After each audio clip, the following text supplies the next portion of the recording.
Welcome to Fiction Audiobooks. If you enjoy the content, like and subscribing would be greatly appreciated. If you have any recommendations for novels, comment below. Please join my Patreon at https://www.patreon.com/fictionaudiobook. Chapter 1, Let's Do That Again. Alright, let's do that again. In the afternoon sunlight of New York, rays streamed through the shattered skyscrapers onto the ruins below. Stark Industries-sponsored Department of Damage Control was busy clearing up the aftermath of the alien invasion. Heavy trucks rumbled, dragging Chitauri remnants from the building debris. Stan Lee, sweeping the street, suddenly felt a shadow fall over him. He looked up, adjusted his hat, and mumbled, "What the?" It was a figure in red and blue, lightly soaring through the New York sky. "My name is Peter Parker. A few months ago, at the Oscorp Tech Expo, a radioactive spider bit me and changed my life. And now, I'm the world's only Spider-Man. I mean, it's 2012, where else would there be another Spider-Man?" His suit was primarily red, with blue on the sides of his waist and lower body. Fine black nylon threads wove a relief-like web pattern. The black spider emblem on his chest was fierce and realistic, a stark contrast to the round, cute, plump spider on his back.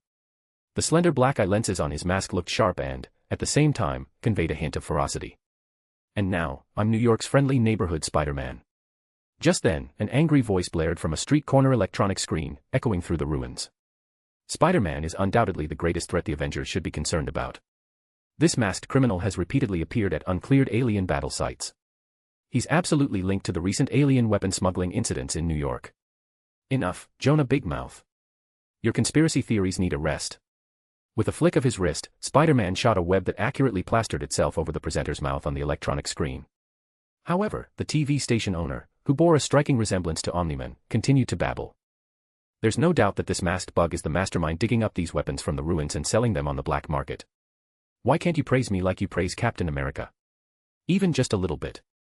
Spider-Man shrugged helplessly. "Okay, I admit I'm not as good as Captain America, but can't you praise me a little less exaggeratedly? And Daily Bugle Media? Seriously? Doesn't sound as good as the Daily Bugle. Where were we? Oh, right, you all know the rest of the story. With great power comes great responsibility. Then, be everyone's friendly neighborhood hero. Everyone knows that, right? Yeah, I know what you're thinking. But Uncle Ben isn't dead. If he were, it'd be too embarrassing for me, a transmigrator reborn into the Marvel world. Anyway, some fated things happened, some hesitations, some confessions. And the best Spider-Man." No sooner had he spoken than Spider-Man executed a magnificent somersault, landing gracefully in front of a hot dog stand amidst the ruins. This was the breakfast spot for damage control employees. He pulled some crumpled bills from his pants pocket. Yes, this suit had pockets, bought a hot dog, took a bite, and continued. "Then, it's another happy day for New York's friendly neighborhood. Fighting crime, checking if anyone's secretly stealing alien tech, and listening to Jonah Jameson's annoying reports, blah, blah, blah." "Sorry." The hot dog stand owner looked confused. "Were you talking to me?" Spider-Man was momentarily speechless. "Actually, I don't know, maybe someone's listening, right?" To avoid awkwardness, he flicked his wrist, and a web shot out. After a quick greeting, he used the web's pole to swing lightly into the air. "All in all, I'm the happiest Spider-Man, no doubt about it. After all, what other Spider-Man can calmly finish an entire hot dog?" However, the peaceful New York City didn't give Spider-Man the chance to calmly finish his hot dog. He landed on the glass facade of a building, pulled back half his mask, and, chewing his hot dog, stared at the activity in the ruins. A shaky van drove into the base of a severely damaged building. Spider-Man's supervision clearly saw that the van had no Department of Damage Control markings. And half a Chitauri biological mothership still lay on that building. Okay, it seems even the happiest Spider-Man can't comfortably finish an entire hot dog. Chew. He haphazardly shoved the rest of the hot dog into his mouth, pulled his mask back down. With a web attached to the edge of the skyscraper, he swung, let go, and, arms tucked at his sides, gracefully dove through a broken window, landing steadily among the smugglers. The people inside the building hadn't reacted, still busy with their own tasks, protecting staff, guarding the main entrance, excavating Chitauri corpses from the debris, collecting their alien weapons, and piling them onto a handcart. Seriously? I mean, that's alien tech that humans haven't even figured out yet, super cool. And you're really just putting them on a handcart and piling them up? Spider-Man complained as he used a web to snatch a guard's assault rifle. Before anyone else could react, several people were webbed up, and the two at the door were plastered to the wall with webs. He clapped his hands lightly. I guarantee you gentlemen don't have Department of Damage Control clearance. So, your weapons are now confiscated by me. Wait, why is my spider sense tingling? With a graceful backflip, Spider-Man dodged a blue energy beam. Immediately after, a wad of web splattered onto the face of a cleanup worker holding a Chitauri weapon. Hey, don't just mess around with alien tech. This stuff is dangerous. When I blast you, you won't be so talkative. When I blast a bug like you to smithereens, you won't have so much nonsense. Dodging a laser that grazed his head, Spider-Man glanced around and saw that these cleanup workers had all picked up Chitauri weapons. All right, I wanted to finish that sentence. Speaking of which, are the things in a cleanup worker's hands better than a security guard's these days?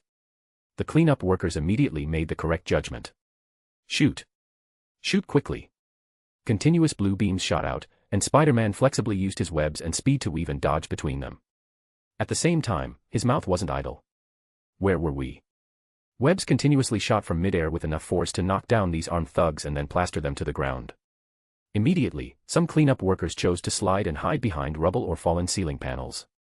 Oh right, spiders aren't insects, they're arthropods. My goodness, why is science education so bad these days? Shouldn't you guys be getting No Child Left Behind education at your age? Is this why you're out here smuggling alien weapons? Bad grades? How about learning to fix cars or something? I know a few mechanics, they're pretty good. The cleanup workers hiding behind cover listened in despair as the spandex-clad freak rambled on. One of them, unable to bear it any longer, poked his head out and roared, "Shut up," then fired wildly. As a result, he was webbed in the chest, yanked directly into the air, and then punched into the wall. Ha, just like a hero, beating up a bunch of villains. Oh, I'm sorry, only you came out. The others honestly stayed hidden behind cover. One cleanup worker despairingly looked at his companion holding an alien gun on the other side. When will he stop talking? I don't know, I really regret not wearing headphones. Perhaps you should regret committing crimes, gentlemen. A sudden, familiar voice sounded. A lean red and blue figure hung upside down from the ceiling. Webb snatched their weapons, and before they could even stand up, they were pinned to the rocks. All right, should be no one left. Oh, is that your car trying to run?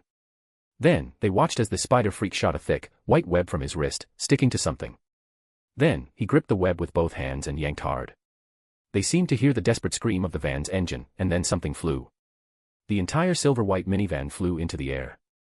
Spider-Man executed a synchronized backflip, landed first, then caught the entire vehicle from its undercarriage, gently placing it on the ground. Knock, knock, knock. Spider-Man walked to the astonished driver's side, tapped on the driver's side window. Dangerous driving, sir, may I see your license? He used a web to retrieve a phone someone had dropped on the ground, dialed 911, and then opened the car door and pulled the driver out. Hello, NYPD. I'm reporting an illegal smuggling operation here. Talk to Customs. Does Customs handle alien weapon smuggling? Ah, the location is. A lot of people, bring more police cars.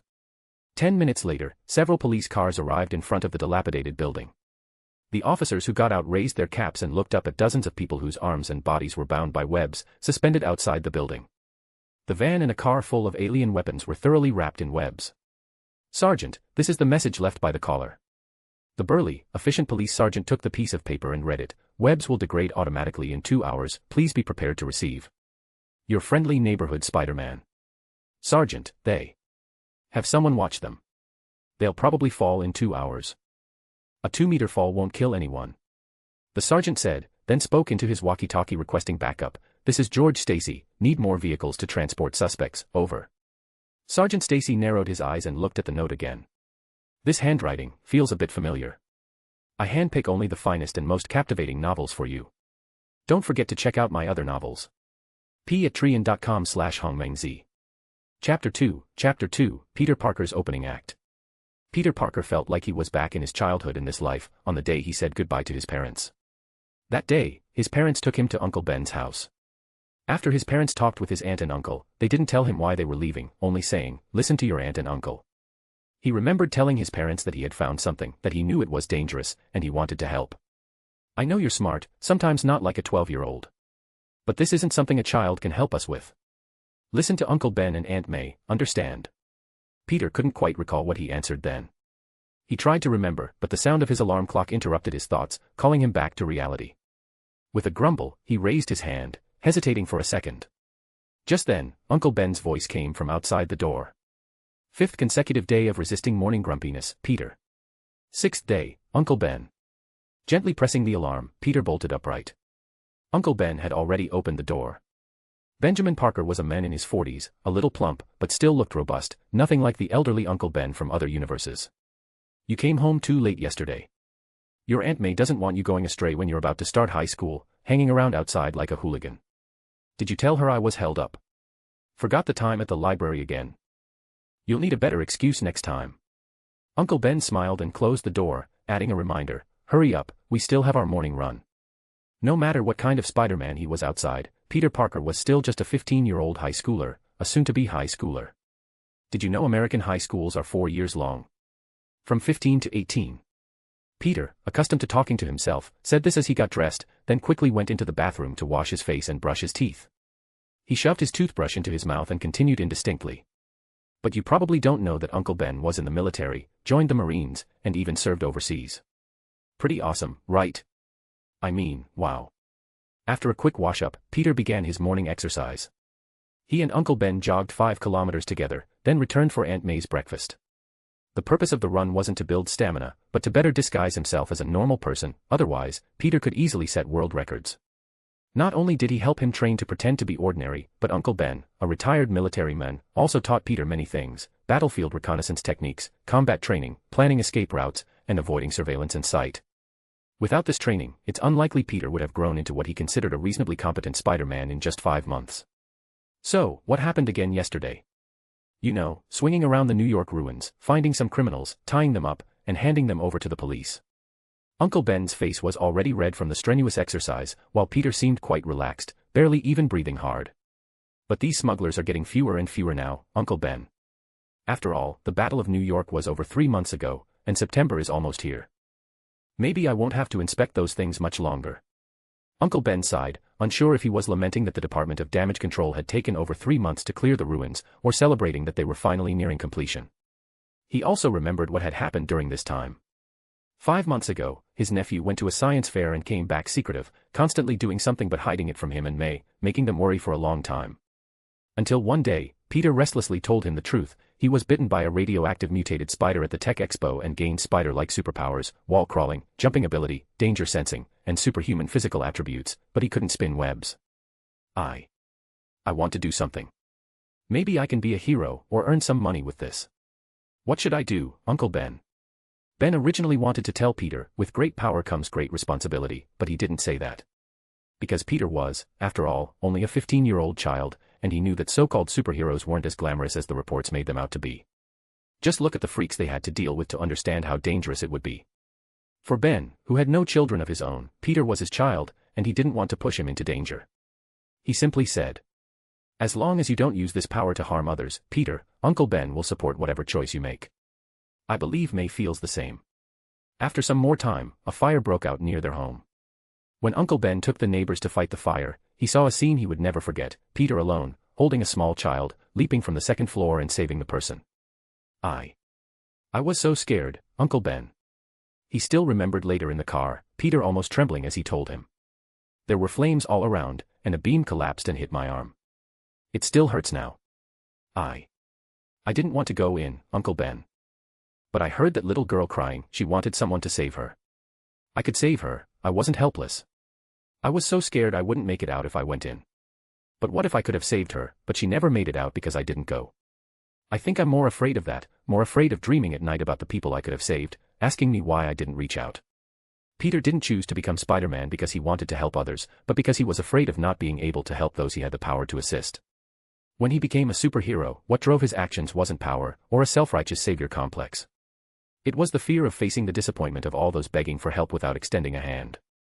At that moment, Benjamin Parker knew that his nephew could become the world's greatest hero. He began to worry if Peter, like this, would one day be unable to cope, but he chose to support Peter's decision. So, he used his old Marine Corps skills and began training his nephew, right up until now. Peter also displayed his talent. He was very smart, just like his deceased parents. He even found clues in some scattered manuscripts of his father, Richard, synthesized web fluid, and then made his own web shooters. They both like spiders. In that aspect, he was indeed like his father. Maybe when the ruins are cleared, those smugglers will just run off on their own. Then I'll just have to help people catch petty thieves, save cats, and stuff like that on my way to and from school. Peter ran backward, looking at his seemingly distracted uncle, and asked, "Uncle Ben." "Oh, that's great. Your Aunt May won't have to worry about you hanging out with hooligans anymore. She knows I wouldn't." Peter and Ben laughed together, then Peter turned around and ran alongside Uncle Ben. "How about we get some Turkish kebab when Grand Central is cleared up?" New York, a certain basement. A black man in his 20s with dreadlocks walked into a derelict building, carrying a bag. This was his hideout, containing a simple mattress, a desk lamp, and 7 or 8 companions. "This is today's haul." He distributed the money from the bag to his subordinates. One of the younger men asked, "Herman, why is the money getting less and less each day?" "There's less and less stuff to find in the ruins, and fewer buyers too. Those guys calling themselves AIM pulled out last week, and even the people in Hell's Kitchen aren't buying much anymore. I still have to find others willing to risk a beating from Iron Man to buy those alien things. Not to mention there's been some spandex freak with a webhead bothering us lately." After Herman, the black man, finished speaking, another subordinate complained, "You shouldn't have hoarded those goods. Now there's nowhere to sell them." Hearing this, Herman actually laughed. "Guys, New York's goods are valuable, but they're not infinite. We have to think about the future. I used to be New York's best safecracker, made the best safecracking tools. But today, thanks to our alien friends, I've created something even more powerful with the part of the goods I kept," he said, taking out a gun-like object from his shoulder bag. It wasn't complicated, having a blue energy tank connected to a Chitauri battery, a knob, and a trigger. "What is this?" "A safecracker, a shockwave generator. This is the knob, you can adjust the output power. Level 1, we can knock someone down." Herman fired at a nearby concrete pillar. The invisible shockwave made the pillar tremble. "But if you crank the power up to level 2. A piercing sound came, and the concrete pillar shattered directly. The younger men instantly became excited. "Maximum power. I haven't tried it, but if my calculations are correct, smashing a building probably won't be an issue. So I've set up a safety, it can only go up to level 3. The younger men let out continuous exclamations of cool. Most importantly, Herman took out more than just one of these things, he gave one to each of his subordinates. There were plenty of concrete pillars in the unfinished building, so they could freely test the power of this new device. And this was Herman's creation, the safecracker that could open any safe and vault door. "Herman." A subordinate who had tried the new weapon couldn't help but laugh. "What's this thing called? Does it have a name?" "Of course, it's called the Shocker. Herman Schultz's Shocker." Herman picked up a shocker and said confidently, "Neither that spider freak nor the Avengers can stop us now. Soon, all of New York, no, all of America will know. The best engineers aren't those nerds in universities, or those white dogs with glasses. I will prove one thing to those fools who value education and skin color. I, Herman Schultz, have created what they cannot replicate. The Shocker." Chapter 3, An Unsettling Start to School. At 6 in the morning, the alarm rang promptly, shattering Peter Parker's sweet dreams. He raised his hand and gently pressed the snooze button, not smashing it to pieces again. 22nd day of conquering morning grumpiness, excellent. Peter patted his face, excitedly got out of bed, dressed, washed up, and went downstairs. He saw Aunt May tidying the table in the dining room and asked, puzzled, did Uncle Ben oversleep today? Perhaps Ben didn't oversleep. Aunt May was younger than Uncle Ben, not yet 40 this year. She tidied the table, giving Peter a sidelong glance. Someone else forgot what day it is. Oh. I forgot school started today. Peter suddenly realized, understanding why Uncle Ben hadn't gone for a run with him. Is Uncle Ben in the garage? Yes, could you go next door and call Gwen? Peter nodded, ruffled his hair, and headed next door. Gwen Stacy was his childhood friend. Because her father, George Stacy, was a single dad and a busy police captain, Gwen was mostly looked after by the Parkers. However, in the few months since Peter became Spider-Man, Gwen had gone on a London trip for middle school graduates, spending the entire summer having fun in London, and only returned yesterday. Peter, needing to train with Uncle Ben and be Spider-Man, hadn't gone, which had made her quite unhappy before she left. He hoped the London trip had put Gwen in a good mood. Hey, Peter. Peter hadn't even knocked when Gwen poked her head out from the second floor. Her golden hair was a mess. What time is it? She asked. Only 6. This is the first time I've seen you up so early. Bad night's sleep. Awful. Still jet-lagged. I basically didn't sleep all night. Gwen rubbed her messy long golden hair. Just a moment, I'll be right out. Peter waited patiently for about 5 minutes before Gwen opened the door and stepped out. Her formerly disheveled golden hair was now neatly tied back with a black hairband, falling naturally to her shoulder blades. High-necked long-sleeved shirt and jeans, huh? London must be much hotter than New York. Ah. Never mind, I don't feel hot anyway. High school doesn't have a dress code, right? Gwen looked at her outfit, then tossed something over to him. Catch, smarty pants, a gift for you. Wow, a deerstalker hat like Sherlock Holmes. Did you buy it at a souvenir shop on Baker Street? No, I just bought it from a random stall, Gwen joked as she closed the door. Peter glanced at the Stacy family's living room. Where's Uncle George? Already gone to work? No, he didn't go to bed until early this morning. I guess he won't have time to drive us to school today. Let him sleep in. I'm coming to your place for breakfast. Perfect. Aunt May just finished breakfast, and Uncle Ben just went to the garage. Gwen smiled helplessly. Looks like Uncle Ben and Aunt May know he should sleep more, or go to bed earlier. Breakfast at the Parkers was simple, a few slices of toasted bread with lettuce and jam, and a fried egg. By the time breakfast was laid out, Uncle Ben had washed his hands and entered the dining room. All right, young people. I'm driving you to Midtown High today. It's the first day of high school, after all. Uncle Ben sat down, a little helplessly. I have to go to work, so I can't attend your orientation. I left a message for George. If he wakes up early, maybe he can still make it. It's fine, let him sleep more. He can sort out his own breakfast. Gwen bit into her fried egg viciously, and Aunt May and Uncle Ben exchanged smiles. Peter didn't say much. He quickly finished his breakfast and sat there. Gwen ate while glancing at the clock in the dining room. Not even 2 minutes. When did you start eating so fast? It's been like this since summer. Peter eats faster and faster. I thought he suddenly became a big eater. Aunt May said, making the sign of the cross over her chest. Thank goodness he just eats fast. I need to save time to train combat with Uncle Ben. Wait. Gwen paused. You've been training combat this summer. Peter paused, then nodded, giving the excuse he'd prepared long ago. Yeah, I have to avoid another bully like Carlkin in high school. The worst part is Carlkin is also going to Midtown High. Carlkin was the biggest enemy Peter Parker had encountered since his transmigration. A hulking white male in middle school, over 6 feet tall, a typical football player type American school bully, who liked to pick on classmates, any kind of classmate, not limited to nerds. Honestly, Peter thought he'd have to encounter Flash Thompson to experience bullying, but he met Carl in middle school. Peter, who hadn't yet awakened his spider abilities, was naturally bullied several times. Of course, Peter managed to prank Carlkin several times with some inventions, and thanks to Carlkin's brain, he couldn't figure out who was messing with him. In fact, Peter becoming Spider-Man was quite related to Carlkin. At the Oscorp Tech Expo, when the radiation device exploded and chaos ensued, it was this guy who still had the nerve to grab the radioactive spider and put it on Peter's neck. He was originally debating whether to become Spider-Man, carefully considering the possibility of the spider appearing on his hand, when Carlkin just put it on his neck. He was forced to make a choice. You should still be careful. I don't think 2 months of combat training will be enough for you to beat Carlkin. Peter laughed dismissively. Ha, I'll beat him flat. Remember, you learn combat not to cause trouble, but to protect yourself, Uncle Ben instinctively added, then realized that was probably the least of his worries. He smiled, wiped his mouth with a napkin. All right, kids, time to go. The Parker's car was a 15 or 16-year-old Toyota, its engine turning over somewhat slowly. Luckily, Midtown High wasn't far, and it was at most a 15-minute drive in the morning. In the car, the two still talked about Gwen's London trip, which places she visited, and what kind of photos she took. Uncle Ben didn't play music in the car, just drove along, listening to the two young people's conversation, and couldn't help but smile. It seemed like another ordinary, uneventful day. Uncle Ben. Look out.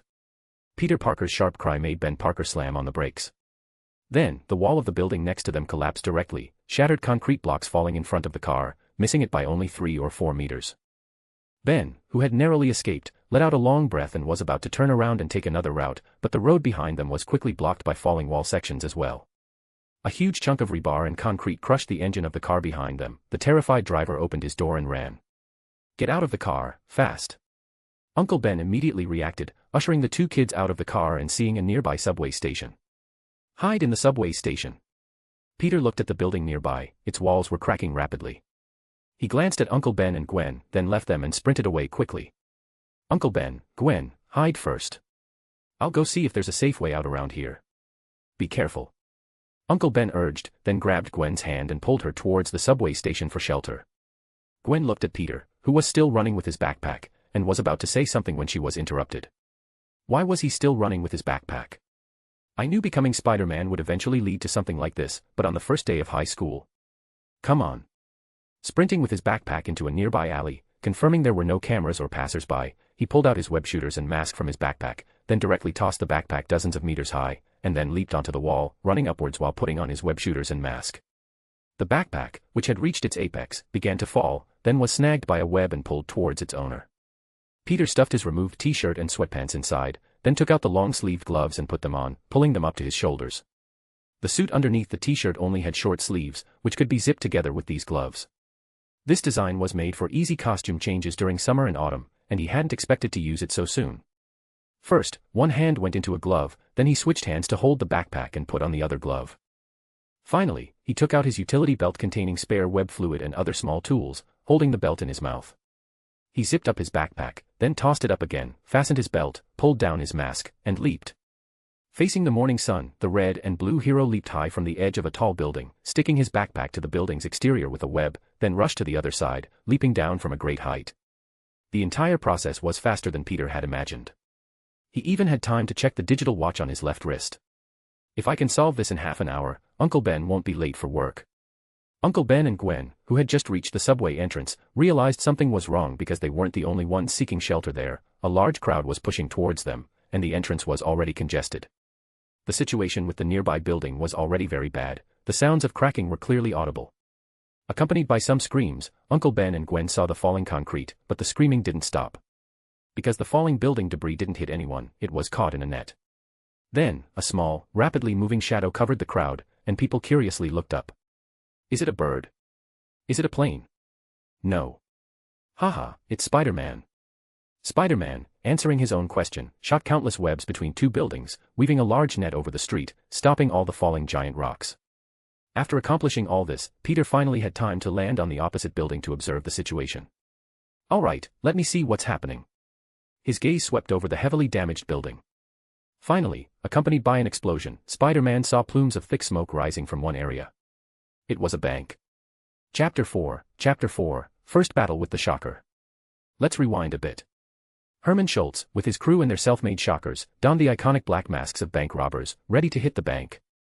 After all, the Chitauri ruins had been cleared, there was nothing left to dig up. And having learned to make quick money, they couldn't go back to honest work. Besides, they now had an unprecedented tool, the shocker emitter, capable of opening any vault.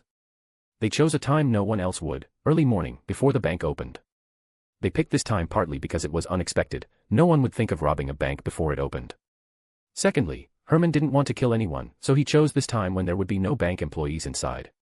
Of course, there was a third reason. The shocker was powerful enough to blast open bank doors and vaults, allowing them to force their way in even if no one was working. Just like I said, this is the most powerful safecracker. Herman, wearing his black mask, took the lead, blasting open the bank doors and rushing in with his men. Boys, find the vault. That's easy, isn't it? A subordinate set his shocker to level 2 and swept it wildly around the bank's interior. Whatever doesn't get swept away is the vault. The group shouted, "Good idea," and got to work. They were completely unaware that as they caused widespread destruction, something was crawling in from outside through the broken door, clinging to the ceiling, silently watching them. My spider sense has been blaring since I got in here. What is that thing? Doesn't look like Chitauri tech, more like some weird gadget bought from who knows where. Spider-Man watched as a criminal aimed his weapon at the counter, and the counter instantly shattered into pieces. Sound waves. No, shockwave weapons. I wish I could see colorful shockwaves in real life, it would be so much easier to dodge. Muttering, Spider-Man shot a web, snatching away a shocker emitter. Hey, guys, don't you know the bank doesn't open until 9? At this hour, please use the ATM. It's him. A shocker gang member recognized Spider-Man. It's that bug who beat up so many people. Blast him. I guess so many people aren't exactly good neighbors. Spider-Man shot a web onto the ground near the speaker's feet and launched himself forward using the web's elasticity. Before the opponent could pull the trigger, he kicked the enemy flying, simultaneously firing a web to point another enemy's shocker emitter downwards. The level 2 impact directly sent the opponent flying, hitting the ceiling, then falling down, instantly knocked out. Oh, sorry, I really didn't expect that. Looks like an ATM isn't quite suited for your withdrawal methods either. Why is my spider sense buzzing so much? Behind me. A side somersault coupled with continuous web slinging marked the beginning of Spider-Man's first confrontation with Herman. Herman was much more skilled at using the shocker emitter than the others. All of the webs fired were shattered by invisible shockwaves. Only Spider-Man himself managed to temporarily dodge. While in some ways I'd really like you guys to tell me where you bought this thing, I guess you'd rather explain it to the police, right? Spider-Man, bouncing around the bank floor, used his spider sense to dodge the invisible shockwaves. He couldn't get close to his opponents, nor could he fire webs, so he had to find another way. Bought. Herman roared, tearing off his mask, unleashing a fury that Spider-Man couldn't comprehend. He set the shockwave to its maximum safety setting, level 3, a strength capable of cutting open a vault door, and pulled the trigger, aiming at Spider-Man. Hey, wait. Don't be angry. What did I say to upset you? Spider-Man, hanging upside down from the ceiling, began to run at high speed. He glanced back at the ceiling that had been pierced through, realizing things were going south. He used a web to hook the bank counter, tearing it down and throwing it. Herman continued to fire at the incoming counter, but the shockwaves only shattered the table. As for Spider-Man, he had vanished amidst the flying office papers. Where was Spider-Man? I'm here. Grabbing Herman's shoulder from behind, Spider-Man punched him in the face, sending him reeling and collapsing to the ground. The shocker emitter fell beside him. Dude, if this thing really is your design, you're pretty much an engineer. Why don't you get a proper job? Peter happily webbed the shocker emitter, curiously fiddling with it. He set it to the lowest power and tested it on the remaining half of the counter. The power was mediocre, it couldn't even completely shatter the counter. Oh my god, how much power did you use? The outside walls are starting to collapse, the entire building's load-bearing structure is compromised. If you keep hitting it, the whole building will collapse. Herman, who had been dazed by the punch, fully sobered up upon hearing this. What? The building structure is damaged? That's impossible, I didn't set that much power. The shocker emitter shouldn't have that much destructive power. It was only then that Peter Parker realized the problem. What did you say this thing was called? Shocker. This is truly shocking. Another Shocker gang member who had just been beaten took advantage of the moment to stand up, picked up a shocker gun, and set it to its highest setting, not level 3, but for some reason, the safety was broken, and it went to level 5. He fired at Spider-Man. Thanks to his spider sense, Peter dodged instantly, but the concentrated shockwave cut a clear crack in the bank's wall, not just one wall, but piercing straight through the entire building. Sunlight shone in from outside. Damn it. I have to make them stop. Realizing that the entire building would collapse if this continued, Peter immediately made a decision. He directly evaded and shot webs at the same time. Relying on his spider sense, the focused shockwave almost grazed his body, while the web successfully pulled the opponent's hand from the trigger. Then, Peter snatched the weapon, held up the shocker emitter, and with a forceful pull, broke it in half. This way, he didn't have to worry about the opponent continuing to use it. It was only then that Herman realized that the shocker emitter was more troublesome and powerful than he had imagined. The decay effect of high-power shockwaves after destroying physical objects was much lower than he had anticipated, causing the shockwaves to retain very powerful force even after shattering objects. Stop fighting. Herman saw his other companion raise his weapon and urgently shouted, if we keep fighting, the whole building might collapse. But the dazed accomplice who had just stood up seemed unable to hear Herman's command. He turned the knob, setting it to the highest level, not level 3, but for some unknown reason, the safety was broken, and it went to level 5. Herman was dumbfounded and immediately yelled, Frank, throw that thing away. The recoil from that thing will kill you. The subordinate named Frank looked at the shocker with confusion, then pulled the trigger. But just pulling it, he lost his footing and almost flew into the air. The reason it was almost was that in the nick of time, Spider-Man kicked the person away. But the trigger had already been pulled and gotten stuck, crashing right into the incoming Spider-Man. Thus, a massive impact struck the ground, and the explosive shockwave instantly stunned the entire Shocker gang, including Herman. Spider-Man, holding the shocker emitter, was thrown into the sky by the tremendous recoil. The powerful impact, along with him and the shocker emitter, not only pierced through the bank ceiling but also tore through over a dozen floors, finally embedding him in the ceiling of one of the upper floors. Ah, my back, my back. Peter pulled himself from the ceiling, feeling his back ache, but he was okay.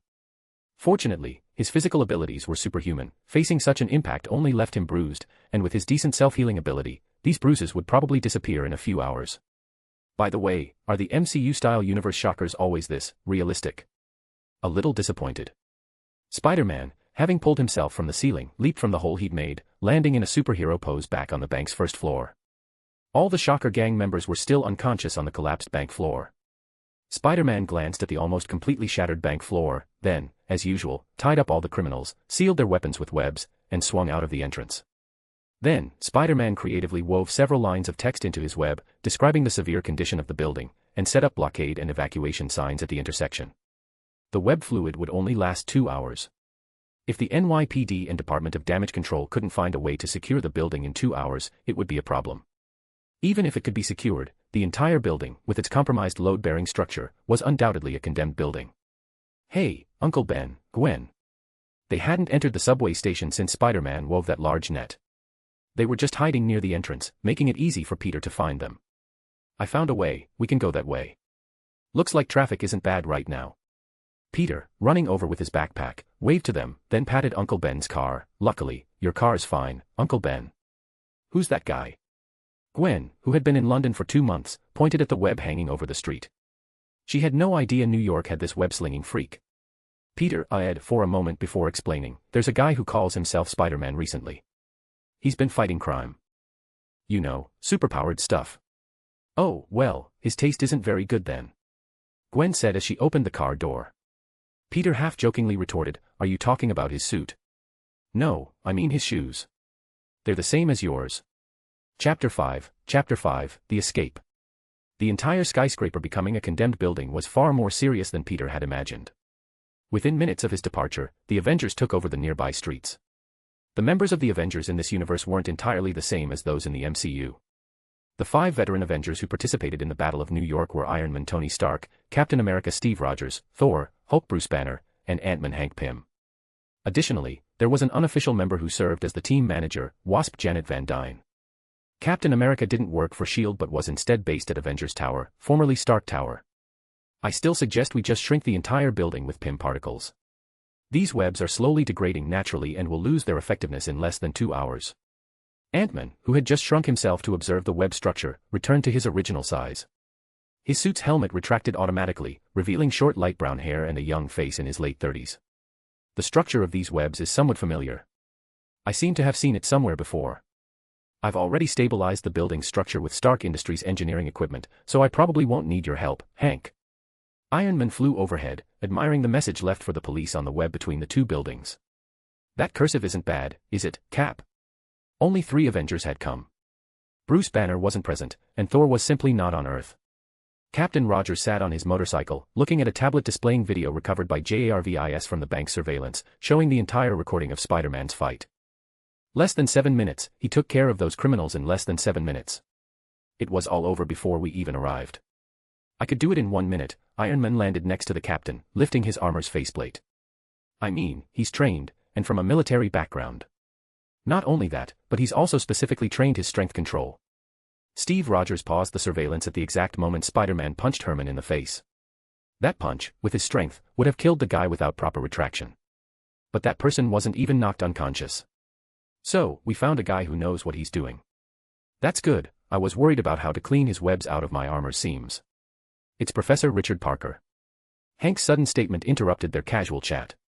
Tony closed his armor's faceplate, looking at the information JARVIS had pulled up. An entomologist? A colleague of yours, Hank? No, he was an expert in genetic engineering and programming. Several current academic experts in related fields, including Curtis Connors, Miles Warren, and Jonathan Drew, were his students. Wow, Tony exclaimed. I haven't heard of any of them. He was once the lead researcher for the U.S. military super soldier serum project, primarily researching the use of animal genes to enhance humans. He published quite a few related articles, most of which were sealed by S.H.I.E.L.D. I saw some of them when I worked for S.H.I.E.L.D. a few years ago, including a paper on synthesizing a certain type of spider silk protein. The web structure on it is identical to what's here. Tony glanced at the captain, but the captain remained silent, showing no additional emotion. At that time, the Super Soldier Serum project was overseen by Oscorp Technologies, and it probably still is. However, he left the project a few years ago and then joined S.H.I.E.L.D., dying in a plane crash 3 years ago. I'm not surprised at all. So, this Spider-Man is a super soldier developed by Oscorp. Great. JARVIS, schedule a meeting with Norman Osborn for me. He wasn't a super soldier developed in a lab, nor is he some kind of weapon. The captain made a conclusion, more like a vigilante acting voluntarily. We'll find out when I ask Osborn, Tony said, largely unconcerned. The captain thought for a moment and made his own decision, or Nick Fury. I'll ask him, and the police department, they should have conducted some investigations into Spider-Man. I'll take this back to study, Hank said, picking up a shocker emitter. It might be useful. Hearing police sirens, the 3 Avengers looked towards the patrol cars appearing on the street. Tony raised an eyebrow. New York's finest are quite punctual, aren't they? George Stacy, who had escorted the criminals back to NYPD headquarters, was extremely annoyed. Today was supposed to be his daughter's high school orientation, and he should have been taking her to school and staying until the ceremony ended. Instead, not only did he oversleep, but as soon as he woke up and was about to leave, he had to escort criminals. And he heard that the street they had damaged was on Gwen's way to school. If he hadn't asked Ben and confirmed Gwen was safe, George wouldn't have minded turning off his body cam and giving them a beating. Now all the criminals were escorted to the police station, awaiting interrogation after waking up. He had just taken a sip of coffee when his officer came to report the good news. "Sergeant, the gang leader has woken up." George nodded, not planning to interrogate him personally. He and a few officers stood outside the interrogation room's one-way glass, watching a stout white police officer and a muscular black man interrogate the suspect. The leader of this bank robbery gang was a typical stereotype of a ghetto gang member, black, with dreadlocks, a lip piercing, clearly an unemployed criminal. Name: Herman Schultz. Age: 26. Occupation: none. Before: mechanic. The suspect seemed cooperative with the investigation, though a bit distracted. Based on the interrogation, they roughly pieced together the background of the men before them: a middle school dropout, uncultured, who used to be a mechanic, then got rich by salvaging after the Battle of New York, and now planned to continue illicit activities. So the stout police officer asked the next question. "Where did you buy these weapons? How much did they cost?" "I made them myself from alien materials I salvaged." The two interrogating officers and the idle officers watching from outside were momentarily stunned, then erupted into synchronized laughter. "Buddy, do you know what you're saying?" The black officer couldn't help but shake his head, laughing. Those weapons that almost cut an entire building in half, you made them." "I made them." Herman roared in anger. "I made them. That's seriously the most absurd confession I've ever heard, buddy." The white officer also shook his head helplessly, not writing anything down. "I know you don't want to rat out these guys, but you could at least come up with a good reason. You made these things yourself. That's ridiculous. What's the problem?" "I made those things." "No, man, do you know how powerful those weapons are? Our evidence room experts can't even figure out their operating logic." The black officer spread his hands. "You're saying you made them? Buddy, you're just a mechanic, a middle school dropout. You can make this." "What? So only those highly educated white pigs can develop these things? A black mechanic can't become the best engineer." "Calm down, man, we didn't say anything about skin color." "You're being too sensitive." After the white officer finished, he exchanged a glance with the black officer, assuming they wouldn't get anything more out of Herman, and then took Herman out to be escorted to a holding cell. They planned to question someone else. Surely not everyone would claim this middle school dropout created high-tech weapons. Schultz, being led to the holding cell by the police, kept replaying the officer's laughter and Spider-Man's agile movements during the fight in his mind. At the holding cell door, he stood still, then was pushed by an officer before stepping inside. A few of his subordinates had also woken up. "Hey, Herman, what's up?"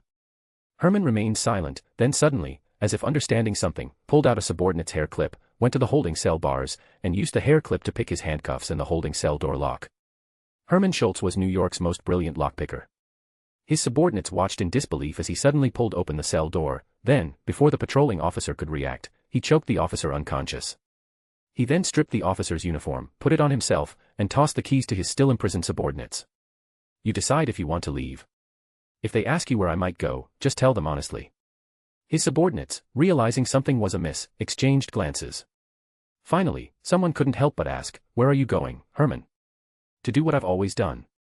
To tell New York that I'm the best engineer," Herman Schultz said, pulling his police cap low, and walked out of the holding cell. Since it was still early morning, not yet 9 o'clock, there weren't many people working at the police station, and Herman easily slipped out of the heavily guarded NYPD.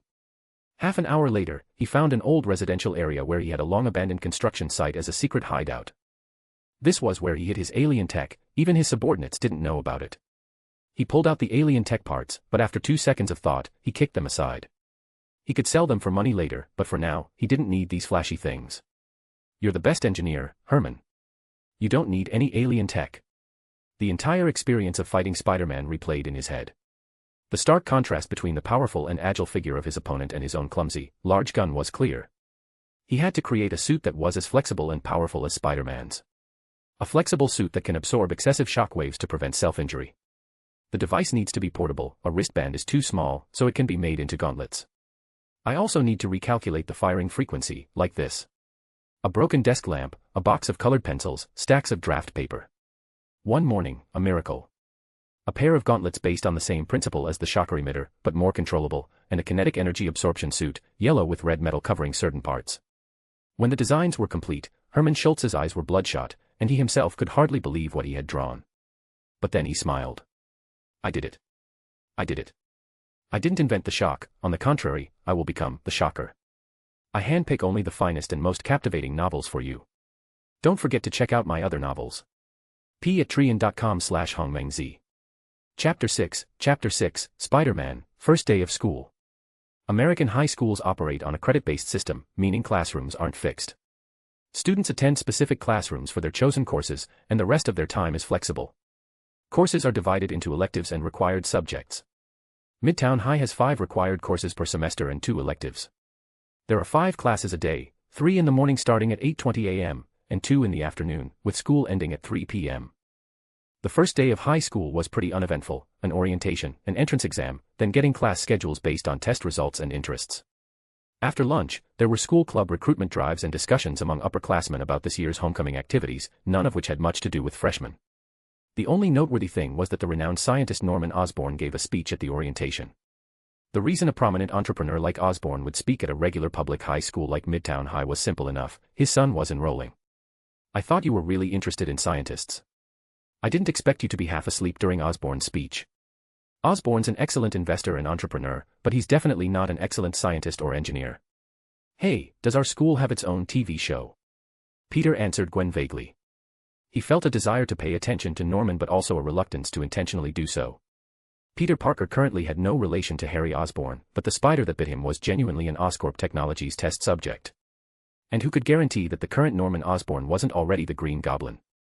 Perhaps the only good news was that this universe's Norman Osborn was white. So, he could only answer Gwen distractedly, glancing at the TV in the hallway.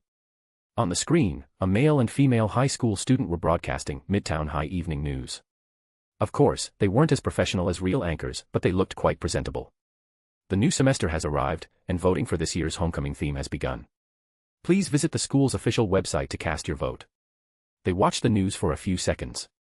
Gwen seemed quite excited about high school life, it appeared much more vibrant than middle school. As for Peter, he just wanted to bail. It was already 3 p.m., and it was time for Spider-Man to begin his patrol in New York. Oh my God. Our school has a rock band. I want to join. I think Uncle George would be pretty mad if he knew you gave up ballet for drum lessons in high school. Peter said this as he walked to his locker.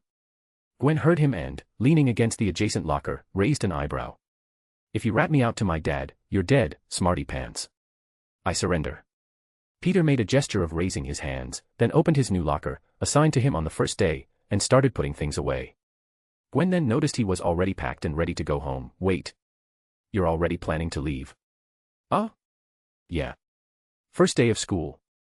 Aren't you going to get familiar with the classrooms or check out any clubs you might be interested in? Maybe. Even if there might be some kind of mad science club, a comic book club, or even a detective club. Peter Parker calmly considered for a few seconds and came to a definitive conclusion.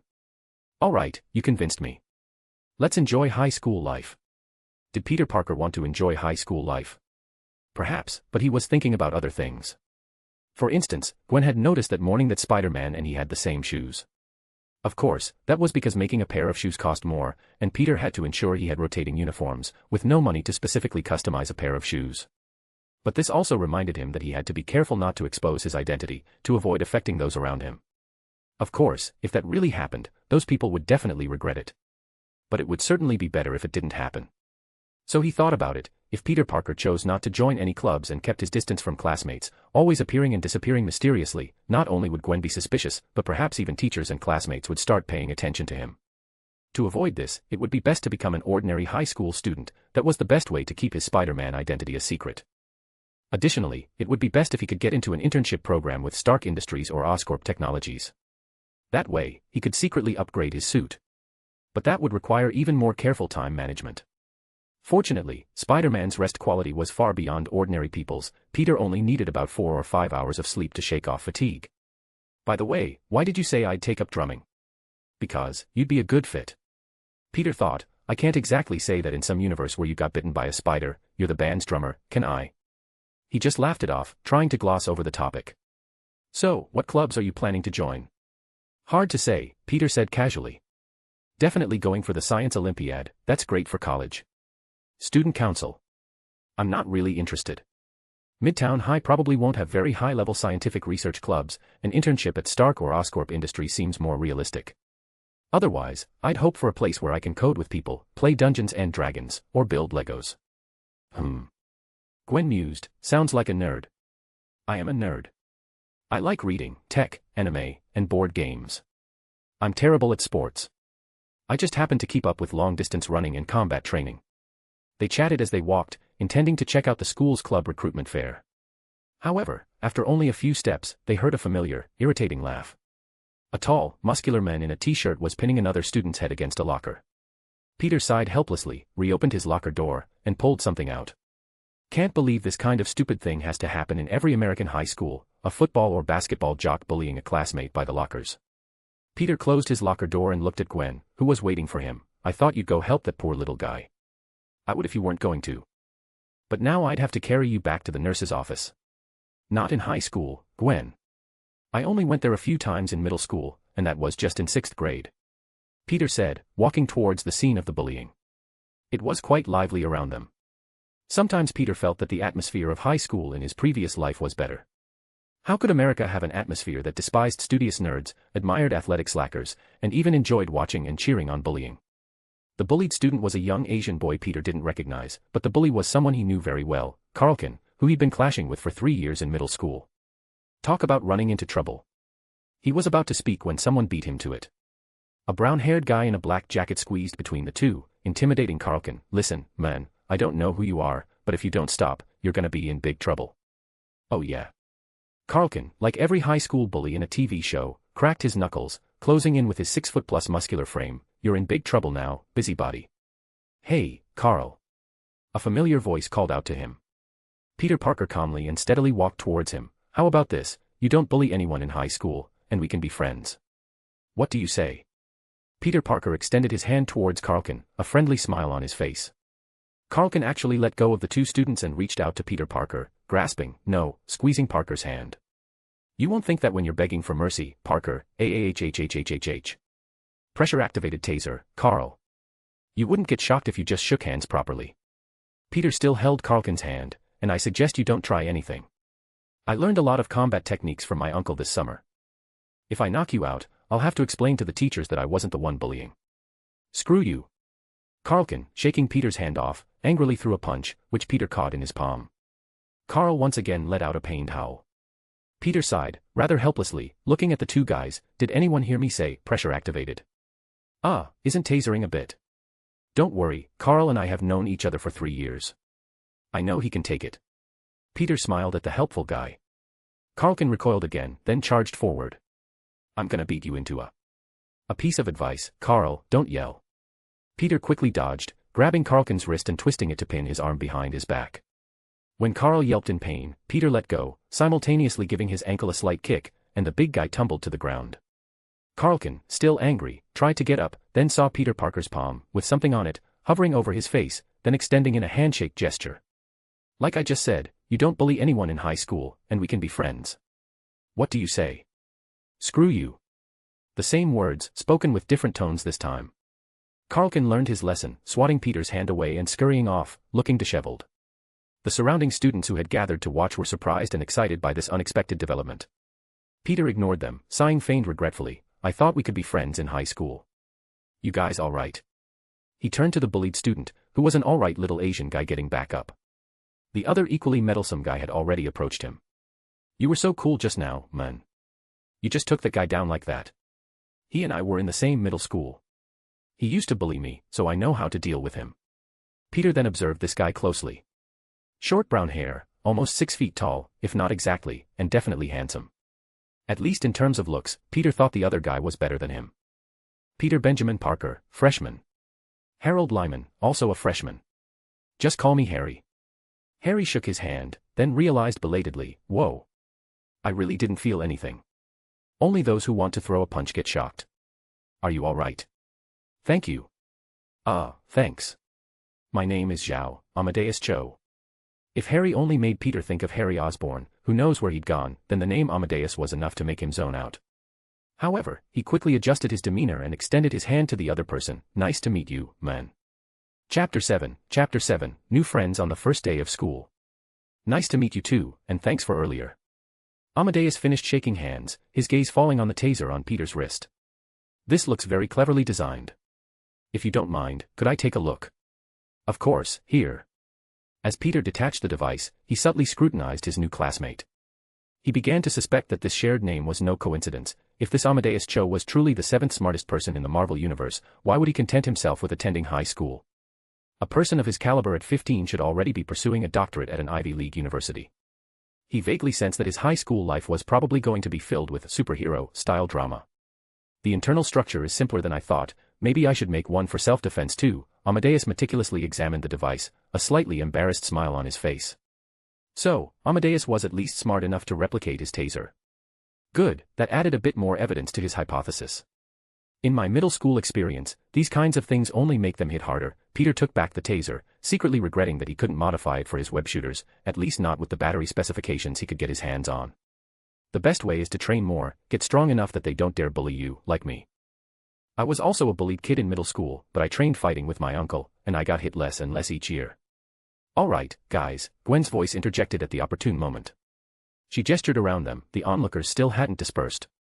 Are you planning to chat here until dark? I don't like being stared at like a monkey in a zoo. Got it. Oh, this is Gwen, my childhood friend, neighbor, middle school classmate, and guardian angel, the kind who chases off bullies or takes me to the nurse's office. Hi, nice to meet you all. Gwen succinctly cut short their desire to converse right there. If we keep talking like this, we'll never leave, Peter. Oh, right. Peter quickly changed the subject, his hands unconsciously gesturing. We were just discussing club recruitment. Want to check it out together? Sure, we're all freshmen anyway. As the four walked towards the plaza, various clubs were enthusiastically recruiting. Sports and social clubs had bustling booths, but the three boys paid no mind to the familiar lures, tacitly bypassing the mainstream club areas. Instead, they headed towards the clubs more suited for nerds. There's actually a board game club. Peter looked at the sparsely populated booth, a stark contrast to the lively atmosphere elsewhere on campus. And, it seems pretty empty. I thought everyone liked Dungeons and Dragons. Tabletop role-playing is good for parties, but as a regular club activity. Harry shook his head and walked away, clearly unenthusiastic about long-term immersion in role-playing games. Peter looked thoughtfully at Harry. Having been stunned by Amadeus's name earlier, he now realized, why was Harry Lyman by Peter Parker's side instead of Harry Osborn? Recalling the appearance of the white Osborn, under the initial impression, the two indeed bore some resemblance. Could Harry actually be the Osborn heir in disguise? This was too exciting, the world's seventh smartest genius disguised as an ordinary student, and an Osborn heir living under an assumed name. Though unconfirmed, Peter had automatically accepted these premises, given that he himself was Spider-Man. Even without considering his personal experiences, the potential storylines these two classmates could bring were fascinating enough. I'm already beyond excited for the excitement level of the next 4 years of high school, he muttered to himself. What's wrong? Gwen, familiar with Peter, raised an eyebrow, knowing Peter didn't actually mean he was excited about high school life. Because there's no Lego club at school. Or are you feeling like an outcast for another 4 years because there aren't enough nerdy comrades? I don't think I was isolated in middle school. Wait, Peter, you like Lego? Harry's eyes lit up, interrupting Peter. Really? Ah, yeah. Is that weird? I've always wanted someone to build the Millennium Falcon with. I bought it ages ago, but no one wants to build it with me. That thing is huge, I can't do it alone. Wait, Amadeus interjected. Is it the latest model? No, it's the Ultimate Collector Series, the UCS 10179. Oh my god. You actually have that one. Amadeus exclaimed, and Peter was startled as well. That set, priced at $500, was completely beyond his financial means, and he couldn't possibly ask Uncle Ben for it. Ironically, the cost of his 2 spare Spider-Man suits plus all his gear didn't even amount to Harry's one Lego set. Wow. Gwen looked at the two who had instantly warmed up, then turned to Peter. Looks like I should bail, Rock Band is more my style. I won't interrupt your Lego meeting, anyway, I wouldn't understand. Okay, see you later, Gwen. Oh, no, I have something after school today, so I might not be able to walk back together. Probably see you tomorrow. Aha. Gwen said with a half-smile. Why the question mark? That's it. Call me if anything comes up, Peter added. Make some good friends, you know, new school and all, that's how it is. Don't worry, smarty pants, I'm definitely more popular than you. Watching Gwen wave and leave, Peter turned to face Harry and Amadeus's mischievous gazes and knowing smiles. What's with those expressions? Just neighbors, huh? Harry winked. Of course. And, very good friends. Peter quickly cut him off. Harry ignored him, turning to Amadeus, what do you think? He's too much of a wimp around Gwen. I am not a wimp. Then is that girl named Gwen too controlling? All right, I'm a wimp. Peter decisively chose to avoid the topic. Weren't you guys just talking about Lego? How's that going? Snap, I was just about to say that, Harry chimed in. My place is a bit inconvenient, and Amadeus lives in a foster home. So we don't have anywhere to build Lego. Can we come to your place, Peter? Your folks won't mind, will they? No problem, just set a time. Peter gave a definite answer, actually, Aunt May would be really happy. I can bring friends home to play. The three chatted as they walked past one club recruitment booth after another. Unsurprisingly, the three lingered for a short while in front of the anime club before leaving together, none daring to openly sign up. Harry was attracted to the tennis club, while Peter and Amadeus chatted with seniors at the astronomy and geology clubs, but in the end, the two, short on cash, declined both clubs. Astronomy needs expensive equipment, and geology isn't even a science, Peter finally sighed. Totally agree, geology is practically pseudoscience, Amadeus echoed. Harry, who had been snubbed by the tennis club, looked at them speechlessly, then tentatively asked, I'm still pretty interested in science and all. Is geology really that bad? Yes.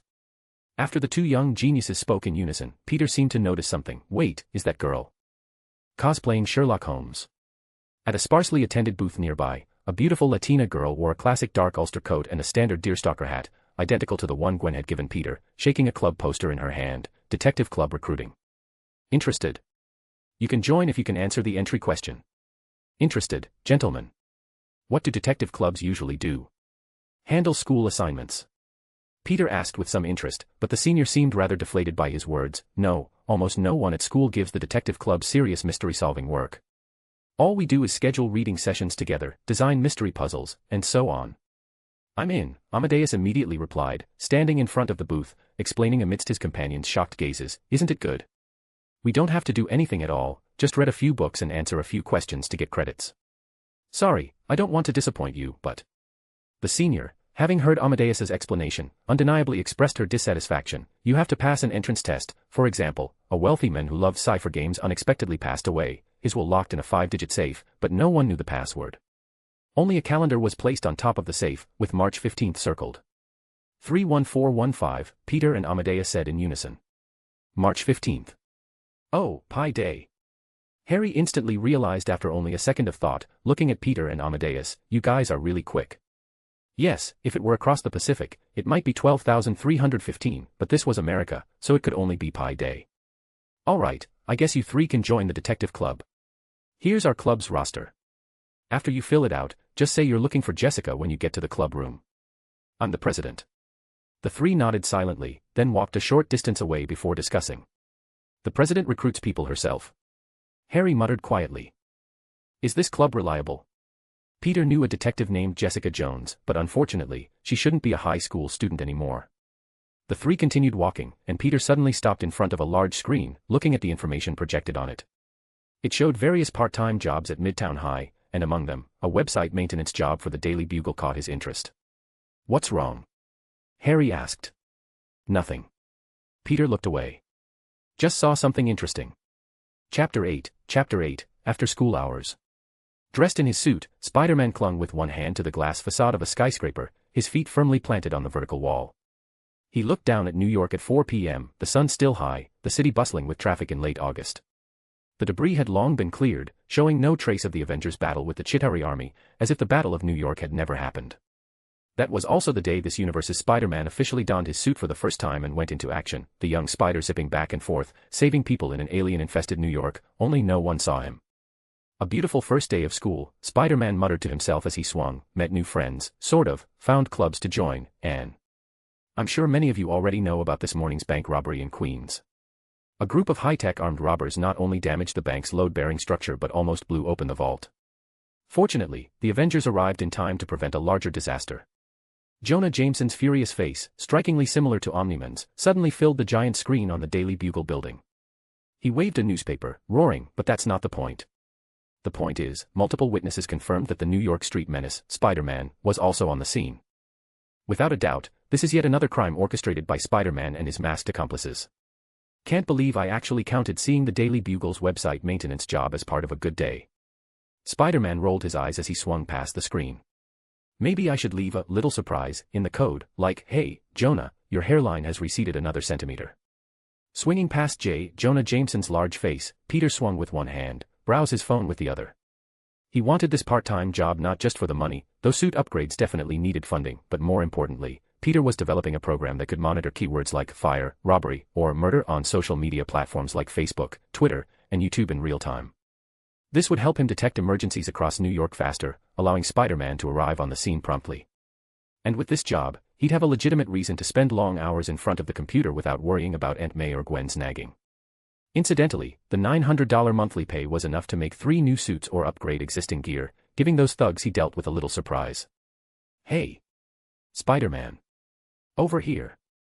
Spider-Man, who was browsing his phone, looked over, quickly put his phone away, and swung towards the voice. The person calling him was a child who looked about 4 or 5 years old. Spider-Man landed beside him, crouching down to talk to him at eye level. Hey, little guy, what's up? My bike fell down. Can you get it back for me? Next to them was an open-air section of the New York subway. A child's bicycle with training wheels lay on the tracks. If left there, it would be crushed by a subway train in a few minutes at most. So the little boy watched as Spider-Man leaped over the concrete barrier, taller than himself. Moments later, he jumped back up with the bicycle and placed it on the ground. All right, kid, remember not to play in places like this. But how did you drop the bike down there? The barrier is taller than the bike. Someone threw it down, the child answered honestly. He said you'd pick it up for me. Spider-Man's eyebrows furrowed under his mask. Who would do something like that? Do you remember what he looked like? Dark skin, lots of little braids in his hair, carrying a bag. A very vague and unspecific description, but a small child clearly couldn't provide more information. He could only give a few safety reminders before leaving, but he kept this strange incident in mind. Even Carlkin wouldn't do something so tasteless. Wait, wouldn't Carl? I'm not so sure anymore. But he's not black, anyway. Oh. Hello. Uncle Ben. A sudden call interrupted his thoughts. Peter squatted on the exterior wall of the building, checked the caller ID, and answered, "What's up, Uncle Ben?" "Peter, can you?" The shrill police siren in the background made Benjamin Parker pause. "Can you pick up a cake for May? From that Matano bakery we always go to. If you're busy, I can drive over now." "No problem, it's on my way." Peter quickly replied, "It's on my way, just say Aunt May's name, right?" After hanging up, he let out a light laugh, mocking no one in particular. Expecting New York to be peaceful is indeed a luxury. All right, time for your friendly neighborhood Spider-Man to make an appearance.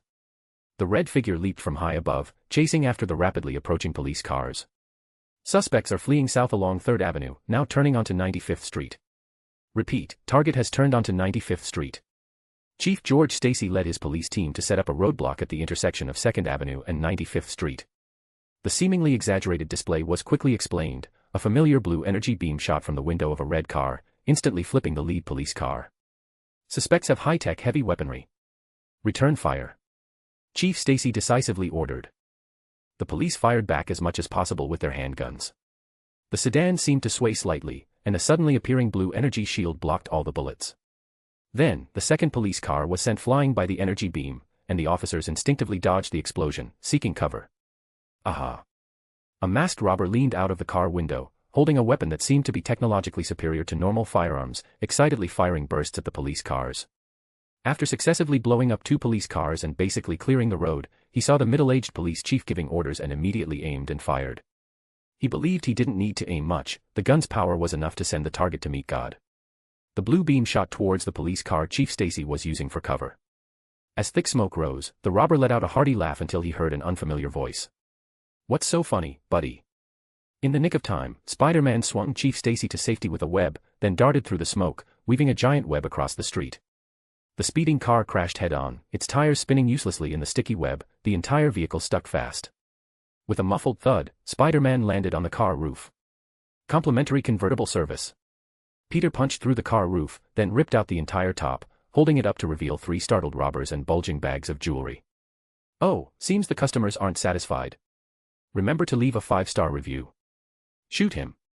Spider-Man backflipped to dodge the energy gun's shot, trying to web up the barrel, but it was useless. The blue beam pierced through the web, and he dodged it with a sideways duck. Then, a web shot from his right wrist hooked the passenger door. The moment the passenger door was torn off by the web, the armed robber, who was about to open the door, stumbled out, his weapon also snagged away. Peter, meanwhile, picked up the high-tech weapon he'd never seen before and examined it closely, spotting several familiar components, Chitauri technology, which he'd seen a lot of in previous months. Wait, this energy source is a modified Chitauri rifle. Someone cracked this in just a few months. The robber in the back seat hadn't gotten out yet, but the armed passenger and the driver had. The driver was a standard tough guy, his hands equipped with glowing blue power gauntlets, while the passenger, after having his gun taken, came out with an energy shield embedded in his arm. You know, you guys aren't very distinct. This morning, I dealt with a guy who called himself the Shocker based on his weapon. You guys should come up with some catchy nicknames too, Spider-Man quipped, dodging punches as he walked backward with a leisurely pace. Like the Boxer, how about that? And the one in the back, Shieldman. Oh, now I should call you Chargeman. Shut up. Why does everyone always tell me to shut up? As the energy shield robber charged, encased in blue light, Peter easily dodged him with a somersault, returning to the Boxer's front, focusing on dodging, left hook, right hook, beautiful jab. Are you done? The Boxer looked at his gauntlets in disbelief, seemingly confused as to why, with his boxing skills and power gauntlets, he hadn't landed a single hit. The young Spider nodded understandingly. Then it's my turn. Ack. With a classic Wilhelm scream, the Boxer was punched flying, sticking helplessly to the web blocking a road. The shielded robber turned to see this, but then saw the guy in the back seat aiming a rocket launcher at Spider-Man, and directly in his own line of fire. No, no, no, no, no. Activate your shield. Chargeman pressed the shield twice, but the energy shield seemed to have run out of power. It flickered twice, then died. Unfortunately, the rocket launcher had already fired, leaving him no choice but to scream in despair. No power. Peter even turned his head to double-check, confirming that this rocket would hit his teammate no matter what, then chose the simplest and most straightforward way to solve the problem. This goes to show, kids, always remember to bring a power bank when you're out and about. Peter wrapped a web around the rocket, swung it directly into the sky, and then fired another web to detonate it midair. The flash of the explosion illuminated everyone present, leaving the guy with the rocket launcher wide-eyed. And Spider-Man's easy shrug. All right, guys, want to keep going. Chapter 9, Herman in action. Thanks, Spider-Man. Without you, we really wouldn't know what to do with these dangerous individuals, Police Chief George Stacy said, looking up at the figure perched on a utility pole. The handcuffed criminal grumbled unhappily, this isn't fair. That freak can play with a rocket like a rubber ball. How are we supposed to deal with a monster like that? Shut up, a young officer snapped. You, who used a rocket launcher against police with only handguns, have no right to talk. The seemingly new officer roughly shoved the criminal into the patrol car. George could only offer a silent, awkward smile, then stated seriously, we all know your webs take hours to degrade. But this is Manhattan, New York can't afford a traffic blockade for that long. Oh, right. Spider-Man scratched his mask, then suddenly snapped his fingers. Acid can accelerate degradation. If you can't get chemical agents, he pointed to the confiscated energy shield, try this. Just stick it in the middle of the web and activate it. A few repetitions should loosen my web. For batteries, the power gauntlets should have some. George nodded in thanks. Spider-Man stood up, then, just as he was about to shoot a web, he thought of something else and crouched down to remind Chief Stacy, by the way, Chief, their weapons use Chitauri parts. It's only been 4 months since the Battle of New York, and ordinary criminals are already being armed with black market alien tech. You'll need to be extra careful. Thank you, Spider-Man. We'll find out who's modifying this alien tech. You're welcome, your friendly neighborhood is always at your service. With a whoosh of web fluid, Peter Parker's figure soared across the sky. He checked his watch, then slapped his forehead as if remembering something. Aunt May's cake. Matano Bakery. What day is it anyway? Aunt May ordered a cake. Whose birthday is it, or is someone coming over? He adjusted his direction midair. Hope nothing else goes wrong. Oh right, I need to find my backpack too. In the shadows of a crosswalk, Herman Schultz pulled down his hood, having witnessed the entire battle. He had to admit that the thug was right, against a spandex-clad freak who could swing through the air, 1 or 2 high-tech weapons were useless. To defeat a monster, one must first become a monster. Besides, Spider-Man wasn't invincible. The child's bicycle thrown into the subway was proof. The tracker he'd secretly placed on it showed a sudden change in altitude, indicating that Spider-Man was willing to help a random kid on the street. This masked vigilante wasn't a glory-seeking jerk who only craved praise, nor was he a cold, emotionless law enforcement machine. He was just a meddlesome do-gooder. And since he was a do-gooder, there were ways to deal with a do-gooder. All of New York could be a tool to hijack him. Herman hefted the backpack on his shoulder. Inside was the last batch of Chitauri parts they had salvaged over the past few months, his entire capital for a comeback. He walked slowly to the edge of Manhattan Island, then suddenly flipped over the embankment, landing precisely on a rusty maintenance ladder.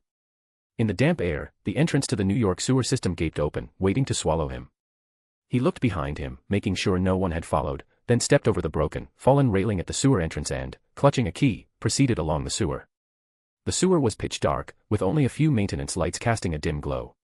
All around, he could hear the scurrying of rats or cockroaches, along with the sound of dripping water and his own footsteps. This key was a token given by the buyer to every seller, the only key that could open the door to that place. Herman stopped in an unremarkable passageway, inserted the key into a seemingly cement-filled brick seam, and turned it. The key grated loudly as it turned in the brickwork. Herman waited for a full minute before an eerie green light flickered in the darkness. The brick wall slid open to reveal several old computers glowing with green code. He threw his backpack onto the stainless steel plate serving as a table. The clatter of metal was particularly jarring in the confined space. Good, fewer people delivering lately, an electronically distorted voice came from the depths of the darkness. 3 green lights, arranged in a triangle, flickered from somewhere, scanning the package. A satisfied chuckle followed. Scarcity increases value. Name your price, I'll make you satisfied. I don't want money. Herman pulled out a crumpled list. Weapons made with these parts have appeared on the street. You should know who made them, right? The buyer's laughter crackled with static, trying to get rich with this. Or build your own gang. No problem, this haul is enough for 1 or 2 custom-made pieces of equipment. What functions do you need? I can customize one for you on the spot. They were completely wiped out, effortlessly. Herman could sense the buyer's nonchalant reply. That's what happens to those who can't learn to be discreet.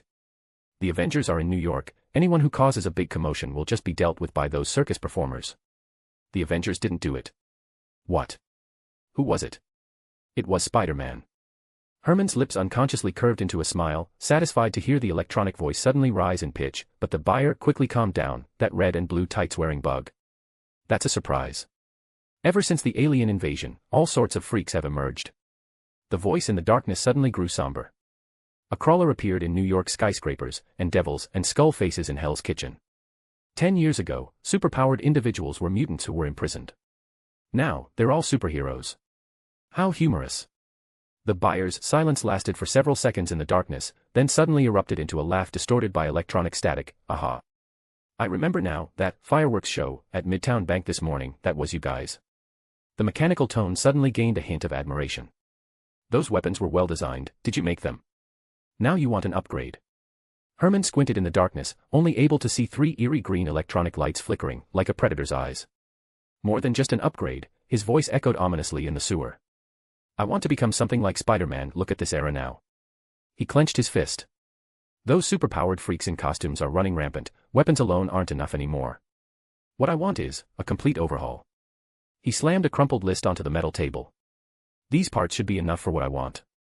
The sound of machinery suddenly drew closer. Herman saw 3 cold, gleaming mechanical claws emerge from the shadows, one of them clutching the list and retracting into the darkness. Rusty hinges groaned with a grating sound. Complete overhaul, the buyer's voice, laced with static, had a playful tone. You think I can get those? Maybe not you, but your supplier definitely can. Herman stared directly at the 3 green lights. After all, you couldn't possibly have sold all your gains from the past few months as scrap, could you? There are still many modified weapons. They must have a big buyer, right? Blinding flashlights suddenly flared. In the momentary intense light, Herman glimpsed a large sphere suspended in midair, with mechanical arms extending like an octopus's tentacles. Once the afterimages faded from his retina, the electronic voice spoke again. The list has been sent to the big boss. He's always happy for someone to help clean up street vigilantes. But I am curious about one thing. A mechanical claw suddenly moved close to Herman's nose. Why are you so fixated on competing with those theatrical performers? You don't seem to be in it for the money. Is there a problem? Of course not. The mechanical claw handed him a wad of crumpled cash.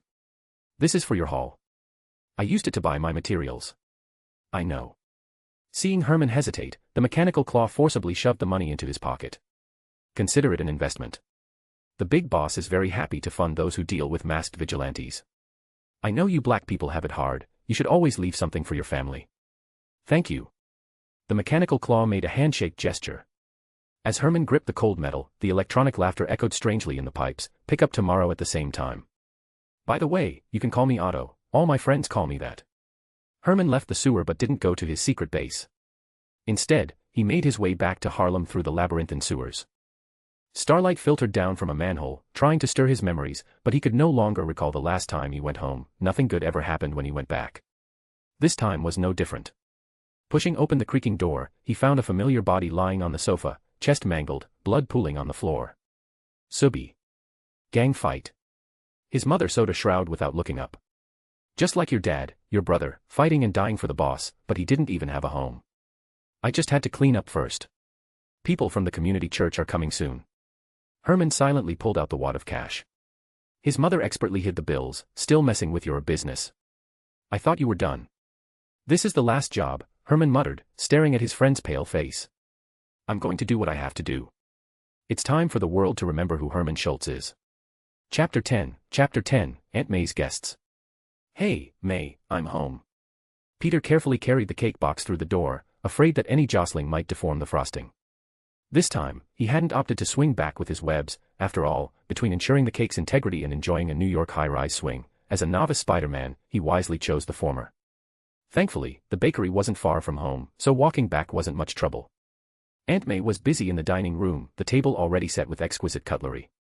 She looked up and smiled at Peter. How was your first day of high school? It was great. Peter placed the cake box on the table. I met 2 new friends, the clubs are super interesting, the school has its own TV show, and, well, everything was great. In truth, besides those 2 barely familiar classmates in the detective club, he had little truly profound impression of school life. After all, when you spend most of your energy being the friendly neighborhood Spider-Man, high school life tends to pale in comparison. But he obviously couldn't tell Aunt May that. Is today a special occasion? Peter deliberately changed the subject, pointing at the cake. You actually went to the trouble of ordering a cake. Aunt May took the cake and inspected it. Oh, nothing special. It's just my old friend Anna's birthday today. She just moved back to New York. She had moved to Pittsburgh to take care of her niece, who lost her mother. Her gaze softened as she took the cake to the kitchen to prepare it. Ben went to pick them up, they should be here soon. Peter nodded. No wonder Aunt May was so invested, a friend caring for an orphaned girl who had lost a loved one. That experience was strikingly similar to the Parker's own. He went into the kitchen to help, and Aunt May added as she arranged plates, oh, and that girl is a new student at Midtown High, just like you and Gwen. Maybe you've already met her. I don't really pay attention to girls, Peter scratched his head awkwardly. Even if I did, I probably wouldn't remember, since no one exchanged names with me. You child, Aunt May shook her head helplessly. You've never had many friends since you were little. You should be more outgoing. I think I am outgoing. Peter immediately retorted. I made 2 friends on the first day of school, and they've agreed to come over to build Lego together. Really? Aunt May's eyes lit up, and she placed freshly baked muffins on the table. You'll have to tell me in advance so I can prepare dinner for you all. They're going to love my aunt's muffins. Before he could finish, Uncle Ben's old car rumbled outside the window. Aunt May took the plate from Peter's hands. Will you go greet our guests, Peter? No problem. Peter walked towards the door, his super hearing already picking up light, quick footsteps approaching. He opened the door just as a knock sounded. The red-haired girl standing outside clearly hadn't expected the door to open so suddenly. She wore a white t-shirt and light denim hot pants, her fiery red hair blazing like a sunset in the evening light. Her hand, raised halfway to knock, froze in midair, a brilliant smile still plastered on her face. But the next second, she regained her composure, propped one hand on the doorframe, and winked at Peter. Face it, Tiger. She quirked a sly smile. You just hit the jackpot. Gwen Stacy was hunched over her computer, searching for drum tutorials. Visiting the school's rock club today had exhilarated her. Midtown High had several high school bands performing in the gym, and unlike the ballet she'd practiced since childhood, the uninhibited feeling of rock music was utterly captivating. Dad's probably going to call it hippie idleness, not understanding the free spirit of rock at all, she mumbled, closing the web page. Just as she was contemplating whether to take dinner to her dad, who was working late at the police station, she heard the front door open downstairs. Gwen ran down, surprised to find her dad, George, had actually come home early, his uniform jacket already draped over the back of the sofa. So, today was actually a peaceful day in New York. Chief George Stacy actually got off work on time. Thanks to Spider-Man, he stopped the bank robbery in time this morning, and then in the afternoon, he stopped a car full of high-tech armed robbers, and he also saved my daughter. George spread his arms, intending to give his daughter a hug, but Gwen froze there, unmoving. Seriously? A bear hug? Chief Stacy awkwardly added, "What, can't Dad get a hug? You came back from London last night and fell asleep. I didn't even get up this morning. We've been apart for an entire summer." Gwen smiled helplessly and hugged her father. Mentioning Spider-Man, she suddenly recalled the morning's events. Why does the Daily Bugle always smear him? He's clearly doing good, and he even saved us. Who knows? Jameson is certainly deferential to the Avengers, George said, taking a beer from the fridge. Speaking of which, early on, when Spider-Man couldn't write with his webs yet, he used notes to communicate with the police. At the time, I thought his handwriting looked familiar, but later, after thinking about it, no one's handwriting matched. The handwriting looked familiar. Gwen thought of Spider-Man's and Peter's identical sneakers. Could it be Peter? Peter. Peter Parker. George paused for 2 seconds, then suddenly burst out laughing. Impossible. Even though it's the childish handwriting like a middle schooler, it's definitely not him. I recognize Peter's handwriting. You could let me see it. Maybe I could recognize if it's one of your forgotten friends. The evidence is already archived, George suddenly said, his tone serious. By the way, I'm planning to visit the Parkers. Should I change my clothes? Gwen looked at her dad, frowning, and pointed to herself. Should I ask you why? We're going to express our gratitude, Gwen. This morning, you were in that kind of place. Oh my goodness, thankfully Ben was there, and you're perfectly fine, but we still need to say thank you to someone, right? More accurately, it was Spider-Man who saved us. But I can't find Spider-Man to say thank you. I forgot this afternoon. So Gwen could only helplessly console her father. All right, good thing I haven't had dinner yet. Maybe I can snag some of Aunt May's famous muffins. Don't dress too formally, we're just going for dinner. George Stacy gave an exaggerated compliment. Oh, May's muffins, I love May's muffins to death. The Stacy father and daughter said this as they got up and went to the Parker house door. George knocked, waiting for someone to open it. After a moment, Ben Parker opened the door. George was about to say something, but he seemed to hear lively laughter and conversation from behind Uncle Ben. George? Didn't expect you to get off work so early, Uncle Ben said warmly, patting the police chief's shoulder. May was just saying we should invite Gwen. Plenty of muffins, come on in. Looks like you have guests now, Ben. Maybe I should. No, no problem. No one ever thinks they should only entertain one friend instead of two. Guests at the Parker house. Gwen followed her father curiously, ignoring her dad's expressions of gratitude and Uncle Ben's polite replies, craning her neck to see who the Parkers' guests were, only to spot an unexpected figure in the dining room. Mary Jane Watson. This classmate she'd met today at the rock club was actually the Parkers' new guest. Gwen's scalp prickled instantly. They'd chatted so much, and she hadn't mentioned her father's disapproval of her playing rock music. If Mary Jane let it slip, wouldn't she be doomed? In contrast, Peter, who was being interrogated by the social butterfly Mary Jane and seemed quite flustered, appeared less miserable.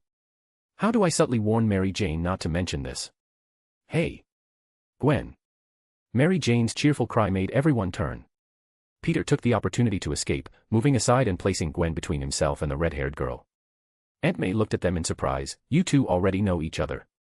We're classmates, Mary Jane said with a radiant smile, and the awkwardness shifted from Peter to Gwen, who could only awkwardly reply, yes, we are. Then Aunt May began to complain about Peter not making more friends. It's truly a joy today, all our friends gathered together. And even more joyful that the children already know each other. George, this is my Anna, my good friend from middle school. Anna, this is George, our neighbor, an upright and friendly police chief. Chief George also politely expressed his friendliness towards Aunt Anna. I'm very glad to meet you all, especially Gwen's friends. I'm so happy she can make good friends. Gwen felt as though a sword of Damocles hung over her head, ready to fall at any moment.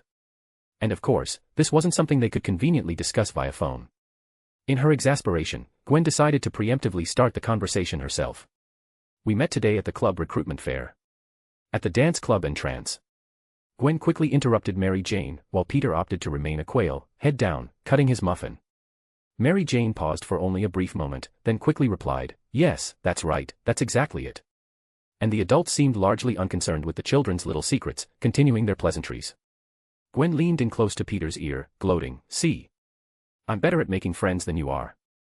And then getting your new friends to lie for you. Gwen's white sneakers landed squarely on Peter's foot. Peter forced a smile, nodded, then let out a long sigh. Mary Jane's line here is the same line she says when she first meets Peter in the comics. I don't know why Marvel is giving Mary Jane such trashy storylines. I handpick only the finest and most captivating novels for you. Don't forget to check out my other novels. p@trian.com/hongmengzi. Chapter 11, The First Night. Aunt May's worries were not unfounded. She really should have been concerned about Peter not making friends. At what should have been a warm and lively dinner, Peter was like a silent quail, focused only on the muffins on his plate, completely unable to join the two girls' conversation, though, to him, being excluded from girls' chats was perfectly normal. Not until the conversation turned to part-time school jobs. I found out Midtown High has a partnership with the Daily Bugle. Mary Jane excitedly described the internship she saw. They recruit intern reporters from our school every year. It's super cool, maybe I can even become a famous reporter someday. This child always has a 3-minute attention span, Aunt Anna said with a laugh, pulling back the curtain on Mary Jane's aspirations. Before, she wanted to be a star and even went to audition for TV shows, playing a few minor roles. Now she wants to be a reporter. The Daily Bugle is indeed a good media outlet, Chief George said, cutting his muffin in agreement. Jameson is a rare independent journalist. He doesn't favor any Democrats or Republicans. Instead, he reports news based on his own moral standards. He hesitated for a moment. It's just that his attitude towards masked vigilantes is too extreme. Like, Spider-Man has helped us police a lot, but Jameson never hears our thanks for these vigilantes. Especially Spider-Man, Peter thought as he ate his muffin. The reasons why J. Jonah Jameson hated Spider-Man differed across universes, and he hadn't yet interacted with this universe's J. Jonah Jameson, so he wasn't sure why he disliked Spider-Man. But if it wasn't out of pure malice, maybe he could even befriend Jonah or something. A Spider-Man who's friends with J. Jonah Jameson. Haha, that would certainly be interesting. But aren't the surge in superpowered crimes brought on by these vigilantes? Mary Jane threw out the popular current viewpoint. 2 years ago, before Iron Man and Ant-Man appeared, the world was so peaceful. Mary Jane voiced a common opinion held by many anti-superhero vigilante advocates. 2 years prior, before Tony Stark and Hank Pym, two top geniuses, became superheroes, everyone lived ordinary lives. Of course, there were superpowered individuals like the X-Men and the Fantastic Four, but the X-Men were primarily responsible for counteracting mutant extremists seeking revenge on humans, while the Fantastic Four were essentially explorers and scientists. Except for Johnny Storm, no one actively tried to take over the police's job. As for others, Thor was still a mythological figure then, Captain America was frozen in the Arctic Circle, and the Hulk was simply an urban legend and an internationally wanted criminal. Superpowered individuals at that time were synonymous with danger, unlike now, when they were universally admired. And ever since Iron Man burst onto the scene, things have gotten messier and messier. New York was even invaded by aliens recently. But not many of the Avengers are truly superpowered, Peter couldn't help but retort. Iron Man and Ant-Man rely on technology, Captain America is a super soldier, the Hulk's powers come from gamma radiation, and Thor, his race is divine. Peter, Aunt May interrupted him. Remember, the only divine being is our merciful Lord. I'm so sorry, May. As a materialist, Peter didn't want to argue with Aunt May, so he apologized and quickly moved past that point. Mary Jane, however, offered an answer to the question, but don't they only attract superpowered criminals? Many superpowered criminals only get their powers to fight them, don't they? Not entirely, Peter earnestly explained. Like Spider-Man and the Devil of Hell's Kitchen, they mostly deal with ordinary criminals. The devil? Good heavens, what good person would call themselves the devil? Aunt May made the sign of the cross and prayed, then looked at Chief George. Don't you agree, George? That's not my jurisdiction, Chief George said vaguely. But in the NYPD, everyone knew that in Hell's Kitchen, besides the devil, there was also a serial killer in a skull t-shirt, specifically dedicated to eliminating criminals. How do you know about Hell's Kitchen, Peter? SCH school, I heard about it at school. You know, May, Hell's Kitchen is in New York. Peter quickly tried to move past the topic, but Aunt May wouldn't let him go. She pointed her fork at Peter, emphasizing, listen, you are absolutely not allowed to go to places like that. I'm 15. Peter Benjamin Parker. All right. Peter quickly changed the subject. I also saw on the school's internship announcement that the Daily Bugle is hiring a website maintainer. I'm pretty good at that, it can be done remotely from home. Wow. Mary Jane's eyes lit up. Maybe we can work together. I'm not really sure, generally, that kind of job can be done from home. Peter, Aunt May sighed helplessly again. You need to get out more. When you have a job, you should stay at the office. Okay, Aunt May, Peter sighed, burying his head in the muffins again, secretly praying for the ordeal to end soon. Gwen, meanwhile, looked between the two, wondering if she too should look for a part-time job at the Daily Bugle. Herman lay on the mildewy mattress. This cramped pigeonhole had been home to his father, then his two brothers, and perhaps in a few years, if he no longer lived there, his younger brother would move in. The scent of mildew mixed with sweat filled his nostrils. The day's events replayed in his mind, the meticulously planned robbery, the sudden failure, witnessing Spider-Man's unbeatable presence, and the shocker's unexpected gauntlet that sliced through an entire building. Even more glaring was the red and blue figure on the Daily Bugle's front page. All of New York was talking about him, for better or worse. Just a freak, Herman muttered, gradually drifting into sleep.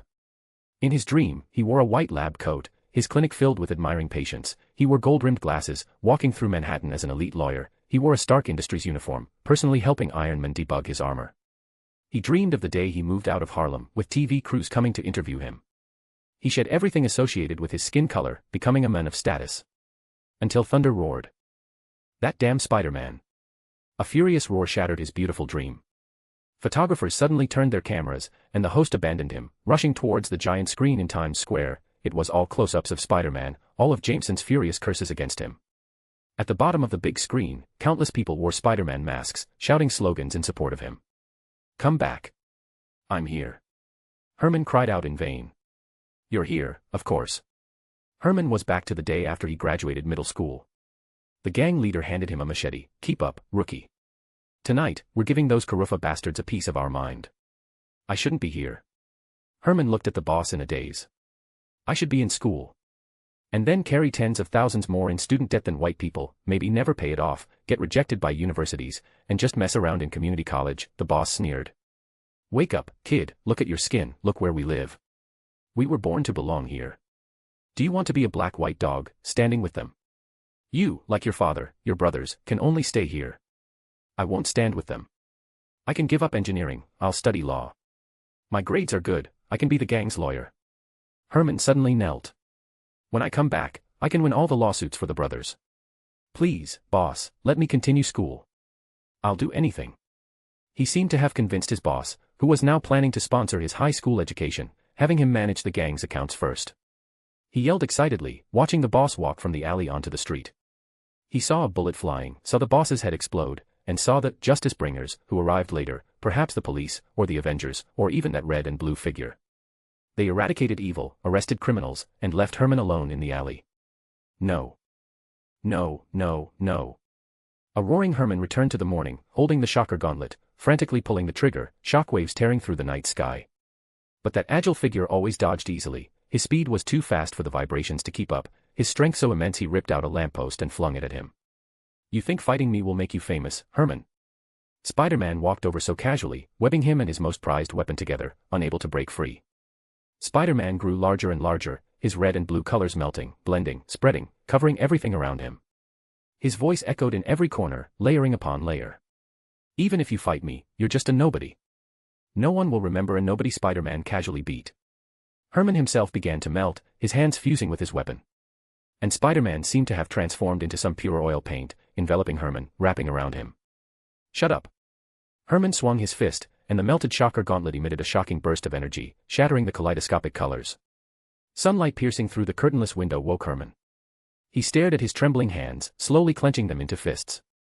Just you wait, New York, he swore to the morning light. I'll make everyone remember my name. Chapter 12, The Coming Shock. Herman Schultz rolled over on his dilapidated mattress. This might be the last time he slept on it, regardless of whether his plan succeeded. No good end awaited him, only death in the streets or decades behind bars. But what did it matter? As long as the whole world, no, as long as all of New York remembered the name Herman Schultz, it would be enough.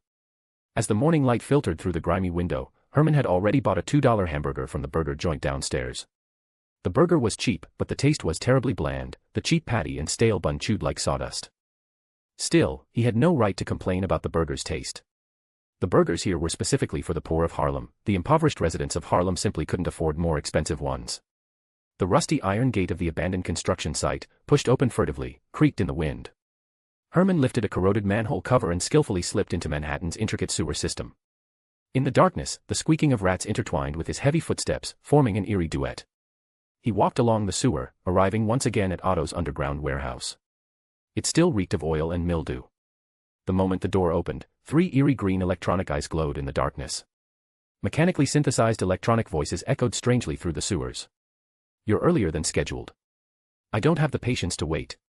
Is the stuff here?" Herman impatiently brushed a stray web off his sleeve.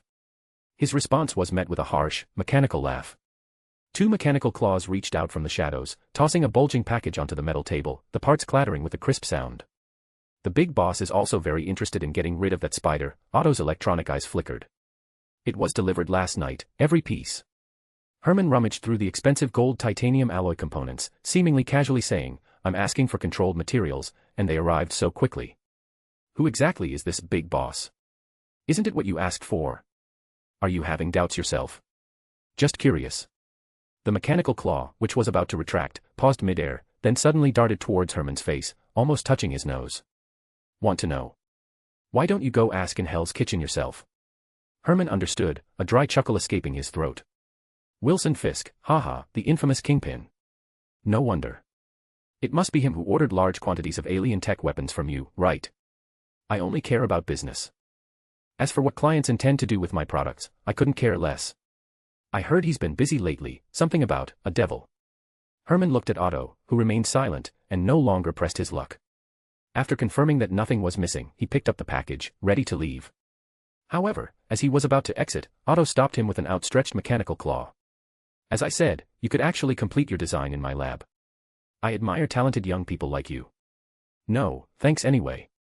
Herman declined Otto's invitation. "My equipment, when I'm experimenting with it, the whole sewer system can't handle it, believe me, I've tried." The Midtown Bank building. That was indeed a masterpiece. Otto's electronically distorted, chilling laugh continued. "All right, then I look forward to your grand display. Hopefully, it won't be too long." "You won't wait too long." Herman took the package and left. Logically, the New York police should have been pursuing him already, but he had slept at home all night with no news. As he left, he noticed the New York police hadn't come for him. Either his subordinates kept their mouths shut, or the police simply looked down on him as a small-timer. If it was the latter, they were terribly mistaken. Returning to the long-abandoned, unfinished building, Herman pulled out his mechanic's welding torch and other equipment and began to work. The welding torch emitted a blinding blue light. Herman repurposed ice hockey pads, gloves and elbow guards, into weapon bases, with wires of different colored insulation winding like veins across the arm guards. Several parts salvaged from the old shocker gauntlet were directly welded onto them. Pliers lay beside countless cut wires, copper strands intertwining. He bit off a piece of electrical tape and wrapped it around the connected wires. As the setting sun stretched his shadow, Herman wiped sweat from his face with his grimy cotton glove and raised his left hand. He had donned the new generation of shocker gauntlets. As his custom-designed battery system was wired up, the indicator light flashed green. He slowly clenched his fist, the indicator light turned from green to yellow. In tense anticipation, Herman punched with his left hand. The indicator light turned from yellow to red. A piercing shriek kicked up a fierce cloud of dust, leaving an impeccably clean streak in the long-abandoned hallway.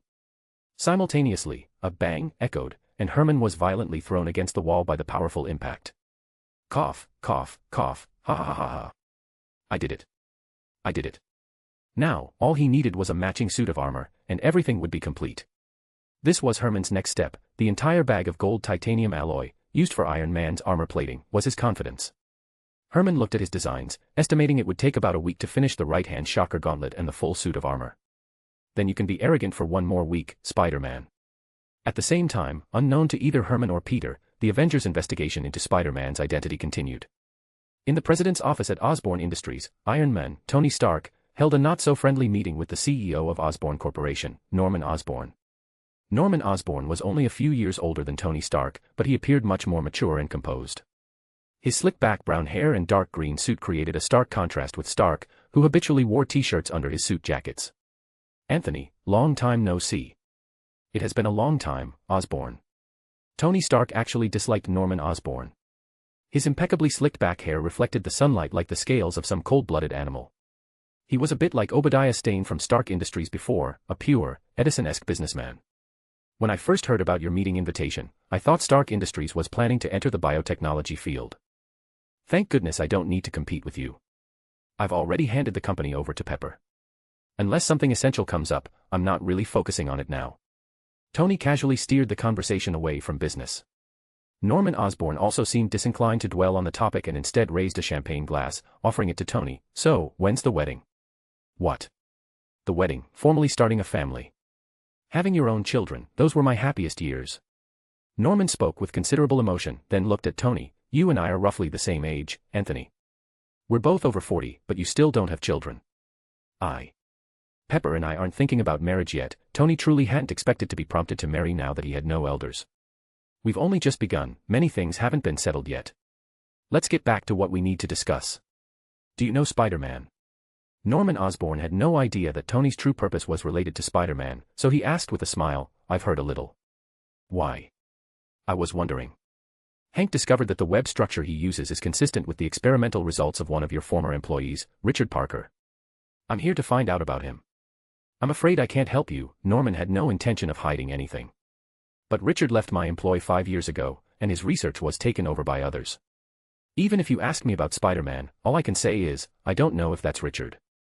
Richard Parker's death was an internal S.H.I.E.L.D. secret, and Ant-Man only coincidentally remembered it, so Norman's reaction was entirely reasonable. So, your research, it hasn't yielded any results in these past few years. No results at all. We only created some mutated spiders. The Osborn Tech Expo half a year ago even accidentally caused the glass in that exhibit area to shatter, and the exhibits escaped. They're still unaccounted for now. It was as if a window had opened in a dark room. Both men were stunned. Then, Norman Osborn smiled. If you're looking for Spider-Man, I truly have no information here. I understand. Tony shook Norman's hand and strode away. As he left Norman Osborn's office, Jarvis's comment came through his miniature earbud. Your behavior just now was not in line with social etiquette, sir. When have I ever followed that stuff? Tony muttered as he walked. Jarvis, open the satellite images. On the day of the Osborn Tech Expo, upload all personnel data to the cloud. Green Goblin, Norman Osborn commanded, and then Osborn Industries' own AI began to operate according to its master's order. Input keyword, Richard Parker. The searches on both sides proceeded almost simultaneously and, almost at the same time, yielded the same name. Keyword retrieved, Richard Parker. Search result obtained, Peter Benjamin Parker. Reason for retrieval, direct familial relationship, father-son. Chapter 13, Friendly Neighborhood Daily Rounds. What's the best thing about being Spider-Man? Hard to say. The morning sun cast its glow on the New York skyline, as a red and blue figure sped along the glass facade of a skyscraper. If a commuter spotted a fleeting shadow on the ground and looked up, they'd see Spider-Man with his backpack. Today, he ditched his signature web-slinging for a run-up a vertical wall. But not having to squeeze onto the subway every day is definitely in the top 3, woohoo. Peter leapt onto a railing by the Hudson River, and amidst the roar of passing cars, he dove like a swimmer. Just as he was about to hit the water, a web shot out with a thwip, carrying him in a perfect arc under the Queensboro Bridge. Uncle Ben and George were both busy with work, so they generally wouldn't pick them up or drop them off for school, unless it was a special day, like the first day of school or something.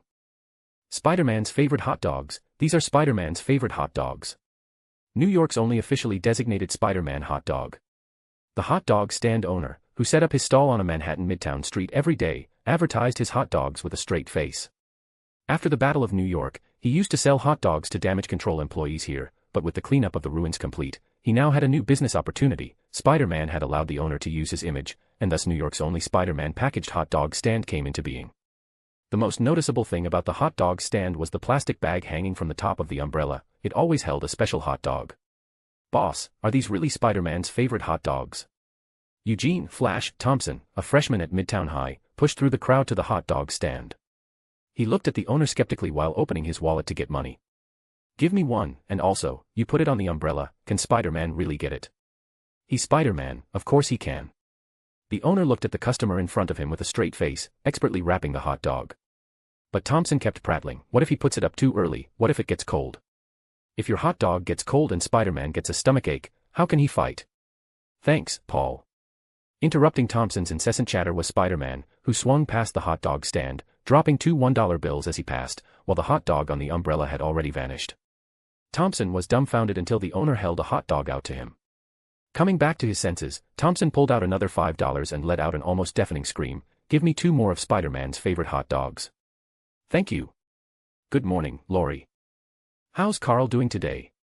Carl says he's good, thank you for bringing him back. The middle-aged man on the rooftop, preparing to release his pigeons, only managed to say that much before the figure speeding along the wall vanished around the corner. The startled pigeons began to coo wildly, and Laurie could only stroke his old friend repeatedly. Calm down, he just webbed you up and sent you home, he didn't roast and eat you. Such morning patrols played out every day. Spider-Man, eating a hot dog, would high-five newspaper stand owners, help old ladies with their shopping bags, and even give directions to lost puppies. After all, what kind of friendly neighborhood Spider-Man doesn't know every block? Until, at some point, the red and blue suit vanished among Manhattan's skyscrapers. At the subway station exit, Peter Parker, in plain clothes, coincidentally emerged. He certainly hadn't come by subway. This was just a plausible excuse for his sudden appearance near school. 2 more blocks away was Midtown High School, one of New York's top public high schools, existing only in the Marvel Universe. Early in the morning, Midtown High's television station was already at work, with 2 hosts broadcasting news on screens visible throughout the school corridors. Good morning, students, this is Midtown High. I'm your host, Betty. And I'm your host, Jesse. Peter, after a quick glance at the screen, went to his locker, opened it, put his backpack inside, and took out the stationery he needed for his morning classes. He hadn't even closed the locker door when he heard a familiar, utterly annoying voice. Parker. Again. Carl. Peter's spider sense didn't even react. He didn't even bother to feign surprise. He just closed the locker door and stepped back. Carl King, striding forward, slammed his fist heavily onto someone else's locker, trying to look menacing. Peter pointed at the smashed locker. You know that's not my locker, right? Carl King hesitated, then snarled a threat. Listen, Parker, I'm not going to bother with the middle school stuff. I won't care about your shady friends either, but if you keep sticking your nose where it doesn't belong, you're dead. With another bang, the locker was sadly hit again. Carl King finished speaking and left without giving Peter time to react, leaving Peter quite puzzled. Is this a new type of school bullying? The one being lectured threatens the one lecturing him. Peter, completely bewildered by Carl King's behavior, shook his head. A passing janitor, leaning on his broom, offered a similar sentiment. No shortage of trash students in any era, but I've seen enough thugs, kid. Don't be afraid of them. Be brave, fight back, and defeat them. Thanks, Stan. After thanking the father of Marvel, who in a universe without Marvel comics could only be a janitor, Peter walked into his math class. He, Amadeus, and Harry were in the same math teacher's class, while Gwen was assigned to another teacher. And Carl King, you couldn't expect a muscle-bound idiot to be in the same level math class as Peter Parker. Good morning, Peter. Harry sat beside Peter and placed his laptop on the desk. Before class started, Harry opened his computer and started searching for news about Spider-Man online. Spider-Man. Why are you interested in him? Nothing, just heard people talking about Spider-Man, so I wanted to learn more. By the way, are you planning to go to the detective club? I'm thinking of checking it out. Sure, I like solving puzzles, it's relaxing. Amadeus arrived late, apologized, and sat behind them. He wasn't very tall, a standard scrawny, easily bullied nerd type. Peter wondered if he could even see clearly from the back. After Amadeus was seated, Harry turned his head to ask about their previous topic. Hey, Amadeus, we're planning to submit our application to join the detective club after school. Want to come along? Of course, I'll go with you, sounds good. Amadeus nodded. After a few seconds of silence, Peter looked at him. Are you okay? Did someone bully you? No. It's just that I'm probably short, so no one notices me, and I got bumped into a few times. Amadeus casually brushed off the topic. At that moment, the teacher entered, interrupting their conversation. High school studies, regardless of the country, are tedious. This class was pre-calculus. Midtown High's required math textbooks were considerably harder than other high schools, including advanced algebra and basic calculus courses. This was probably due to its partnerships with Osborn Tech and Stark Industries. In other high schools, math textbooks might be much simpler. Peter had even heard of some schools where students organized to make math an elective, which was outlandish. Listening to the pre-calculus class, which presented no difficulty, aboard Peter soon began twirling his pen, then doodling on paper, then switching to his right hand to twirl the pen and doodle with his left hand. You can write with both hands. Harry seemed to have discovered something incredible, asking in a low voice, can you write with both hands simultaneously? Peter's left hand wrote yes on the paper. Can you write different words simultaneously? This time, his right hand wrote no on the paper. All right, guys. We need to find a good day to build Lego together. Harry, who had finally endured math class, seemed to have finally thought of something, smiling happily. It was clear he really wanted to build Lego. He nodded, laughing. No problem, just find a time. I'll tell Aunt May, she'll be happy to arrange dinner for us. The group headed to their next class. As they walked, the school's news program was broadcasting new information. Based on this year's voting results, we have determined the theme for the first day of Spirit Week before homecoming, superheroes. Every student who wants to participate must dress up as a superhero or a supervillain. Chapter 14, Detective Session 1. The detective club's enrollment process was exactly as Jessica described. Besides filling out basic information, one also had to solve a meticulously designed logic puzzle. The puzzle was astonishingly rich in detail, professional enough to be published as a detective novel. For example, the logic puzzle Peter encountered, without going into specific case details, broadly described a victim whose stomach was burned through, with the method being the replacement of drug capsule granules with metallic sodium. Setting aside feasibility, just the sheer imagination of it would be enough to drive an ordinary high school student crazy. One couldn't arrive at the answer without using the process of elimination. I'm done. Congratulations, Peter Parker. You're officially a member of the detective club. Jessica smiled and pulled a cardboard box from under the table. This is a membership souvenir, a deerstalker hat from 221B Baker Street. The box was stacked with at least 20 hats, dust motes dancing in the sunlight. Peter picked one up and glanced at the tag. Made in. Oh. Believe me, even if you actually bought one from Baker Street, the tag would still say that. Peter actually had a genuine 221B Baker Street deerstalker hat that Gwen had brought back from London, and its tag indeed said it was made in the UK. But he decided not to embarrass his senior. Amadeus followed closely, completing the puzzle and receiving a similar souvenir. Harry, meanwhile, was still deep in thought, until 10 minutes later he suddenly slapped the table. I got it. The murderer used. Show. Jessica put a finger to her lips. Answers must be written down, no spoilers. Harry sheepishly handed in his answer sheet. Jessica read it and nodded in satisfaction. This year's new members are really good, all three of you got perfect scores. Usually, we only require a passing grade to join. Are there few people in our club? It feels empty. Not too few, but there are over 20 members. It's mainly that when there are no activities, only the on-duty member is here, usually me. We do take on some requests, like a student's lost item, or someone suspecting their boyfriend or girlfriend is cheating and needing evidence. These requests don't count for academic credit. Only the detective club's official activities undoubtedly counted for academic credit. So Amadeus asked the question. So, what kind of activities does the detective club usually have? Jessica chuckled, picked up a remote control from the table, and lowered the screen. The projector displayed a pre-made PowerPoint presentation with a striking bold heading. Ultimate Challenge, Discovering Spider-Man's True Identity. What? Surprised, aren't you? Misinterpreting Peter's startled reaction, Jessica naturally explained, almost all superheroes have revealed their identities, only Spider-Man is an exception. So, finding Spider-Man's true identity, isn't that the most challenging puzzle the detective club should solve? I know it's difficult, but this is what we're going to do. Peter began to doubt the wisdom of joining the detective club. He gawked at everything, momentarily at a loss for words. Harry, however, reacted quickly. Doesn't that mean Spider-Man doesn't intend for his identity to be revealed? If so, he'll definitely protect his secret identity. And detectives seek the truth. Wait, won't this infringe on his privacy? Although he felt he had hidden his identity well, Peter still decided he should say something. Jessica hesitated when she heard this, then came to a conclusion. That's true, but we can't exactly get Spider-Man to come here and stop us, can we? Peter's vision went black for a moment as he leaned back, then he sat upright, took a deep breath, and tried to analyze rationally. Okay, even if we investigate, what clues do we have? He swings around in the sky, there are no weaknesses to catch. But to this question, Jessica simply smiled. Indeed, generally, it's hard to get such clues. Currently, the only footage of Spider-Man available on social media is from dealing with a few robbers earlier. It's very short, and hardly reveals anything. But Jessica raised her voice, then pressed the remote control again. I have exclusive material here, and it should be the earliest known footage of Spider-Man's activity. At that, Peter Parker raised his hand. May I ask where you got it? I filmed it myself. My home is in Manhattan, and it was affected by the alien invasion. Spider-Man saved me. Jessica said, tucking her hair behind her ear a bit shyly. Personally, I wanted to find him and thank him.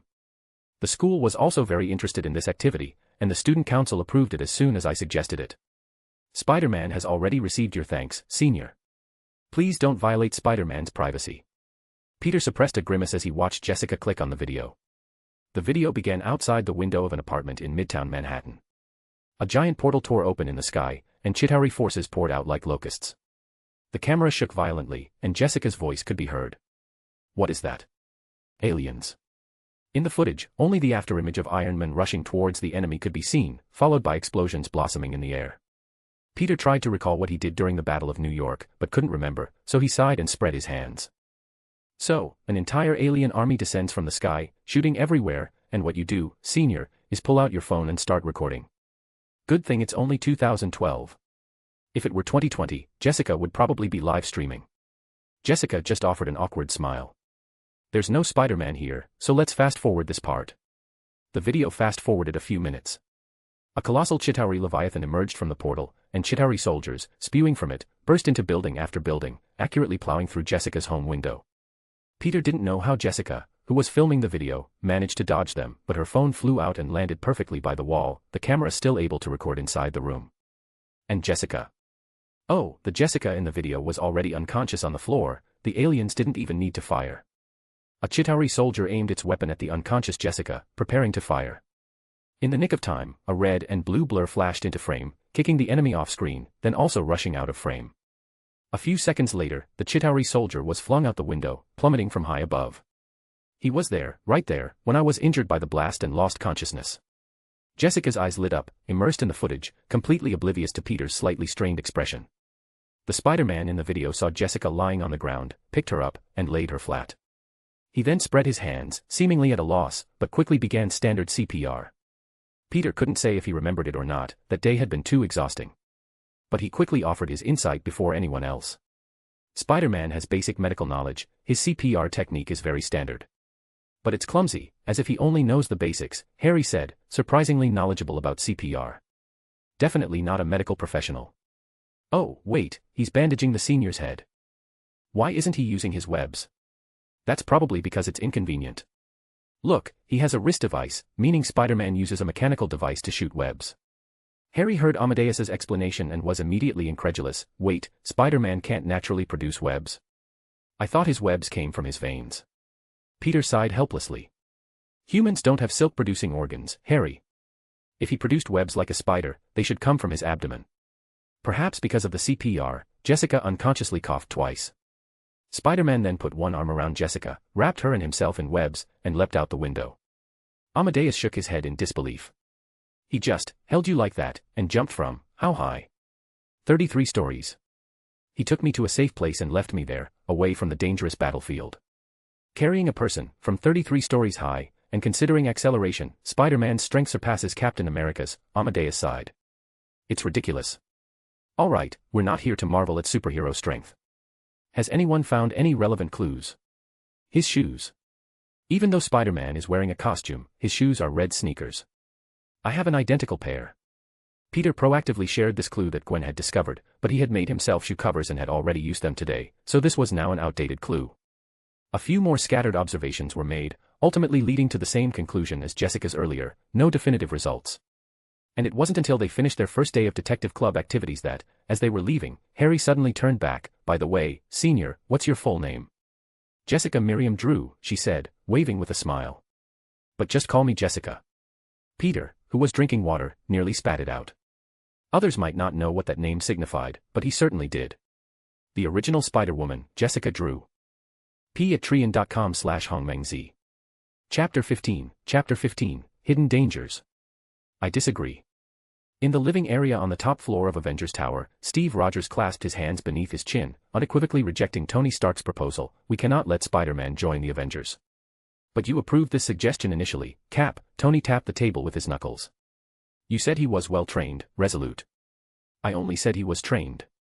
But I didn't know there was an underage kid under that mask, Steve retorted immediately, cutting Tony off. Tony, we're facing a war. We can't let children participate in war. Tony lowered his head to look at the table, but immediately raised it to argue. Will war spare a child, Cap? You've been through war, you know what kind of war we're facing. We need an army, not a small squad. That kid can be useful. I know even better that a soldier without conviction is a ticking time bomb on the battlefield, Tony.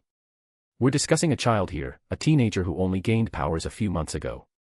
Does he truly know what he's fighting for? He might just be acting out of his kind instincts to punish evil and promote good, but what the Avengers face? He's simply not ready. The new Avengers initiative, Tony's expansion plan after the Battle of New York, aimed at building a defense strong enough to withstand the next interstellar invasion. After all, this time, the Chitauri army only invaded through a portal. If next time, their fleet directly reached the outer solar system, could a force of only 5 Avengers stop an overwhelming alien army? It wasn't just the Avengers, Nick Fury also knew that the 5 of them couldn't stop another large-scale alien invasion. After the Avengers separated from S.H.I.E.L.D. to become an independent organization, S.H.I.E.L.D., with Clint Barton as captain, formed a superpowered team called the Thunderbolts as a backup plan for the Avengers. Both Tony and Steve were well aware of this. And Tony and Steve tacitly avoided cooperating with Nick Fury, the one-eyed man who harbored too many secrets. But now, the controversy over whether to recruit Spider-Man into the Avengers filled the conference room with tension. Bruce Banner crunched on potato chips.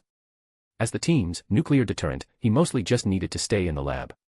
Unlike the movie universe, where everyone tended to focus more on their personal matters, the Avengers in this world were more like a tight-knit combat unit, though Thor was often absent. At this moment, he was observing the argument, and thanked Janet Van Dyne, Wasp, who brought him a fruit platter. What are Tony and Cap arguing about? They're arguing about whether a high school kid should join the Avengers. Banner, whose mouth was dry from eating chips, picked up an apple slice with a toothpick and ate it. Honestly, I think the suggestion is pretty outrageous too. The Wasp listened, her face full of question marks. A high schooler? Good heavens, you're actually considering recruiting a high schooler instead of considering me. Janet Van Dyne, Ant-Man Hank Pym's girlfriend in the Wasp, was only the Avengers manager, not an Avenger. Yeah, he's just a little kid, young, doesn't know anything. Tony picked up an orange slice from the fruit platter and popped it into his mouth. But at least he wants to be a good guy, and he's acted on it, hasn't he? We can train him, lead him to become a qualified hero. Cap, if you think it's unsuitable, we can always just ask him if he's willing to join first.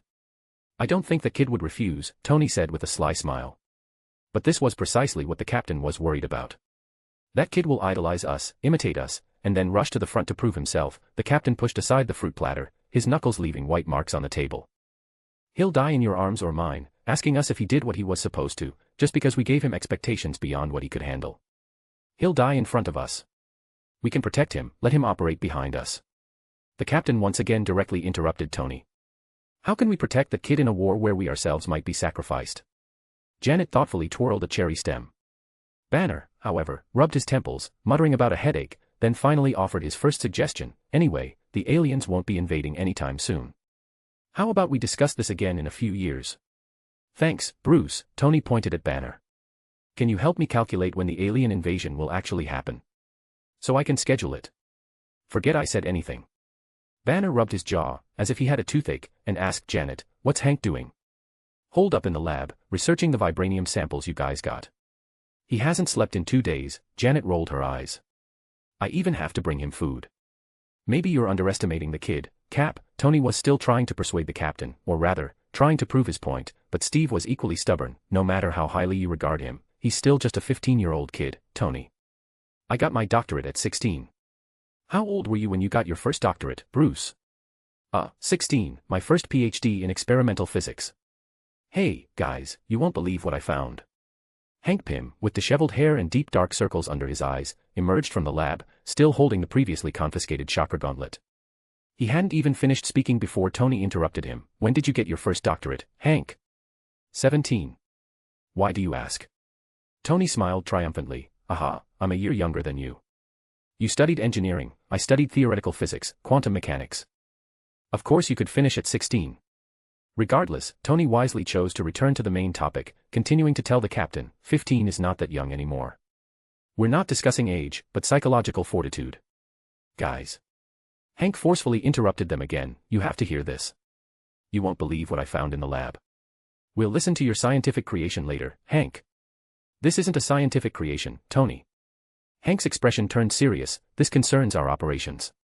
A few minutes later, a schematic of the disassembled chakra gauntlet appeared on the projector. The Avengers sat around, gazing at the structural diagram, awaiting Hank Pym's explanation. This thing is quite crude and primitive. I initially thought it had to rely on Chitauri technology to operate, Hank said, manipulating the projection to replace all Chitauri parts in the structural diagram with existing Earth components.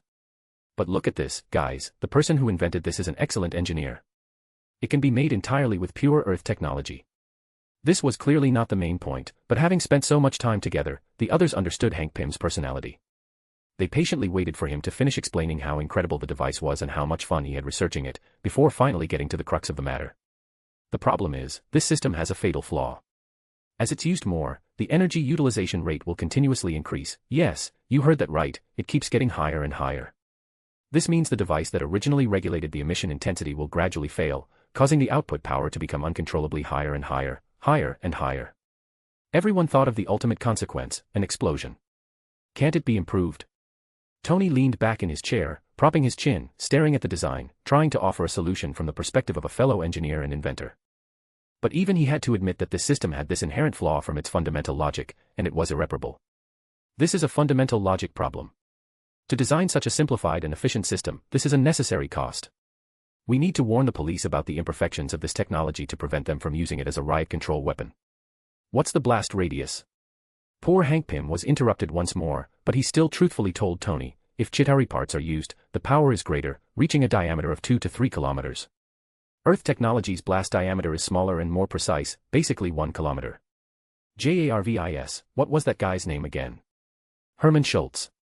The captain remembered clearly. Hank hadn't realized there was a problem yet, but Tony and the captain exchanged glances, both realizing the situation was grim. How long has he been out of jail, Cap? Almost a week. But we don't know how many of these flawed weapons he can build in a week, Tony sighed deeply. That's the biggest problem. I handpick only the finest and most captivating novels for you. Don't forget to check out my other novels. p@trian.com/hongmengzi. Chapter 16, Shocking Entrance, 1. Herman had never forgotten Spider-Man. He was already certain that to make a name for himself, he had to defeat a true superhero. Compared to the well-equipped Avengers, that Spider-Kid in his cheap tights, swinging between buildings, was undoubtedly the best choice. The last rays of the setting sun cast mottled shadows through the skeletal steel framework of the unfinished building. Suddenly, a flash of silver, Herman, clad in silver armor, leapt high, slamming his armored gauntlet into a concrete wall. With a deafening roar, the entire wall shattered. His figure plunged with the collapsing bricks, smashing through 3 floors before hitting the ground level with a heavy thud, raising a cloud of dust. Finally. It's complete. Improving the shocker gauntlet was never a problem for Herman. What truly took a full week was the suit of armor itself.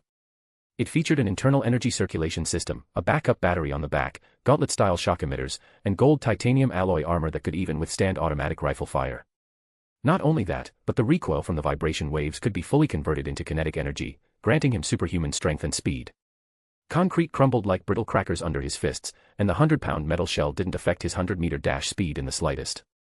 The only drawback was the extremely cumbersome donning process. This wasn't some high-tech exoskeleton, but merely a collection of metal plates connected by a complex transmission system, requiring assembly piece by piece like a medieval knight. When the last piece of armor was removed, Herman let out a long sigh of relief. The last few dollars in his pocket were meant for food, but the sight of J. Jonah Jameson ranting furiously about Spider-Man on a large street screen changed his mind. The red and blue tights in the footage reminded him of his own crude silver armor, still bearing burn marks from welding and hammer indentations from forging. So he turned and walked into a convenience store. A few minutes later, he walked out with 2 cans of spray paint. Time for a shocking entrance. Today is a normal day. High school life passed quickly. For Peter Parker, nothing particularly good or bad had happened. The detective club's investigation had made no progress, the knights building Lego with Harry and Amadeus were filled with laughter, Gwen was secretly involved in the rock club, and homecoming was just around the corner. Everything was reassuringly uneventful.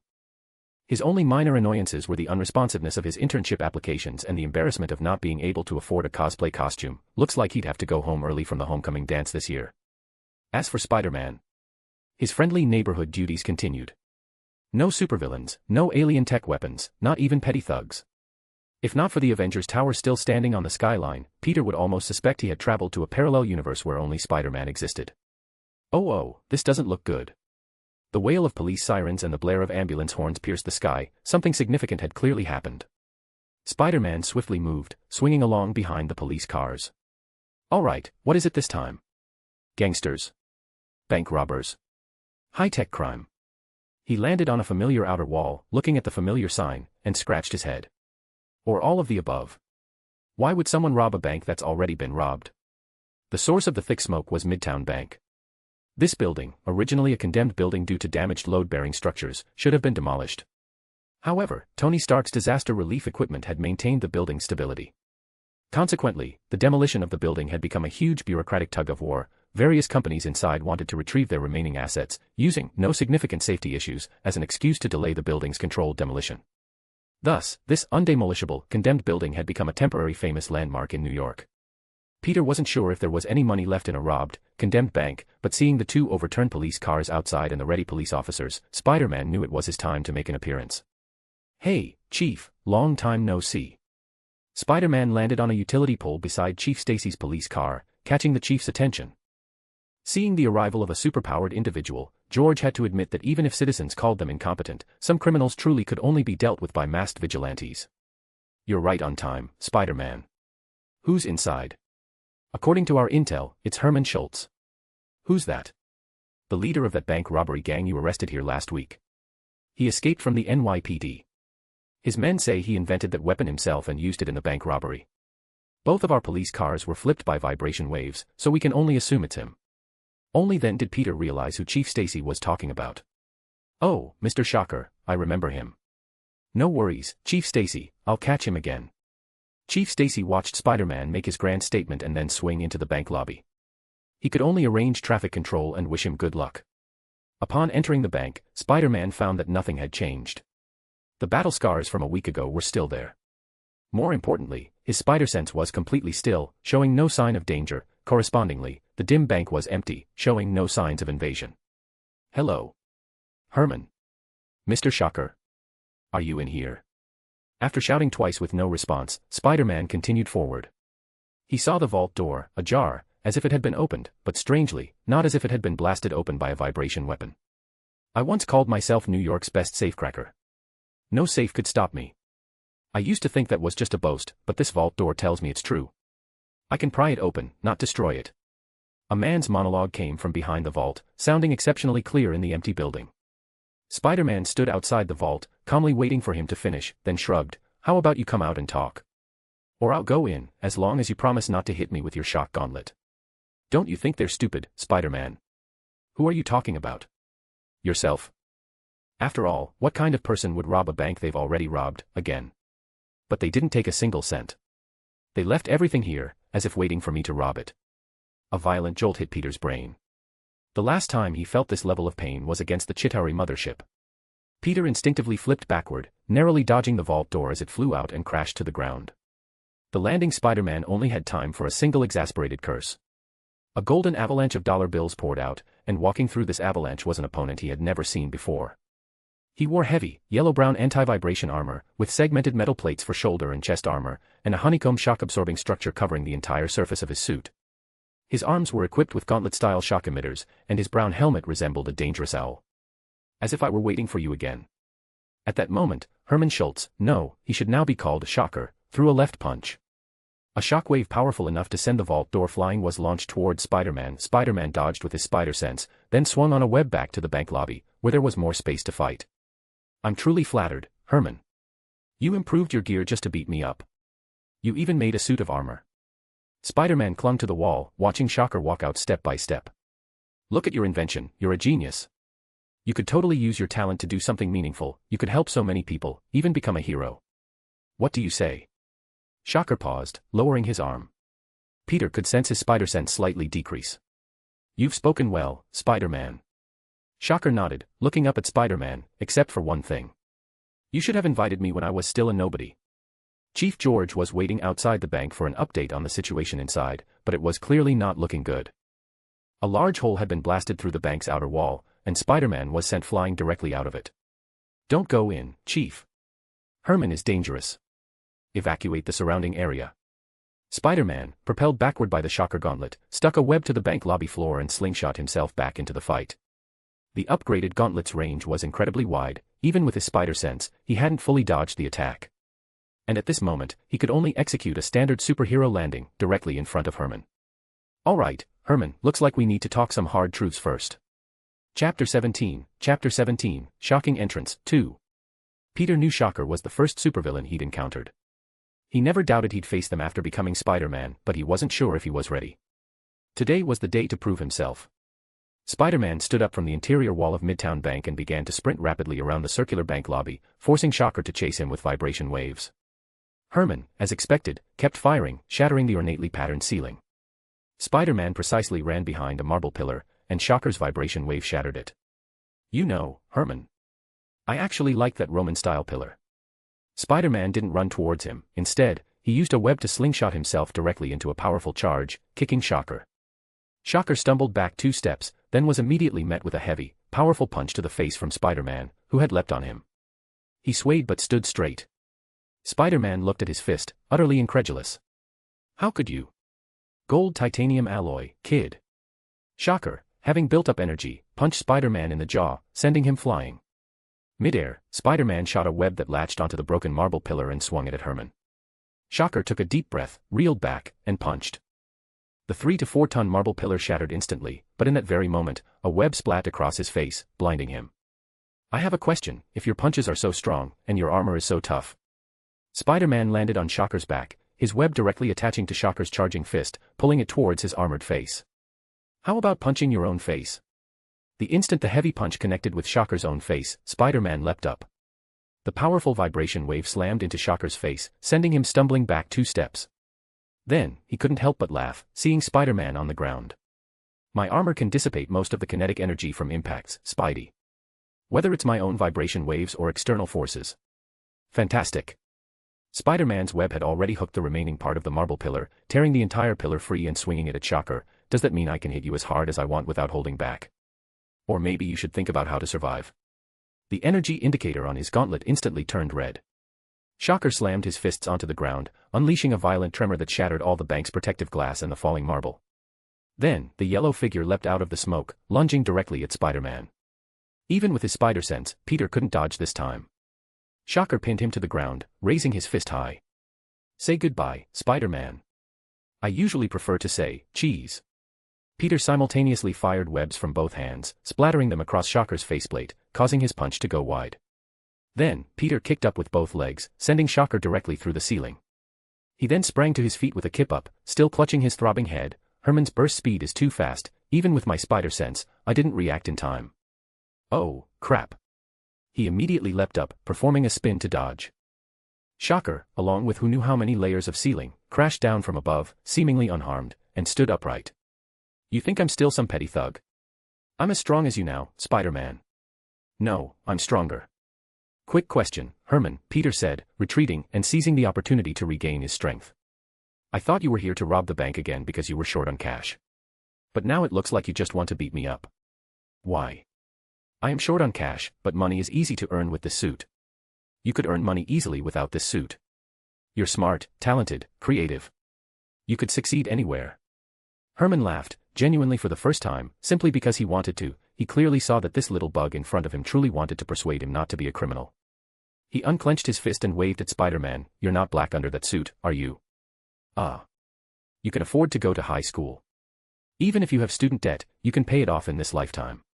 I'm different. I might never be able to pay it off, and more importantly, I might not even have had the chance to go to school. Herman didn't walk towards Peter. Instead, he distanced himself. Think about it, Stark, Osborn, Baxter, would they hire someone without even a high school diploma? And a black man at that. It has nothing to do with skin color.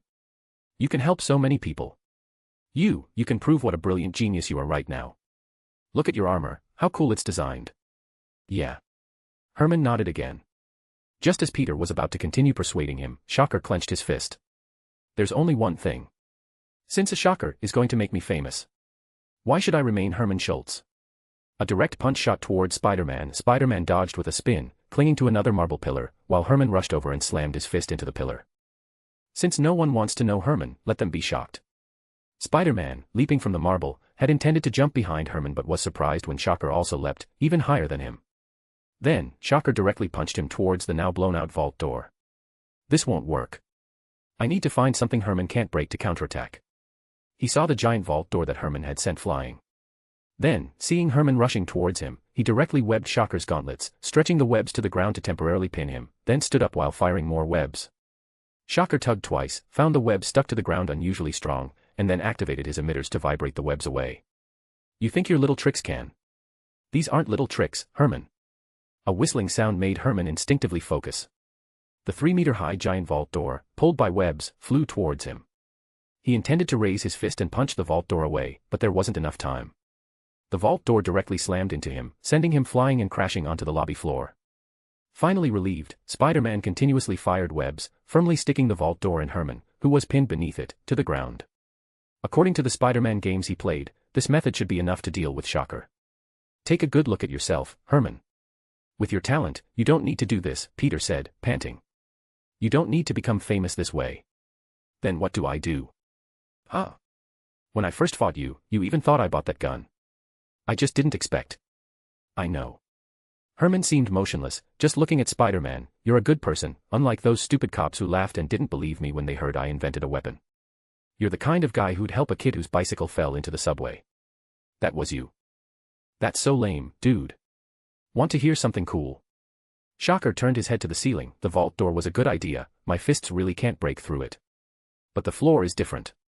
Thanks to modern city construction, there's an underground parking lot beneath this building. What? A violent tremor, like a small earthquake, caused the entire bank lobby to collapse.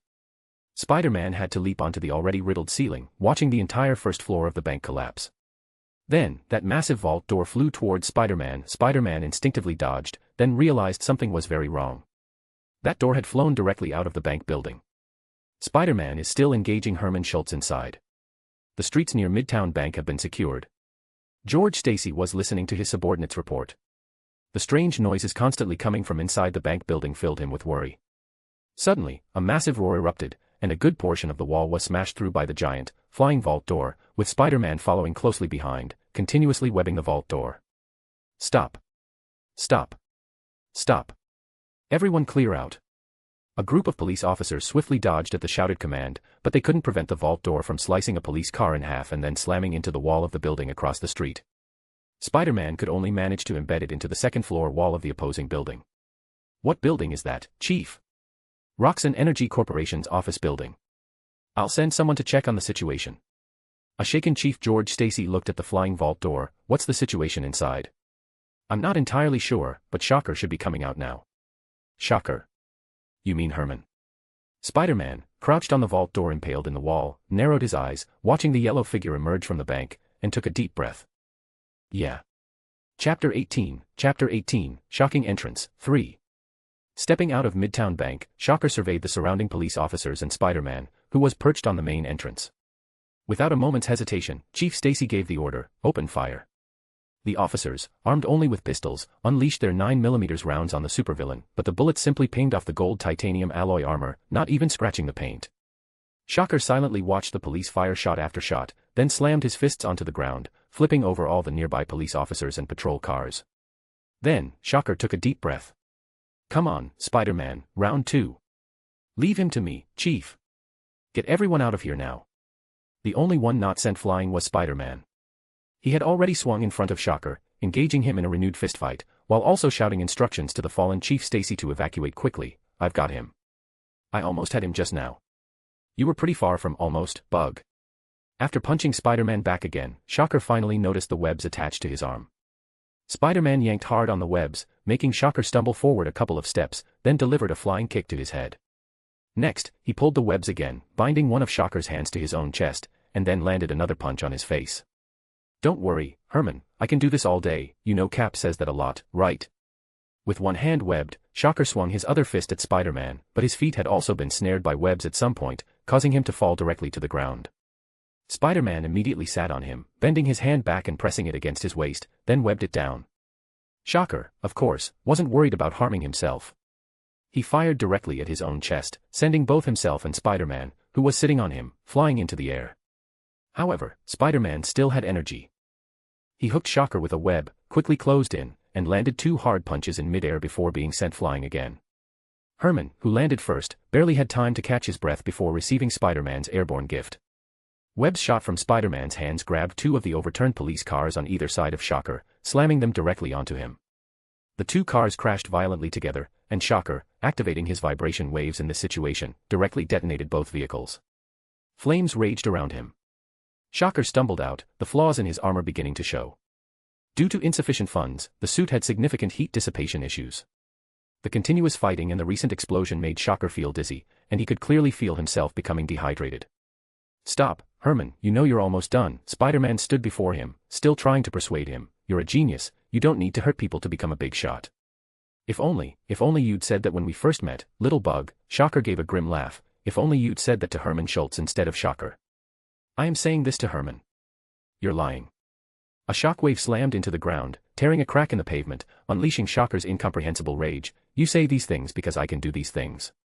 You know how capable I am, how much damage I can cause. Before I became Shocker, no one respected me." "You really don't listen, Herman." Seeing Shocker, who seemed to have re-entered his battle state due to anger, Spider-Man couldn't help but sigh. Thankfully, the police had already retreated to a safer distance and wouldn't interfere with their fight for now. Spider-Man decisively chose the simplest way to deal with Shocker. He pulled the vault door, which was embedded in the wall, down, and then pushed it directly towards Shocker. "Watch out for the door." "What?" Shocker looked left and right, confirmed he couldn't dodge, and fired at the vault door with full power. Spider-Man, enduring the vibration waves, pushed the vault door in front of Herman. The two grappled across a thick metal door, one with mutated superhuman strength, the other with technologically amplified power. For a moment, it was hard to tell who had the upper hand. But Herman was gradually feeling himself giving out. He could feel sweat pouring from him, and he'd soon lose combat ability due to dehydration. On the other side of the metal door, Spider-Man also seemed to be losing stamina, and his strength, for some reason, wasn't as great as before. "Good, he's giving out too." Thinking this, Shocker roared, pushed with all his might, and overturned the entire vault door. The vault door crashed heavily onto a police car, sending its wheels flying, leaving Herman staring blankly at the car crushed under the vault door. Then, he felt a sudden sense of weightlessness. He had been webbed on the back by Spider-Man, who had snuck up behind him, then thrown high into the air, only to crash heavily back to the ground. If Shocker was too strong to be restrained by webs, then just pick him up and slam him. "Sorry, Herman, I hope your armor is as durable as you say it is." Shocker, slammed to the ground, didn't even have time to get angry or raise his fists to unleash a vibration wave before he was swung again and slammed onto the other side of the pavement. Only after 3 or 4 repetitions did he adapt to the rhythm. He fired a vibration wave at his own body, sending himself flying while simultaneously breaking free of the webs, then weakly struggled to his feet. He no longer wanted to continue. He had underestimated how tough and talkative that bug was, constantly nagging him to be a good person while simultaneously beating him relentlessly. Thankfully, Herman Schultz is a genius, he knows his enemy's weaknesses. But this wasn't a good spot. "Still want to continue, Herman? Stop lecturing me, bug. I'm tired. I'm leaving." "What?" "Wait, you can't." Before Spider-Man could finish, Shocker fired a vibration wave at the ground, shattering it, and then leaped away into the distance. Chief George Stacy, who had been alert to the surroundings, finally emerged, taking a deep breath at the chaotic scene. Injured officers lying on the ground, a nearly destroyed bank, burning, and shattered streets. Was this what superhero combat looked like? Was the cost too great? Herman has fled the scene. Repeat, Herman has fled the scene. SWAT team arriving soon. SWAT team is no longer capable of stopping all this. Can we reach the National Guard? Hello. Hello. The comms signal suddenly cut out. As George was confused, an unbelievable voice came through. "Chief Stacy, this is Steve Rogers. We are pursuing the dangerous individual Herman Schultz. The Avengers are taking over the scene now." Spider-Man, completely unaware that the Avengers had intervened, was still swinging, chasing Herman. Wherever Herman's large hands reached, destruction spread rampant. Manhattan streets were pitted and cratered, and Spider-Man was doing his best to stop it all. "Come on. Herman. You're just running away like this. That annoying Jonah Jameson is definitely going to chew me out again. Can't you just cut me some slack and let's settle this?" "You want to settle this?" Shocker stopped beneath an intercity rail station, apparently no longer planning to flee. He gasped for breath. There were still many people around, especially at the station above, with quite a few passengers. "Then let's settle this, Bug. You're a hero, right? Let's see what a hero usually does." Without needing to fight at full power as before, Herman's target this time was no longer Spider-Man. He simply raised his hand and blasted through a load-bearing pillar directly beneath the station. "What are you doing? Go save people, hero." "Good idea, Herman. That way I won't have time to stop you from escaping." Spider-Man reluctantly rose and swung beneath the elevated tracks, beginning to web the damaged load-bearing pillars together. He swung back and forth between the buildings on either side, webbing parts of the elevated structure to the buildings, and didn't forget to shout for the passengers at the station to evacuate. But the load-bearing pillars continued to collapse, one of them especially severely. Unable to bind it, Peter chose to kick down the already damaged pillar, supporting the entire elevated bridge himself to buy time for the station's passengers to escape. Shocker didn't flee. He was just waiting for this moment, waiting for Spider-Man to stand there, supporting the load-bearing pillar, supporting the entire elevated structure with his body. He raised his hand, aiming at Spider-Man. He listened to the screams of ordinary people, felt their helplessness. If he just clenched his fist, Spider-Man would be blasted away, buried by the collapsing elevated structure. He could eliminate Spider-Man right now, and the only cost would be a few dozen lives. To hell with it. Herman Schultz lowered his fist, punched the ground, and chose to leave. Chapter 19, Escaping with Life. Is there still anyone not evacuated? Peter Parker's voice trembled, each word seemingly forced out of his lungs. His arms and back bore an unimaginable weight, an entire section of the elevated bridge, weighing 400 or 500 tons, pressed down on him. Even with not all the load-bearing pillars collapsed, he felt as if the entire world was trying to crush him. Peter had never tested his strength limits, but now, he felt he had reached them. At this point, even a single pigeon landing on the bridge surface could cause him to collapse. Blood roared in his veins, and his eardrums throbbed as if they would burst. His vision blurred, leaving only alternating flashes of blinding light and darkness. He couldn't even hear his own heartbeat, only a dying hum echoing in his skull. He wasn't sure if anyone hadn't safely evacuated, because he couldn't feel anything anymore, only managing to emit his sole warning.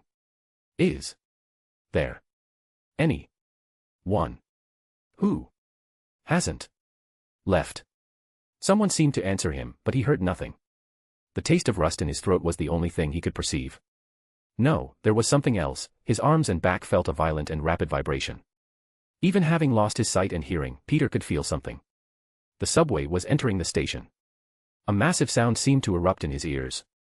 Spider-Man stood there, barely holding on, looking as if he might collapse at any moment. The crowd gathered outside the elevated bridge, watching Spider-Man struggling, then seemed to see something else, turning their heads. Peter Parker suddenly felt his vision replaced by a crimson hue, and his hands and back no longer felt any weight. The sudden lightness caused him to lose consciousness, falling into the crimson expanse. It wasn't blood, it was a giant red hand. I caught the kid. Tony, we need your 38 Malawian kwaches here. Seeing the giant Ant-Man, looking like he'd stepped off an Ultraman set, holding the unconscious Spider-Man in one hand and propping up the broken bridge deck with the other. The subway roared past, unharmed. The surrounding crowd erupted in thunderous cheers, celebrating the Avengers once again saving the city. Immediately afterward, a blue streak of light cut through the dust, and heavy iron armor crashed to the ground. The 38 Malawian kwaches armor, Igor, took Spider-Man's place on the broken section of the support pillar. Its spinal hydraulic jacks extended with a clank, and as Ant-Man slowly lowered his hand, the 38 Malawian kwaches steadily supported the bridge. Ant-Man, shrinking himself along with the unconscious Spider-Man in his palm, rode a flying ant away from the scene. He finally had time to make his next communication. I'm taking the kid back to Avengers Tower. Where's Herman, Tony? Cap and Wasp are pursuing him. I'm providing aerial surveillance. Dehydration, high temperature, and a failing cooling system. Shocker's condition, as he fled, was terrible. He stumbled and slid through the air, not even noticing how the shield, defying physics, ricocheted at an odd angle, slamming into his back and sending him plummeting to the ground, sparking as he skidded across the pavement. It's over, Herman Schultz. Captain America stopped his motorcycle in front of Herman. You don't understand how dangerous your actions and weapons are. Now, disarm immediately. Yeah, surrender quietly in front of the Avengers. The Wasp suddenly appeared, her bioelectric sting aiming for his neck. Unfortunately, it didn't even spark. I don't know. Herman, who had only intended to escape, was now laughing bitterly, his laughter hoarse like sandpaper. He didn't even stand up, he just clenched his fists violently, and powerful shock waves began to spread outwards in waves. The ground beneath his feet started to collapse inch by inch, the air visibly distorted due to changes in density, traffic lights, utility poles, and fire hydrants began to severely warp, and the Captain and Wasp also started to sway. Shocker continued to release vibration waves as he stood up, finally letting out a roar. I know how strong my invention is. Herman roared, standing up, strong enough to warrant the Avengers' deployment. As the Captain seized the opportunity to lunge, the ground collapsed again. The Captain leapt, plunging his shield into the concrete road to prevent himself from falling, while Shocker had already used a vibration wave to jump and escape again. Where are you going, Herman? You have nowhere to run. The seemingly inconspicuous Wasp actually caught up to Shocker, constantly firing bioelectric stings from not far behind him. They caused little damage, but Herman couldn't escape with a tail. So, after another jump, he turned to face the Wasp, who was hard to see in his blurred vision. A crimson-gold blur arrived at supersonic speed. Iron Man crashed into him at the waist, sending him back to the street. Iron Man then landed gracefully and pre-armed armor-piercing rounds from his arm gauntlet. Surrender, Herman.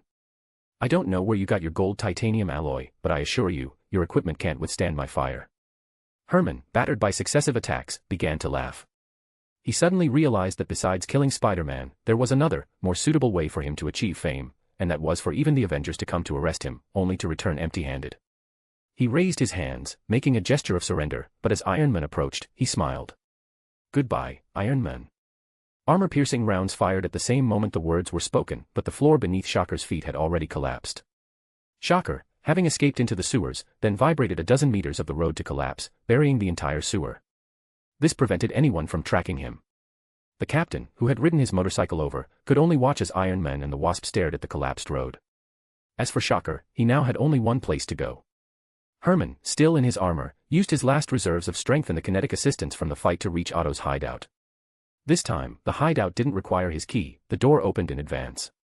Before Shocker could even enter, a mechanical claw grabbed him and pulled him inside. Afterward, several tentacled robots slithered out, began to clean up the traces, and then closed the hideout door. I saw your performance. An electronically synthesized voice came from the shadows. You could have killed Spider-Man. Why did you hold back? Herman took off his helmet, which was almost filled with his sweat, and accepted a bottle of mineral water handed to him by a mechanical claw. I don't know. Perhaps it's just because I've never killed anyone. Perhaps it's because I believe Spider-Man could hold up that bridge, but if I had actively killed people, everything would be different. Herman, leaning against the wall, rested for a long time before speaking those words. Otto remained silent for a long while, then turned on the hideout's lights, which had never been on before. As the soft white lights came on, Herman finally saw the mysterious Otto.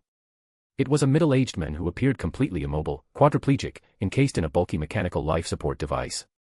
He seemed to have difficulty even turning his neck, with certain mechanical devices directly piercing his throat, integrating his vocal cords with an electronic generator. He wore goggles over his eyes, seemingly unable to adapt to bright light, and 4 agile mechanical tentacles served as his current limbs. A little light. Perhaps you'll be more comfortable, my friend. I really didn't expect you to be like this. Otto seemed unfazed by this. He simply turned back to his old computers and continued his calculations. If you have an old friend like Norman Osborn, then being like this is already fortunate. Herman instinctively felt that Dr. Otto had many things he hadn't told him, but he didn't want to ask further. Instead, after pouring the remaining water over his head, he stated his request. Can you help me contact that big boss? I believe he wouldn't refuse someone who can open any lock to work for him. Otto used a mechanical claw to adjust the glasses on his face. Is that what you want to do? Work for someone after becoming famous? Find yourself a good job. The next step is to deal with the Avengers, Iron Man, Captain America, Ant-Man, Wasp. Herman intelligently avoided mentioning Hulk and Thor. I want to show them that my equipment, Herman Schultz's equipment, can far surpass Tony Stark's, Hank Pym's, or anyone else's. I am a true genius. Herman's fundamental desire was to be famous, and very famous at that. Therefore, the Avengers were his target. To achieve this goal, he needed more money to upgrade his armor, especially to improve its cooling capabilities and avoid dehydration like today. So, he needed money, a lot of money. He had no reserves left, and directly robbing a bank would easily get him caught by the Avengers before his plan was complete. Thus, Herman thought of Kingpin. Since Kingpin was willing to sponsor him to build his armor, now that he had demonstrated his abilities, Kingpin would surely be willing to have him work for him. Otto had no intention of refusing his new friend. He also needed a sufficiently capable person to investigate the strength of the Avengers and other superheroes to adjust his weapon manufacturing plans, but he had another question. What about Spider-Man? You didn't exactly defeat him completely. Is that how it ends? He'll come looking for me, and once I've upgraded my armor, he won't be my match. Chapter 20, The Avengers. Peter Parker had a very strange dream. No, rather than a dream, it was an absurd fantasy. He dreamt that the spider that bit him didn't die after he swatted it away. Instead, it crawled onto the necks of more people. One Peter Parker after another was bitten, their faces flickering in the darkness. Toby Spider, Amazing Spider, MCU Holland Spider, countless shadows of Spider-Man intertwined in his mind. It was as if a giant web had spread out from him, with a different Spider-Man in each mesh. Spider-Man. A distant, blurry voice called to him. You must find. Find what? The other spider. It was a gentle female voice, unfamiliar yet somehow familiar, as if close by, yet separated by a thick mist. Peter wanted to ask what the other spider meant. Were there other spiders in this universe? Or was it a Spider-Man from a parallel universe? But he found he didn't even have the strength to lift his eyelids, only struggling to break free from the darkness. He let out a meaningless groan, then barely opened his eyes. A young woman with short brown hair had just pushed the door open, carrying a plate of fruit. Seeing Peter awake, her smile was kind and warm, and she looked at him with concern. Was this the person who called him earlier? She looked somewhat familiar. Are you all right? She asked softly. Don't worry, you need to rest now. Shocker. Memories rushed back, the broken elevated bridge, the roar of the subway, his own body on the verge of collapse. Where was Herman? Was the battle over? Where was he? Peter suddenly sprang from the bed, instinctively scrambling onto the ceiling, hanging upside down and surveying his surroundings cautiously. Only then did he notice he was still wearing his damaged Spider-Man suit, and his torn mask was neatly folded by the pillow. Outside the window, the Manhattan skyline gleamed in the sunlight. In the distance, he could vaguely make out the slightly shorter Empire State Building, giving him a rough sense of direction. But from this angle, only one building was out of sight. Peter finally realized why the woman looked so familiar. His voice involuntarily rose. You're Miss Janet Van Dyne.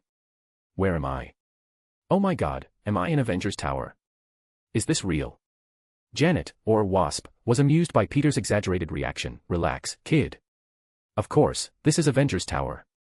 Can you come down from the ceiling first? Talking like this isn't great for my neck. Oh, of course, sorry.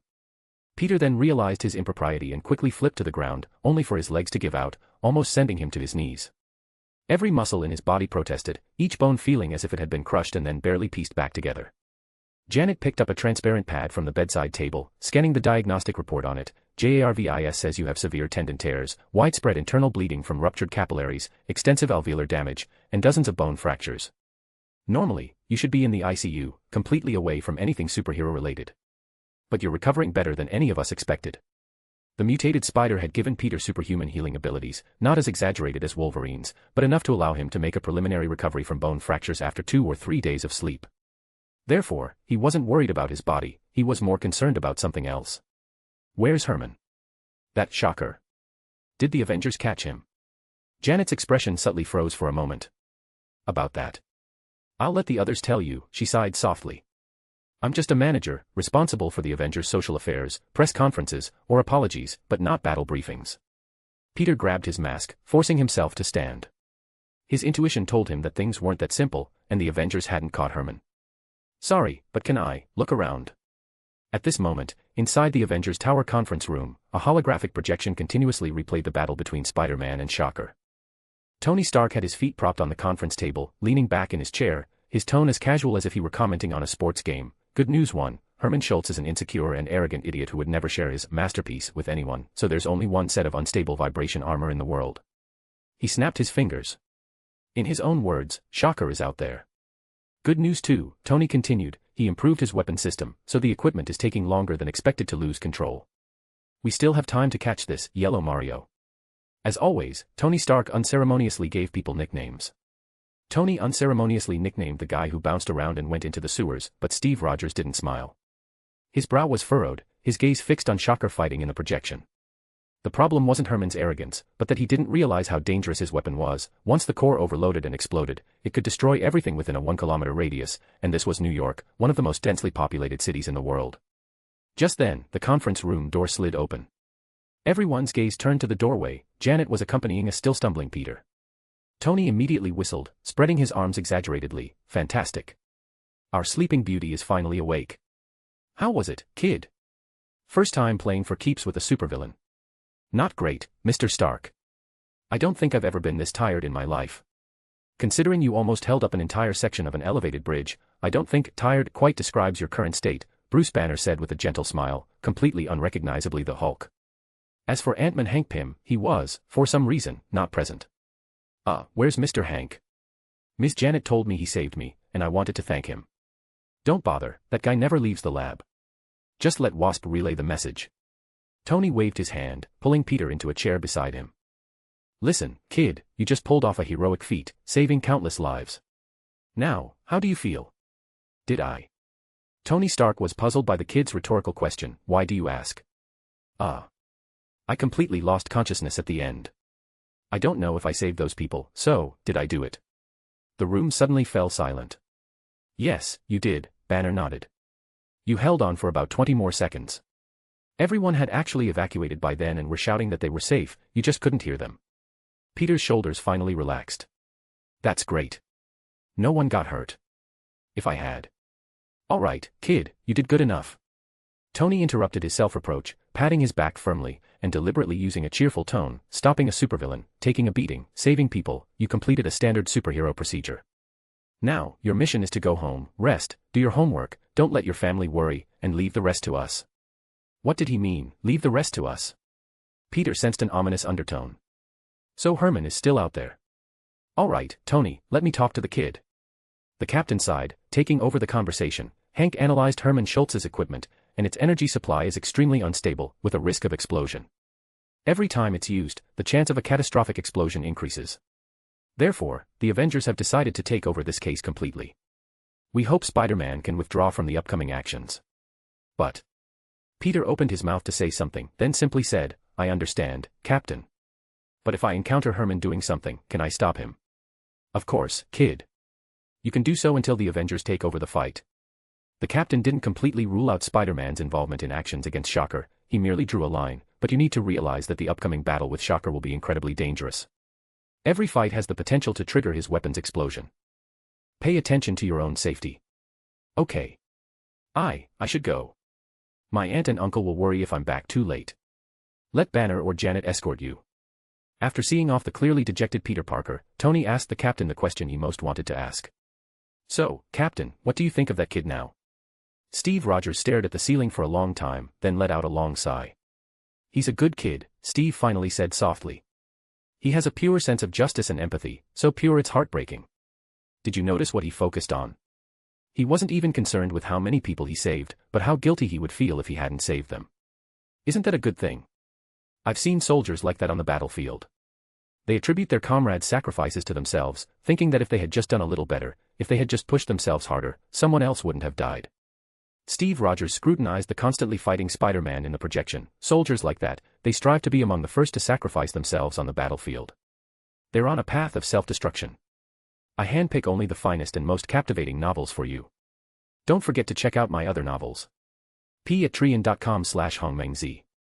Chapter 21, Reasons for Early Rising. Extensive tendon tears, bone fractures, ruptured alveoli, plus widespread capillary necrosis, these injuries would typically land an ordinary person in the intensive care unit. For Spider-Man, however, they were just a matter of a few nights of deep sleep. Peter Parker wouldn't rest because of minor injuries, Spider-Man would continue to protect the city tomorrow. But Peter didn't go on patrol the next morning, not because he was in a bad mood about failing to catch Shocker.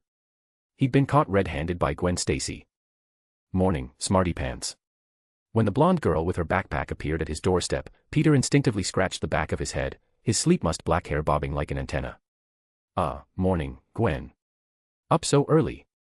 Every morning I wake up, you're already gone, so I wanted to see how early I had to get up to catch you. Gwen finished, then added, of course, mainly my dad was busy very late last night, and told me not to wait for him to come home before sleeping. Police work tough. I heard some guy was bouncing around Manhattan yesterday. I don't know, he doesn't seem to want to tell me anything. Caught by Gwen, Peter naturally couldn't put on his suit to patrol, so he simply followed Gwen to take the subway to Midtown Manhattan. They chatted as they bought tickets and boarded the train. How's the rock band going? Any leads? Yeah, we found a few classmates, MJ, Liz, Betty. Oh, sorry, you don't know anyone but MJ. Gwen smiled. I can make more friends than you, just like I told you. Peter gave a dry chuckle. He never thought of himself as introverted, but American student social rules were just like that. Muscle-bound jocks like football players were popular, while brilliant lab researchers couldn't even get a dance invitation. Since everyone disliked studying, Peter Parker naturally couldn't find friends. How are you going to manage the practice? I don't think Uncle George will let you bring drumsticks home, let alone a drum kit. I guess so. When the conversation turned to this topic, Gwen couldn't help but sigh, but then she just said, we'll see, and dismissed it. She then asked Peter, you take the subway so early every day, you don't just go straight to school and then zone out until class, do you? Peter started thinking about what excuse he could concoct to justify his early rising, but then he suddenly had an idea. Have you ever tried getting off a stop early or a stop late? Gwen, as expected, looked confused. What? Like, getting off a stop early or a stop late, and then walking to school. We're still really early, so we can go to school like that every day.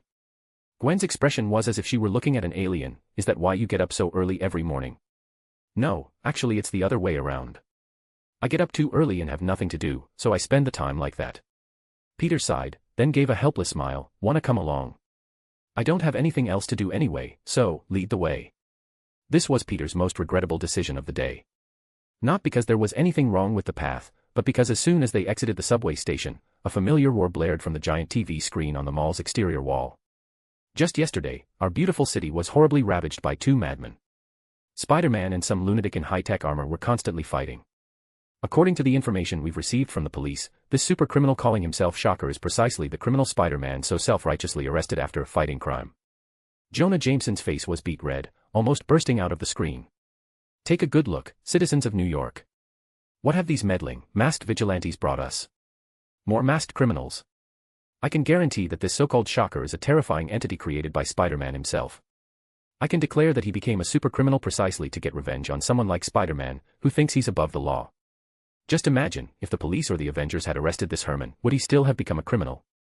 Then Jameson simply stood up, grabbed the camera in the live broadcast room, and roared with his face right up to the lens, leaving only spluttering spittle on the screen. No. Because he would know he got what he deserved. He'd know he was arrested by someone qualified. Not some busybody lunatic swinging around in tights. He wouldn't feel like it was bad luck or that he shouldn't have been caught. If only you'd said that when we first met, little bug. If only you'd said that to Herman Schultz instead of Shocker. Peter remembered what Schultz had said to him yesterday. He felt a headache coming on, rubbing his temples. He seemed to grasp another meaning. If Spider-Man had said, "Hey, man, that weapon of yours is really cool," during that initial bank robbery, perhaps Shocker would never have been born. Perhaps because he didn't say that one sentence, a supervillain emerged. I actually agree with Jameson for once. Gwen was shocked by Peter's comment. Seriously? Whenever Jameson talks about Spider-Man, even my dad would angrily say, "That's a load of crap." Ha ha ha. Peter finally burst out laughing, shaking his head. He really says that. He never curses in front of his daughter, but I can tell by his expression that's what he's thinking. So, where exactly are we going? Peter pointed randomly at an apartment building. There, the rooftop.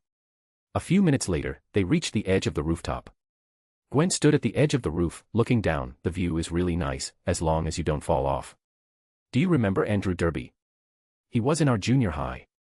Never heard of him.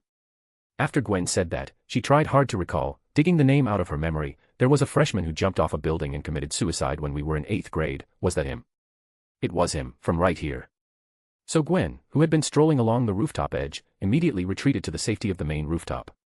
Only Peter remained seated on the edge, looking at the New York cityscape that he came to see for a minute or two almost every day. So, you knew him? No. It's just that, 2 days before it happened, I saw him. He looked really down, like he'd been through something awful. Sometimes when I pass by here, I wonder, if I had gone over and talked to him for a bit then, would this have happened? Gwen was speechless for a while, not knowing how to respond. After struggling to organize her thoughts, she finally spoke. What if you had tried to persuade him, and he still chose to take his own life? Would you start blaming yourself for not talking to him properly, for not saying the right things? Mr. St. Peter. But. No, don't tell me that.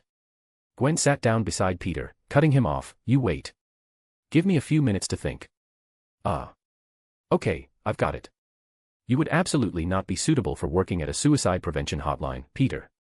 If you went into work with your saintly ideas on the first day, you'd be planning to jump off a building yourself on the second day because you couldn't save everyone the day before.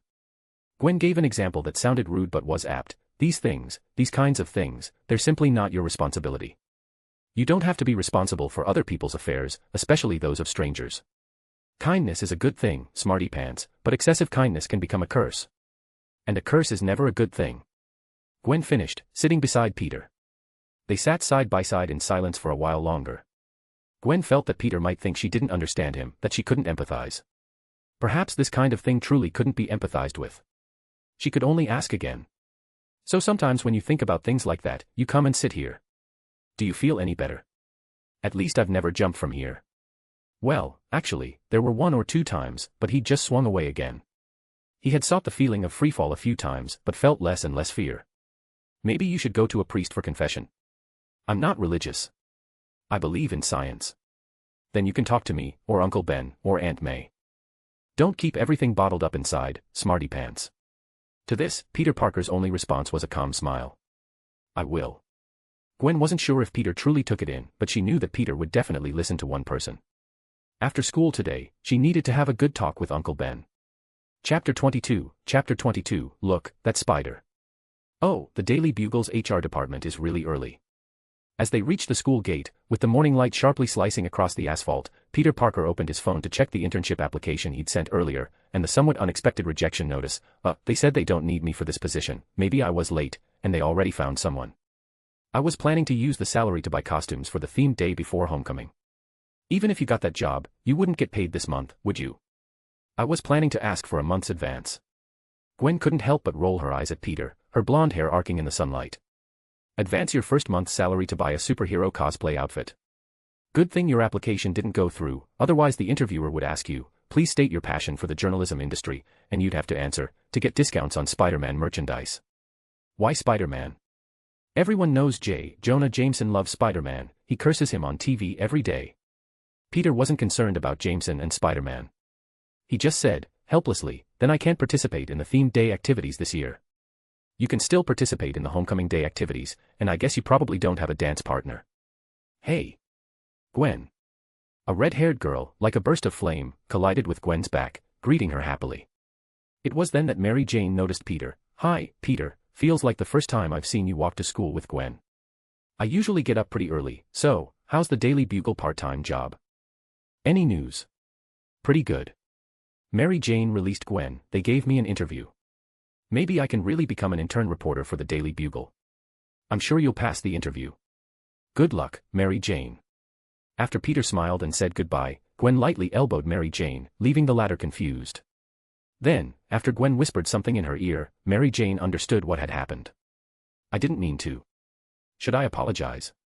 No need, after all, he brought it up. Just a reminder to be careful. Peter didn't pay attention to these things. He walked towards his locker, while the large screen nearby, as always, played Midtown School's own news program. Recently, the political situation in Wakanda has been in turmoil. Following the death of former King T'Chaka, the White Ape faction, a minority within Wakanda, launched multiple armed attacks, leading to chaos in Wakanda's political landscape. The new king of Wakanda, T'Challa, stated that the White Ape attacks were influenced and supported by external forces, and that large-scale vibranium theft has occurred in Wakanda. Listening to the international news, Peter put his backpack into his locker. He only had 2 suits, one was severely damaged from his fight with Shocker and holding up the bridge, and hadn't been repaired yet, and the other was the one he had brought out today. He had just closed the locker door when he heard Harry's playful yell. Exterminate. I'm not the doctor, Harry. Peter turned to see Harry holding a robot doll that resembled a pepper shaker with a whisk and a toilet plunger sticking out of it, listening to him say, what do you think? On the first day of the themed event, I'll dress up as a Dalek and go around school shouting, exterminate. Is Doctor Who considered a superhero? What could be more superhero than Doctor Who? He doesn't even use any superpowers, but saves the universe with his scientific knowledge and compassion for life, again, and again. Looking at his good friend, who had transformed into Mr. Again, Peter hugged his books and asked, then why don't you dress up as the Doctor? I think you or Amadeus would be more suitable. You're smarter than me. You could also dress up as a magician. If I dressed up as a magician, it would just be 2 guys in suits, not Doctor Who and his alien enemy. Harry said, pulling out an old model Doctor Who sonic screwdriver toy. It doesn't require any cosplay budget, just find an old suit that no one in your family wears, and you can always put together a suitable outfit. How about it, Dr. Peter? Seeing his good friend subtly solve his problem of not being able to participate in the themed day due to costumes, Peter smiled awkwardly. Harry, thank you. Don't mention it.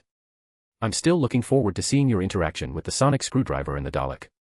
Hey, Amadeus, are you planning to participate in the themed day? You and Peter could dress up as different doctors. I have my own plan.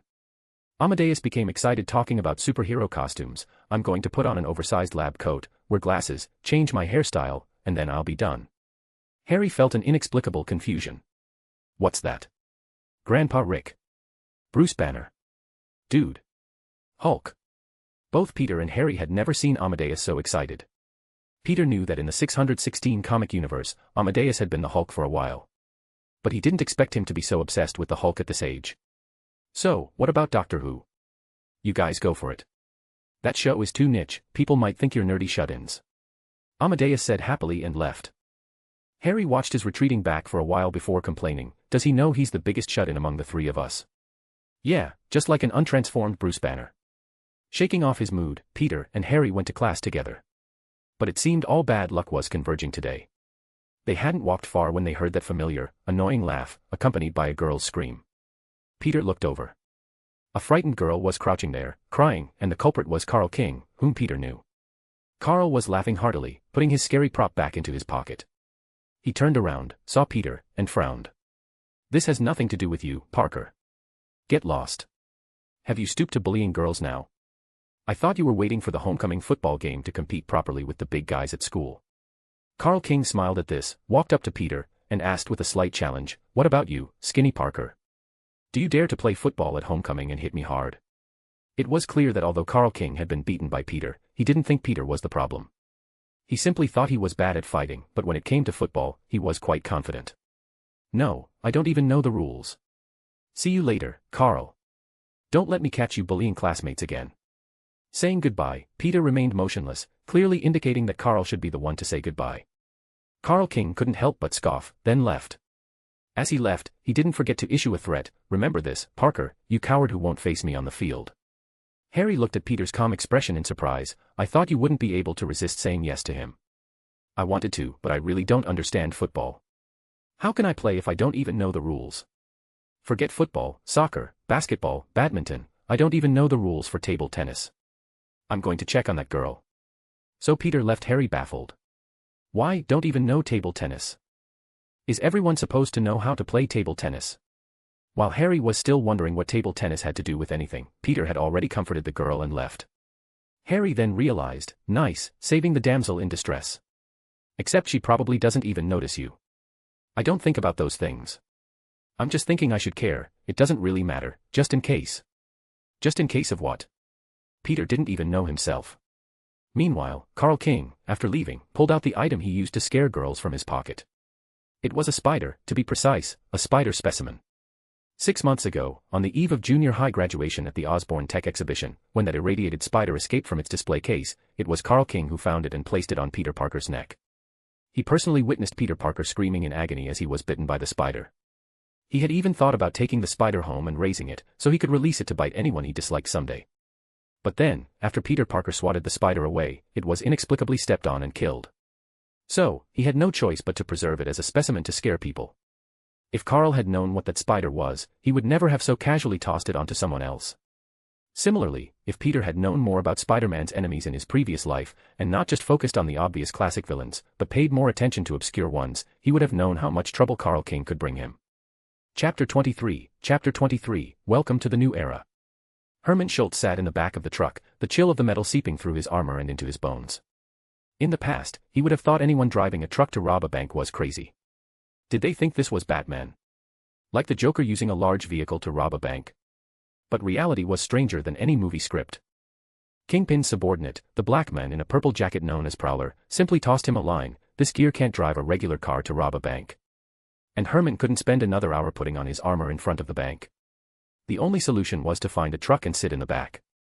And whether by coincidence or not, this damn Prowler had arranged for an ice cream truck to transport him. The whole truck was even playing ice cream truck jingles. Can't you turn off this damn music? Shocker slammed his hand fiercely inside the truck. The driver's voice came through the intercom, sorry, buddy, we don't know how to turn it off. It just starts playing when we start the engine. Fuck. Actually, Prowler wasn't mocking Herman about his armor's heat dissipation issues. Unlike Herman, who was a pseudo-illiterate who couldn't afford school, Prowler was truly illiterate, completely clueless about all sorts of complicated tech gear. The reason for the ice cream truck was simply that it was the only vehicle they had available. They were robbing the New York United Bank, where Horizon Labs stored a large amount of materials. The big boss, Kingpin, was very interested in something inside the vault. He needed the best safecracker, and no one was more suitable for the job than Shocker. The ice cream truck, playing its child-attracting music, arrived at the bank entrance. The two men from the driver's and passengers' seats got out. By the time the bank's surveillance cameras captured two masked men kicking open the glass doors, the roar of shotguns had already shattered the chandeliers. Herman leapt from the truck. The moment his armored boots hit the ground, the concrete cracked in a spiderweb pattern, but Herman didn't notice. He walked into the bank, where his two accomplices had already secured most of the bank employees. The Avengers will be here in 3 minutes at most, then we won't be able to escape, the driver told Herman. Can you do it? 3 minutes, one lock. More than enough, as long as you didn't mess up which vault it is. Seeing the fierce-looking men in high-tech armor approaching, the bank manager, who had quietly pressed the alarm, swallowed hard, watching Shocker, who had been causing mayhem in the city just 2 days ago, walk towards him. Where is Horizon Labs' vault?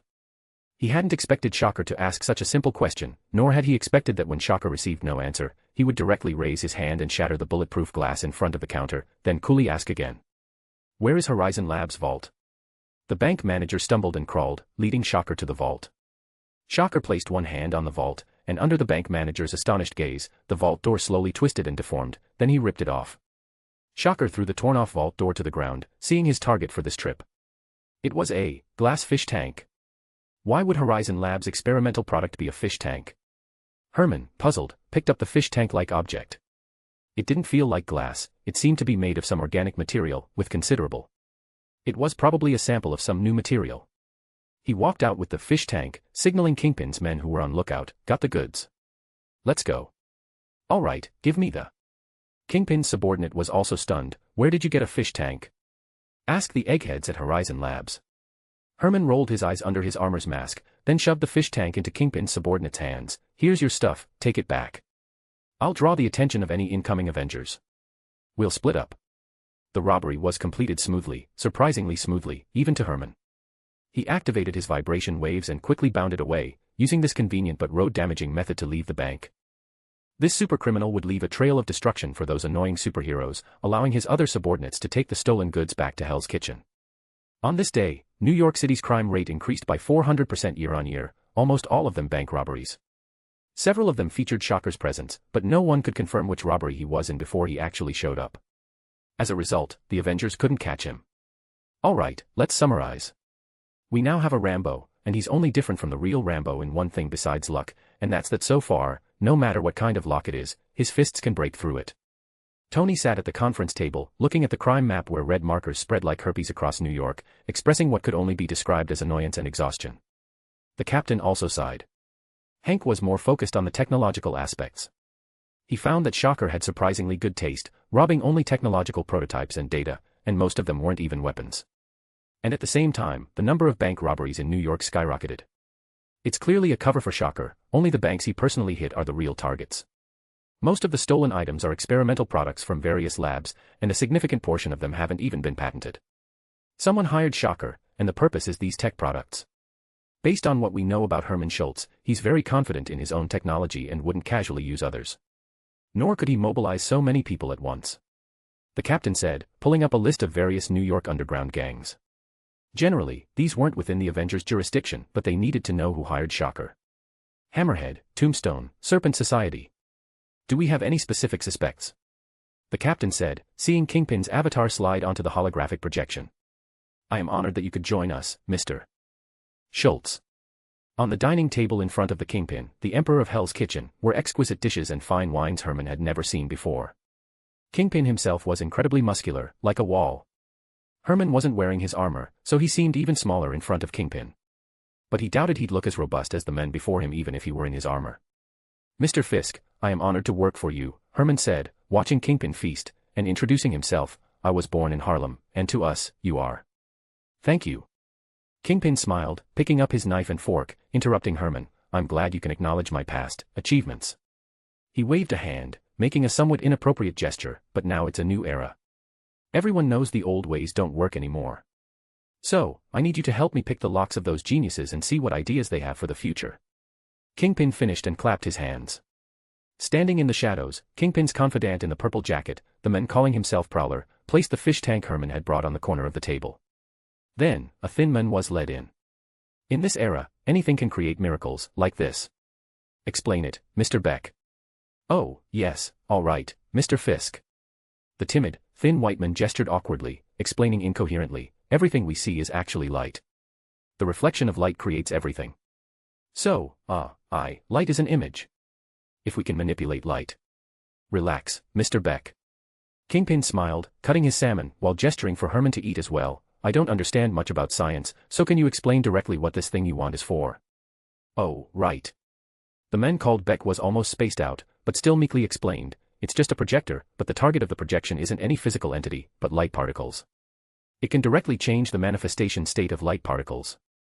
This means that if this technology is completed, it can create three-dimensional projections anywhere that look real but aren't actually there. Thank you, Mr. Beck. Take him to rest." Kingpin waved his hand, having Beck escorted away. "Just imagine this, projector.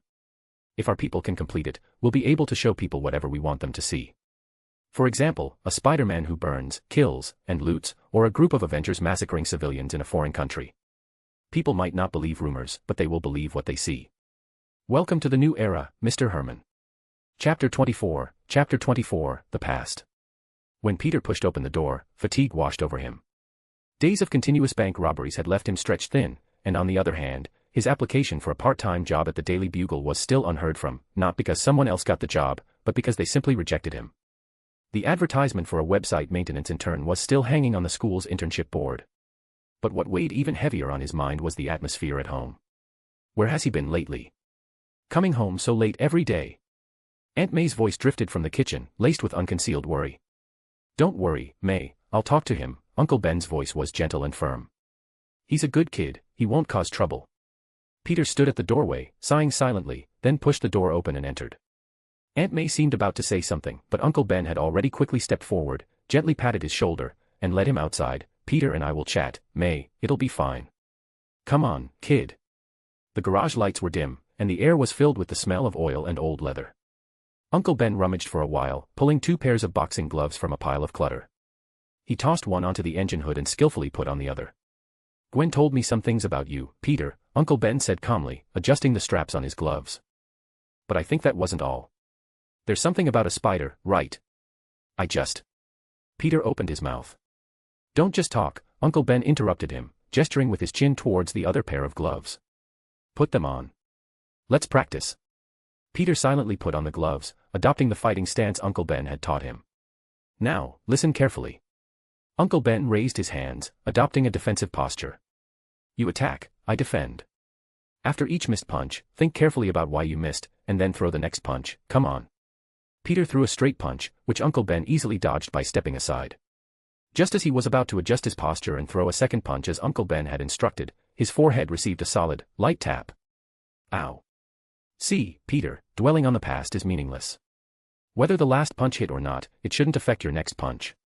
Standing here, the only thing you should be thinking about is what comes next." "I know, Uncle Ben, I just can't forget." "Then think about something else, Peter," Uncle Ben said, already taking off his gloves. Then he took his old laptop from the car. "After Gwen told me, I knew you should see this, so I brought the computer down. Maybe I should have shown you this a long time ago." Peter, rubbing his forehead, walked to Uncle Ben's side. Uncle Ben opened the laptop, and the screen lit up, revealing a fire report. "Remember this fire?" "Of course, it was the first time I used my abilities to save people from a fire." "Have you seen this, though?" Uncle Ben clicked on a bookmarked web page, which led to a video. In the video, a mother's eyes were red, her voice choked. "I don't know who you are, or if you can see this, but I have to say thank you. When the firefighters stopped me, you rushed in and saved my daughter." The video showed a mother expressing her gratitude. By the end, she was almost incoherent. Peter had never seen such a video before. Then came the second one, and from here, Spider-Man appeared. Spider-Man assisting the damage control department against rioters, Spider-Man helping firefighters extinguish a high-rise fire, Spider-Man blocking bullets to save on-duty police officers. Helping an old woman find her runaway pigeon, cleaning graffiti off a small shop owner's wall, or even just helping someone find their lost cat.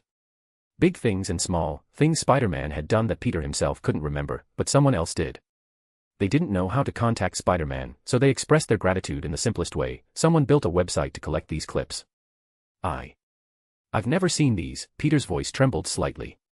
"But you should, kid," Uncle Ben's hand rested on his shoulder. "Don't always dwell on what you haven't done. Look at what you have done. No matter how your enemies discredit you, no matter how Jameson smears you, those you've helped will always know the truth." He paused, his gaze firm. "Spider-Man gives people hope, Peter. What are you agonizing over? Feeling like you didn't do enough? Look at these, you've already made so many people's lives better. My nephew has long been a hero who can bring smiles to the world. What you've accomplished is far more important than what you haven't." Peter's throat tightened. He had always thought his actions were just small favors, never imagining they could truly change anything. These people, their lives got better because of me, he mumbled, as if asking Uncle Ben, and also himself, can I really do all this? Uncle Ben smiled and nodded.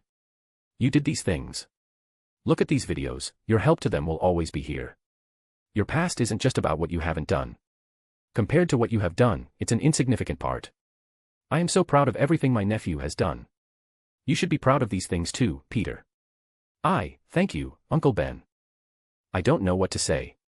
Peter watched the videos, seemingly pondering for a long time, finally letting out a choked laugh. So, Spider-Man brings hope to everyone. If the friendly neighborhood isn't happy, who can make everyone happy? Right. I'll carry a smile and hope, every day. Ben. Peter. Aunt May's voice came from inside the house. All right, go apologize to your Aunt May, Uncle Ben said, then lowered his voice. If you keep coming home this late, you won't be able to fool her anymore. I won't. Never again. Back in his room, Peter retrieved an old briefcase from deep within his closet and took out an old notebook. It was a relic from Richard Parker, containing some of his initial thoughts from work. The synthetic web fluid formula for Spider-Man originated from this. But the old web fluid couldn't cope with Shocker's threat anymore. Peter opened his laptop and, consulting his notes, began to try and refine the formula. Before, he had never thought he could improve his father's invention. But now, looking at the formulas, at the incredibly familiar hand-drawn web structure diagrams, Peter noted down all the chemical reagents he could find at school. Then, on his computer, he began to build new web models based on a revised web fluid structure. Guess you always have to push yourself, he muttered softly, never imagining he could do something like this in the Marvel Universe. Bottles of chemical reagents were pulled out of the closet and packed into his backpack. The remaining items were available at Midtown School. As a representative high school collaborating with Oscorp, it had a full range of equipment and instruments. No teacher would probably mind him borrowing some chemical materials. Theoretically, the strength of the new web fluid could be increased by about 20%, which would be enough to deal with Shocker. No. There was still a very important point. Shocker was now very cautious, acting with others and choosing to quickly retreat during bank robberies, giving no one a chance. If he couldn't find Shocker, even figuring out how to defeat him would be useless. But fortunately, he had two good friends, one suspected to be the seventh genius in the world, and the other suspected to be Osborn's heir. They had joined a detective agency, and the head of the agency was a superhero who worked as a detective, though he didn't have superpowers yet. The darkness gradually deepened. Peter checked the time, he could probably sleep for another hour or two. He planned to put the notebook back in his bag and then go to bed. He touched something inside his bag. It was Richard Parker's old Canon camera.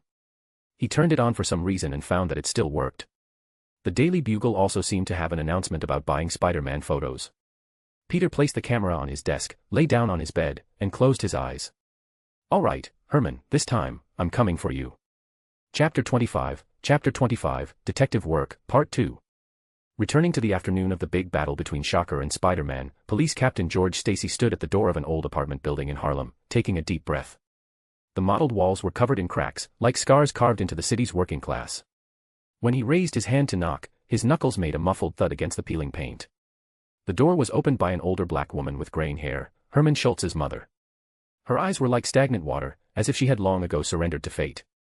Mrs. Schultz, I believe you already know what your son has done. George's voice was soft, yet it cut through the silence like a knife. The air inside smelled of cheap coffee and old furniture. He hadn't brought this mother to the police station. Instead, he chose to visit her in person. His police colleagues waited downstairs, ready to deal with Shocker if he appeared, but Herman clearly had no intention of coming home. If you're asking about my son's whereabouts, officer, I know nothing. The old woman numbly rubbed the edge of her apron, her voice raspy like sandpaper. I never cared where they went or what they did, nor did I care if they died in the streets. My father died in a gang shootout, my brother was shot, my eldest son was killed by police, and my second son bled to death after being stabbed in an alley. I'm very sorry, ma'am. I'm not blaming you, officer. This is the ordinary life of people who live here. Mrs. Herman looked up, her eyes murky. However, Herman is different. He always thought he didn't belong here, that he wasn't one of us. We have no common language, officer. So, do you think Herman would tell me anything? George's pen hovered over his notepad. Outside the window, an ambulance siren wailed, fading from near to far, then disappearing. I can't give you anything, officer. She turned and walked towards the stove, her hunched back like a withered tree bent by wind and snow. Because Herman has already gotten everything he wanted. George hesitated, as if wanting to say more. He saw a stack of money pressed inside a cupboard, silently closed the cupboard door, then nodded and left Herman's home. The afternoon sun streamed into the empty club room after school. The super detective agency, claiming over 20 members, still consisted of only Jessica and 3 new recruits gathered around an old desk. Peter suddenly pushed aside the old ABC Murders DVD he was planning to show and pulled out a USB drive. I have a new proposal. How about we try to catch Shocker? Jessica almost choked on her soda. You mean, the 4 of us high schoolers are going to arrest a supercriminal who can blow up an elevated bridge? We're just doing club activities. It's not like we're actually going to go out and arrest him. What could be more meaningful than deducing the whereabouts of an escaped supervillain? Friends. The Avengers and the police haven't caught him. We don't have many clues. What are we going to deduce with? The Daily Bugle's exaggerated reports. Faced with Jessica's question, Peter simply smiled. I have a friend, her father is the police captain of Midtown Precinct, in charge of this case. Peter fabricated a source for his information, though it wasn't entirely made up. Peter Parker might not be able to get any information about the Shocker case from Captain Stacy, but Spider-Man could. Jessica, unaware of the details, immediately brightened. You mean, you can get the latest internal police information? Not every time, but this time, yes. Peter said, plugging the USB drive into the computer. The projector's blue light then illuminated the screen, displaying photos and relevant information about Herman Schultz. It was truly ridiculous. Before Peter faced Herman, he didn't know much about this villain. With so many Spider-Man villains, who would care about Shocker? In the '94 Spider-Man animated series, he didn't even have his own episode or origin. In the live-action movies, he was a mere extra with Crossbones gauntlets. Even in the Marvel Spider-Man game, where he had the most screen time, he had no origin and wasn't even included in the Sinister Six. Even Chameleon had a solo episode. Shocker didn't. If I had read more comics, maybe I would have actually learned about such obscure characters, but I was just a casual fan in my past life. You might as well have sent me to the Three Kingdoms era instead of Marvel. Peter internally grumbled as he played the prepared PowerPoint presentation. Shocker, real name Herman Schultz, New Yorker, born in Harlem, Manhattan. Wait, it says here he only has a junior high education. Looking at the projected resume, Harry naturally asked, does that mean his equipment was made by someone else? No, he made his own equipment. His criminal accomplices are very sure of that. Seeing the completely disbelieving looks from his companions, Peter continued to explain. Although Herman only had a junior high education, that was due to family reasons that prevented him from attending school. He himself possesses very strong engineering talent. Before becoming Shocker, he used similar vibration wave weapons and robbed the bank where he fought Spider-Man, where he was defeated by Spider-Man and then arrested. Jessica immediately asked the next question, when was that? At the police station, he used a hairpin to pick the lock, knocked out a police officer, stole his equipment, and left the station directly. Everyone was stunned after hearing this, completely unsure whether to say the NYPD's capabilities were truly lacking or if this guy was genuinely a talent, having managed to escape directly after being apprehended. Then his fight with Spider-Man, in between. There was a week in between. Even Amadeus was shocked by this. You're saying a guy with a junior high education, right after being arrested, managed to modify a suit capable of rivaling Spider-Man's in just 1 week? Amadeus couldn't help but mutter after hearing this, is talent in New York a bit cheap or something? Okay, we've got a point. Jessica keenly grasped something. Guys, this guy built a battlesuit after escaping, and then went straight to the bank where he was beaten by Spider-Man. Did he not commit any crimes in between, and didn't rob anything from this bank, Peter? Yes. At this point, Peter thought of something. Actually, I heard Captain George say that after he was arrested, he was initially very calm, but during the interrogation, 2 police officers didn't believe him when he said he built the equipment himself and mocked him. After that, he escaped. So, we're dealing with an egomaniac, perhaps with an inferiority complex. He's somewhat self-conscious because he didn't receive a good education but wanted one, and he gets angry easily when others don't acknowledge his hard-won inventions. That's why he targeted Spider-Man. Harry understood, he's seeking revenge. Or just trying to prove himself. Jessica said, throwing her hands up, what's the use? The police have access to all this information. But the police haven't found him, and neither have the Avengers. Knowing this isn't useful, Harry added, we need to find him, or draw him out. What if Spider-Man provoked him? Amidst the group's silence, Peter suddenly suggested, and Jessica was the first to react, what? Shocker was almost losing his fight with Spider-Man, he only escaped by destroying the elevated bridge and making Spider-Man save people. So, he didn't actually defeat Spider-Man, he ran away. Peter rubbed his fingers. What if Spider-Man provoked him again? Would that work? Perhaps. Harry rubbed his head, but how do we notify Spider-Man? There's a website where people express their gratitude to Spider-Man because no one knows who Spider-Man is. Peter smiled, we could put our theory on that website. If Spider-Man sees it, he'll know what to do. Chapter 26, don't arrange a fight with Batman, so what about Spider-Man? The Detective Club members gathered and recorded a thank you video for Spider-Man on their phones. After uploading the video, they chatted for a while longer before leaving.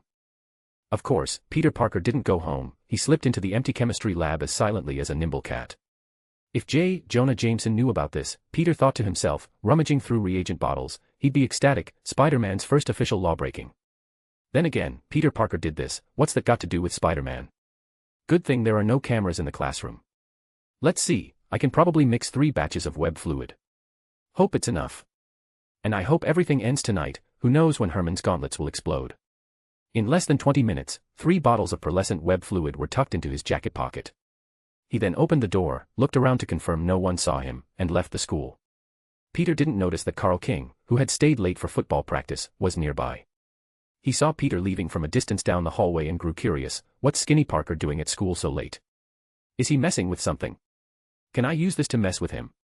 Get some revenge. He curiously snuck into the lab, searching for what Parker had been doing, but found nothing. He then sniffed hard and located the workstation that smelled of chemicals. What was he doing here? Carl King curiously opened the filter cover of the sink and found some white sticky substance. Peter Parker was messing with this. He tried to pull a piece off, but couldn't, so he cursed. He made a mental note and left the chemistry lab, unaware that the web fluid would biodegrade within 2 hours, and by tomorrow, it would be gone. Meanwhile, Peter, having already changed into his suit, was on the phone with Uncle Ben. Hello. Uncle Ben, I'll be home late tonight. Just tell Aunt May her worried nephew went to watch the excitement. What excitement? Remember to watch the Daily Bugle's TV broadcast. An unprecedented surge of excitement coursed through him. Spider-Man swung through the Manhattan twilight, heading towards his next target. He needed a battleground, and to ensure safety and prevent interference, he'd need a road closure. While he could contact Captain Stacy, the captain didn't have the authority to cordon off an entire battle zone. The Avengers did. So he swung all the way to Avengers Tower, expertly landing on the helipad, then walked inside. Stop, soldier, you're entering a restricted area.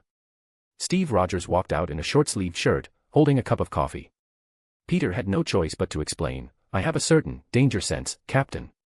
If I step into a dangerous area, I'll know. That's no reason to take risks, kid. Is there something you need? I found a way to bait out Shocker, but there are only 2 problems. First, I need to close off a section of road. I can't find anyone with enough authority to do that, so I thought, maybe the Avengers could help. That's not difficult. What's the second problem? You can tell us, and the Avengers will handle the rest. That's the second problem, Captain. The Avengers can't be involved. Peter stated his demand, last time Herman couldn't beat me and fled. That's how I'll draw him out, give him a fair battlefield, let him willingly come here to fight me. If the Avengers intervene, he'll most likely just run away. The captain expressed his objection in one sentence, so you want us to put all our hope on you defeating Shocker, and on his weapon not exploding in the process. I'm not proposing this plan because I think I failed and need to make amends, Captain. I'm proposing this plan because I just feel like I can do it. Peter took off his mask, looking at Rogers. Rogers looked back at him, then sighed and pulled out his phone. You win, kid. I know a friend who can help you. Peter, with his enhanced vision, glimpsed a fleeting note on the screen, Nick Fury, and smiled, saying thanks. He put his mask back on and prepared to leave. Of course, the captain had a new question. Ah, kid, where do you want to close off? Times Square, Captain. Watching Spider-Man swing away, the captain nodded and dialed a number. All right, Nick, I need you to help me cordon off Times Square. I'm not crazy. Only by challenging Herman in a sufficiently prominent location would Mr. Shocker be more likely to agree to a decisive battle there, and Times Square was the best choice. Peter arrived there, took out his old camera, and swung between buildings, searching for the best shooting angles. When the battle started, he'd stick the camera there, set it to automatic photography, and see if he could capture some photos to sell to Jameson. If only someone in my previous life could have told me how American high school students could quickly get rich beyond odd jobs and crime, I'd now be taking photos of myself like the real Peter Parker. When I get rich, I definitely want to be like the Peter Parker in Into the Spider-Verse and get my own high-tech base, filled with all sorts of costumes, or at least add a display function to my costume's eye lenses. He really didn't know how to make money. If only he had transmigrated as Harry Osborn. Now, he could only wait for the Brazil World Cup and convince Uncle Ben to bet everything on Brazil losing 1-7. That was the most unforgettable thing in his memory, impossible to forget even after transmigrating. Alright, the Daily Bugle's live broadcast at 6 p.m. is about to start. Next stop, the Daily Bugle building. Time to meet my dear number one fan for the first time. Inside the Daily Bugle's media building, Jonah Jameson was reviewing another one of his daily news articles. Today was another day of railing against those damn masked freaks. He took a sip of water, cleared his throat, when suddenly his old friend Robbie burst into the broadcast room. Jonah, something big has happened. What could be so big, Robbie? Spider-Man is here. Jonah Jameson's expression froze for a moment, then he immediately reacted, good. That despicable spider creep finally found his way here. As long as I, Jameson, have breath in my body, I will never let that freak destroy freedom of the press. He's not here to destroy freedom of the press, Jameson. Robbie cut off Jameson's rant. He said he has an exclusive story for us. Jameson's expression immediately solidified. Welcome to today's Daily Bugle News. Before we present the official news today, we've received a special recording. A few minutes later, in the broadcast room, Jameson looked as disgusted as if he'd eaten fly droppings.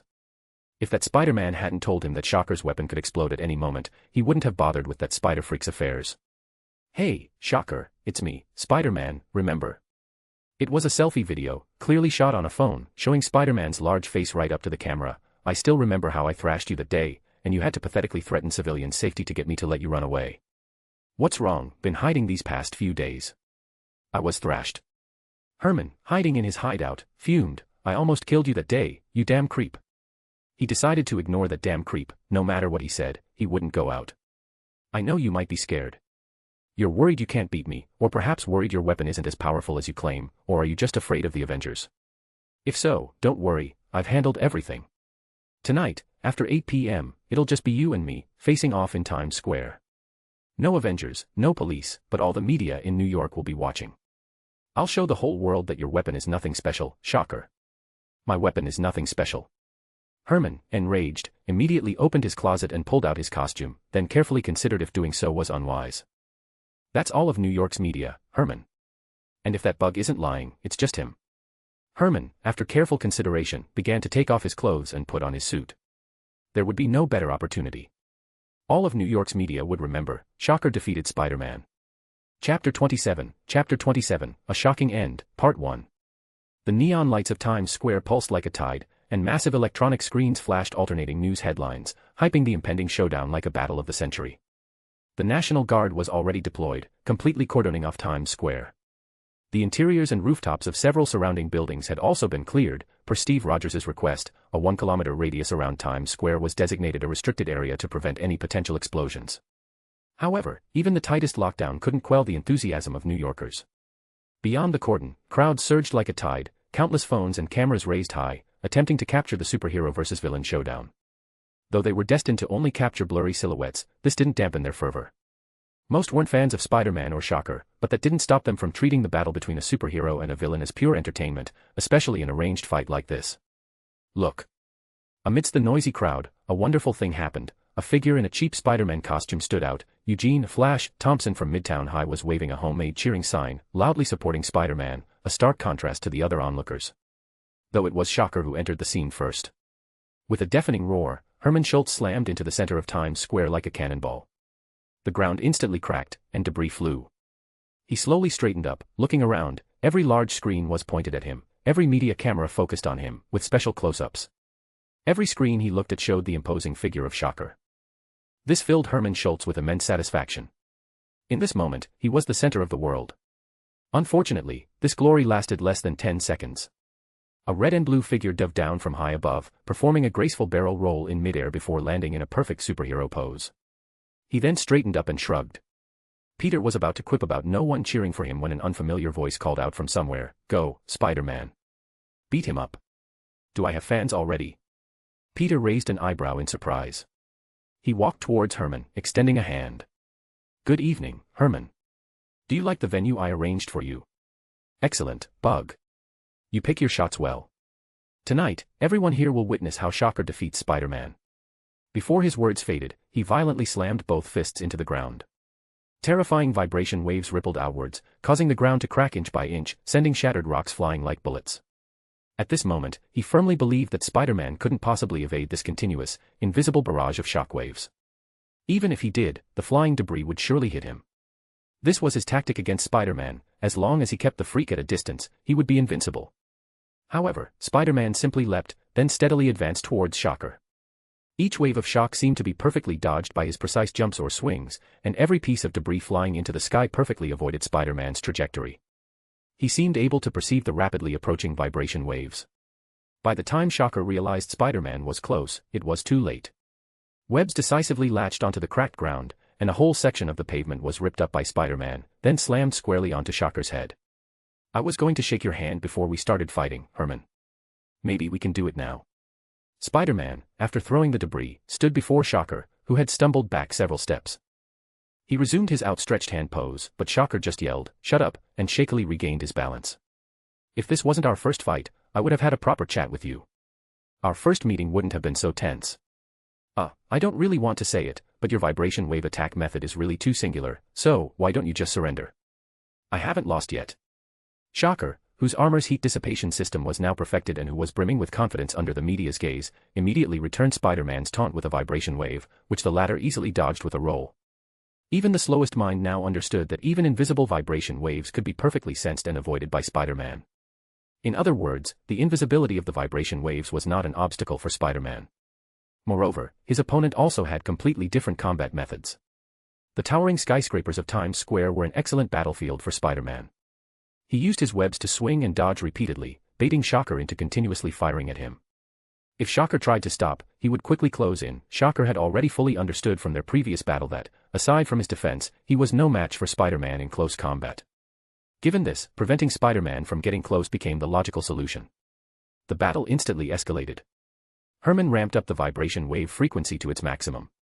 As Times Square's buildings were repeatedly struck, the billboards and large screens hanging from them began to plummet incessantly. They were battered down one after another by Shocker, and for some unknown reason, Spider-Man caught every single one with his webs, suspending them between the skyscrapers. A massive net, laden with countless falling objects, began to weave itself above Shocker's head. And in the tense battle, Shocker didn't even notice that the vibration waves he was currently firing weren't tearing apart Spider-Man's webs.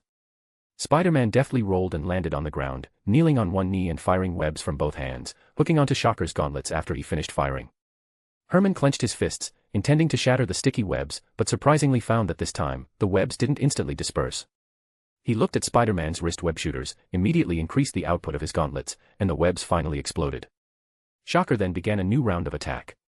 Spider-Man leapt up again, swinging through the air. Shocker's shockwaves arrived as expected. The enhanced shockwaves shattered the webs that were holding the billboards and large screens. Screen after screen, still playing or flickering with static, simultaneously crashed down, hitting Times Square with tremendous force, kicking up huge clouds of dust that obscured Shocker's vision. "So this is your plan? You improved your web so these things would fall? You think this is how you can get close to me?" Intense shockwaves burst forth from the dust cloud, directly shattering the glass of numerous buildings. The dust, along with the giant billboards and large screens, flew outwards in an instant, re-expanding Shocker's vision.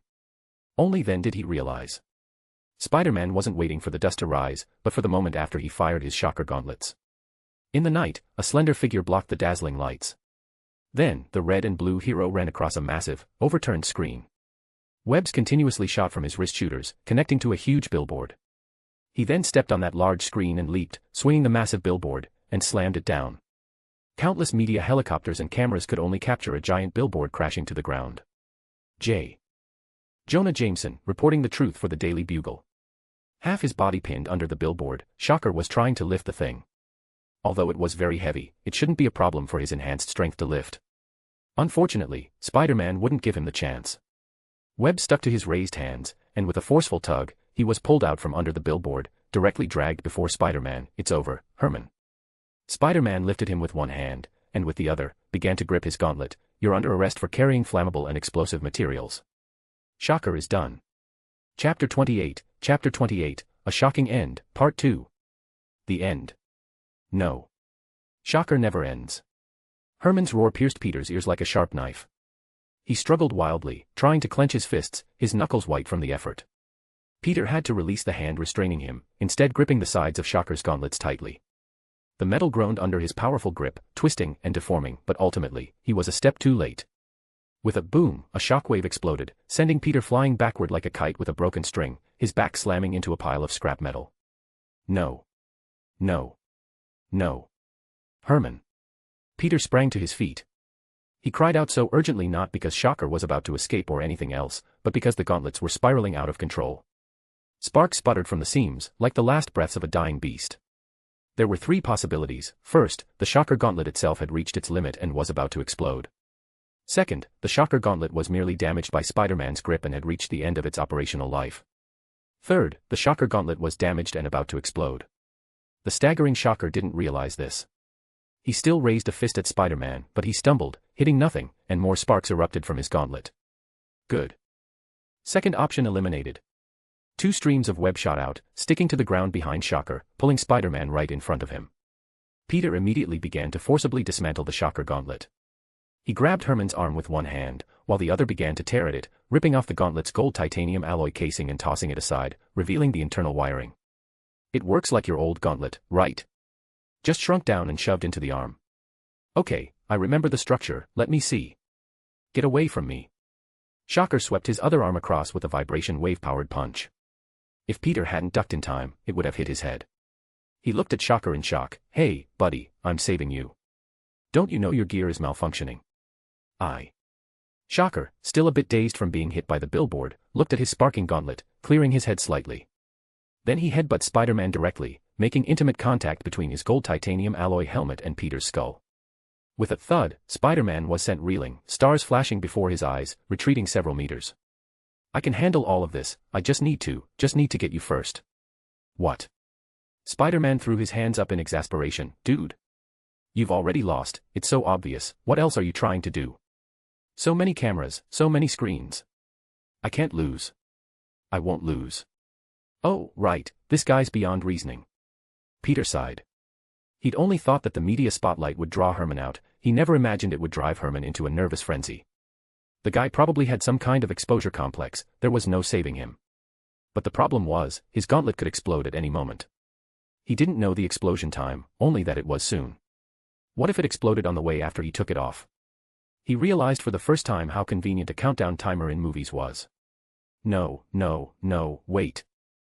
I can artificially overload the gauntlet to detonate it prematurely. Dodging another vibration wave aimed at his head with a simple tilt, Peter tried to recall his first encounter with Herman. He had picked up an old Shocker gauntlet back then and examined its internal structure carefully. If he thought hard, he should be able to remember. Herman's original gauntlet could slice through an entire building, but subsequent versions never had that much power. This suggested Herman himself knew he couldn't push the gauntlet to maximum power. Also, the old Shocker gauntlet had a fatal flaw, its safety system couldn't function properly and would go out of control regardless of the gauntlet's power output. What if he could replicate these 2 points, first use maximum power to launch himself high into the sky, then disengage the safety to overload the gauntlet? Was this flaw still present? Let me see. The circling media helicopters watched in confusion as Spider-Man ripped off the casing of Shocker's other gauntlet, while Shocker punched and kicked at Spider-Man, only to be easily dodged. Peter, meanwhile, was examining Herman's equipment, trying to locate the gauntlet's safety mechanism from memory. He discovered that Herman controlled the gauntlet's power by how tightly he clenched his fist, and the safety device was always jammed, meaning Herman hadn't solved the safety flaw at all. He just tried to control himself during battle to avoid using too high a frequency, which would cause the jammed safety to fail. Alright, Herman, considering we're in downtown New York, I'll have to improvise. He found the part that secured the gauntlet to the elbow, forcibly removed it, and then yanked Herman's gauntlet off directly, clumsily attaching it to his own arm. At this moment, Herman hadn't even reacted, still mumbling to himself in a daze. Peter had no choice but to web him up and toss him aside, then clench his fists with all his might. I'm going to take off. Spider-Man took off, literally. A huge shockwave blasted a crater in the ground, and Spider-Man was propelled upwards by the immense force, climbing higher and higher. As he ascended, he disengaged the gauntlet's safety, and once he was sure his fists were clenched as tight as possible, he faced the ground. He wasn't sure how high he would fly, but he saw the entire island of Manhattan, then almost all of New York. He turned his back to the ground, clenching both fists. The tremendous impact instantly dispersed the clouds over all of New York. Spider-Man was directly slammed back towards the earth, but precisely because of that powerful force, the gauntlet separated from him in midair and was instead propelled even higher into the sky by the recoil, then emitted a blinding white light. Now there's only one question. The free-falling Spider-Man asked. Am I a kilometer away from that thing? The aftershock of the explosion accelerated his descent. Peter squinted, watching Manhattan rapidly approach. In a free fall from this height, even if he webbed himself to a building, the acceleration would tear his arms off. Well, he had already envisioned countless similar scenarios in his head, high-altitude rescue techniques, all to perfectly save Gwen, who would have thought the first time would be to save himself. His web shooters also began full operation, laying down web after web, layer after layer, stacked between the towering buildings. Spider-Man crashed into them, cushioning his fall with the web's elasticity. Layer after layer of web snapped after serving their cushioning purpose. After dozens of layers of cushioning, Spider-Man finally stuck himself to a web on one of the lower levels. He sighed, watching the media rush into the battle zone now that the fight was over.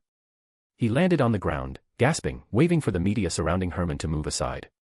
He finally squeezed his way to Herman's side. "So, did you see that? That thing almost turned you into fireworks." Herman said nothing. He turned his head to look at Spider-Man, who looked back at him, finally understanding his meaning. Peter then took off Herman Schultz's helmet, revealing his face to all the media. In that instant, all the spotlights flashed on Herman's face, and he squinted, a look of satisfaction spreading across his features. "I don't really want to say it, but you're truly insane," Peter said, patting Herman's shoulder. "But either way, Shocker's spectacular run is over." Chapter 29, Madam Web. Peter Parker, it's time to go home. The New York night wind swept past Spider-Man's mask, carrying the lingering scent of smoke and sirens. He cast a final glance at Herman, who was surrounded by media. The man was rambling excitedly for the cameras, like a forgotten actor finally getting his primetime moment. Good, Peter thought. Let Herman enjoy his last moment in the spotlight. He had given a pretty bad excuse for not being home late. Aunt May would surely lecture him again. Also, his phone had just buzzed with a text from Tony Stark, inviting him to Avengers Tower tomorrow afternoon for a chat. Even though the Avengers learned my identity when I was carried back to their tower, isn't it a bit much to directly invade my privacy like this? Whoa. Peter stopped swinging. Between two glass-fronted buildings, a woman stood perfectly upright on a vertical wall. The hem of her beige trench coat fluttered in the wind, her sunglasses reflected the city lights, and the 2 cups of coffee in her hands hadn't spilled a single drop. "I've been watching you for a long time, Spider-Man." The woman tucked a strand of long, dark chestnut hair behind her ear. "We need to talk." "Wait, I know your voice." Finding the voice familiar, Peter's mind raced, fragments of memory breaking through. "It's you, you're the one who talked to me in my dreams." The woman smiled. "Allow me to introduce myself. My name is Julia Carpenter, emissary of the Web of Destiny. You can also call me Madam Web." Madam Web. Anyone familiar with Spider-Man would likely think of the blind old woman in the wheelchair from the '94 animated series. But if it was about Julia Carpenter, the second Spider-Woman, most would probably think of Sony's epic cinematic masterpiece, Madam Web. Many don't even remember that she was actually the second Spider-Woman. Fortunately, this Marvel universe, based on the MCU, had no trace of Sony's universe. Peter just scratched his head. After all, the first Spider-Woman was still in high school, while the second was not only older but had already become Madam Web. Coupled with other clear differences from the MCU, he was completely confused about this universe's timeline. "Okay, ma'am. What do you want to talk about? Magic or fortune-telling? How about over coffee?" Minutes later, the 2 spider-powered individuals were sitting atop the Empire State Building, drinking coffee. Peter cautiously watched the mystical figure, then asked, "In my dream, I heard you say to find another spider. Was that you, ma'am?" "I wouldn't ask you to find me. I am an emissary of the Web of Destiny, merely relaying its messages. Besides, I probably know what you want to ask. I'm not blind." Madam Web didn't drink her coffee, she simply held it in her hands as if for warmth. She looked at the New York City nightscape, speaking as if gazing upon some invisible cosmic tapestry. "Have you heard of the multiverse?" "Ah, yes. Reed Richards completed fuzzy observations of other multiverses back in 2008, though everyone can only replicate his experimental results without understanding the principle. The Web of Destiny is a higher dimensional entity. It scatters power across countless universes through spider totems. Most Peter Parkers are bitten by radioactive spiders, that is an anchor point of destiny. Peter already knew this particular detail, but he couldn't reveal his prior knowledge, so he just listened as Madam Web reiterated it. "And among countless spider totems, you are also a very special existence, not because Ben Parker didn't die and you became Spider-Man." Peter choked on his coffee, waving his hand, then looked at Madam Web, who simply smiled. "Actually, you in this universe should have been born 3 years later, but for some unknown reason, a node in the Web of Destiny changed, and a special totem appeared. You are the Patriarch. What? Patriarch? Peter knew that the Spider-Verse had 3 special totems, the Other, the Bride, and the Scion, each representing a different spider-powered individual. But what was a Patriarch? A new spider totem that emerged because of him. Julia didn't intend to explain, instead returning to the previous topic. as the patriarch, you possess the ability to respond to the web of destiny. Whenever the web of destiny begins to vibrate, it means there's a problem with a spider totem in that world. You will be able to travel through the multiverse, go to where the destiny fluctuates, help the Spider-Man of that world, and mend the broken web of destiny. I can barely help New York, ma'am. Help Spider-Man in the multiverse. Are there no other people in the multiverse? Multiversal Avengers or something? Peter set his coffee aside, throwing his hands up. Julia just watched him quietly, smiling. Peter looked at her in silence for a while, then sighed in resignation. All right, what do I do? Soon, you will feel the web of destiny vibrate, but before that, you need to find another spider. You both received power from the same totem, your destinies are intertwined, and only by finding each other will you be able to successfully return to your own universe after resolving the crisis of the web of destiny. If you can see the future, Peter asked the mystical Spider-Woman, why don't you just tell me where to find them? I do not weave destiny, Peter Parker, she uttered his full name for the first time. I only read it. Back in Times Square, as the police and damage control arrived, the media began to be cordoned off, but they were quite satisfied with the day's interviews. Herman was a complete chatterbox for the cameras, willing to talk about anything. However, Herman didn't actually reveal everything. He said nothing about Dr. Otto Octavius or Kingpin. He just wanted to achieve notoriety, not betray his friends or his mob boss. Among the onlookers, there were a few rather unusual individuals. One was Carl King, who wasn't particularly interested in Shocker or Spider-Man, but simply came to join the commotion. He walked over to a piece of a fallen billboard and saw some web fluid stuck to it. He curiously tugged at it and found the texture surprisingly familiar. Where have I seen this before? He suddenly recalled the chemistry lab Peter Parker had left that afternoon. Peter Parker is Spider-Man. Carl King muttered to himself, then chuckled dismissively. That scrawny Peter. But Peter Parker had become incredibly strong lately. Carl King fell into deep thought. He remembered his prank of putting a mutated spider from Osborn Tech on Peter Parker's neck. He began to wonder if that spider was why Peter Parker became Spider-Man. No, I can't be sure that Kid Parker is Spider-Man yet. He was so lost in thought that he didn't even notice someone passing by him. This person, dressed as a reporter, squeezed out of the crowd interviewing Herman, then blended into the general crowd and made a phone call to Herman's new boss. Hello, it's me, Mr. Fisk. Your new employee is very well behaved, he knows what to say and what not to say. You probably don't need to worry about him. The reporter smiled and entered the restroom. As he listened to Kingpin's instructions on the phone, he walked into a bathroom stall. When he reappeared, he was a completely different person, not just his clothes and face, but even his fingerprints and irises in the mirror had changed. Yes, I have observed Spider-Man's every move. His movements, expressions, and even his personality. I can mimic them perfectly. As long as your little gadgets are truly as powerful as you say, then I, Chameleon, can guarantee you, Mr. Fisk. Soon, Spider-Man will be infamous, an enemy of the people. Chapter 30, New Gear. Another beautiful day began. Peter Parker finished his studies and celebrated a victory at the detective club. The club successfully helped Spider-Man capture Shocker, which significantly brightened Peter's mood after Aunt May had lectured him all night. Then, Spider-Man arrived at Avengers Tower once again. The last rays of twilight reflected golden red light off the building's glass facade, a dazzling display, much like his mood at that moment. Although his two suits were pretty much ruined from the fights with Shocker, he managed to find the most intact pieces to wear. Stop, soldier, you're entering a restricted area. Iron Man deliberately mimicked the captain's serious tone, then his faceplate retracted, revealing Tony Stark's iconic face with a teasing smile. He chuckled, patting Peter's shoulder, you know what? The captain always thought you weren't ready, thought you were just a kid, that you'd be impulsive and all that. Turns out you did great, didn't you? The idea of overloading and detonating Shocker's weapon was brilliant. Peter laughed too, noticing Tony Stark was wearing his armor. Mr. Stark. Do the Avengers have a mission? Oh, right, we need to go to Africa to catch a smuggler named Ulysses Claw. He's got a big stash of vibranium weapons. After saying this, Tony realized Peter might not know who Ulysses Claw was, so he added, the captain's shield uses vibranium. He's been supporting a civil war in Wakanda to plunder their assets, so we need to bring him in. The Quinjet has already departed. Peter actually knew about Ulysses Claw, the guy whose hand was cut off by Ultron in Avengers, Age of Ultron. In the comics, this character was a supervillain called Claw, or Noise, in some translations, and he also appeared in the Black Panther movie, with a vibranium-powered sound generator attached to his severed arm. Peter mentally rated him as less impressive than Shocker. The Avengers probably weren't just going to arrest a smuggler, it was most likely related to vibranium and Wakanda, but that was beyond his scope. Anyway, we're going to be away on a trip, no one will be home.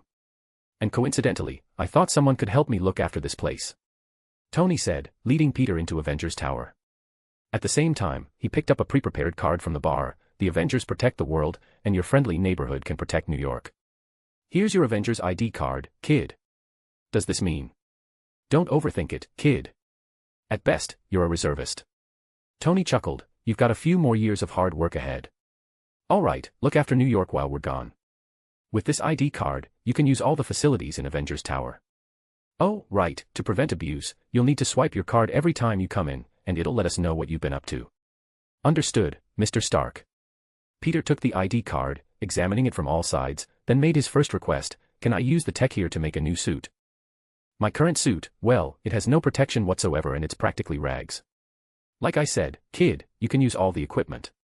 Tony said, putting his faceplate back on, if you don't understand something, ask Jarvis. I need to go catch up with the captain. One more thing, Mr. Stark. Tony, who had already activated his thrusters and was preparing for takeoff, stopped and looked at Peter. What? I met someone. She said she's a seer, can see my future, knows my identity, and has similar spider abilities to mine. To avoid interfering with the Avengers mission, Peter summarized his encounter in the most concise way possible. She said on the same day as me, another person gained spider abilities, and this person is crucial because I'll be traveling through the multiverse in the future, and I'll need this person as a beacon to return. Whoa. Iron Man paused for a full 3 seconds to process all of this. That's unusual. Regardless of whether it's true or not, if there's a possibility of another spider person, the Avengers will investigate cautiously. Peter probably knew who that person was. When talking about someone who gained abilities from the same spider as Peter Parker, it would likely be Cindy Moon, also known as Silk. But there was a problem. Regardless of what Cindy Moon was doing now, she certainly wasn't a Midtown High student. If she were, Peter would have noticed her long ago. He also had to consider the possibility that it wasn't her, so after much thought, he decided it was better to leave this matter to the Avengers. As for Tony Stark's thoughts, they were simple. 6 months had passed, and there was still no news of another spider-powered individual. No need to say more, just go find Nick Fury. After watching Iron Man leave, Peter put away his Avengers ID card, then addressed the entire building. If I want to make a suit, where should I go? The 3D printers are on the 5th floor laboratory, Mr. Parker. Peter nodded, muttering to himself. For a building where only the top few floors are used to house the Avengers, isn't the 5th floor a bit low? Actually, the Avengers only consider the top 5 floors as the living quarters, Mr. Parker. Peter chuckled. He needed to test out new equipment to give his suit a proper upgrade. This is your new equipment, Mr. Smerdyakov. Dmitry Smerdyakov, codenamed Chameleon, a former Russian Foreign Intelligence Service agent. After stealing former Soviet disguise equipment, he defected to the United States. After spending all the money the CIA gave him, he chose to use this disguise technology to work for various underground organizations. Now, he had accepted Kingpin's invitation to a deserted warehouse to test the little toy Kingpin had prepared for him. Dmitry squinted, pinching the small spherical object, possibly only 3 centimeters wide, and looked at Kingpin. Is this thing really as miraculous as you say, Mr. Fisk? Let my employee explain it to you. This is Quentin Beck, formerly Hollywood's most excellent special effects artist. Quentin Beck was a timid, thin man, nodding incessantly as if in agreement. Quentin walked up to Dmitry, and after thinking for a long time about how to explain the function of the object in his hand, he decided not to explain and simply described its use. Press the middle button, then throw it on the ground. That's how it works. Dmitry did as instructed and witnessed a miracle unfold. Lifelike images appeared before them. The warehouse, which had only a few people, now appeared to have countless workers. From any angle, no obvious projection lines could be seen. This is light particle distortion technology. It's not perfect yet, it can only be programmed and matched to the environment. It can't be operated anywhere. Dmitry didn't want to hear such meaningless scientific jargon. What's the projection range? A sphere with a radius of 100 meters, but it can only display prearranged images, and it must be deployed within the appropriate range. That's enough, more than enough to deal with Spider-Man. Within a 100-meter radius, he could completely impersonate Spider-Man and commit all sorts of crimes, ruining Spider-Man's reputation. Sometimes, defeating a superhero didn't require actually beating or killing him. Making everyone believe he was a criminal and a villain was also a method. And for Chameleon, this was not difficult, he was already well-versed in this art. Just arrange the right scenarios, and I can begin. I'll first tarnish Spider-Man's reputation, then lure him into a trap. The rest is up to you. Dmitry finished, then asked with slight interest, but I still want to ask, have you chosen a location? I am already searching for a suitable burial ground for Spider-Man. Kingpin lit a cigar. I have hired the best detective in all of New York, Mr. Mac Gargan. He will choose the most fitting end for Spider-Man. Chapter 31, Full Spider-Man Upgrade. The Quinjet's engines roared over the Pacific Ocean.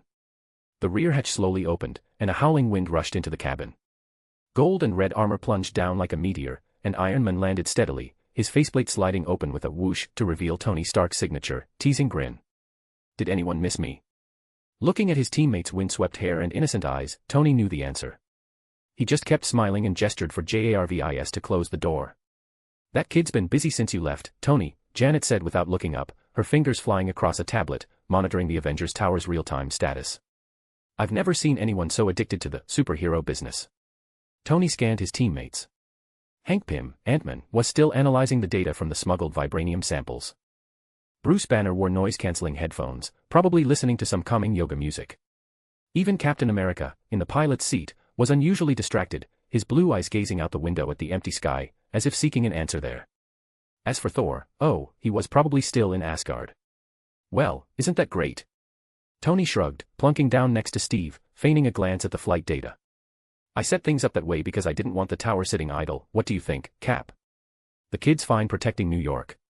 I'm thinking about something else, Steve said, pulling his gaze back. He paused, then continued, perhaps we could invite King T'Challa to join the Avengers. I knew his grandfather, we fought side by side on the battlefield. I know every Black Panther is a top-tier warrior. Captain America then added what seemed like a contradictory statement, but we can't interfere in Wakandan internal affairs. We're not the US government. The biggest problem with this mission might not be the enemy, but politics. Tony's lips curled into his, I'm omnipotent, smile, politics. I've dealt with more politicians than I've researched armors. Trust me, Cap, just an African king, I can handle it. Hours later, the Avengers Quinjet was hit by vibranium weapons, smoke billowing as it made an emergency landing deep in Wakanda's dense forest. It looked like they wouldn't be back for at least a month. Peter, of course, didn't know the Avengers would be offline in New York for several days. As soon as Tony left, he got busy. He tossed his backpack onto the desk, stuffed his old suit inside, and dove into the lab to research a new suit. He even dug out his old, clunky camera and handed it to Jarvis, asking it to please develop the photos inside. All right, let's get to work. Peter rubbed his hands, his eyes fixed on the rotating old suit model in the holographic projection. His mind raced, giving Jarvis as many instructions as possible. Jarvis, keep an eye on New York. Notify me immediately if anything happens. Also, pull up the surveillance footage from the Oscorp Tech Expo on March 12th, can you do that? Mr. Stark has archived relevant data. Figures. Peter wasn't surprised, his fingers swiping across the virtual screen. Also, list everything Herman stole. I want to see exactly what he took. A detailed list of stolen items appeared on the desktop. Peter studied the old suit's design and asked, what material are the captain's and the other suits made of? Stark Industries' latest developed high-tensile composite fiber material, its primary structure is. Then use that. But make the web pattern on the red sections 1.2 times larger. He yanked the projected eye mask, tossing it aside, and redesigned a pair of rounder, white eye lenses to replace the original slender black ones. Although it was his first time operating the system, he picked it up with astonishing speed. This looks friendlier, don't you think, Jarvis? To convey positive emotions, a brighter color palette is recommended. Good idea. Minutes later, a revitalized Spider-Man emerged from a high-floor restroom in the tower. His new suit's red and blue colors were brighter, and the 3D, printed composite fabric perfectly conformed to his body. New web-like membranes under his armpits allowed for gliding, and his white eye lenses could change size with his facial expressions, conveying his emotions. The spider emblem on his chest was slightly smaller, and the design on his back transformed from a menacing, sprawling spider to a cute, round one. Upon closer inspection, it was actually an ingenious storage device, allowing the suit to automatically fold into a palm-sized spider disc for easy portability. Hidden pockets were tucked into his waist, replacing his previous awkward utility belt. In the center of his waist was a concealed spider-shaped light, specifically designed for dark environments like sewers. Of course, the coolest feature was the tactical display built into his eye lenses, which could connect to the Avengers satellites, providing real-time communication and analysis. In short, it looked like a classic suit but with some high-tech additions. Not only that, but to prevent unforeseen circumstances, Peter made 2 sets. All right, I'm uploading my keyword retrieval program. I can't believe I memorized the entire code, Peter typed on the projected virtual keyboard. Jarvis, can you access the Avengers and NYPD's collaborative network? You should have authorization, right? Hacking of New York police and fire systems complete. Hacking. Peter was stunned, surprised the Avengers didn't go through official channels. But now wasn't the time to worry about that, getting the system was paramount. He trusted the NYPD wouldn't mind, right? Oh, integrate my program, then match all police and fire department dispatch information, and comprehensively analyze the situation. Real-time crime alerts immediately projected onto his eye lenses, where a crime occurred, whether police or fire teams could arrive in time, and if the criminal's weapons required Spider-Man's intervention. Everything was clear at a glance. This system would allow him to avoid minor incidents the police could handle themselves, focusing his energy on matters that truly needed Spider-Man. Next, he pulled up the Oscorp Tech Expo surveillance footage that Stark had somehow obtained. He created a holographic projection model using different camera angles. This investigation method had appeared in Iron Man 3, and now Peter was using it to reconstruct the sequence of events leading to his bite. He got a glass of water from the dispenser and stood by, watching everything reconstructed by the model.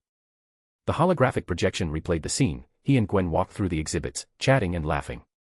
Suddenly, the glass enclosure holding the mutated spider shattered without warning, and the crowd instantly fell into chaos. The image zoomed in, showing Carl King bending down to pick up the spider, then stealthily approaching and pressing the deadly creature onto Peter's neck. What caused the exhibit case to shatter? Oscorp database has no relevant records. No records. Peter continued watching. He instinctively swatted away the mutated spider that bit him.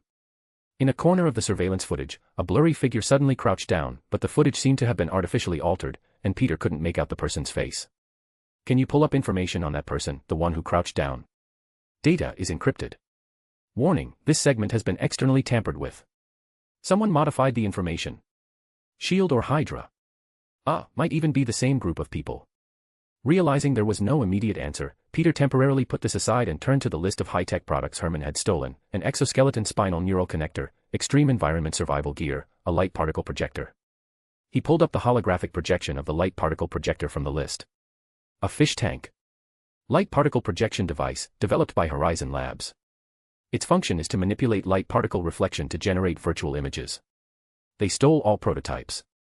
Someone must be responsible for perfecting them. JARVIS, search for researchers in the field of light particles. He didn't find the person he was looking for. Or perhaps special effects artists with relevant research. JARVIS. Seemed to lag for half a second, clearly not expecting such an unconventional line of inquiry, but then quickly pulled up matching files. Quentin Beck, Hollywood's most creative special effects artist, had been missing for a month. Found you.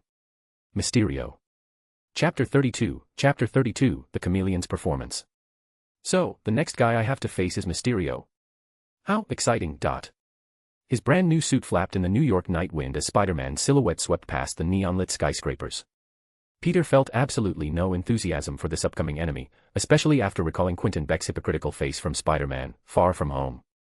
Although this universe's Mysterio had a completely different origin and power source than his MCU counterpart, Peter had a preconceived dislike. What's more, Mysterio's power ceiling was ridiculously high. The movie version was actually a weaker iteration. If it really was just movie-level strength, that would be fine. But in some versions, Mysterio's illusions could even interfere with his spider sense, manipulating senses beyond just sight, causing complete disorientation in a false reality. I hope this universe's Mysterio isn't that twisted. Peter muttered. He had specifically upgraded his suit with infrared vision for Mysterio, hoping it would come in handy. But that wasn't the only problem. Behind those stolen high-tech gadgets, there was clearly a more dangerous individual, a genius capable of integrating cutting-edge tech like light particle projectors and neural connectors. Dr. Octopus. Norman Osborn. Peter rubbed his temples. He still knew too little about this world. In fact, Peter Parker wasn't the only one with these thoughts. Mac Gargan, a notorious New York detective known for collecting dirt on mob bosses and threatening others, was currently looking up at the new Spider-Man swinging overhead. He couldn't help but sigh at how little he truly knew about Spider-Man. After confirming Spider-Man had indeed donned a brand new suit, he quickly called Kingpin. Mr. Gargan, is something wrong? Have you already uncovered Spider-Man's true identity? Not yet, Mr. Fisk. Gargan looked around, then ducked into an alleyway and began speaking softly, but has your plan to ruin Spider-Man's reputation started? If not, delay it immediately. I'm afraid Chameleon has already begun his operation. Is something wrong? No, nothing. Gargan dared not speak loudly to Kingpin, so he tried his best to suppress his emotions and act normal. It's just that Spider-Man changed into a new outfit. If you plan to continue, you'll need to consider a new image. Kingpin hung up, leaving Gargan to continue his aimless search for Spider-Man's true identity. As for the plan, just as Kingpin said, it was too late to stop. Chameleon was ready. His special suit allowed him to transform into anyone he had seen, essentially mimicking the biomimetic artificial skin created by Mystique, the current leader of the Brotherhood of Mutants. This technology was currently unique. He had heard S.H.I.E.L.D. had similar shape-shifting masks, but they were definitely not as convenient as his suit. He was communicating with his special effects artist, Quentin Beck, via a miniature earpiece. "Are you sure the equipment is calibrated? I've spotted a good target." Quentin Beck was crammed into a van disguised as a delivery truck, his back pressed against the cold metal interior. Two burly men flanked him like guardians, while three monitors in front of him rendered a real-time holographic projection of Hell's Kitchen. "Anytime, Mr. Smirdyakov." Chameleon, walking down the street pretending to be a passerby, tossed a small spherical object. The light began to shift, and he subtly vanished from sight. Not far away, two thugs were mugging a pedestrian. This was Hell's Kitchen, such incidents weren't uncommon. But Quentin was quite curious about Chameleon's choice. "Mr. Smirdyakov, why did you choose to start in Hell's Kitchen? If you want to ruin Spider-Man's reputation, shouldn't you go to a more well-known place like Times Square? It's a simple principle, if you want to frame someone, you can't just do the exact opposite of what they would. That would raise suspicion." Chameleon said, transforming into Spider-Man's old suit and picking up a grappling gun. "You have to stay in character, just with slight modifications. It's like mixing a drink, my dear Beck. You don't mix milk with whiskey, you add vodka. It's strong, but it doesn't immediately taste like a fake." If a passerby had looked up, they would have seen Spider-Man swinging on webs, rounding a building and entering the street. Even the sound of his landing was so realistic. Chameleon performed a role, and under Quentin's cover, he perfectly merged with the posing Spider-Man projection using light projection. "Guys, I gotta say, can't you find a way to make money yourselves?" Spider-Man stood up and said to the two thugs. The two thugs, seeing Spider-Man, quickly fled. Spider-Man then fired a web, snagging one of them, pulling him back, and punched him directly, leaving his mouth bloody. "Sorry, I didn't realize you were so fragile. Are you okay, friend?" I'm fine, thank you, Spider-Man." The pedestrian cautiously came forward to thank him, then watched as Spider-Man bent down, took the thug's wallet, pulled out all the cash, and stuffed it into his pocket. "Are you?" "Nothing. After all, being a superhero doesn't pay. Want a little? Perhaps as compensation." Spider-Man smiled slightly, then leapt and swung away. As for Chameleon, he didn't go far. Several of Kingpin's men exchanged glances, wondering, after all that, this is what you're doing. Don't rush. We'll be doing a lot more of this today. Spider-Man fights crime, but takes money from criminals. Is that stealing? Perhaps, but it's not enough to shake the perception that Spider-Man is a hero. People will only discuss his moral flaws, they won't think he's not a hero. Dimitri chuckled. The rest would be much simpler. The next step was for Spider-Man to occasionally be reckless in his actions, injuring a few people. After that, Spider-Man would execute a few villains. As public controversy around Spider-Man grew, his performance could become increasingly extreme, as if public criticism had caused Spider-Man to self-destruct. As for the real Spider-Man showing up, it wouldn't matter, because what Spider-Man would see was just Quentin's illusions. He couldn't distinguish between himself and the illusions. Quentin, meanwhile, was exceptionally excited. He could see in the holographic projection that Chameleon not only mimicked Spider-Man's motives and tone but also perfectly replicated the genuine article's habits, such as the slightly quicker head tilt. This is truly brilliant, Mr. Smirdyakov, you are simply the best actor I've ever seen. Your performance just now was so perfect, exactly like Spider-Man." Although Quentin Beck was just a minor character Kingpin looked down on, Dimitri still found such praise very gratifying. He could tell that Quentin genuinely admired his performance, or rather, that he could perform. This special effects artist was very talented, but perhaps he wished more to be an actor. Realizing this, Chameleon began to ponder whether he could use this to build a good relationship with Quentin and eventually recruit him to his own team. With such a special effects artist, his commercial espionage and assassination business would undoubtedly reach new heights. No, it's better to help Kingpin deal with Spider-Man first. Thinking this, Chameleon couldn't help but chuckle. He still didn't know that Spider-Man had already changed into a new suit. That same evening, a post titled, "Has Spider-Man Started Robbing?" began to spread. In the blurry video, Spider-Man was stuffing cash into his waistband. Kingpin's public relations team began to massively promote its dissemination. Only Chameleon quietly observed it all. "I'm currently translating and editing new stories. New stories will be arriving in a few days, and I'll be releasing 2 chapters a day for a period. Stay tuned." Chapter 33, The Chameleon's Defeat. "Hey, Peter." The morning sun filtered through the curtains into the kitchen. Aunt May and Uncle Ben were, unusually, already seated at the dining table, with scrambled eggs, bacon, and golden brown toast laid out. Peter rubbed his sleepy eyes, instinctively sensing a subtle tension. Uncle Ben was looking at him with a hesitant expression. Uncle Ben cleared his throat, his voice serious. "Peter, listen, we have something to tell you." "What? Is something wrong?" Peter's sleepiness vanished instantly, his fingers unconsciously gripping the edge of the table. "Don't listen to your uncle making a fuss," Aunt May interjected, laughing as she patted Peter's hand. "An old friend of ours invited us to stay with him for a few days. Considering your studies, we decided not to take you with us. You'll have to stay home alone for a few days." "I just wanted to tease the kid."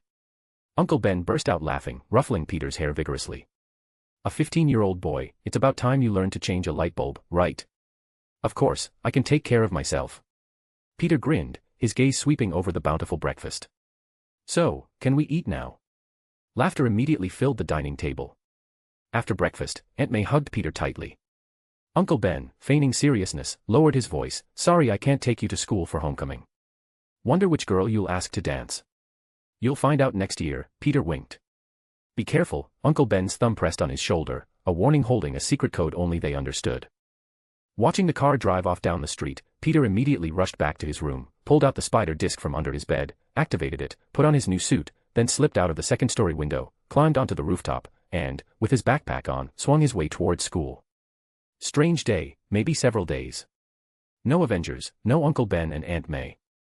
It's like all of New York is just Spider-Man and Peter Parker. Of course, no one cares about Peter Parker. Hot dogs Spider-Man loves to eat. These are hot dogs Spider-Man loves to eat. New York's only officially designated Spider-Man hot dogs. Peter landed once again in front of the Spider-Man-approved hot dog stand. This time, in his new suit, he planned to show off to his old friends, but unexpectedly found that there were far fewer customers than before. "Hey, Miller, business isn't so good today. Your hot dog's in the usual spot, little spider," Miller said without looking up, pointing with his spoon at the umbrella canopy. "You don't go online much, do you? There's a video circulating now of you robbing thugs after beating them up, and a lot of people think it's real." Spider-Man's new suit's eye lenses vividly changed, one becoming large and the other small, expressing his current confusion. "Yesterday afternoon. I spent the entire afternoon busy making my new suit. I saw." "So your eyes move now?" Peter realized he couldn't talk about his suit upgrade, so he just webbed down his hot dog. "Sounds like someone's impersonating me and doing bad things." "How strange. Where was the video filmed?" "Hell's Kitchen." "That's odd, a place I barely ever go. I should check it out, maybe I can catch this guy." "Hey, Spider-Man. Is that really Spider-Man?" A voice interrupted his conversation with the owner. Spider-Man turned and saw a young student much taller than him, though not as exaggeratedly tall as Carl King's 6 feet 3 inches, but definitely around 6 feet 1 inch. Under his jacket, he was wearing a Spider-Man cosplay suit. "Oh my gosh, it's really you, I actually met you." The guy was incredibly excited, completely incoherent. You changed your suit, oh my gosh, your suit's colors are brighter, it looks more textured, the webbing is enlarged, and your spider emblem, both front and back, are different."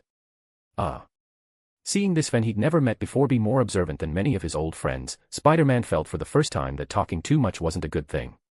He decisively cut the other person off. "Dude, calm down." "What? Oh, okay." The big guy took a deep breath, seemingly calming down. But the moment he spoke, Spider-Man knew he was wrong. "My name is Eugene Thompson, I'm a Midtown High student, I'm your superfan, look under this clothes, it's your cosplay suit, today is the school's theme day, our school wants us to dress up as superheroes, so I immediately ordered this suit." "Okay, Eugene, stop. Can I call you that?" Peter quickly jogged a few steps, ready to swing away from this troublesome spot. "Thank you very much, but I have something to do. I'm going to Hell's Kitchen to catch that guy impersonating me. Goodbye." Watching Spider-Man swing away, Thompson even shouted loudly, "I believe those things definitely weren't done by you, little spider. Go beat the crap out of those imposters." Finally rid of Thompson, Spider-Man couldn't help but sigh at Flash's fanaticism, but quickly refocused and headed towards Hell's Kitchen. That area was one of New York's highest crime rates, but also one of its lowest reporting rates, and almost no cameras.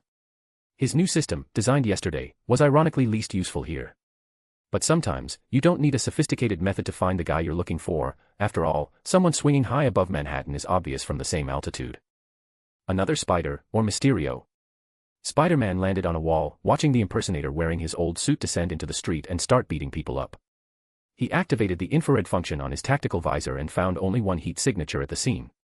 The people being beaten were all illusions. So, he expertly backflipped into the fray, but his form was erased by the light particles.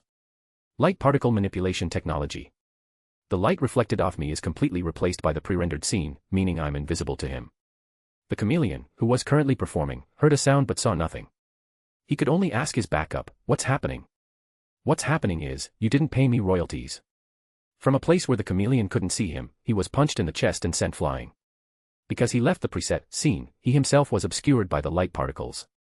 But this didn't stop Spider-Man from seeing him through his visor. What's going on? I don't know. It seems Spider-Man is here. He entered the reflection field. Chameleon was almost going mad, looking at the completely empty illusionary area. How can he see me? I don't know. Before you impersonate someone, shouldn't you properly research their image? As an imitator, this unprofessionalism is truly disappointing. Stuck by web fluid from an unknown source, Chameleon was yanked over, then punched again, slamming into the wall before falling to the ground, then wrapped up like a mummy in webs. Quentin Beck. Right, can you tell me who hired you? He knows me. Quentin's terrified voice came through the earpiece, and Chameleon swore under his breath, roaring, "Turn off the projection." But he knows. Shut it off, now. Watching the street return to normal after the projection was off, and seeing Spider-Man with his hands on his hips, Chameleon instantly noticed his new suit and his own old suit. He cursed, while the Spider-Man opposite him finally realized he wasn't fighting Mysterio, but a real guy who was just wearing his old suit and was only different in height. So you're not Quentin. He's just providing you with technical support. Spider-Man noticed the small ball on the ground, webbed it over, and put it in his pocket. The imposter opposite him pulled out a small knife from somewhere. Don't mention Quentin Beck. So, you'd prefer to introduce yourself as Master of Disguise? Taskmaster? A third-rate Hollywood actor? Shut up, you damn bug. The chameleon, holding a tactical dagger, charged forward, thrusting directly. After Spider-Man dodged, he immediately released his grip, switched hands on the knife, and delivered an elbow strike. I received KGB training. I'm an ace agent of the Foreign Intelligence Service. I've killed countless people. Chameleon, kicked in the abdomen by Spider-Man, flew backward, slamming into the wall then falling to the ground, then wrapped up like a mummy in webs. And you're facing someone who can hold up a freeway for 2 minutes. Sorry, buddy, this kick had a bit of personal grudge, but you'll be fine. Carrying the web-wrapped chameleon, Peter intended to take him directly to a NYPD precinct, as police in Hell's Kitchen might not be reliable. All right, Mr. Imposter, if you're willing, we can chat about your boss on the way. How about that? Chapter 34, The Blame Game. When Peter emerged from the police station, he learned that the guy he'd caught was Dmitry Smerdyakov, codenamed Chameleon, a former ace agent of the Russian Foreign Intelligence Service who had defected to the US. He was currently wanted by federal authorities for multiple counts of contract murder and commercial espionage. Chameleon was a classic Spider-Man villain, though his powers were truly unremarkable. He was essentially a low-budget Mystique. In comics and cartoons, he even needed a special belt to take photos for his transformations. Although it seemed he didn't need that in this world. The police chief said that Chameleon had replaced his own skin with some kind of old Soviet black tech mask and no longer had his true face, but it was strange that such a master of disguise used his real name. Anyway, that little impersonation incident is handled. It's a shame Mysterio seems too cautious. He already cut the connection when I tried to hack into his equipment. But since his light particle display can't fool thermal imaging, dealing with him might not be too difficult after all. Peter checked the time after leaving the NYPD and quickly headed for school. If he didn't run into any trouble, he wouldn't be late. Inside the NYPD, 2 officers watched the bored chameleon in the holding cell, who was casually shifting his appearance, one moment a curly-haired policewoman, the next a bald detective, his skin rippling like liquid metal. They were utterly fascinated. So, why don't we just take off this guy's mask? Didn't you hear the chief just now? The guy replaced his face with high-tech skin, it can't be removed. As the 2 monitoring officers spoke, before they could finish, 2 unfamiliar colleagues approached. One flashed his badge and said, "The chief wants to see you too. Time for a shift change." Once the 2 officers were out of sight, these colleagues took out keys and opened the holding cell door. "Dmitry, Mr. Fisk is very displeased with your failure." The crooked cop who opened the door gave him a sidelong glance. The surveillance footage in the holding cell is a pre-recorded loop. "You can leave, Mr. Fisk is waiting for your reply." Chameleon lazily stood up, his skin rippling as he perfectly replicated the appearance of one of the guards. He tugged at his uniform collar. If Fisk knew Spider-Man's new suit could see through holograms, he wouldn't use the word failure. The real crooked cop, whose appearance had been mimicked, dutifully walked into the holding cell and sat down. Chameleon left with the other crooked cop, asking as they walked, "Where are the others, like that damned Quentin Beck and Mac Gargan?" They're already in the safe house, just waiting for you. As they spoke, the two walked towards the exit. Suddenly, Dmitri noticed a small speck of light flickering on the crooked cop's face. He subtly warned, "Someone's aiming at us outside. I saw the reflection on your face." "What?" The crooked cop instinctively dodged, but it was too late. The moment he moved, a bullet that pierced the wall struck him squarely in the head. Chameleon, who had reacted a step faster and dodged behind the wall, muttered to himself as he moved along it. "Even if you're running for your life, don't rush, especially not in front of him." The sudden gunfire set off alarms throughout the police station. Numerous officers rushed to the scene and cordoned off the perimeter. Outside the NYPD building, the shooter's face was grim as he looked at the feedback from his equipment. The special bullet hadn't destroyed any voltage-carrying devices, meaning Chameleon hadn't been killed. At that moment, police drones had already taken flight, capturing the image of the shooter. He wore a black leather trench coat over a black t-shirt with a large white skull. He held a terrifying anti-material sniper rifle but merely glanced calmly at the drone's camera before quickly departing. With the relayed footage, the entire police department almost descended into chaos. "It's Frank Castle. All units, highest alert. All units, highest alert." Chameleon, who had already blended in with the police officers, took the opportunity to escape. He was certain he'd been targeted by the infamous Punisher once again. If he wanted to live, he had to find Kingpin. As for the Punisher, he didn't need to worry about him for a while. Though the guy was a lunatic, he wouldn't just shoot indiscriminately. Chameleon found a police car, expertly drove off, and entered a shopping mall.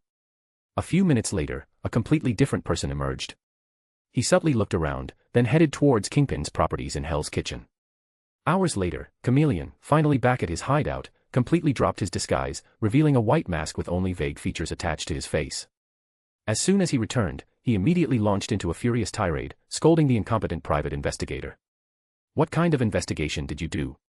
Nothing you found was right. I told you yesterday, Spider-Man changed into a new suit. You just didn't listen." Gargan, of course, wouldn't take the blame. He immediately threw it back at Quentin, who, being the timid and easily scared special effects artist he was, shook his head like a rattled drum. "It has nothing to do with me. I don't have photos, nor have I seen Spider-Man's new suit. There's no way I could have created a new model and projected it onto every scene in such a short time. So you're saying I'm the problem?" Gargan grabbed Quentin, interrogating him, which scared Quentin into frantically waving his hands in apology. But Dmitri was clear. "Yes, you're the problem, you damn useless detective. Do you know how Spider-Man beat me up? With thermal imaging. You said Spider-Man was a damn poor kid who couldn't afford high-tech gear, and what happened? I got a severe beating. How was I supposed to know where he got high-tech gear from? Huh? The day before, when he fought that shocker guy, he was wearing a tattered nylon suit. All right, I didn't call you here to argue." Kingpin's slow but authoritative roar silenced the three individuals present. The king of Hell's Kitchen, who had arrived at the scene at some point, looked at the three people he had hired at no small cost, unsure whether to be angry or disappointed. "I hired you to eliminate Spider-Man. To eliminate this person who has caused significant trouble for my business, not to shift blame amongst yourselves here." Kingpin said with a touch of disappointment, then sighed helplessly. "If your framing plan, Mr. Smerdyakov, cannot succeed, then we'll switch to another plan. If Spider-Man sees you imitating him again, he'll surely come after you. We can arrange something, an abandoned construction site, a certain bridge. We can use bombs, many, many bombs, to lure Spider-Man into a trap and blow him up. It's not that simple. Frank Castle and I have some history, he's after me now." Hearing that name, even Kingpin was silent for several seconds before sighing. "Then really act out how Spider-Man does his superhero work. Strike some crime to let him know you escaped, and let him come to us for the rest." Chapter 35, Theme Day, 1. The hallways of Midtown High became a superhero show today. Peter, dressed as the 10th Doctor, squinted as he stepped through the school gates, blinded by a kaleidoscope of colorful spandex. A Captain America shield-shaped backpack bumped his shoulder, and some student imitating the Joker was drawing smiles on the glass with a marker. The large screen hanging in Midtown High School continued to loop the student council announcement. By popular vote, all homecoming week activities this year will adopt a unified superhero theme. Peter found it slightly strange but didn't pay much attention. In America, school student councils wield immense power, even capable of altering the school's organizational structure. Some student council presidents can initiate votes to change math from a compulsory subject to an elective. Perhaps this was another facet of America's happy education. Peter, unfazed, stowed his bag. He instinctively felt a bit odd, a slight tingling in his spider sense, but looking around, he saw nothing. Then he turned and saw Harry's Dalek shell locked onto his locker. Peter smiled knowingly, took out his books, and left. Carl King, who had been hiding behind, dressed as the Hulk, finally dared to approach, tentatively touching Peter's locker. Discovering he couldn't open it, he left disappointed. He didn't notice Peter quietly turning back to glance at him from a distance. So Carl King is watching me. Is he planning to put something weird in my locker to scare me? After confirming that it wasn't a dangerous person observing him, Peter muttered as he walked into the classroom. Whenever he was being watched, his spider sense would subtly tingle, but judging by the intensity, the person posed no threat. Still, being constantly watched by Carl King wasn't good. He should definitely find a chance to teach him a lesson and stop him from bullying other students. Peter entered the classroom, thinking, and greeted Harry, "I saw your Dalek shell. Did you really just lock it onto your locker door?" "What else?" Harry shrugged, sitting on a base modified from an electric wheelchair. "I kinda regret dressing as a Dalek. It's inconvenient to move, and there's Northwest good place to put stuff. I should have dressed as a Cyberman. Look, everyone else is wearing superhero costumes, and I'm just stuck in this thing. No, Daleks are cool. A pepper shaker with armor plating, a laser that looks like an egg beater, and a toilet plunger. Men." Harry couldn't help but roll his eyes. "The more you talk, the more I regret it. What about you? What did you bring?" "Dr. Peter." "I didn't bring anything." Peter said half-jokingly, "I just wore a suit similar to the 10th Doctor's. Don't have an exact match at home, so I made do." "Oh, the one played by David Tennant. Cool." After an awkward conversation for a while, they still hadn't seen Amadeus. Seeing that class was about to start, Peter pulled out his phone and made a call. Luckily, Amadeus sounded fine, just a bit congested, asking, "Hello. Hey, Amadeus, you doing okay? You didn't come to school today?" "Oh, Peter, I asked the teacher for a leave. I have a bit of a fever today."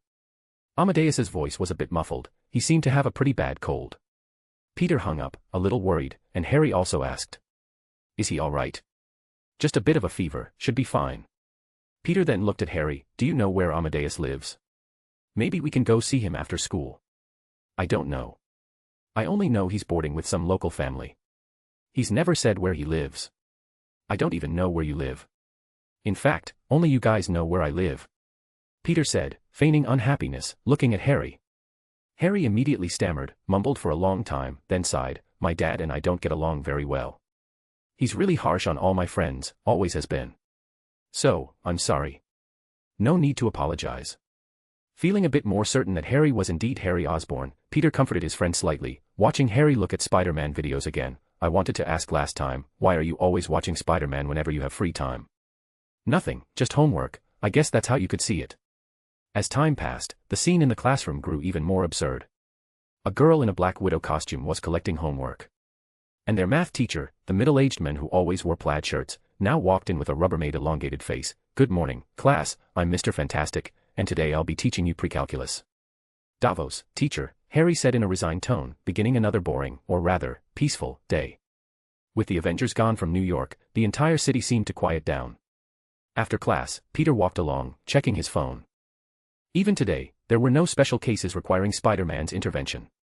Just as he was feeling a bit better, he saw Carl King and another student who looked somewhat unfriendly open his locker. Carl King seemed quite nervous, and upon seeing Peter, he immediately patted his companion's back, and the two quickly left. "Hey, Carl." Peter, completely unaware of what had happened, came to his locker, opened his bag, and checked if anything was missing. Nothing had been taken by Carl. This made him frown. Was Carl King planning to put something weird in his locker to mess with him? Or was he looking for something? What did he think he'd find? Find what? Smart kid. Or, what should I call you now? Suit Superman. The opened locker door was tapped. Peter knew who it was by the sound. He stepped back and saw Gwen leaning against the locker. As expected, Gwen wasn't dressed as any superhero or villain, she was in her usual attire. Peter stepped back and adjusted the collar of his dark blue suit. "Hello, I'm the doctor." "Doctor who?" "Just the doctor." "I knew you'd ask that." Peter chuckled again, with Gwen completely missing the reference, and after confirming nothing was missing, he closed his locker. His spider disc was with him, so it wouldn't be found by anyone. Wait, could Carl King be looking for my old suit? Carl King had someone pick my lock. I suspect he was trying to put something weird in my locker. They're dressed as Thor and the Hulk, but doing something like that. Peter said, bringing the conversation back. "So, why are you dressed as Gwendolyn Stacy?" "I am Gwen Stacy. To be precise, I hadn't thought about who to dress as, and theme day already started." What's worse is this darn theme lasts for a whole week. Gwen sighed. Peter, however, thought Gwen's blonde hair would be perfect for cosplaying Supergirl Kara, but she didn't seem to realize it herself. After running her fingers through her beautiful blonde hair, Gwen finally spoke, explaining why she was there. Speaking of theme day, homecoming is this weekend. Have you found your dance partner yet? Let me guess, you and your new friends had a competition to see who could find a dance partner first, and you ran over to me first, right? Impressive, smart kid. So. Peter could only respond with a slightly self-deprecating smile. Nobody cares about Peter Parker, or the Doctor, so Gwen, I can confidently tell you. You're definitely going to win. I handpick only the finest and most captivating novels for you. Don't forget to check out my other novels. P. at Trian Hong Meng Zi. Chapter 36, Theme Day, 2. In America, at the start of every school year, there's a homecoming event, usually held on a weekend. The Monday to Friday of that week is designated as a warm-up theme day. The activities typically involve a different theme each day, requiring students to decorate the school and dress up accordingly, as well as participate in activities like signature walls or graffiti. Then, on Friday, there's the homecoming football game, and on Saturday, the homecoming dance. The stated purpose of these activities might be to help new students integrate into campus life and older students to feel a sense of belonging to the school. But in reality, it always just turns into playtime. I wasn't intentionally trying to be an outsider, I just didn't know who to dress up as. You know. When I looked up female superheroes or villains online, the costumes, my dad wouldn't even tolerate them, let alone me. Gwen walked alongside Peter, complaining about why most female superheroes' outfits were so revealing. With costumes like that, Chief George would never spend money on a cosplay outfit for Gwen. She and Peter were among the few who were dressed somewhat normally. The only difference was that Peter's character wore regular clothes, while Gwen simply couldn't get a costume. And then you know what they'd say. Me, standing alone amidst a bunch of people in flashy costumes, ugh. It'd be so awkward. You could have asked me beforehand, maybe I could have recommended something. Good idea, why didn't I think of that? If anyone asks you which superhero you're playing, just say you're Wolf Girl. Who's that? Ah, from the same show as my character. Gwen had no idea what character that was, but she didn't press it. Peter, meanwhile, glanced behind him. He could feel someone watching him, his spider sense hadn't stopped tingling. Carl King again. He's really fixated on me now, but why? Is he suspecting I'm Spider-Man? He witnessed the spider biting me on the neck. He saw the whole thing. Is he trying to confirm it and then what?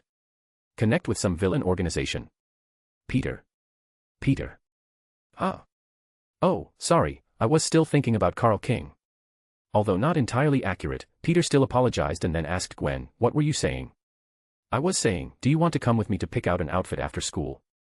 I originally thought theme day would only last one day, but it turns out it's going to be this long. Ah.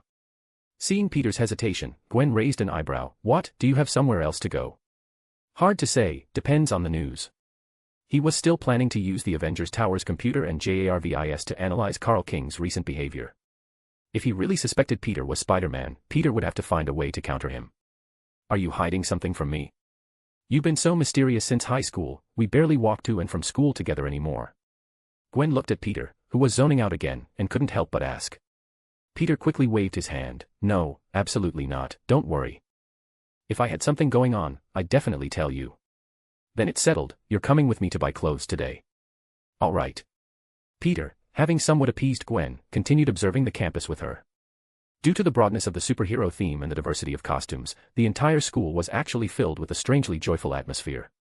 Besides the tight-fitting cosplay costumes and hardcore individuals like Harry, who brought an electric wheelchair, there was another way to cosplay superheroes, mascot suits.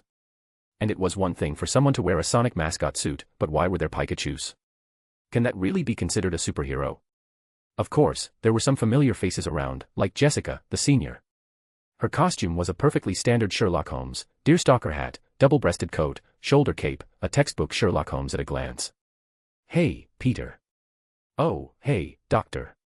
Jessica clearly recognized who Peter was dressed as.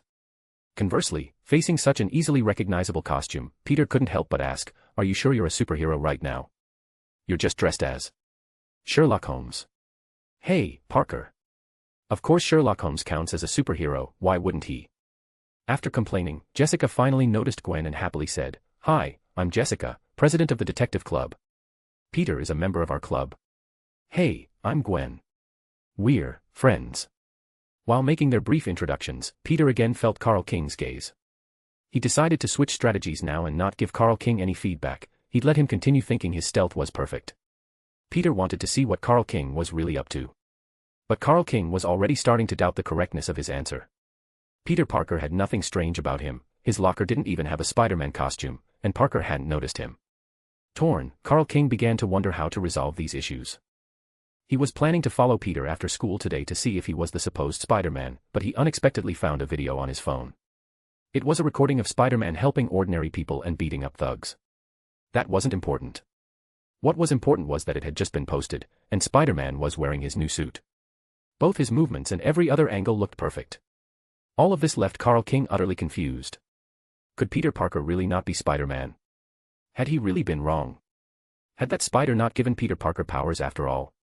The one who posted the video and impersonated Spider-Man was, of course, the Chameleon.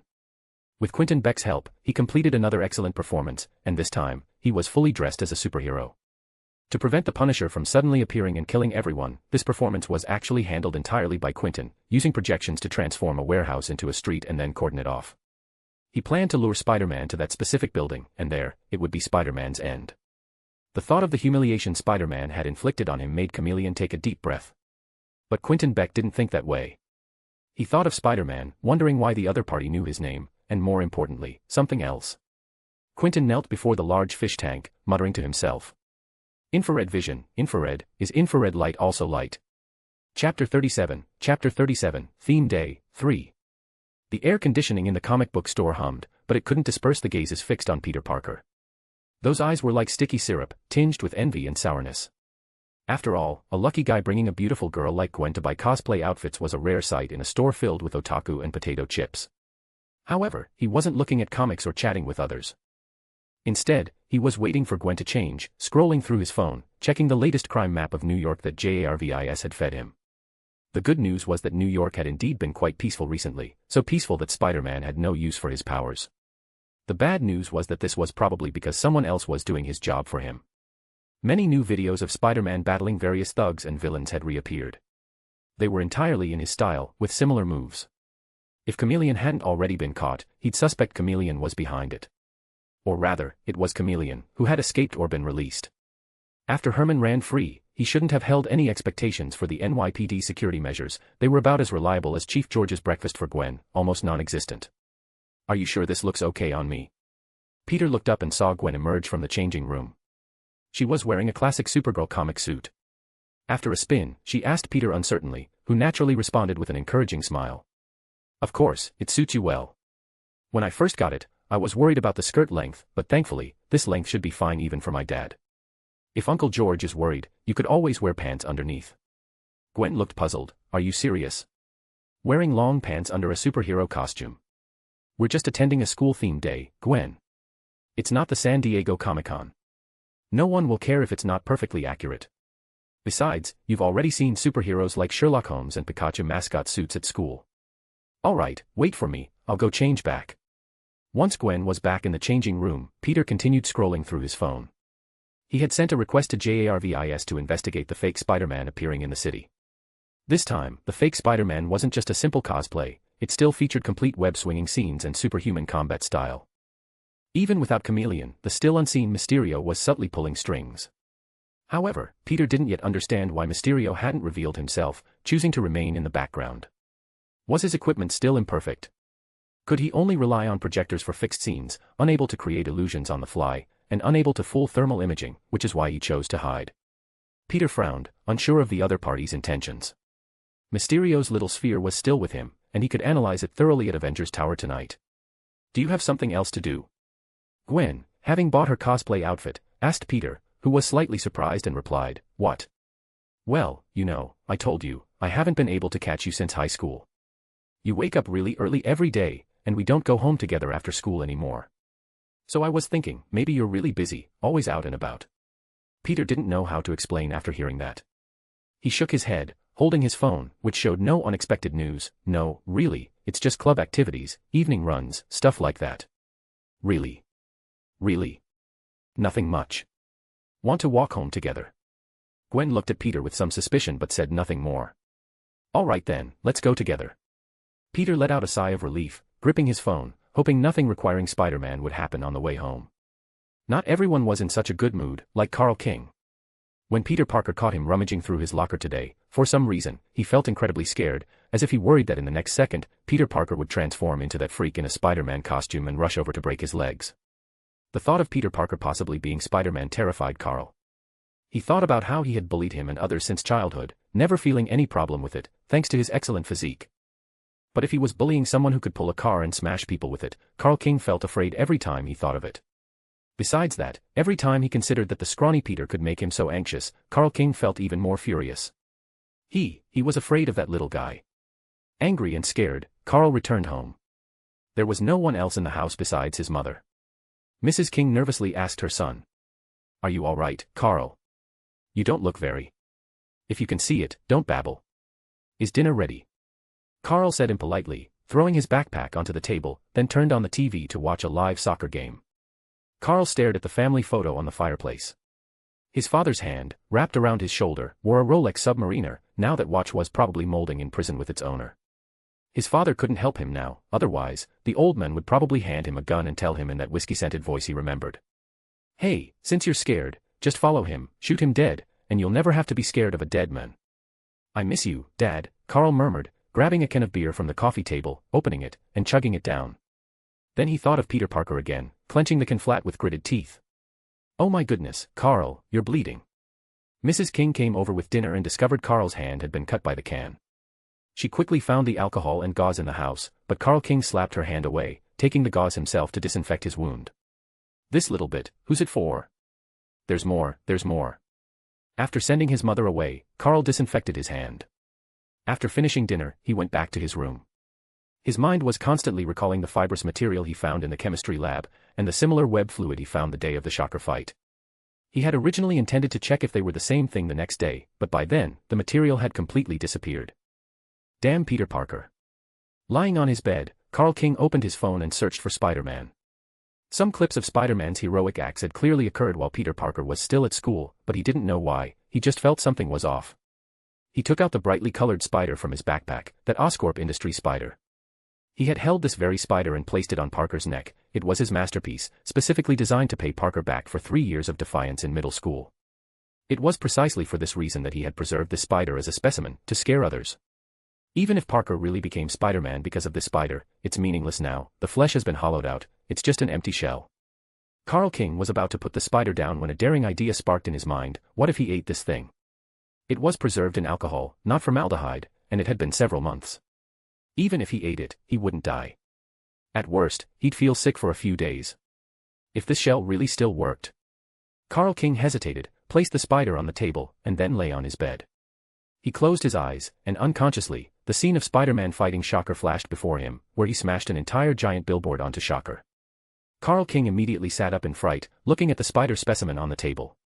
He grabbed it, shoved it into his mouth, chewed the entire specimen into fragments, and swallowed it.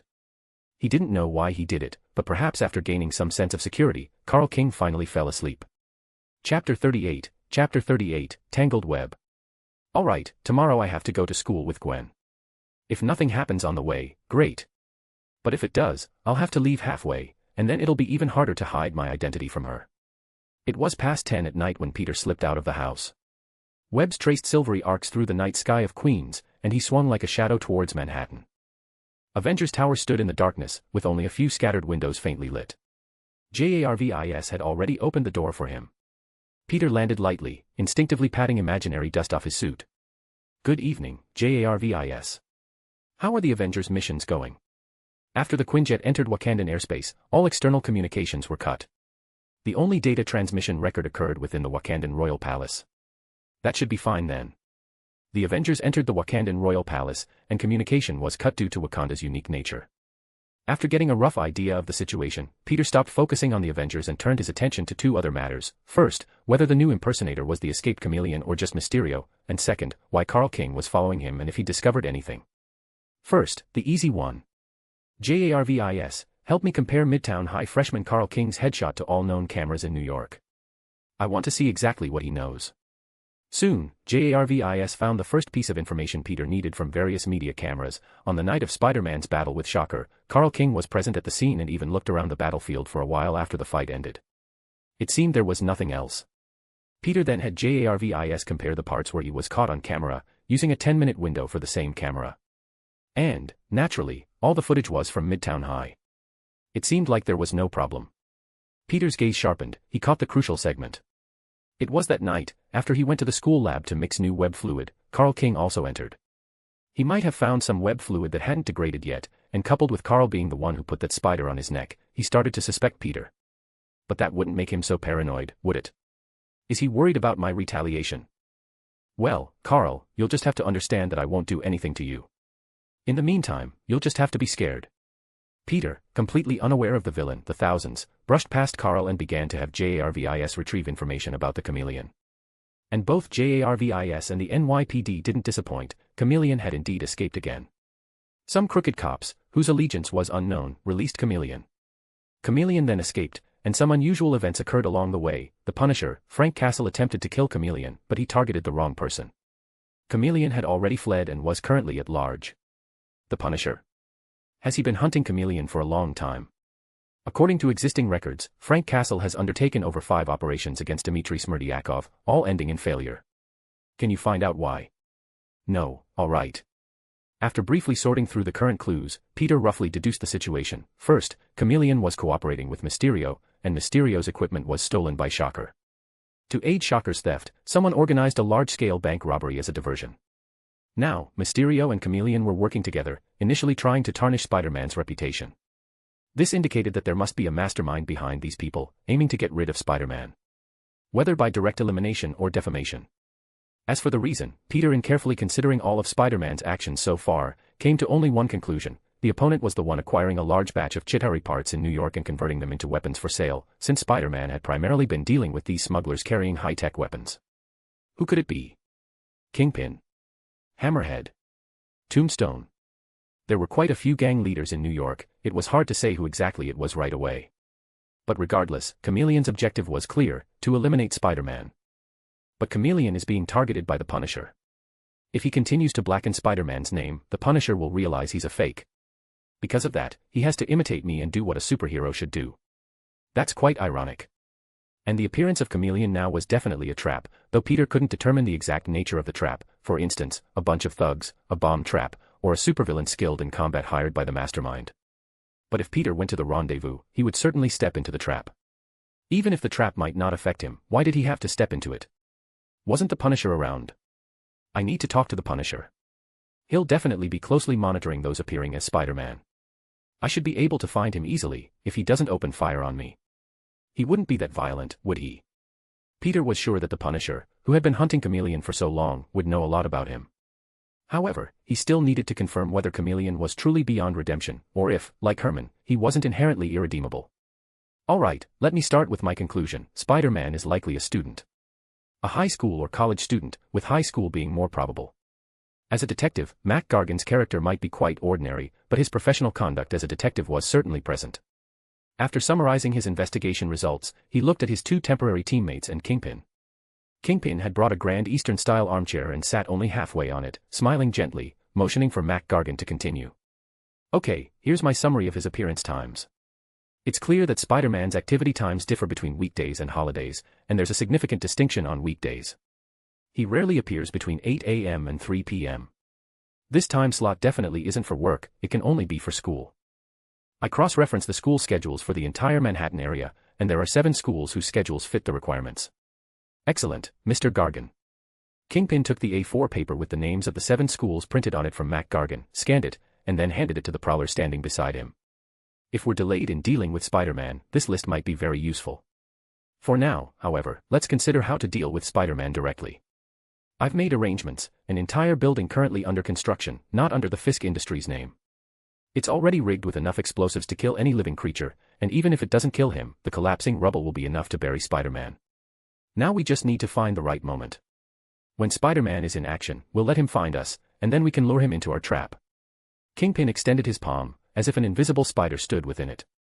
He then clenched his fist tightly. And then, once and for all, eliminate Spider-Man.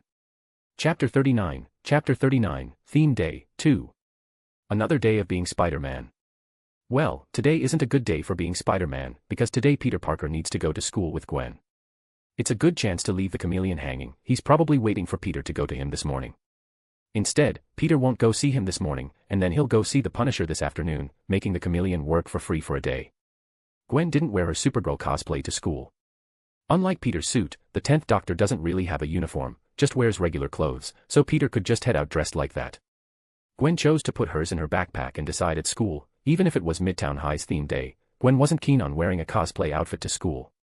But anyway, it was more convenient than Harry's electric wheelchair. So, Peter, how many classmates have you met since coming to this new school? Besides Harry, Amadeus, and your detective club senior, Jessica, how many other classmates have you met? Peter felt a bit awkward facing Gwen's question. Actually, there's also Flash Thompson, but considering Flash doesn't recognize Peter Parker, he thought for a long time before honestly answering, none. It's the second week of school, and you're telling me you've only met 3 new classmates. Gwen was truly astonished. You've broken your middle school record, buddy. How do you manage to only meet 3 people in a week of high school? In my past life, I went to university for 4 years and couldn't even match the names and faces of the female classmates in my class, let alone having to be Spider-Man. Where would I find time for socializing? Peter thought this to himself, but couldn't say it out loud. He could only shrug helplessly. I'm not sure how to socialize with others. Especially opening topics, you can't always talk about the weather, right? What about your friends? Harry and Amadeus? Didn't they introduce you to any friends? Don't even think about Amadeus. I think his situation is worse than mine. He's an exchange student, lives with a host family, and was even bullied by guys like Carl on his first day of school. After Peter finished, he thought of Harry. Harry must be Harry Osborn. He's always watching Spider-Man-related videos, doesn't get along well with his father, and isn't willing to bring friends over to his house. Peter could basically conclude that the only question was Norman Osborn's situation, whether he had become the Green Goblin or not, how much he knew about Spider-Man, and what his attitude was. Harry, he doesn't get along well with his father. He said his father doesn't like any friends he's made since he was little. So I guess he's probably not very good at socializing either. Gwen's mouth opened, and she shook her head vigorously. What kind of friends are these? A middle school psychological support group. I'm responsible for the therapy, and they're responsible for the venting, something like that. The two talked as they got on the subway. Peter habitually took out his phone and opened a Spider-Man video. Gwen leaned over, staring at the screen. Are you very interested in Spider-Man? No, Harry is always watching it. I asked him why, and he said it's like homework, so I'm watching it too. Do you think Harry's family has any connection to Spider-Man? Not a single lie. Peter just casually dodged Gwen's questions. Gwen thought for a moment but didn't respond. Peter then opened the next video. Yesterday afternoon at 2 o'clock, Spider-Man helped 2 drug addicts in Hell's Kitchen, preventing them from being beaten to death by drug dealers collecting debts. What's wrong? You don't sound very happy. Nothing, I just feel, even if Spider-Man saved them, it wouldn't make their lives better. Some things are better left untouched from the start. Peter said this, and as the subway gradually approached Manhattan, Gwen seemed to think of something and told Peter, I'm going to the police station to see my dad after school today. Do you want to come along? Huh. Nothing, I just thought of it suddenly. The people at the police station don't know you, so they probably won't let you wander around freely. Gwen smiled, tucked her hair back, and changed the subject. The subway also arrived at the station at that opportune moment. A few minutes later, Peter arrived at his locker, preparing himself for Carl King having put something inside to scare him. His spider sense gave no warning, indicating that whatever was inside wouldn't pose a danger. 3, 2, 1. He yanked the locker door open. There was nothing inside. Peter put his bag in and then took out his books. Having 5 consecutive days of the same theme day has one benefit. If someone thought their day 1 outfit wasn't good enough, they could completely change it for a better one. For instance, Harry's dull and bulky Dalek shell was gone today. When Peter walked into the classroom, he saw a Cyberman also watching Spider-Man videos. Hello, Doctor. Hello, Cyberman. Harry said, half joking, while Amadeus, sitting in the back, seemed to be spaced out. Peter greeted him too. Hello, Amadeus, did you really just dress up as Dr. Banner? I thought you'd dress up as the Hulk. I have the Hulk's mask, and there's a green t-shirt inside. Amadeus picked up his mask, smiled, and then put it away. How's your health? Good, just a bit of a cold. A day's rest and some medicine, and I'll be mostly fine. Amadeus nodded, seemingly truly fine. Peter then smoothly asked the next question, where do you live now? Maybe we could visit, and if you get sick again next time, we could come check on you. Amadeus was stumped by the question. He paused, seemingly trying hard to find an excuse. Well, I live with a host family. I don't know if they'd allow me to bring friends back, so I'd have to ask my landlady first. Amadeus, who seemed to have fended off the question, then shifted the topic to Harry. Besides, we don't know where Harry lives, do we? My dad has some issues, he doesn't like me bringing friends home, sorry. So, after all that, only Peter Parker's home was freely accessible. Since there's nothing much going on these days, why don't we all go to Peter's place and play D&D? Harry looked at Peter, asking cautiously, your aunt and uncle won't mind us being noisy, will they? I don't know, but they're out these days. I'm the only one at home, so it's fine if you want to come. When are you planning to? These next 2 days. Then remember to call me when you're coming. If I'm out, I'll let you know. Peter thought for a moment, felt that there genuinely wasn't anything pressing to do these days, and agreed. If he was free in the evening then, it would work. Good social interaction is a key part of concealing his Spider-Man identity, even though Spider-Man only has 2 friends. The few of them spent the class like that. After class ended, Peter left the classroom, only to find someone standing by his locker. On closer inspection, he realized it was the person who came with Carl King yesterday to pick his locker lock. But today, the person wasn't picking the lock, nor did they run away upon seeing Peter, as if they were waiting for him. Peter frowned and walked over, asking, what's wrong? I don't know. I wanted to ask you if you know what's wrong with Carl, he didn't come to school today. The guy, who looked like a small-time thug, was cowering in front of Peter, as if scared by something. He looked around, very nervous. Didn't you call Carl King and ask? I did, his mom answered and said he was sick and couldn't come to school, so. I mean, he's been really scared of you lately, so I was wondering. Peter sighed, understanding roughly what the other person was thinking. I haven't done anything, all right. I'm not Carl, I won't be a bully. If you're worried I'll come beat you up, then you can rest assured. Why not tell Carl to be a good person? That way, he won't have to be so scared. Chapter 40, Theme Day, 3. A normal dismissal, a normal departure from school. Since the detective club had no extra activities today, Harry and Amadeus were both heading home, and Peter left even more decisively. Hello, boys. Just as they were about to leave together, Gwen called out to them. The two looked at Gwen with a bewildered expression, like students suddenly called upon by a teacher. Gwen, right. Hello. Harry greeted her somewhat uncertainly, curious as to why she was there, and quickly asked, do you need something? Gwen crossed her arms, her gaze sweeping behind them, as if confirming an absent figure, Peter's not leaving with you guys. He basically never leaves with us, he always seems really busy. Amadeus shrugged, his backpack strap leaving a mark on his thin shoulders. Are they friends? Probably. But do they really know each other well? They've only known each other for less than half a month. So even if Peter Parker went home alone every night, it wasn't that strange. Gwen's eyebrows subtly quirked, not like a question, but more like a confirmation. So, you don't know what he's doing after school either. Harry, who should have replied, should we know, suddenly caught the key point. Wait, you mean Peter doesn't know where he's going after school? No, it's just that he comes home a bit late. Gwen finished, then heard Mary Jane and others calling her for band practice, so she simply said goodbye and left. Amadeus adjusted his backpack straps and pushed up his glasses. What do you think Peter does after school? I don't know, Harry said carelessly, maybe Peter is the most honest one among us. Peter was currently swinging through the sky above Manhattan. It was really strange, New York had become much more peaceful lately. Even occasional criminal activities could be resolved without Spider-Man, JARVIS, have the Avengers satellites located my imposter and the Punisher. These days, the Chameleon's activity range had expanded beyond Hell's Kitchen, most likely to avoid being discovered by the Punisher by staying in the same place. But Peter also knew that with Mysterio's help, the appearing chameleon might not even be the real one, perhaps just a projected image. In that case, if the Punisher actually took action, it might just scare them off. The latest results from the satellite scan quickly appeared in his HUD. The Punisher wasn't found, but the location of the fake Spider-Man was immediately clear. Peter swung over, landing on a rooftop a short distance away, and began observing his surroundings. He was sure there was a spot nearby, undetectable by satellites and surveillance, where the Punisher was hiding. Plus, if he needed to spot and shoot the chameleon, he'd need to control the distance precisely. Found you. Frank Castle was hiding on the rooftop of a shielded building, observing the distant Spider-Man dealing with his opponents through binoculars. This wasn't difficult, after all, he knew exactly where and when thugs might cause trouble in this area.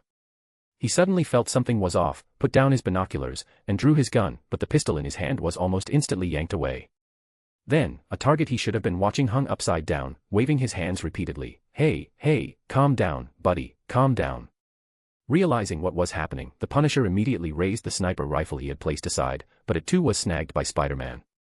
This annoying guy not only took his guns but also webbed his hands together as he landed. I know what you're trying to do, but first, we need to talk. What's there to talk about? Since you're here, that beast Chameleon must be standing in that dilapidated place. Once he's dead, everything will be over. That's the problem. Spider-Man said, looking out the window. From the thermal imaging results, neither Spider-Man nor the beaten thugs existed. There's no one there, it's just a projection. The Punisher frowned. Do you have thermal imaging gear? If you do, just take a look. Someone got their hands on Horizon Labs' advanced projection equipment and modified it. This person is collaborating with Chameleon, projecting incredibly realistic images in various places. In reality, there's nothing there. Spider-Man said this while tearing the web fluid off the Punisher's hand. The latter picked up another pair of binoculars and looked at the Chameleon, then cursed, son of a beach. So I've been watching all day, visited 7 or 8 places, and they were all fake. There must be one place that's real. Their target is me, they're making all these fakes just to lure me out. Spider-Man returned the pistol to the Punisher, stating a conclusion the Punisher had also deduced. The latter thought for a moment, then understood Spider-Man's idea. You mean, you'll act as bait to check the situation, and I'll take care of that damned Chameleon from behind. First, I need to confirm why you've tried to kill Chameleon multiple times. Is he truly beyond redemption? Hearing this, the Punisher, thinking of something, couldn't help but laugh as he pulled the web off his gun. Beyond redemption. If you're asking if he's done anything beyond human acceptance, like torture, no. But he's a son of a bitch who'll do anything for money. He's killed over 20 people for money. And, the law can't prosecute him. I know a lawyer, even he can't put someone in jail who doesn't use their own face. How are you going to make him admit he did all those things, hero? The Punisher put his pistol away, attached his sniper scope, and prepared to leave, not to mention, in this country, how many people from top to bottom want this guy to do their dirty work? How long do you think it'll be after he's jailed before some CIA or FBI agent comes looking for him? Nobody wants him dead, except me. Oh, I understand. Spider-Man nodded, pulling his phone out of his pocket. Want to exchange contact info? I need to go prepare. Around 4 p.m. tomorrow, I'll go see what Chameleon is up to, and I'll let you know then. The Punisher hesitated for a rare moment, then exchanged phone numbers with Spider-Man. Of course, Spider-Man wasn't using Peter Parker's phone, but an old-fashioned button phone found at a flea market, repurposed as a communication device after being re-engineered at Avengers Tower.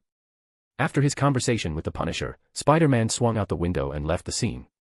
He'd let the Chameleon work for him for another half-day. He had some surprises to prepare for him and Mysterio. By the way, Carl King is sick. Was it because I scared him? Of course not. At this moment, Carl King was curled up in bed, burning with fever, his skin covered in strange red rashes. That mutated spider didn't grant him superpowers, instead, it brought hellish torment. Am I going to die? Am I going to die? In the midst of this pain, Mrs. King came up, carefully opened the door, and brought him food. Seeing her son, Mrs. King stood in the doorway, tears welling in her eyes, but not daring to approach. Are you all right, Carl? Give me the medicine. Quick, give me painkillers. You've already taken a lot, Carl, you'll become addicted if you keep this up. You bitch. Carl, enduring the pain, grabbed the alarm clock from his bedside table and threw it at his mother. You just want me to die. Just like you wanted my dad in prison. Don't you? Carl. Bring me the medicine. I handpick only the finest and most captivating novels for you. Don't forget to check out my other novels. P. at Trian Hong Meng Zi. Chapter 41, Amidst Subtle Changes. George Stacy, serving as a patrol sergeant at the Manhattan 12th Precinct, found himself in a position that was essentially the tip of the spear, still primarily a police officer rather than a police official. Consequently, his days were always packed. It was 6 p.m. when he finally completed his day's patrol according to his schedule and returned to the precinct. He had barely sat down when a colleague approached him with surprising news. He immediately stood up and walked into the station's hallway, where he saw his daughter carrying a Chinese takeout dinner for him. Welcome to the NYPD, Chief George said, embracing his daughter. He released her, noticing her slight embarrassment. What brings you to visit your old man? First, you're not even 50 yet, I wouldn't call that old. Second, I'm here to bring you dinner. I guess you haven't eaten, have you? Just about to eat. I was taking a break. Gwen eyed her father with suspicion. About to eat what? I don't know. If you hadn't come, I'd still be trying to figure it out. Did you eat, Gwen? I taste tested it for you, that Chinese restaurant is pretty good. You taste tested it for me. George paused, then frowned. Eating out isn't always good, maybe once or twice. Girls your age should also learn how to do housework. It's a shame Helen passed away so early, otherwise she would have taught you. Gwen maintained a polite smile, holding the takeout and looking around. So, are you planning to eat dinner in the hallway? Of course not. George led Gwen to his desk, which was mostly clear except for some casually placed daily items. Gwen keenly spotted a memo on the desk, picked it up, and read, "Web fluid will degrade automatically within 2 hours. Please prepare for reception. Your friendly neighborhood Spider-Man, huh? Is this the memo Spider-Man left for you?" Yes, I originally planned to send it to evidence or file it, but then there really wasn't anywhere to put it, so I brought it back. I always find the handwriting a bit familiar, but I'm certain it's not Peter Parker's. Chief George was quite confident, the confidence of an experienced officer. I would never mistake Peter's handwriting, I remember it very clearly. Gwen took a few more glances at the memo, then simply nodded. Yes, Peter Parker's right-handed handwriting certainly isn't like that. Also investigating Spider-Man's identity was the chameleon. All day today, he had again been pretending to be Spider-Man, striking down evil everywhere. From yesterday afternoon until this afternoon, Kingpin's demolition trap had been ready for a long time. But Spider-Man hadn't come. Your supposed dog crap deduction is completely useless. Spider-Man is a high school student, my ass. We need to attract him after school. The cursing chameleon rented at Mac Gargan, where is he? How long has it been since Spider-Man showed up? My deduction is definitely correct, it's you who's too much of a coward. Afraid of the Punisher, afraid to do anything bad. Mac Gargan firmly refused to admit it was his problem. He believed it was Chameleon's fault, even with holographic projections, he didn't dare to do anything truly bad, terrified of being shot dead by the Punisher. What was the holographic projector for then? Just to sit there uselessly. The Chameleon was equally frustrated but wouldn't admit his own mistakes either. After all, every time he released a holographic projection to attract Spider-Man, he had to hide nearby and couldn't completely abandon the scene, which was his biggest headache. If he didn't need to be present, he would have fled long ago. Hey, guys.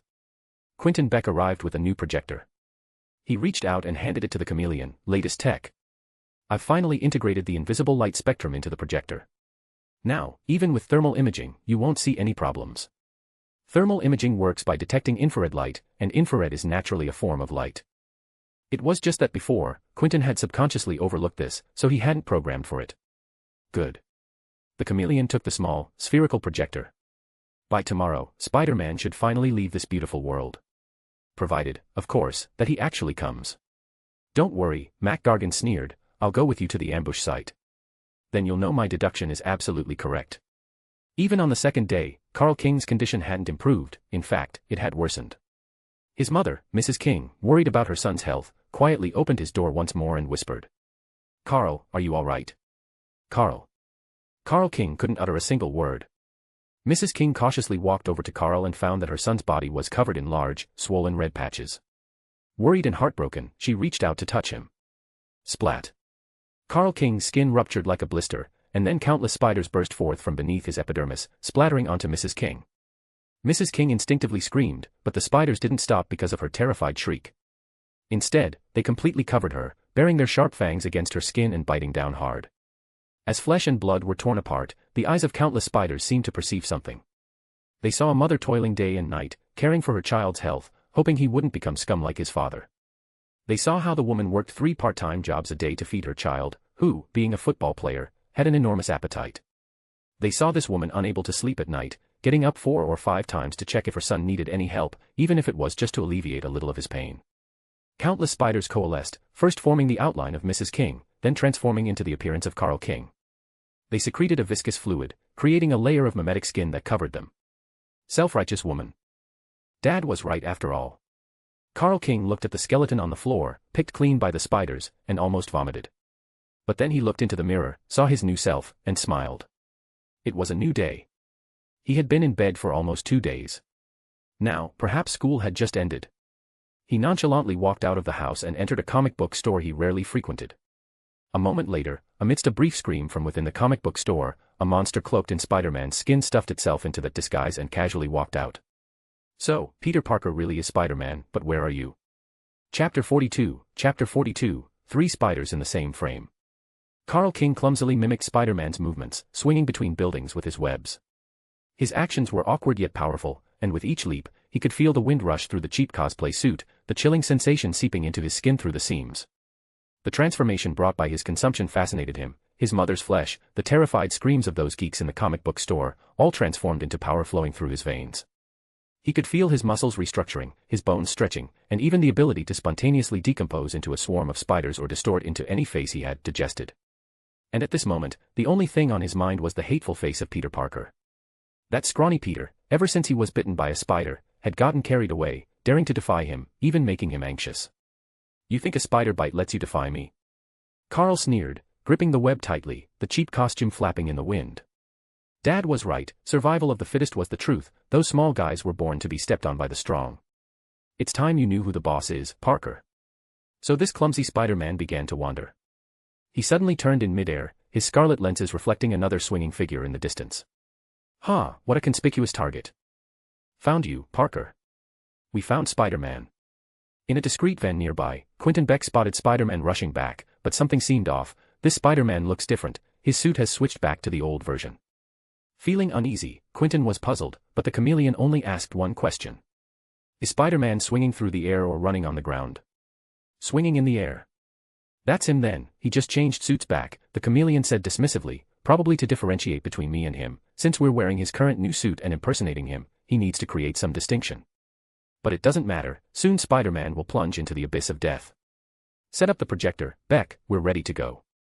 The chameleon said this while grabbing a pistol. This time, he intended to get rid of Spider-Man once and for all. Carl King landed quickly, then looked at the fake Spider-Man in front of him. At this moment, he hadn't realized that the figure before him wasn't the real Spider-Man. Conversely, the part that was originally just a projection had been supplemented by the chameleon for interaction, and the Spider-Man appearing now was already the chameleon in disguise. Another imposter.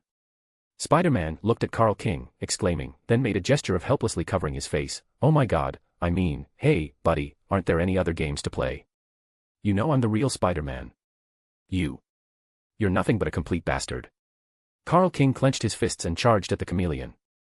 The chameleon laughed, instantly pulled out a pistol, and shot Spider-Man directly in the head. The bullet accurately pierced Spider-Man's skull, and then the chameleon simultaneously deactivated the projector, maintaining Spider-Man's appearance and voice. "Sorry, buddy, it's all over. No need for Kingpin's plan at all. Everything is indeed over." A sudden roar interrupted the chameleon. The chameleon turned his head to see Spider-Man's suit rapidly collapsing, and countless spiders pouring out from within, scrambling quickly towards him. After less than 0.1 seconds of thought, he immediately chose to run, his eyes filled with extreme terror. Damn it, why did no one tell him that Spider-Man was this kind of thing? After chasing for a short while, Carl King realized that the speed of the spiders truly couldn't keep up with a human. So, the swarm of spiders once again filled the cheap costume, reforming into a human shape, and began to swing with webs, pursuing the chameleon. "What are you running from, huh? Aren't you Spider-Man? Why are you running? Ha ha ha ha ha." Carl King, shouting arrogantly, pursued the chameleon. The chameleon, quick-witted, immediately ducked into a construction site. There was no one inside, but hundreds of kilograms of explosives were buried there. "Hey, you damn detective, are your explosives ready? You have no idea what the hell Spider-Man is." The breathless chameleon, having run to the ambush site, couldn't help but ask. Mac Gargan, however, let out a cold chuckle. He had already said that Spider-Man would come, but the chameleon hadn't listened. Now, well, that guy was in big trouble, wasn't he? "It's been ready for ages. You better run quickly, or you'll die right in front of me." The chameleon rested for a moment, found his planned escape route, and watched as Spider-Man swung in. For some reason, this spider monster in front of him gave him a very strange feeling, but it didn't matter. It had to die here today. "Why aren't you running, Spider-Man? Do you know you're doomed?" "What? Doomed?" The chameleon felt like this was the first time he'd enjoyed playing Spider-Man so much.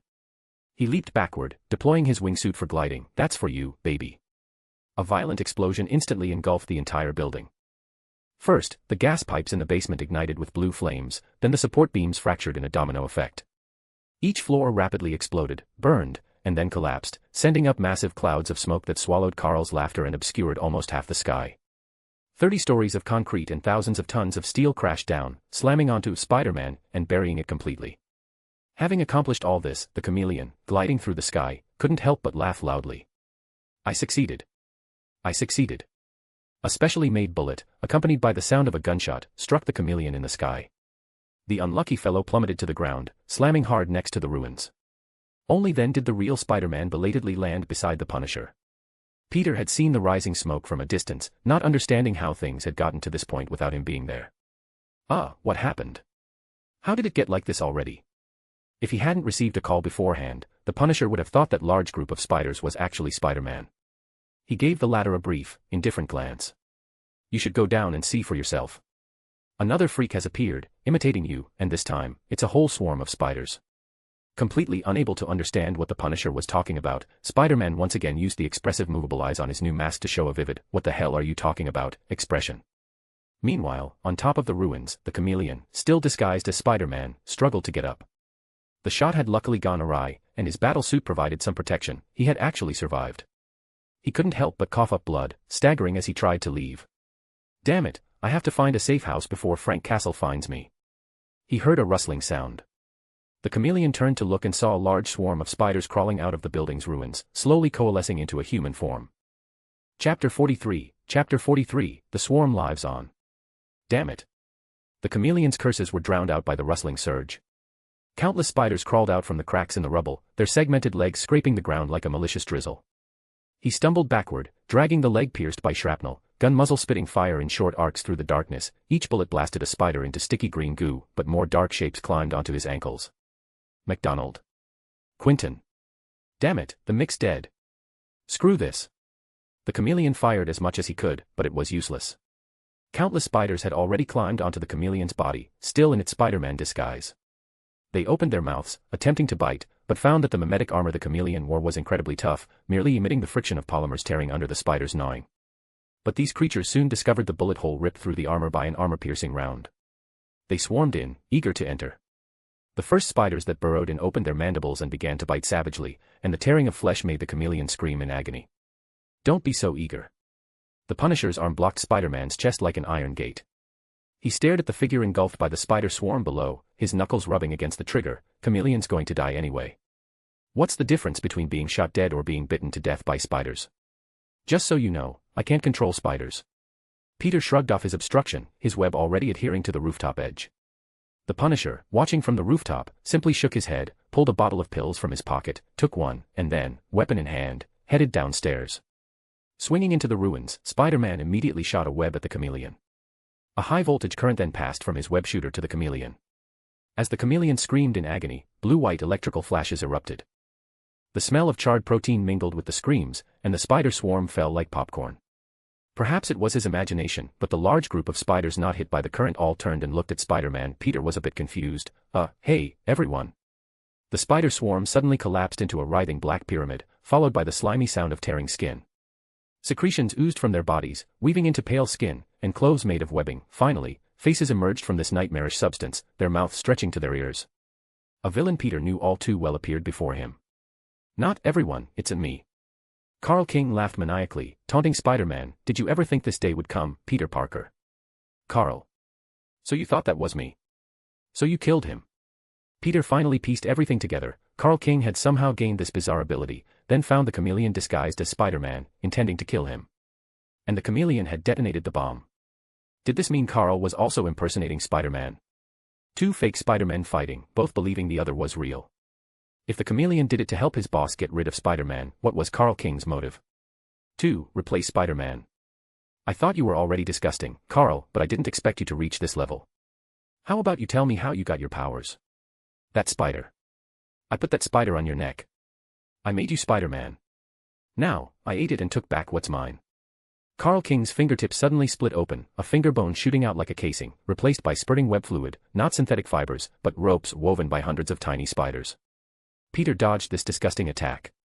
But Carl King's loud shouting wasn't as easy to avoid. But you're using the power I gave you against me. First, you need to go back and study logic. Second, I'm not Harry Potter. Spider-Man, having jumped to dodge, hooked a concrete slab and threw it at Carl King. To his surprise, Carl King's body was extraordinarily fragile and was instantly smashed in half. Countless spiders poured out from within, reassembling him. You have no idea what I can do, Parker. The reassembled Carl King let out a crazed laugh he hadn't felt in a long time. When was the last time he laughed like this? Right, when he put that spider on Peter Parker's neck. I am immortal. Carl King tore open his own chest with his hands. A swarm of spiders surged from beneath his skin, rejoining him. His skin peeled off like an ill-fitting costume, revealing the writhing mass of insects inside, which then wove a completely new suit. I can become anyone I eat. New skin coalesced, and then Carl King transformed into another person, someone Peter had never seen before. But what was more shocking was what he said. People you eat. As if taken aback by this question, Carl King, in his new appearance, froze for a moment, seemed to finally understand something, then grinned. Yes, not only can I become that person, I can also gain all of their memories and everything they've learned. I can get the compensation I want. I'm going to eat you, Parker. I'm the one who should be Spider-Man. I got that spider. Once I eat you, I'll be the only Spider-Man. I'd say you're really sick, Carl. Finally understanding that Carl King had gone insane, Spider-Man decisively chose to engage in combat. He shot webs from both hands, then used them to grab 2 concrete slabs, which he began to violently smack the bastard with. After all, when dealing with spiders, there's not much more effective than stomping them flat.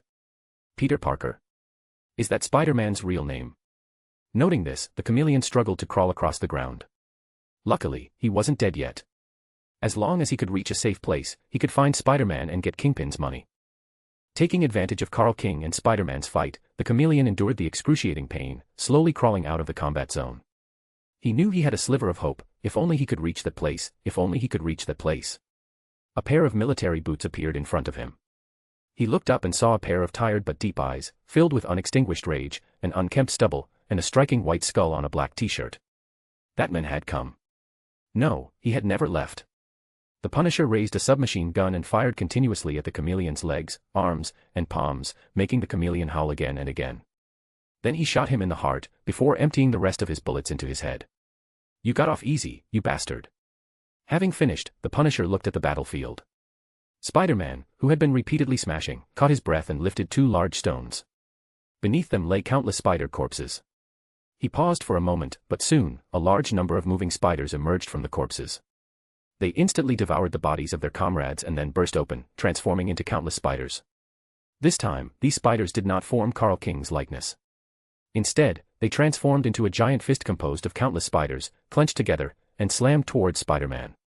This enormous fist actually flipped the large stone, sending Spider-Man tumbling onto the ground, though it caused no harm. This was originally for Mysterio, but now it's for you, Carl. Taste this.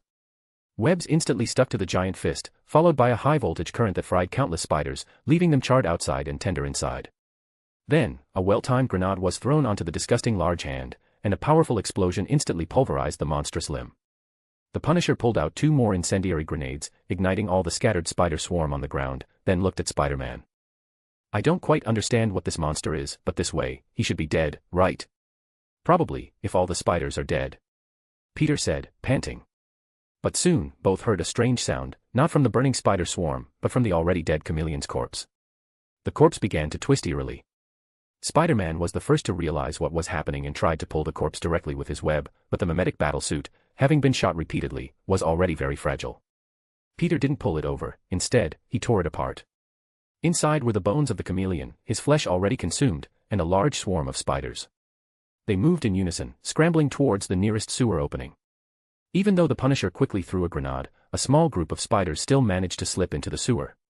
Spider-Man immediately lifted the manhole cover and jumped down, but just as he expected, there was no trace of the spiders to be seen. What do you think the probability of a spider dying naturally in the New York sewer is? He asked the Punisher dejectedly, then climbed back up. We need to find a new approach. Chapter 44, in Avengers Tower. Spider-Man led the Punisher into the base of Avengers Tower, then pressed the top floor button after reaching the main elevator. As a guest, the Punisher hadn't brought too many weapons, just 7 or 8 guns and a dozen explosives, but Jarvis was clearly well-versed, calmly welcoming them inside the elevator. Hello, Mr. Spider-Man, Mr. Castle, welcome to Avengers Tower. Avengers Tower, Stark's toy. I never thought I'd come here. The Punisher muttered, either self-deprecating or mocking Iron Man. Peter, still wearing his mask, nodded, yeah, I heard this elevator hasn't been used in ages. Last time was when construction workers took building materials up. In fact, most Avengers use this elevator to go upstairs. Peter spread his hands, I usually just swing straight to the rooftop, so, I only heard that. The Punisher glanced at Spider-Man, who crossed his arms and fell silent. After the elevator ascended a few floors, he couldn't help but speak again. Do you ever feel unsafe when you're in an elevator, like it could drop at any moment? Shut up. I'm just a little nervous, phew. The young web slinger let out a long breath, just two people, sitting in an elevator for a minute or two, and saying nothing. Can I please ask you to shut up? Sorry. Peter then fell silent, but he remembered something that happened during the recent fight. He was about to speak but saw the Punisher slightly turn his head, staring at him with a silent gaze, so he closed his mouth. He'd ask later. The elevator finally opened on the top 5 floors of Avengers Tower. Peter stepped out, expertly instructing JARVIS, please search for recent missing person cases. Even if Carl King can mimic humans, he still needs to adhere to the law of conservation of mass, though many people seem to disregard that these days, he definitely still needs to consume others to restore the spider swarm's numbers. It's useless. This city is full of homeless people and junkies that no one cares about. Your spider friend can easily fill his belly. The Punisher said this while pulling a bottle of whiskey from under the bar, casually opening it and pouring himself a glass. As long as he wants to hide, he can hide anytime. From what I know of Carl, he won't give up so easily. He might not be able to deal with me immediately, but he'll go after the people around me. Luckily, my family is all out traveling, and he doesn't know where I live. His only option is to go to the school gates tomorrow morning and look for my friends. Frank's drink hadn't reached his mouth. Hearing this, he paused for a moment, then put the drink down and walked towards Spider-Man. What's your deal? Question mark. A student. Maybe not even a college student, a high schooler. You just swing around the city in that outfit, dealing with those gun-toting thugs, and that's fine. And that jumping guy you fought earlier, Shocker, the chameleon, and now this guy. What are you doing? Trying to be a friendly neighborhood, helping people out and stuff. Is that right? Frank didn't intend to ask any more questions. He took his drink and sat on the Avengers sofa. So how are you going to deal with your friend? By talking him down. Of course not by talking him down. Peter pulled out the only spider corpse that hadn't been incinerated after the battle. The physical structure of animals dictates their behavior. Carl King's mind needs to control so many spiders simultaneously, and it must rely on something else, like pheromones. I can totally borrow from Hank Pym's research. With proper pheromone inducement, I can force Carl King to follow me. This wasn't particularly difficult. Peter believed that with JARVIS's help, the modulation of this pheromone could be done overnight. The rest would be to ambush the school tomorrow morning to prevent Carl King from suddenly appearing and harming his friends. Besides that, of course, there was thermal imaging. There's a difference in average temperature between spiders and the human body, and a creature mimicked by countless spiders would certainly appear different on thermal imaging. This would give Peter enough information to deal with him. Frank watched the busy Spider-Man, saying nothing more, just lying on the sofa and resting. He had killed many villains and bastards, but he had never killed a whole swarm of spiders. He hoped he could have a peaceful dream tonight. Meanwhile, Peter sent the spider into the lab for analysis. He also checked his phone. The screen was already cracked from the past few days of fighting. He sighed, then saw a message from Gwen. When are you coming home? I have something to tell you. I have something going on tonight. I might be back very late. Tonight, Peter most likely wouldn't be able to go home. Even if the possibility was low, he had to monitor any news and be ready to deploy at any moment. No place was better suited for monitoring the entire city of New York than Avengers Tower. Looking at the risen moon, Peter received another message from Gwen. Gwen said she could wait a little longer. Peter then tried to dissuade Gwen again. Doesn't seem urgent, she didn't call me. Phew. When he walked out of the lab, he heard the Punisher's sharp, muffled snores. Peter took off his mask, silently staring at the entire map of New York. Frank Castle rarely dreamt, not since that day. He seemed to no longer need to dream, as every time he closed his eyes, he could see the horrific sight of his wife and children dying before him, hearing their voices. He could never forget that afternoon, just an ordinary afternoon picnic in Central Park. If they hadn't encountered the gang shootout, if they hadn't gone on that picnic, nothing would have happened. But Frank didn't dream of that. He dreamt of a mother and a daughter. He saw the mother raise a gun, aim it at her own head, and pull the trigger. Frank Castle awoke. The sky was still dark. He looked up silently, then got up and smelled the aroma of coffee. He saw Spider-Man, with half his face exposed, drinking coffee. Good morning. Want a cup? The Avengers coffee is pretty good. The Punisher ignored him, instead taking out his pills and swallowing them with a gulp of water. Spider-Man walked over to him, asking the question he hadn't asked in the elevator. When you were dealing with the chameleon, why did you choose that method? It was as if you had some personal grudge.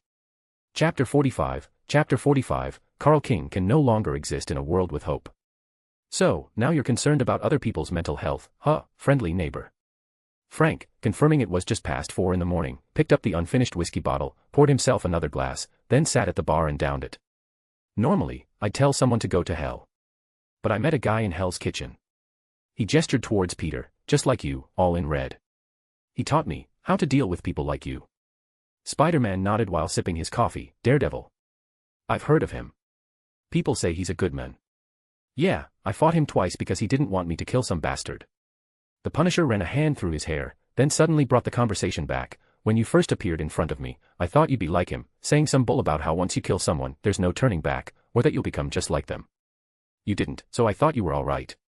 I was just trying to confirm whether the law could punish the chameleon, and if the chameleon was beyond redemption. He's a hopeless, unpunishable bastard. The Punisher listened to Spider-Man's explanation and didn't argue, just poured another drink and said, "You wanted to know if I had a personal grudge against him, right? I'll tell you, I do. He kidnapped a man, a father, then dressed up as him to kill other people, and then he let him go. I didn't know about that bastard chameleon back then, but he had already discovered me. He did it on purpose." Frank Castle didn't say what happened next, but Peter already knew what the Punisher did. That woman, and their children, watched their father, a poor man who had been held captive in a basement for over half a month and just released, get shot to death in front of them by another bastard. They were having a picnic in Central Park that day. The wife and children, watching their father gunned down. He tilted his head back, his Adam's apple bobbing. The glass slammed heavily onto the bar with a thud, followed only by the helpless curses of a middle-aged man. God damn it. Are you all right? The Punisher covered his head with one hand and swatted away Spider-Man's outstretched hand with the other. Then he pulled out several bottles of pills from his pocket and swallowed them, painkillers, blockers, and tranquilizers. That's a personal vendetta, kid. Sometimes Red, the Punisher's nickname for Daredevil, is right. Killing those bastards doesn't bring you peace, you'll always feel empty. But some people are better off dead, don't you think? He finished his pills, lit a cigarette, and then countered, like your friend. I really can't find a way to convince Carl King to turn back or accept legal punishment. He ate his mother.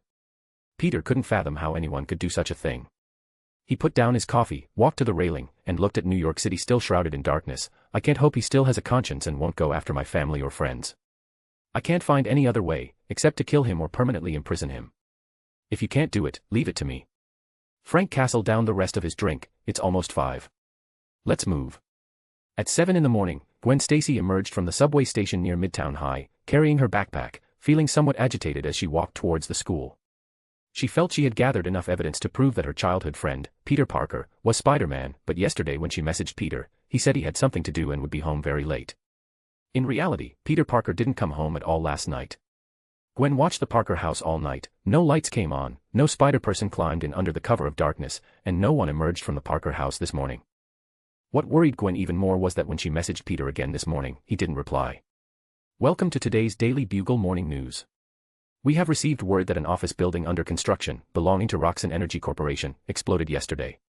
Although there is no direct visual evidence, according to the eyewitness testimony of someone calling himself Detective Mac, he saw Spider-Man fighting someone on the ruins after the explosion.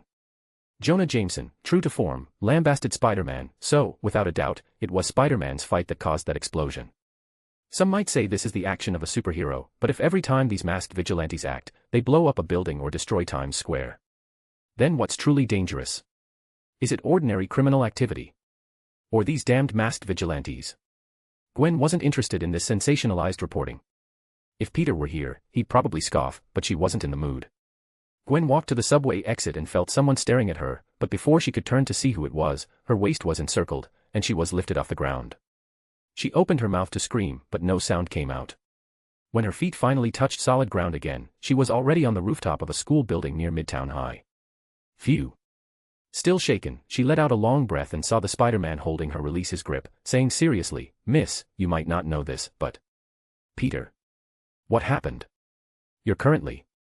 Spider-Man was abruptly cut off, then looked at her, bewildered, asking the rather foolish rhetorical question. Who's Peter? Listen, no matter what, you should. Gwen ignored her wind-tousled hair. She quickly realized something, then stared at the Spider-Man in front of her. I'm in danger, aren't I? Ah, yes. Some people are after you, Mississippi. Spider-Man said, running towards the edge of the rooftop, looking back at her as he ran. Don't move around until it's safe. All right, we'll talk later. Gwen thought to text Mary Jane, asking her to make an excuse for her and Peter, then recalled the brief swinging experience.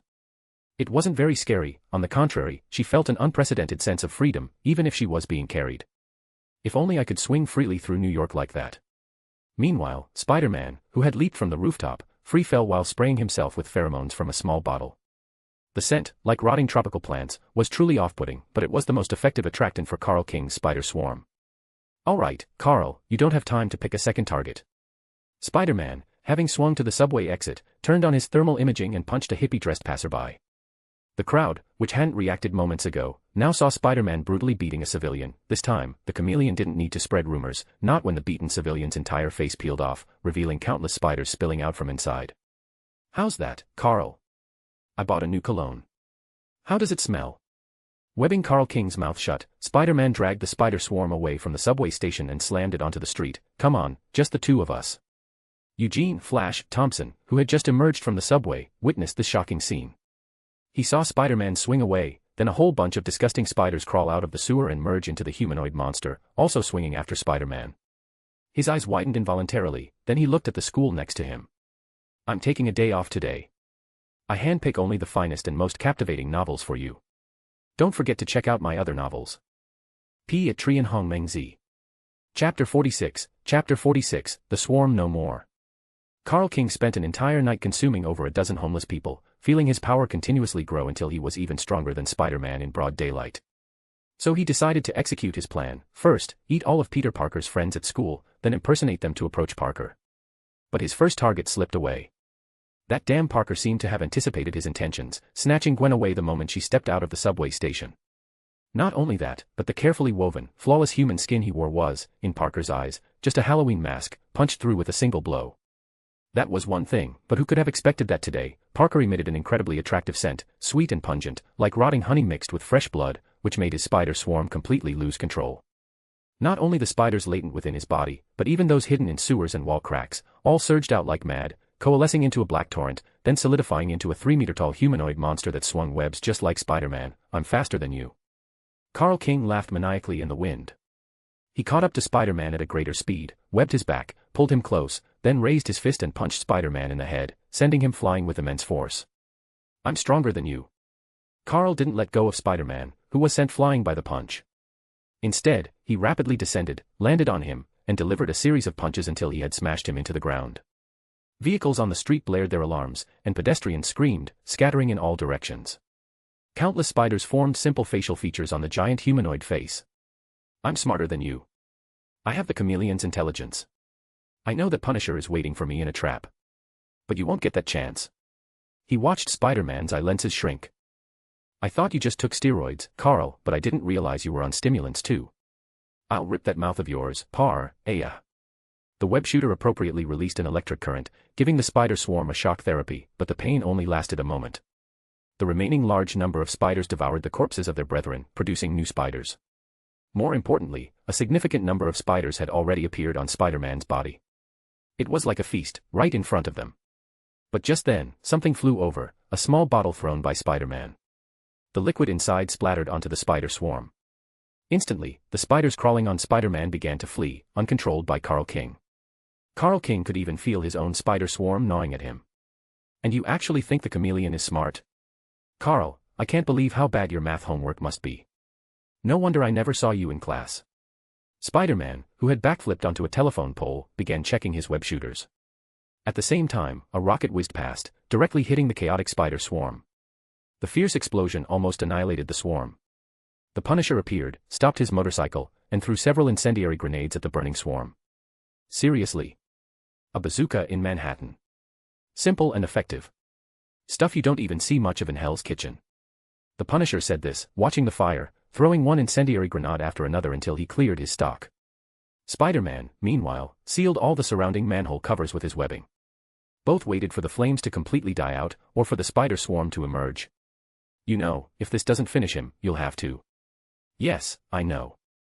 Under their watchful eyes, a giant ball rolled out, its entire exterior covered in spiders that had been burned to charcoal. Seeing this, the Punisher immediately left to prepare a second plan, while Spider-Man sighed, sprayed himself with the third bottle of pheromones. This stuff was effective, but its duration was short. Cracking open from the enormous charred shell, the already dried-out spider swarm could only coalesce into a pathetic 1.5 meter tall creature. But its explosiveness showed no change. Peter fired a web at it.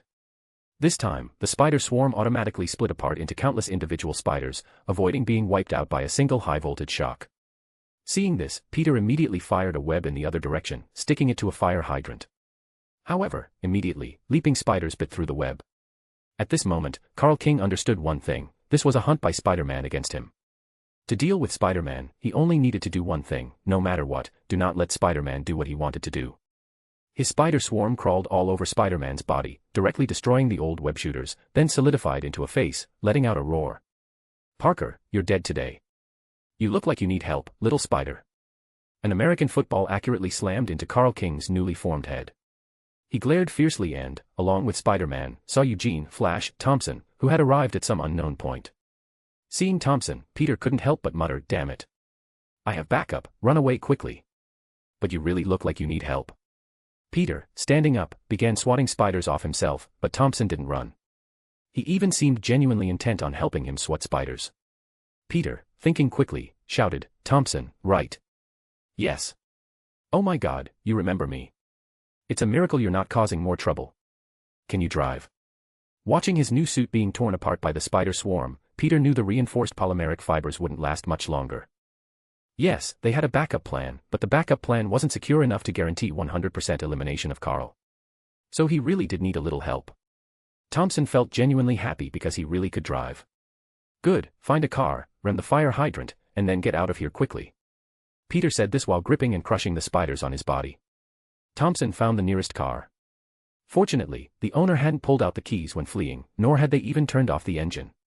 Thompson got in, slammed the steering wheel, and stomped on the gas, crashing directly into the fire hydrant.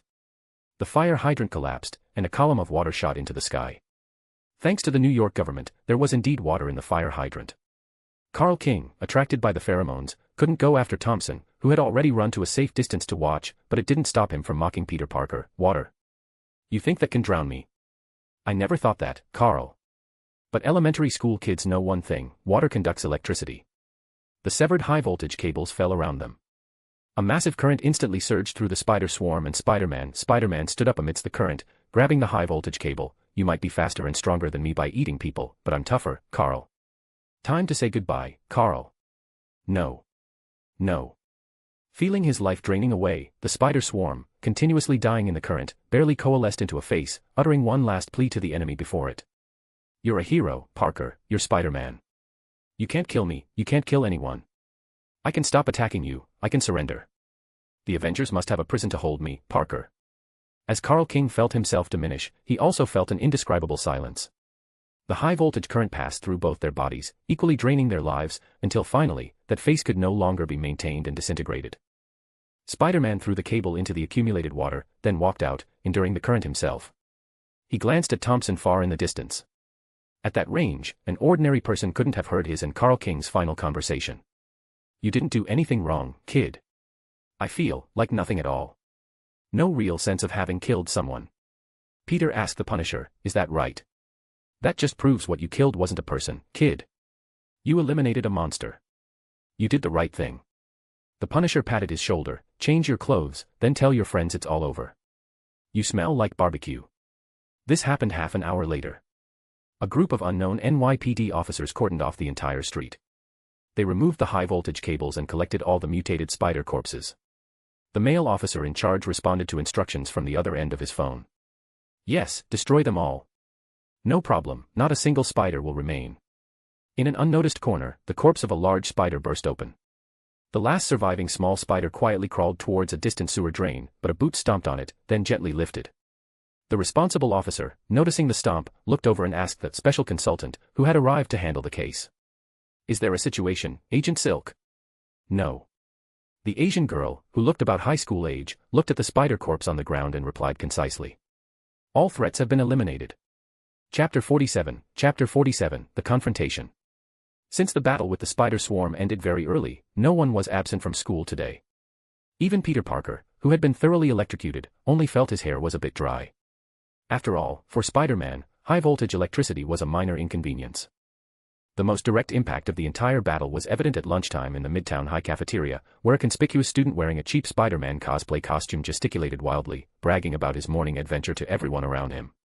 Listen, guys, I met Spider-Man today. And I helped him a lot. Peter sat not far off, silently stuffing a spoonful of mashed potatoes into his mouth, sighing. Honestly, even without Flash Thompson's timely intervention, it wouldn't have mattered. His contingency plan accounted for the possibility of a dry fire hydrant. For that scenario, the Punisher had already prepared plastic explosives to blow up water tanks in nearby high-rises, letting water cascade down to conduct electricity. So, Thompson's help wasn't truly essential, but since he was already on the scene, not letting him do something might have led to unpredictable chaos. Hey, guys, I saw something amazing. Amadeus, unusually excited, walked over in a lab coat and a mismatched green t-shirt. You absolutely won't believe what happened. Did the Hulk show up? Harry's joke didn't elicit a response from Amadeus, who was practically bursting with excitement, almost speechless. Internship opportunities at the Baxter Building. Our school got 3 spots. Amadeus announced the truly shocking news. Can you believe it? A chance to do research with Reed Richards. No matter what you guys think, I'm definitely signing up. Peter was about to speak when a slender hand suddenly rested on his shoulder. Looking up, he predictably saw Gwen's expressionless face. Excuse me, guys, I'm borrowing someone. Are you done eating? Yes, sorry, guys. Peter awkwardly nodded to his friends as Gwen pulled him away. Amadeus and Harry exchanged glances, then Harry suddenly asked, Are you planning to go to the homecoming dance this year, Amadeus? I can't find a date at all. What about you, Harry? I think there's a really pretty girl, but I don't dare to ask her. The two exchanged another glance, sighing in unison. Peter was led by Gwen to a small room filled with various musical instruments. After Gwen released his hand, she sat on the drum stool and stared intently at him. So, are you ready to explain what happened this morning? What happened? All right, let's go through this step by step. First, the first time I met Spider-Man, he was wearing the same shoes as you. You had just run off then, and only came back after Spider-Man had handled everything. Gwen just stared at Peter Parker, who silently stared back at her. Second, I went to deliver dinner to my dad yesterday and saw a note Spider-Man left him. It was identical to your left-handed writing. Why would you remember my left-handed writing? Peter was taken aback. He truly hadn't known Gwen noticed such a thing. Gwen also paused, then recalled. Because it's cool. It was the first time I'd seen it, and actually still the only time I've seen someone who can write with both hands, and with such different handwriting. So I remembered it. But never mind that. Gwen waved her hand, giving her third reason, and then, last night, I was planning to hear your explanation, but you didn't come home all night. You didn't stay up all night, did you? Peter finished, looking at Gwen. Gwen looked back at him as if it were the most natural thing in the world, and Peter sighed helplessly. Sometimes, having a childhood friend like her could be truly troublesome. He scratched his head, thought for a long while, then nodded. All right, remember the Oscorp Science Expo half a year ago? We walked to the spider exhibit, the display suddenly shattered, and then Carl King grabbed that radioactive spider that got out and put it on my neck. And you became Spider-Man. For the first time, Gwen felt that becoming a superhero could be such a casual affair. What if Oscorp had been researching mutated cockroaches or mosquitoes? What would Peter Parker be now? However, Gwen decided to skip that question for now. All right, does Uncle Ben know? Peter nodded. Aunt May. Aunt May definitely doesn't know. You're afraid she'd worry. What about me? Why didn't you tell me? Peter was silent for about 2 seconds, then shot back a string of questions. If I told you, could you promise not to try to help me, not to ask me to swing around New York with you, or ask if I can drink coffee upside down from the ceiling? Dream on, wait, you really can. Peter hadn't even finished saying, that's why I didn't tell you, when the room door opened. It was Mary Jane, who looked quite surprised to see Peter there. Hey, Peter, what are you doing here? I found something fun and didn't tell Gwen, so she called me over for an interrogation. I have to go, I have something important to do after school. Peter sidestepped past Mary Jane, giving Gwen a nod that conveyed, I'm not done with you yet, before closing the door. He wasn't just making excuses to avoid Gwen after school, he genuinely had pressing matters to attend to. His web shooters had been damaged by the spider swarm during the fight with Carl King. This wasn't something that could be fixed with a screwdriver and wrench. After some thought, he decided to simply abandon the old web shooters and use Avengers resources to create a new, more efficient model. Moreover, he still needed to verify if the other individual was indeed Carl King. Though unlikely, if it were true, that would be a problem. So, subway passengers that day witnessed a bizarre scene. Spider-Man dutifully swiped his card to enter the station, squeezed into the crowd on the train, and even politely gave up his seat to an elderly woman. 20 minutes later, he jogged into Avengers Tower, pressed the top floor button like a familiar employee, as if he were just an ordinary worker coming in for overtime. JARVIS, prepare the lab for me. The elevator doors opened. Peter, without waiting for Jarvis's reply, entered the Avengers' office area. Almost instantly, he felt something was wrong. His spider sense didn't react, but he just sensed something amiss behind him. He leaned back, dodging a kick aimed at his head, then continued to lean back, supporting himself with his hands on the ground, kicking out at the attacker's legs. After confirming he hadn't hit the enemy, he used the force in his arms to do a backflip, throwing a chair directly. Whoa, that's not very gentlemanly to ladies, kid. Peter, who had thrown the chair, stopped and turned to face the owner of the sarcastic voice. A black, one-eyed Nick Fury came into view. Nick Fury was wearing a black trench coat and holding the same brand of liquor the Punisher had been drinking yesterday, pouring himself a drink. Before Tony Stark and his Avengers disappeared, he told me some things about the multiverse and some Madam Web. I've brought the person you're looking for, kid. Fury raised his glass, gesturing behind Peter. Meet our SHIELD Level 4 agent, Silk, Cindy Moon. Peter turned. Standing behind him was a girl about his age, her face uncovered. She wore a suit made of an unknown material. The torso portion of the suit was white with web patterns, the webbing extending from the chest, transitioning from red to black, forming a red S at the center. Her limbs were pure black, with no visible web structure, and only the index and middle fingertips of her gloves were red. Seeming to notice Peter's gaze, the girl pulled up the red mask around her neck, covering the lower half of her face. Chapter 48, Nick Fury.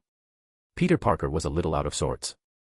Not only because the person he was looking for suddenly appeared before him, but also because he once again realized what it meant for your knowledge of the plot to be completely useless. In the more well-known comic universes, Silk's story is primarily related to the Spider-Verse.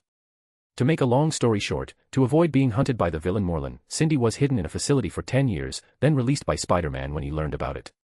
This had absolutely no relation to the current situation where Cindy Moon had joined SHIELD and become a SHIELD agent. Kids these days don't know how to handle problems correctly. They get superpowers and don't tell the government, don't get debriefed, then get trained by professionals to master their abilities. Nick Fury walked over with a glass in hand, seemingly with no intention of drinking the liquor.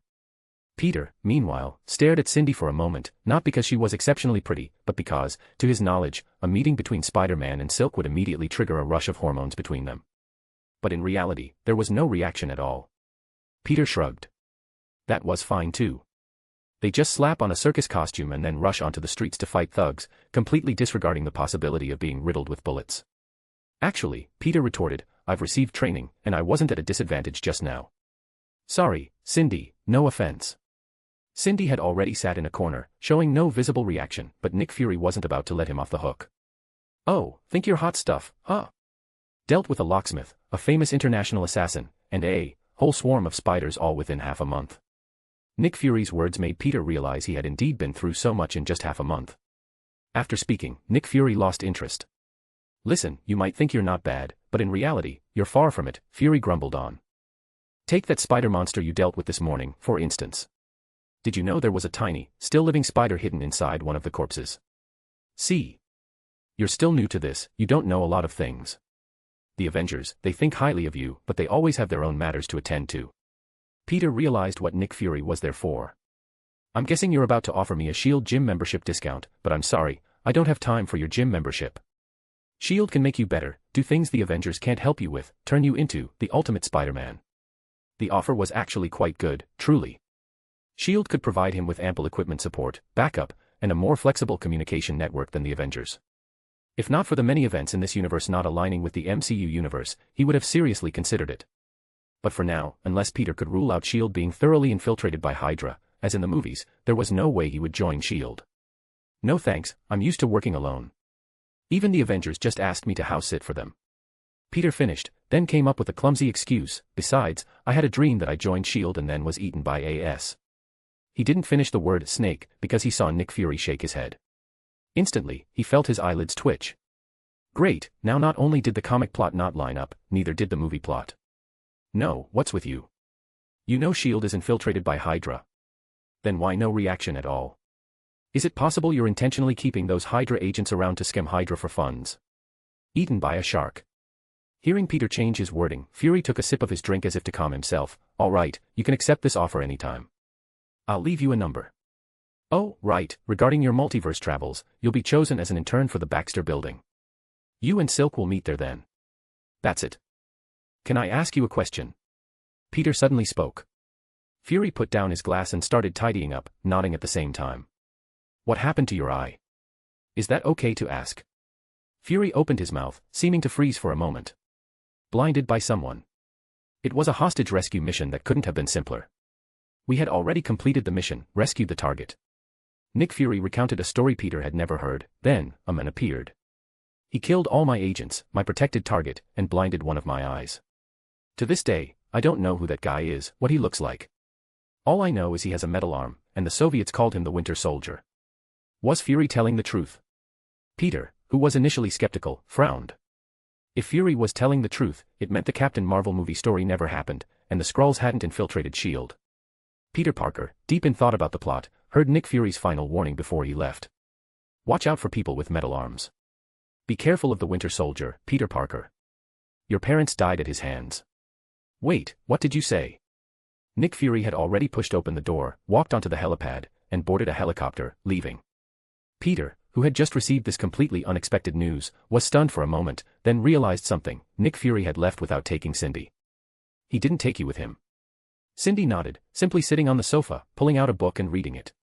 She answered without looking up. Fury said we'll have some collaborations later, and we can get acquainted first. How did you join S.H.I.E.L.D.? Cindy looked up at Peter. My parents found out I had superpowers and called the police. Then S.H.I.E.L.D. came to our door. So you're the positive example Nick Fury was talking about earlier. Peter sat down on a sofa not far from her, rubbing his hands. I heard Madam Webb say you can sense me. Is that true? You can't. Cindy glanced at Peter, then confirmed he couldn't. So you didn't notice the spider swarm still had survivors. I can sense you, your distance, your location, even the strength of your life force. Those dozens of seconds you were being electrocuted were very obvious. Sorry. Cindy looked up at him again. Why apologize? For causing you trouble. Peter didn't know what was so funny about that, but Cindy genuinely laughed. She closed her book and explained briefly, it doesn't affect my life much. It's just like, always knowing where my phone is. It's that spider swarm, constantly breeding, that really disgusts me. Alright, my turn to ask questions. Cindy interrupted Peter's next topic. I've watched a lot of your combat footage and learned many of your fighting styles. After I attacked you just now, according to your habit, you should have fired webs at me. Why did you throw a chair instead? My web shooter is broken. I can't shoot webs. Then Peter saw a confused expression on Cindy's face. So you can't even sense where I am, and you can't even shoot webs yourself. Chapter 49, Mysterio's debut. The roar of helicopter rotors echoed in his ears. Nick Fury, his single eye slightly narrowed, gazed through the bulletproof window at the Avengers tower, shrinking into the distance. He didn't believe in the totem legends of Madam Web, but he clearly knew the origin of the spider that bit Peter and Cindy. It was a product of the Savage Force Super Soldier program, aiming to create a new generation of super soldiers using animal genes. The earliest director was the British professor Nathaniel Essex, but he handed the project over to two of his students, Richard Parker and Herbert Edgar Wyndham, when he shifted to research on mutant genes. The latter had been missing for years, while Richard chose spiders as his research subject. He and his wife, Mary Parker, conducted the research together, withdrawing from the project a few years ago, passing it on to Richard's student, Jonathan Drew. The reason for their withdrawal was the discovery that the U.S. military was sharing relevant data with another secret organization.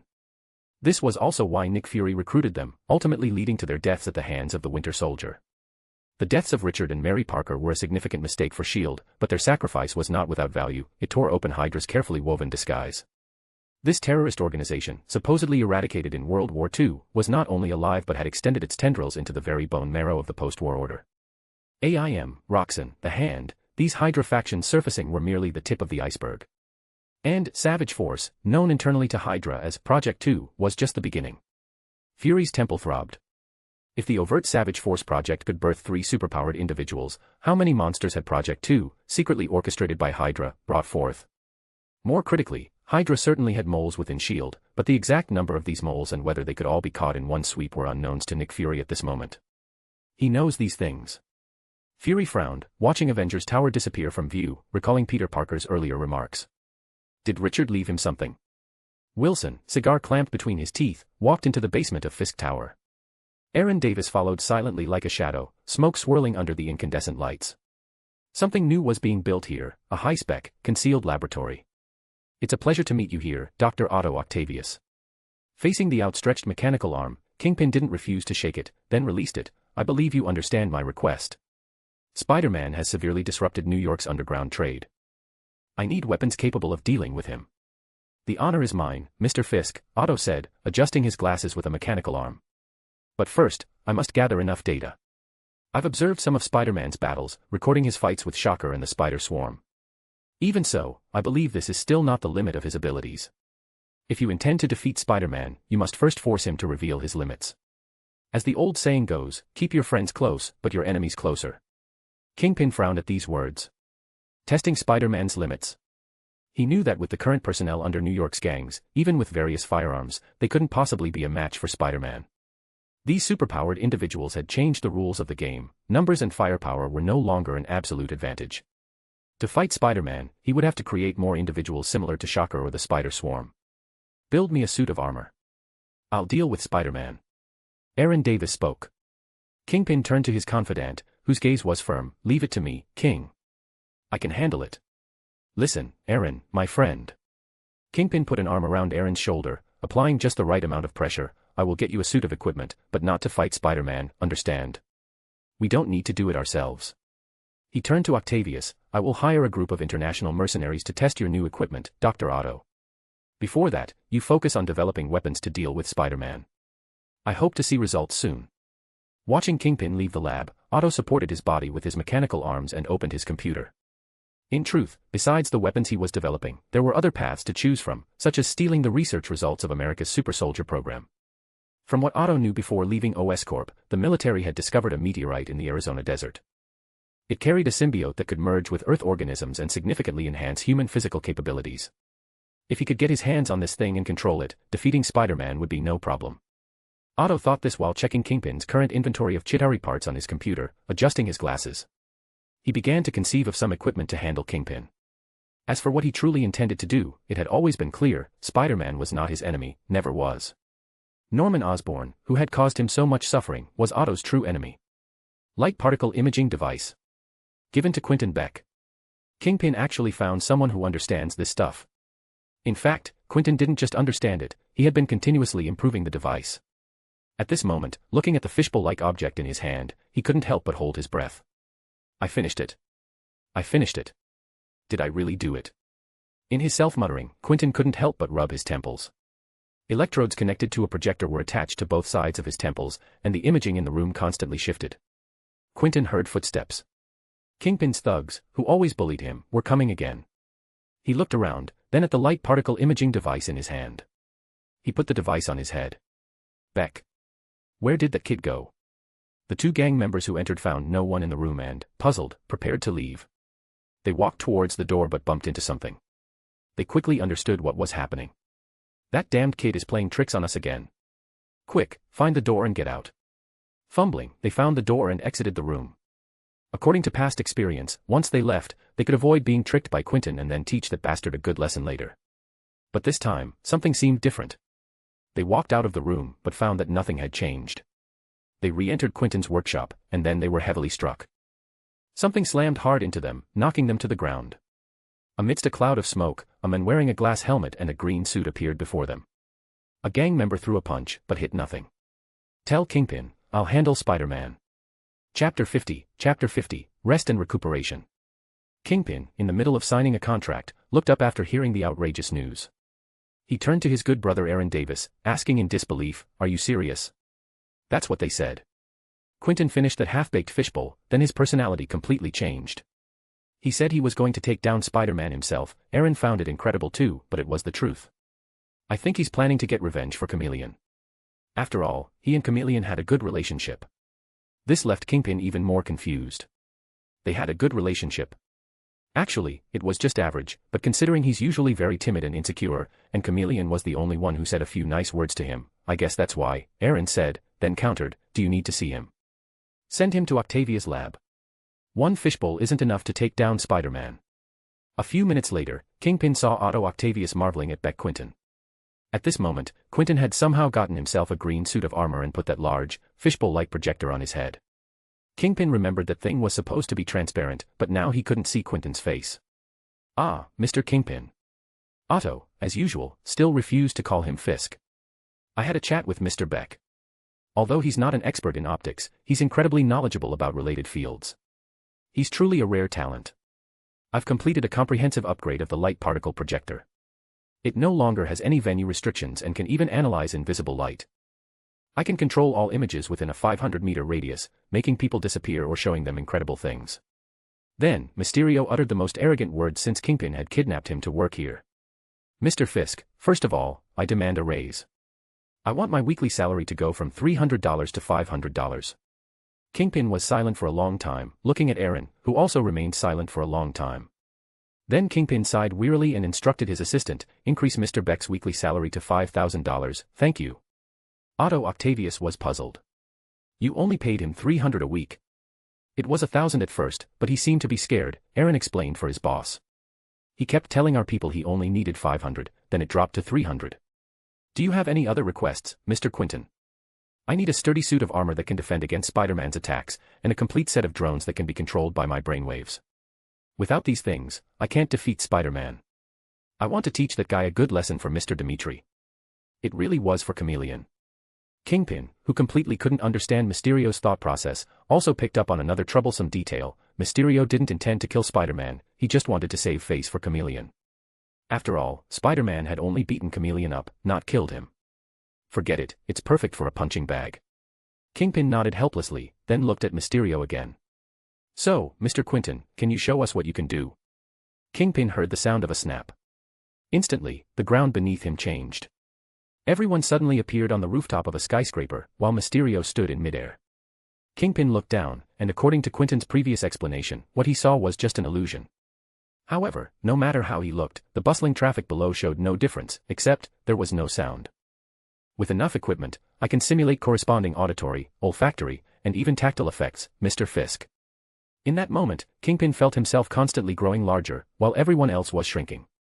Finally, everyone became like ants, and Mysterio looked up at him, just with a little well-timed help.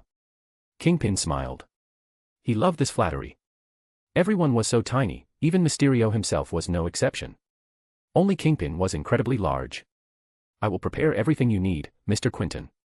You will get everything you want, as long as you deal with Spider-Man for me. Africa, Wakanda. After 3 days, the Avengers finally completed the task of pursuing the vibranium smuggler, Ulysses Klaue. The entire plan inevitably became entangled in Wakanda's internal affairs. The leader of the White Ape tribe received financial and equipment support from Ulysses Klaue, assassinated the former King Chaka, and then launched a civil war. In return, Klaue would gain vibranium mining rights in the White Ape tribe's controlled territory. The Avengers also fought against Black Panther T'Challa, who had come to apprehend Ulysses. But that wasn't the most awkward part. The most awkward part was that T'Challa didn't trust these American superheroes at all, and it turned out his trust was well placed because Klaue's true backer was the CIA, and most of the vibranium Klaue smuggled ended up in the US military's pockets. Captain America ended up with a dark expression, beating up all the CIA informants and agents and handing them over to T'Challa. In return, T'Challa handed Ulysses Klaue over to the Avengers, but not before chopping off one of his arms according to Wakandan law, and announcing to the entire nation that the Avengers were good friends of Wakanda. When I woke up, I heard Jim, the original Human Torch, died, James, Wolverine, lost his memory, and we turned against former comrades. I've asked myself more than once if the price of our victory was too heavy, Steve sighed, uncharacteristically holding a bottle of vodka. And now you tell me we've become fascists, huh? Plundering other countries' mineral resources. I'm starting to doubt if we truly won. I think you view America too romantically, Cap, Tony joked, comforting the captain. America was never truly on the side of justice, except for those few years in World War II. You just lived in an era when America happened to be just, and then you died before it turned evil. Welcome back to the real America. I really miss wartime, when we all knew the Germans were evil enemies and Hydra were bad guys. We fought for justice and freedom, and everyone agreed. Unlike now, I fought fascists my whole life, and now I'm being told I'm a fascist myself. The Hulk rested his chin on his hands, squatting inside the plane, and poked the captain's shoulder with his finger. The captain simply said, I'm fine. On the bright side, T'Challa is willing to join the Avengers, isn't that great? Wasp said, sharing some rare good news. Tony then pulled up the Avengers Tower records. Jarvis, tell me what's been happening in New York these past few days. What's our friendly neighborhood hero been up to? Everything's normal, the kid's doing great. What do you mean Nick Fury came to the Avengers Tower to poach someone? I handpick only the finest and most captivating novels for you. Don't forget to check out my other novels. P. at Trian Hong Meng Z. Chapter 51, After School Routine. Peter and Cindy didn't linger at the Avengers Tower. Upon hearing the news that the Avengers were about to return, they decided to leave as soon as possible. After debugging his new web shooters, Spider-Man began his afternoon patrol with his new gear. "It's still inconvenient to always borrow the Avengers equipment," Peter said, standing on the edge of a Manhattan skyscraper, examining the brand new web shooter on his wrist. "It'd be best to have my own lab, and it needs to be high-end. It's hard to go from luxury to frugality." Peter chuckled self-deprecatingly. This web shooter was much lighter than the old version, only the size of a watch, adhering to the inside of his wrist with a cold metallic gleam. Besides basic webbing, it also featured 3 special web modes, electric, strong, and elastic, which, combined with his new Spider-Man suit, marked his first comprehensive upgrade since his debut. Today, Manhattan was unusually calm, no robberies, no explosions, and even petty theft was rare. Of course, there was no sign of Mysterio either, which only made Peter's nerves tighter. Mysterio was already acting in the shadows, helping Chameleon mimic his fighting style and creating illusions of Spider-Man battles. Peter was convinced that this enemy, skilled at manipulating visuals, would be his main threat. And considering that thermal imaging essentially detects infrared light, Mysterio had likely made targeted improvements to avoid being exposed, and might even have mastered more advanced illusion techniques. Assume the worst. I need to imagine Mysterio as his full potential, not just visual interference, but possibly affecting hearing, touch, and making different people see completely different illusions. Thinking of this, he suddenly had an idea. If he could develop a sonar device, close his goggles during combat, and rely solely on sonar imaging, he might be able to crack Mysterio's illusions. The only drawback was the limited speed of sound, which might cause some delay in imaging, but with his spider sense, this wouldn't be a difficult problem. He wondered if Cindy could help him out. As a S.H.I.E.L.D. agent, it would probably be quite troublesome for her. Lost in thought, Peter had already completed his routine patrol for the night. He landed lightly, adjusted his breathing, found a hidden corner to change his clothes, making himself look like a normal high school student returning home late. Uncle Ben and Aunt May hadn't returned yet. It seemed they would be out for 2 more days, leaving Peter free to go home as he pleased. Then he saw Gwen sitting on the steps of his house. "Hey, Gwen, no rehearsal," he greeted casually, while trying to fix his messy hair. "It's already 6:30, Peter, rehearsal finished ages ago," Gwen said, getting up to make way for him and patting the dust off her pants. "Aunt May's not home these past 2 days, what have you been eating?" "Just cooking a bit myself," Peter knew what Gwen was about to say. "Don't expect any gourmet meals from me." "I'm not picky anyway," Gwen shrugged, following him into the house, her gaze fixed on his backpack. "Is your gear in there? Your suit and stuff?" Peter tossed his backpack onto the sofa. "It used to be, but I made a new suit at the Avengers Tower, so it's much more convenient now." "You joined the Avengers?" "No," Peter shook his head. Although Tony and Captain America seemed to have that intention, considering his age, they hadn't formally invited him yet. "They just asked me to help look after the tower when the Avengers are on missions. So, you can really stick to the ceiling and drink coffee at the same time." Gwen returned to their unfinished conversation from earlier that day, and suddenly remembering something, she immediately stood up. "Wait, I'll get you some water." Peter heard the gurgling of the faucet in the kitchen. In a moment, Gwen returned with a glass of tap water. He couldn't help but sigh. "Tap water?" Gwen smiled a little sheepishly. "I couldn't find your kettle, sorry." Peter took the glass helplessly, took off his shoes, and then suddenly leaped, his feet firmly adhered to the ceiling, and he stood there upside down, not spilling a single drop of water from his hand. To Gwen's astonished gaze, he slowly drank the water, then flipped himself over gracefully and landed steadily. Gwen clapped her hands happily. "That's really cool." "Yeah, just like someone telling you there's a cat at home that can do backflips," he said while putting on his shoes. "I just hope I don't get a stomachache." If Spider-Man gets a stomachache from a glass of tap water, then all the gangs in New York should be sending thank you notes to the waterworks. Taking the water glass from Peter's hand, Gwen stepped closer, happily asking her next question. "Seriously, Peter? Are you really not going to take me for a swing around Manhattan? Even just in Queens?" "Gwen. Oh, sorry, I forgot you need to hide your identity." Gwen quickly found a smart solution. "How about I design a suit for myself? That way, no one will connect me to you." Peter sighed. This was why he didn't want to tell Gwen his identity. "I'm going to make dinner. Is there anything you'd like to eat?" "Anything, clever boy. I hope you don't set off the smoke alarm." Peter took the white rice he had prepared that morning from the refrigerator. After giving Gwen, who was in the living room, an exasperated look, he started cooking. He wasn't very good at it, so he just made egg fried rice with hot dogs. Then he was bombarded with a ton of questions during dinner. Finally, after sending off his bothersome neighbor, Peter let out a long sigh.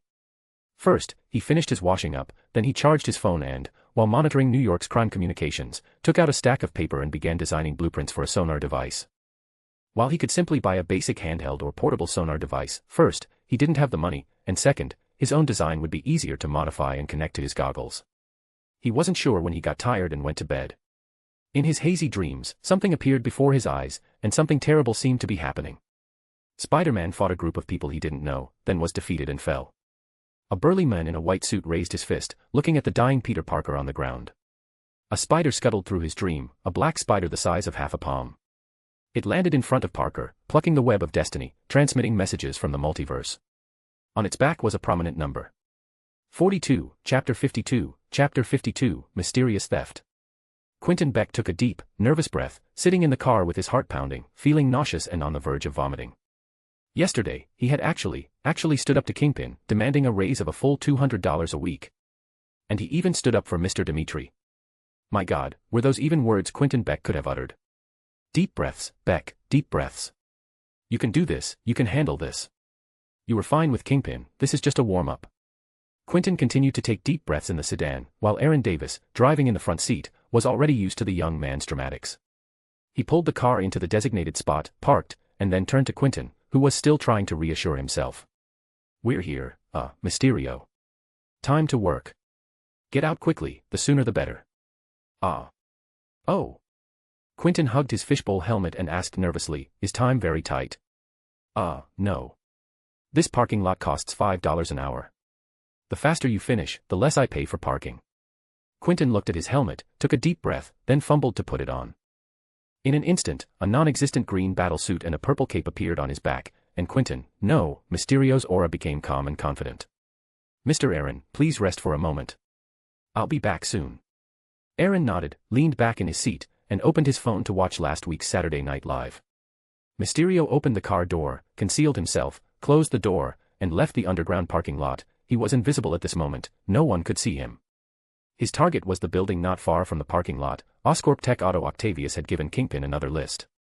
Unlike the Shocker, who had to rob a bank, this time everything was at Oscorp tech, so they needed to operate secretly.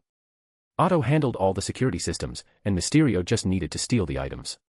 Just as Mysterio infiltrated Oscorp tech, Norman Osborn was briefing Jonathan Drew, Jessica Drew's father and later the primary researcher for mutated spiders, on a new project. The advancement of the Savage Force project should not be limited to arthropods like spiders and scorpions.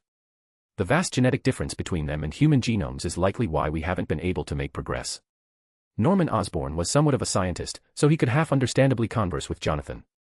However, the latter hesitated for a moment before honestly stating his true thoughts. I don't have deep research experience beyond arthropod genetics, Mr. Osborn. But I know someone, Kurt Connors. He was my junior in college, and he researches using reptile regeneration genes to repair human bodies. He might be able to help. Norman looked at Jonathan with a hint of surprise, then recalled something. He remembered seeing a similar research plan before, but Oscorp Tech hadn't invested in it. In fact, almost all known biotech giants hadn't invested in that guy.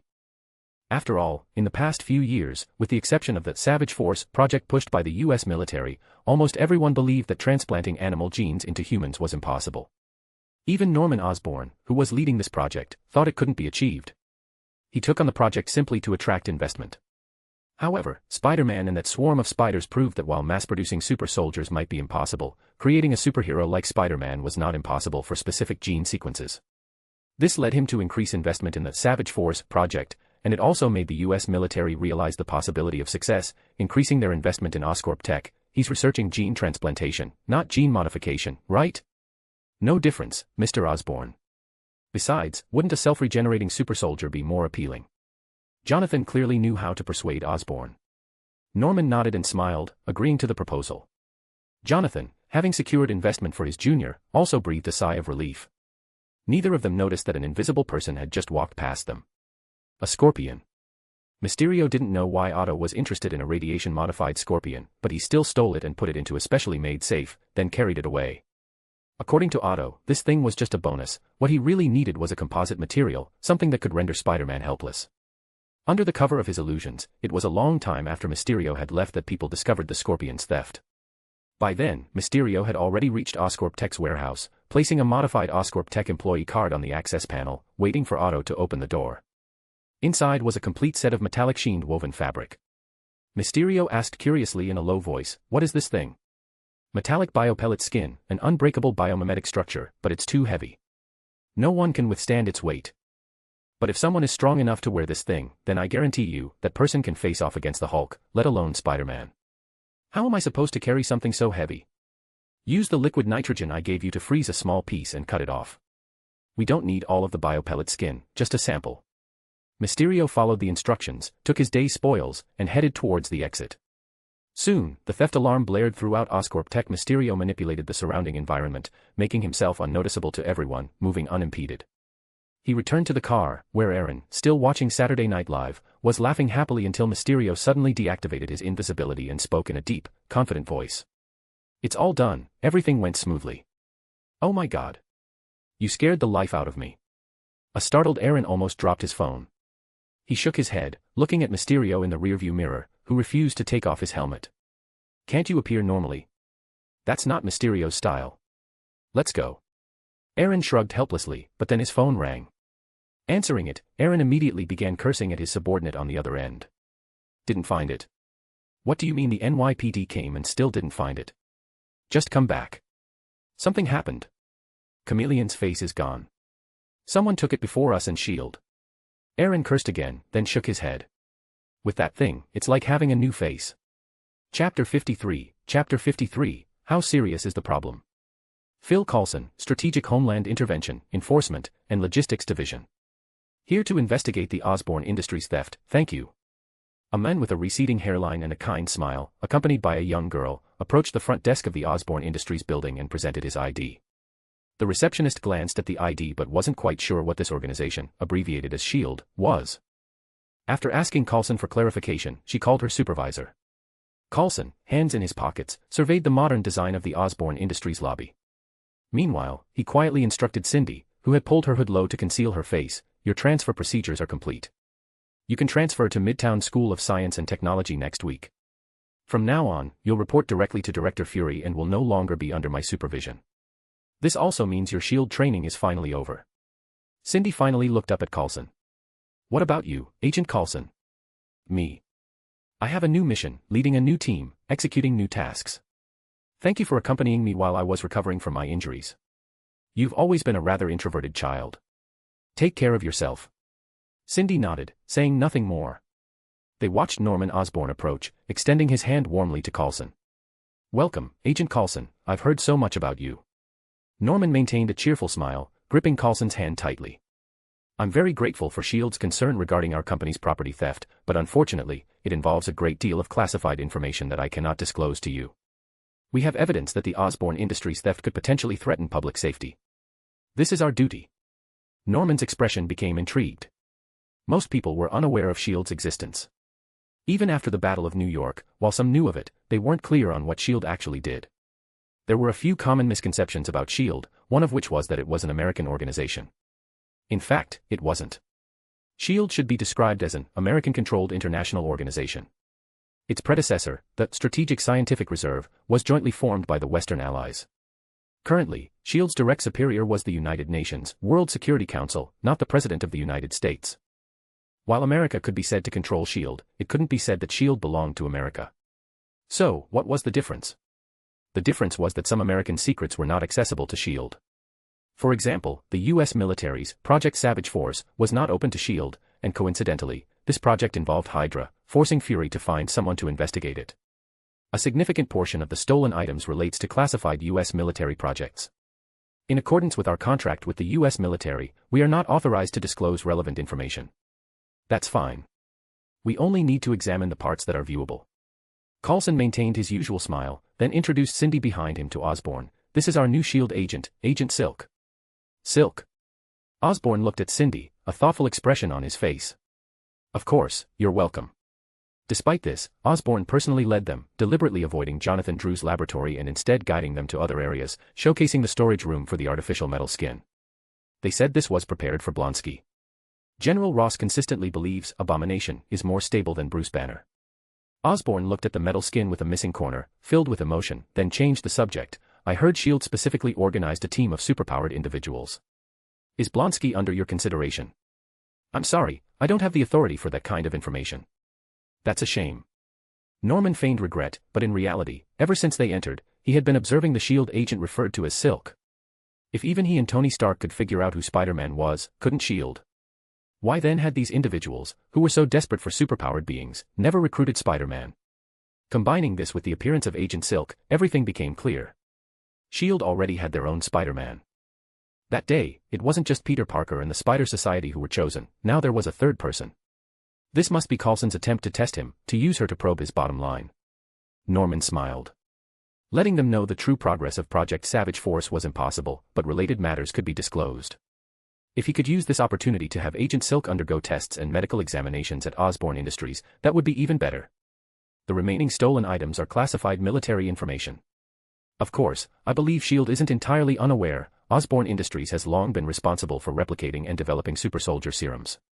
Stark once undertook the replication of the Erskine serum, while we are responsible for another. Leaving the laboratory, Norman invited the two to his office. After they sat down, he spoke as if making casual conversation. Cindy sat to the side, looking out the window. It was Thursday afternoon. By now, Midtown School of Science and Technology should have been dismissed, and Spider-Man would be swinging around. She could always sense Peter Parker's changing location. It wasn't just his position, she could also feel his physical condition.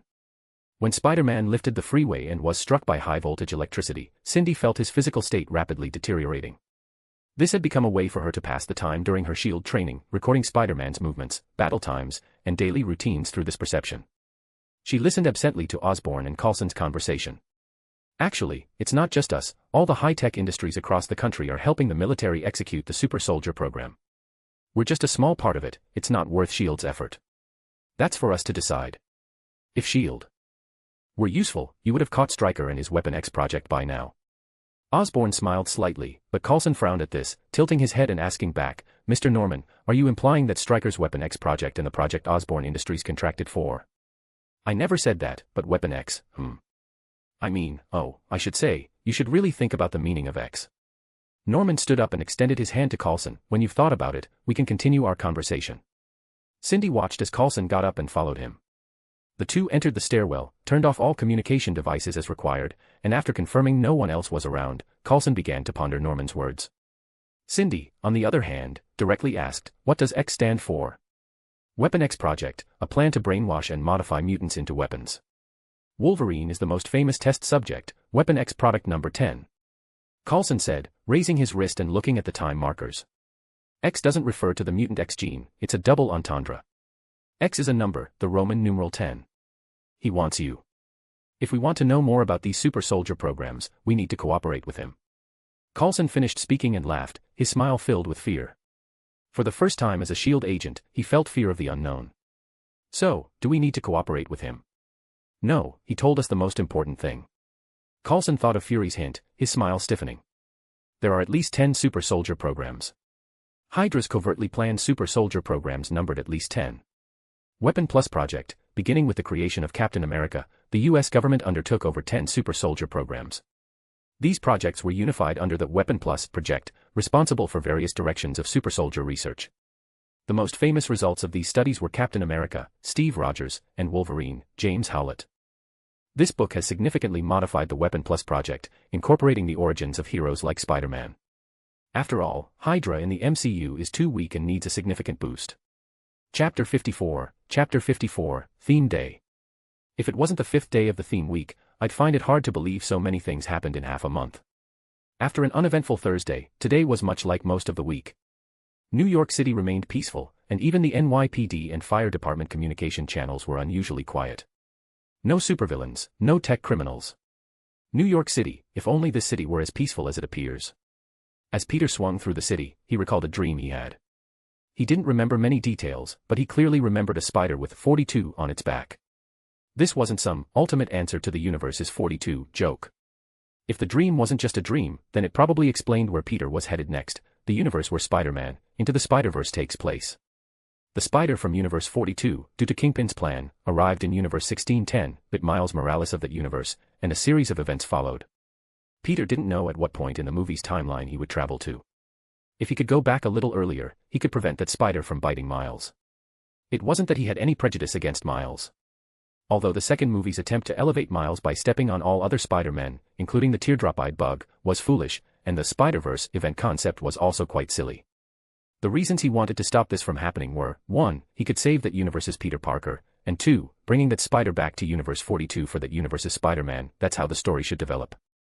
It's really quiet today. It was pretty quiet before the Shocker showed up, but I've gotten used to half a month of non-stop supervillain fights. It was almost addictive. Once you got used to those incredibly powerful enemies, everyday life felt bland. Not that he was used to getting beaten up, but Peter truly felt he didn't want to go back to his old, ordinary life. But no matter what, school still needed to be attended. So, after finishing his day's patrol, he arrived at school. Today was another day where students dressed up in colorful costumes, pretending to be superheroes and villains. Of course, Peter Parker still hadn't dressed up as Spider-Man. The Baxter Building intern recruitment advertisement was gone, and one of the spots was, of course, reserved for him. Peter thought about this as he put his bag away, then took out the blueprints he hadn't finished last night and went to physics class. Good morning. Are you a Zygon? Harry's costume changed daily, but they were always Doctor Who villains. For example, today his suit looked like a giant red mushroom, a Zygon, which in the show's lore had the ability to mimic any other type of creature, but only if the target was alive. Sounds familiar? That's because, aside from one looking like a red mushroom and the other like a goblin with a chin like a shoehorn, the Doctor Who Zygons and Marvel's Skrulls had almost identical concepts. Peter suddenly wondered if Nick Fury knew that Skrulls were also infiltrating S.H.I.E.L.D., or perhaps that plotline hadn't happened yet. Yeah, looks cool, right? It would be cool if you could turn into an exact replica of me. Peter countered with a smile, then adjusted his mood slightly. I got an internship at the Baxter Building. Really? Harry smiled happily. Congratulations. I knew I wouldn't get in, so I didn't apply. Why didn't you try? It's just, I don't think I can do it. Harry said something that felt vaguely familiar to Peter. He sighed and then looked around. I don't even dare to ask a girl to the homecoming dance tomorrow. It took Peter 3 seconds to process before he blurted out, you're planning to ask a girl to the homecoming dance? Of course, I'm not like you. Even if you don't know anyone, you still have a childhood friend you can invite. Harry said with a sigh. Peter was about to encourage Harry a bit when Amadeus burst in, practically bouncing with excitement. This was truly an unusual display for him. Guys, you won't believe what happened. Amadeus was even more excited than Peter. I got an internship at the Baxter Building. Oh, congratulations. Peter smiled. We can go together, I got one too. Really? That's great. Amadeus's joy turned to Harry, who, still dressed as a Zygon, shrugged again. I didn't apply, but you guys are really cool, congratulations. Seeing Harry like this, Amadeus didn't even notice that Peter wasn't as excited, and looked at Harry with some concern. Harry, are you okay? I'm fine, I'm okay. It's just, he's planning to ask a girl to dance with him at the homecoming dance, but he's too shy to ask her. Peter explained Harry's worry, and Amadeus, remembering Harry had indeed mentioned something similar, quickly nodded. So that was it. There's nothing wrong with it. Be bold and ask her, maybe it'll work out. Peter encouraged Harry.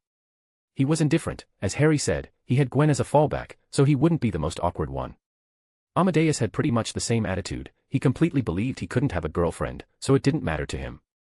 Harry became very embarrassed, and finally, Peter, compromising, asked, well, you can at least tell us her name, right?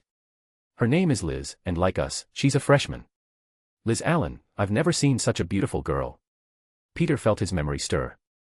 I know, I heard Gwen say that Liz and she are forming a band. Peter hadn't finished speaking when Harry interrupted him, eagerly asking, Peter, can you ask Gwen what kind of guys she likes? First of all, you don't even know each other yet, isn't that a bit too hasty?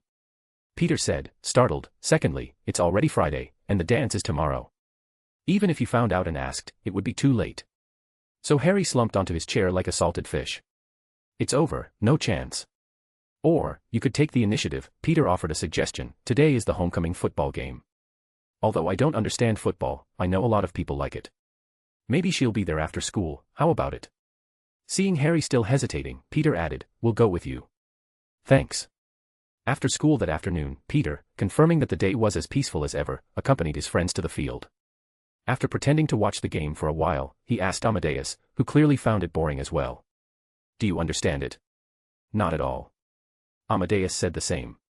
Harry's goddess seemed to indeed be there, he had already disappeared. Peter only watched as Eugene Thompson broke through the defense and scored. Witnessing all this, Peter involuntarily said, looks like Flash is unstoppable. Hey, that's a great name.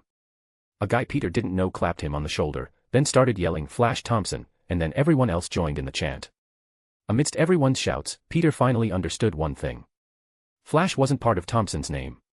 Chapter 55, 7 o'clock, the show begins. At 6:50 a.m., deep within the FERSK Tower's basement, Quentin Beck, on the verge of throwing up from nerves, donned his protective suit. The prototype of this suit was the extreme environment survival gear retrieved by Shock. It was now mostly painted green, with a purple cape added. "Are you sure you're all right, Quentin? You don't seem to be in good shape." I think I'll be fine." Quentin took the light particle projector handed to him by Otto. Around them were various pieces of equipment Otto had manufactured over the past 2 days using Chitauri technology. Most of them were drones of various sizes, along with dozens of biomimetic robots, which were reportedly older Shield Life Model decoys, LMDs. These could be controlled by his brainwaves and had all been disguised as Mysterio. "Should I wait until the Avengers are on another mission before I make my move?" Dr. Octopus was silent for a while before slowly speaking. "I think even if the Avengers are out, you'll still end up causing a huge ruckus and getting caught." "That wouldn't surprise me," Quentin sighed, cradling his fishbowl helmet, unsure if he was worried or something else. "I'm afraid I won't even be able to cause a ruckus. What if I get caught the moment I appear?" Otto was silent again for a moment, then tapped the light particle projector with his mechanical claw. "Put it on." "But put it on. It will tell you what to do." Quentin sighed helplessly and put on the light particle projector. This thing seemed to have a magical quality. The moment Quentin put it on, his entire demeanor changed. Smoke slowly rose within the fishbowl, shrouding his face. Mysterio leaped from the preparation platform, landing steadily on the ground. Kingpin walked over, clapping his hands with a satisfied smile. It was Saturday, and Mysterio was going to take care of Spider-Man. It had been less than a week since Kingpin mentioned a raise, so he wouldn't have to pay the $5,000 at all. Of course, that wasn't important. What was important was finally being able to get rid of the damned Spider-Man. "Quentin, no, Mr. Mysterio, I'm very pleased with your choice today. Don't worry, even if you fail, I'll guarantee your safety." Kingpin smiled and made a request. "I hope my people can move freely while you're in action. Is there a way? Dr. Octavius and I designed special optical eyepieces for this situation. Just ask him for them." Mysterio snapped his fingers. After a flicker, countless drones flew up in an orderly fashion, then vanished. Next, all the LMDs also flew up and disappeared, leaving only Mysterio, who walked out with agile steps. After watching Mysterio leave, Otto thought of Norman Osborn and couldn't help but sigh. He even put my name first. He's such a good guy. Exactly 7 o'clock in the morning, Avengers Tower. "Cap, do you think our Spider Kid is a bit socially anxious? Since we got back, he hasn't come to say hello, nor has he used the Avengers lab again." Tony stood in front of the conference table, one hand holding a glass of milk, the other checking Peter Parker's search history on a virtual interface. One search was for the true identity of that spider swarm, but Spider-Man had already dealt with it, so there was no need to pay attention to it. Another frequently searched item was Quentin Beck, a Hollywood special effects artist who had been missing for over 2 months. Defrauding multiple film companies out of investments for new special effects technology, sued by multiple special effects companies. Tony boringly tossed the old news into the trash, then, finding that Cap hadn't responded, he countered, "Did you hear what I was saying, Cap?" "Sorry, I was thinking about something else." Cap sat with his legs crossed, looking at the sketchbook on his lap. It contained a sketch of Black Panther T'Challa. The Avengers press conference was in a few days, where they would announce T'Challa's induction into the Avengers. The inclusion of a non-American, especially a leader from a third-world country, would greatly enhance the Avengers' reputation, further decoupling them from the United States and S.H.I.E.L.D. Where's Hank? He's studying that projector. Spider-Man left at the Avengers Tower. Cap wasn't sure what it was, but he frowned because a green smoke billowed into the sky from the streets of New York City in the distance. Cap put his sketchbook aside, looked at the smoke, and then turned to look elsewhere. It wasn't just in front, green smoke permeated all sides of Manhattan. "Tony. What are those?" Tony Stark glanced at the smoke and immediately had JARVIS perform a spectral analysis. In just 1 second, JARVIS replied with the relevant information. "Warning, spectral data error. Cannot analyze any chemical components from a spectral perspective." Then, from within the smoke, one after another, hundreds of meters tall figures rose up, each with a spherical glass head, wearing green scale-like armor, a large purple cape behind them, and their arms crossed over their chests puffed out. "Citizens of New York, welcome Mysterio." The towering giants raised their hands. One floated high up, its head gradually overlapping with the rising morning sun. Its form gradually faded, leaving only a giant glass helmet. Like a drop of ink in a cup of water, black smoke permeated the helmet. In just a few seconds, the sun was completely blotted out, the world plunged into brief darkness, and stars twinkled, casting their light on Manhattan at 7 in the morning. The entire New York was plunged into darkness, but then, from the Avengers Tower, the Empire State Building, and other landmark buildings, countless lights flashed, shining uniformly into the midair. The massive Mysterio floated in midair, taking a gentle step forward. The green smoke beneath his feet transformed into smooth, jade-like steps. His footsteps were clearly audible as he slowly descended from midair. There were no cameras or other objects around him. However, all the large screens in New York displayed Mysterio's slow descent. You have 10 minutes to park your cars, find a quiet cafe, restaurant, library, or stay at home, turn on your phones, and enjoy Mysterio's perfect performance. If you can't, the streets of New York will be very dangerous. Mysterio raised his hand, and as he did, the lights shining on him turned off one by one. A bright moon gradually rose, its increasingly dazzling moonlight illuminating him. Mysterio bowed, like a musician taking the stage, thanking his audience.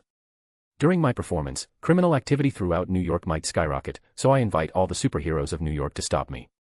Once you stop me, New York will return to normal. Audio track data analysis complete. Confirmed as missing person Quentin Beck. As per Mr. Peter Parker's suggestion, all optical collection has been disabled. Sonar imaging initiated for observation. Use electromagnetic wave imaging, JARVIS, get Centurion ready. Tony handsomely downed his milk, cutting off Cap who was about to get up.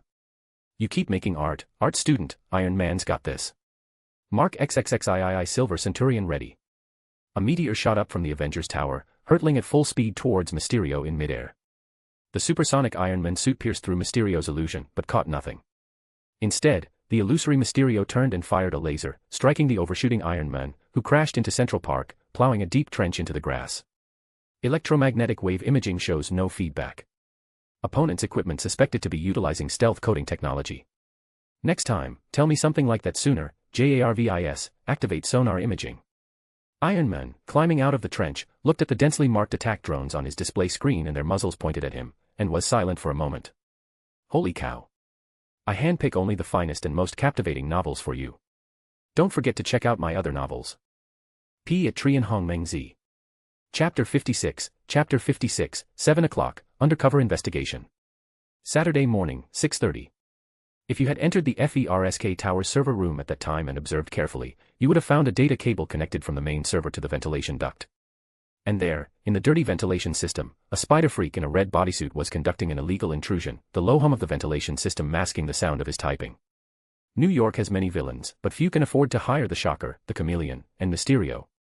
It's usually a handful of wealthy and powerful figures, like mob bosses Kingpin and Hammerhead, or black tech enthusiasts like AIM and Alchemax, or even Hydra. Peter, of course, didn't know who was behind all this, so he decided to take advantage of the few days after dealing with the spider swarm to do some investigating. Nothing, still nothing. Kingpin's database is as clean as a freshly washed plate, just like last time I was here. Where do you hide your stuff, Fisk?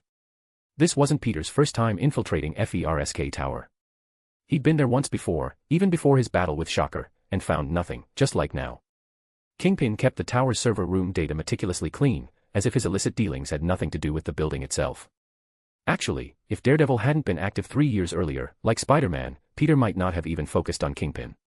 But Daredevil was already active, and Kingpin supposedly had no criminal record. Did Peter believe that? Of course not. For example, after scanning with his new suit, he discovered a huge hollow structure beneath FERSK Tower. What was inside, he didn't know, it looked like a nuclear fallout shelter. Entering the elevator required DNA screening, and the elevator was full of alarms and infrared detectors. He couldn't get down there. Yet the entire tower seemed quite clean, at least, the main server interface was empty. Kingpin went underground. On his laptop, a small window with hacked camera footage recorded Kingpin's movements. Kingpin, along with a few of his assistants, opened the elevator door and began to descend deeper underground. Peter thought for a moment, quickly closed his laptop, and then slipped out through a ventilation duct in another room. After entering the elevator shaft, he quickly made his way to Kingpin's office.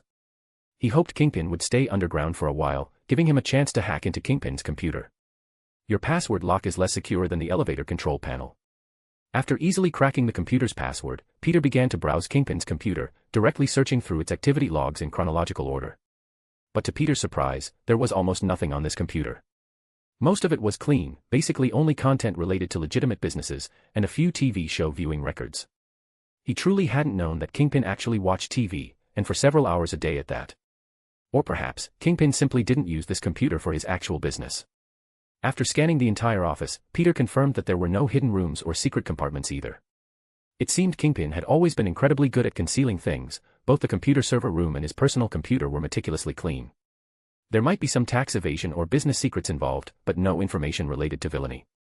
Of course, there was another possibility. This universe's Kingpin wasn't a bad guy, just an honest businessman. But believing that would be like believing he was Homelander Spider-Man. In other words, this office and the computer's main server room were meant for invaders to check, like S.H.I.E.L.D. or the FBI. If they suspected Kingpin, they would surely come here to investigate, and Kingpin would simply show them that there was nothing here. But those criminal records couldn't possibly be completely gone. Kingpin must have them somewhere else. Anyway, there was nothing to do until the homecoming dance tonight, so he might as well stake out Fisk here for the whole day. Surely, he wouldn't genuinely spend an entire day reviewing documents and watching American dramas, right? So, he meticulously cleaned up any traces of his presence, planning to hide in the ventilation ducts of Kingpin's office all day. It was then that he noticed the rising green smoke outside, and the towering Mysterio emerging from it.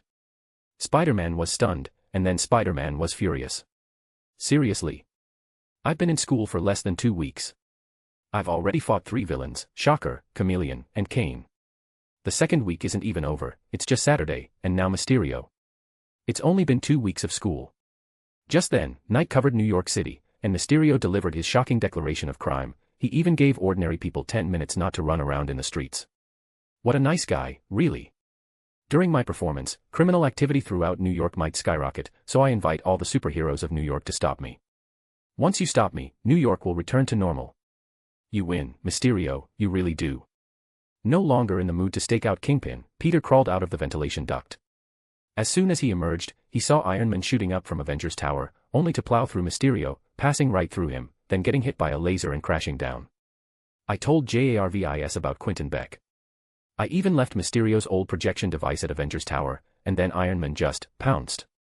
Sighing, Peter prepared to swing into action to stop Mysterio before the illusion became too widespread. Just then, he saw a ball of flame shoot up from the Baxter building, forming a cool circle enclosing a 4 in the air, then charging towards Mysterio as well. And then it also missed Mysterio. No, Tony Stark is one thing, but Human Torch, didn't you see Iron Man crash? Why did you charge in 2? Even worse, Iron Man at least got hit and crashed, but Human Torch just, literally flamed out, then started free-falling. Quick. Quick. Quick.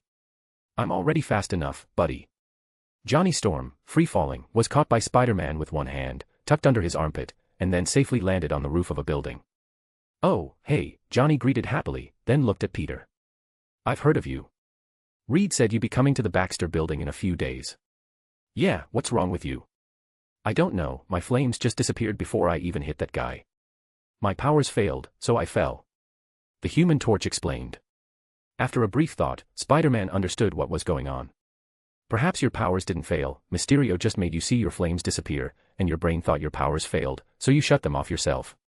The Human Torch stared at Spider-Man for a full 3 seconds, finally muttering, "Son of a beach," at Mysterio. Then, the flameless Human Torch floated up and shot into the sky. Spider-Man raised his hand to shoot a web, only to see the guy crash headfirst into the side of the building and fall down again, landing next to Peter. Are you here to be a comedian, man? Spider-Man, welcome to our party. A Mysterio, who appeared to be genuinely human according to sonar, stood before Peter. Everything around Peter disappeared, leaving only him and Mysterio. Mysterio extended his hand in a friendly gesture. I want to talk to you, because you. I think you're special. Chapter 57, 7:30 p.m., the show begins in full. I'm special.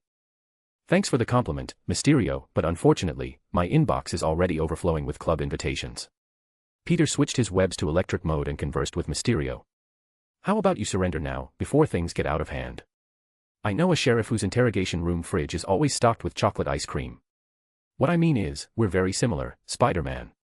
Spider-Man's mask once again turned into an "oh" expression, looking at Mysterio in disbelief. He was genuinely startled by Mysterio. What on earth was this guy talking about? You're different from other superheroes. You wear a mask and hide your identity. Just like me, I also wear a mask and do these things. Bank robbers also wear masks. You're not going to say bank robbers are like us, are you? After using his sonar device to confirm that Mysterio was indeed in front of him, Parker decisively shot an electrified web, pulled Mysterio over, and then punched him squarely on his fishbowl head.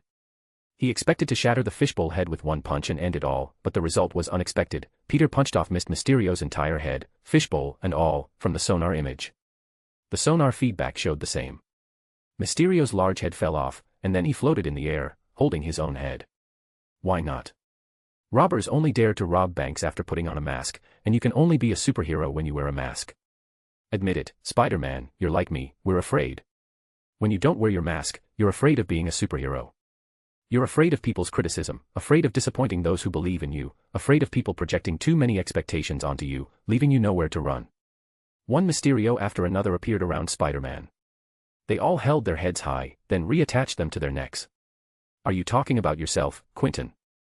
I never thought you were a psychologist, but unfortunately, I didn't bring any consultation fees, so, no thanks.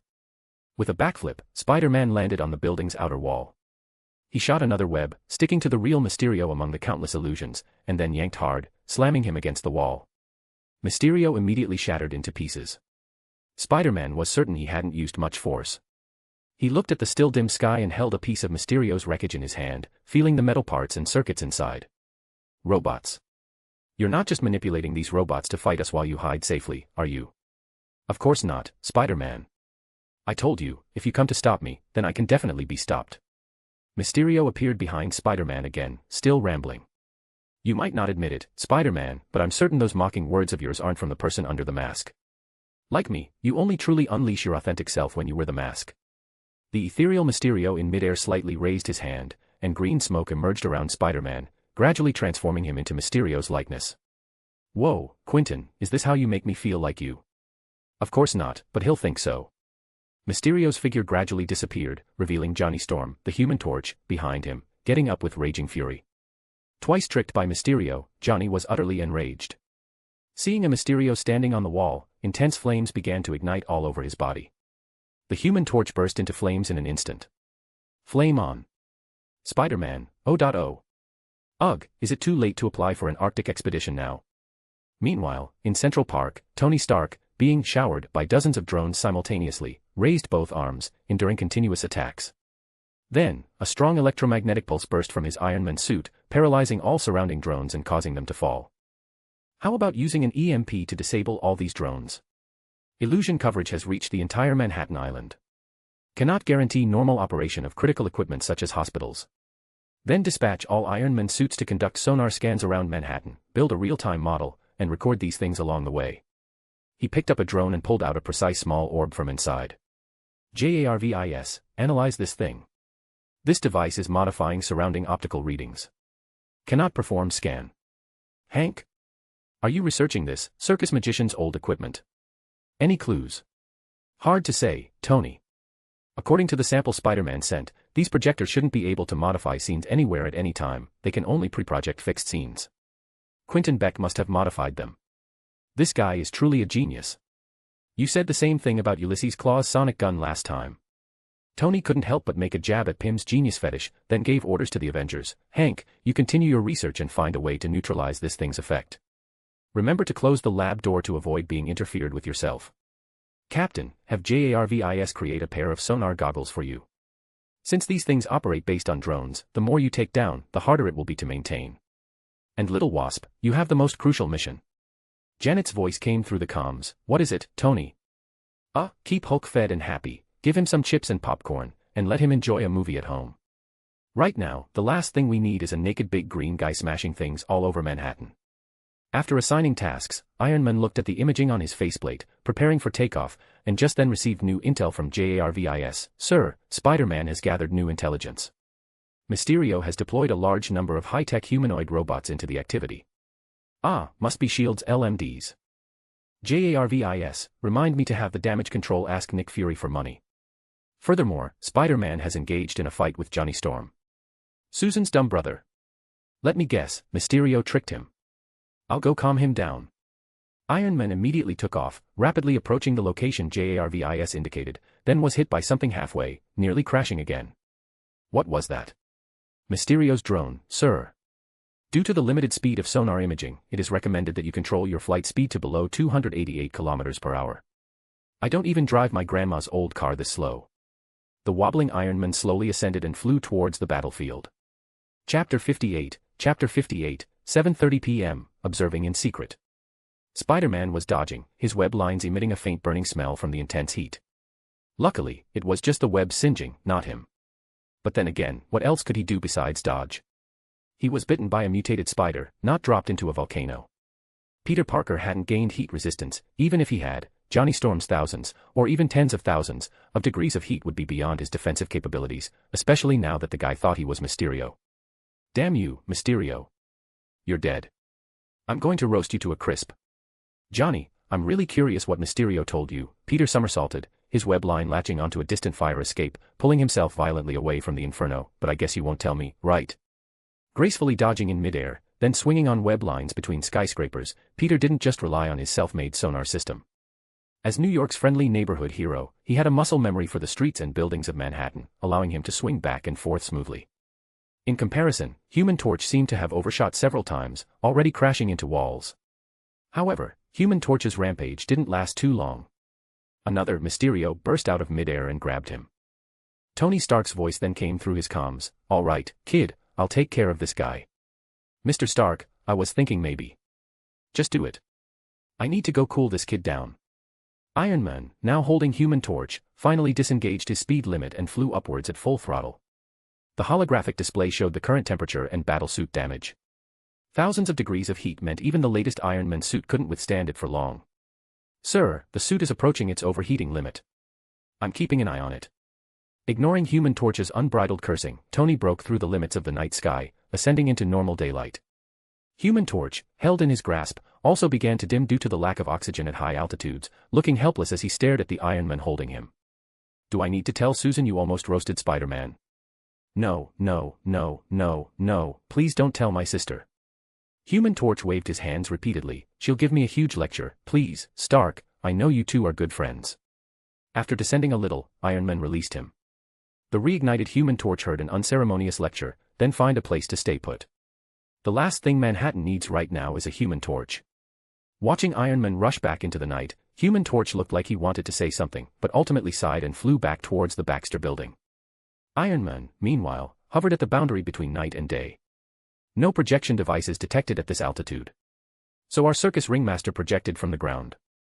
Tony took out the small orb, scanned and analyzed it at high altitude, then transmitted the new projector data to Hank Pym, while also having Jarvis analyze it himself. However, upon re-entering the night over Manhattan, Tony Stark found he couldn't see anything. He decisively had Jarvis disable all optical collection, relying solely on sonar imaging. At the same time, he turned off sound collection, isolating himself within the suit.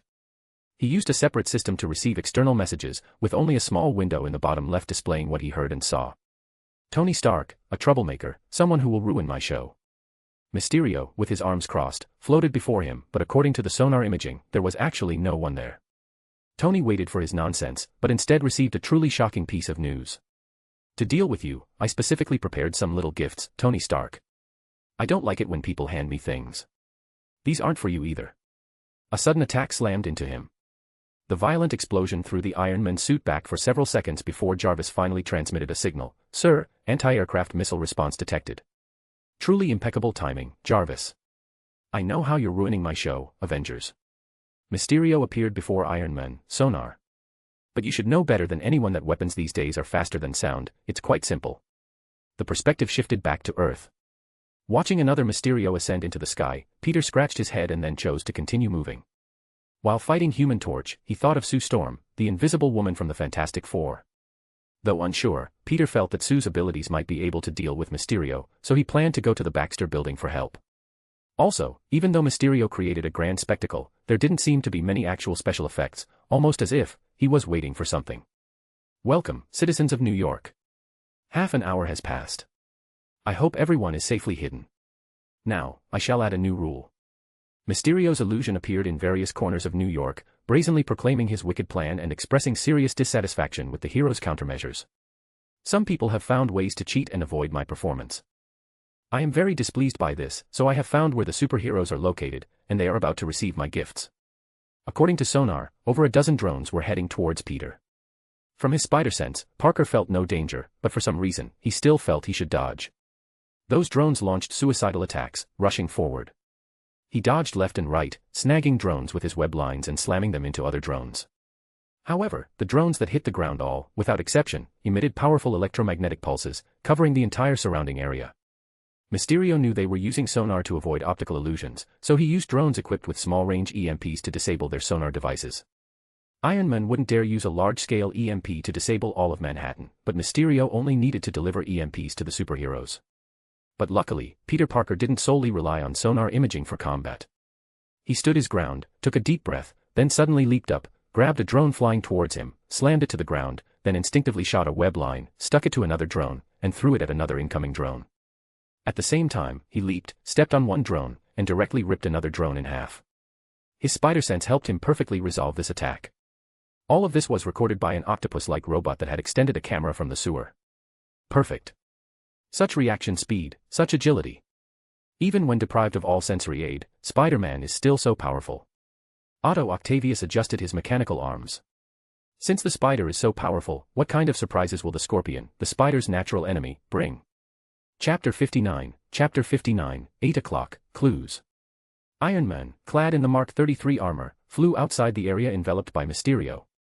The moment he entered Mysterio's illusion zone, he wouldn't be able to see anything inside and would have to slow down. But slowing down would make him vulnerable to anti-aircraft missiles. He was currently locked onto by those missiles. Warning, Orion 3 anti-aircraft missile lock detected. Evasive maneuvers recommended. Damn it, those are my missiles. Tony Stark gritted his teeth. Now he understood why those missiles could perfectly predict his flight path, and he also understood Mysterio's meaningful remark, "You know better than anyone." Hack into the system, JARVIS. Hacking failed. Unknown programming language overlay detected. Then don't hack the launch program. Rewrite the booster acceleration program. That section of code is chained to other parts, it can't be independently overwritten. The Iron Man suit hovered high in the sky. Meanwhile, bad news came from JARVIS. Spider-Man's suit communication function had been destroyed by an electromagnetic pulse. Cap.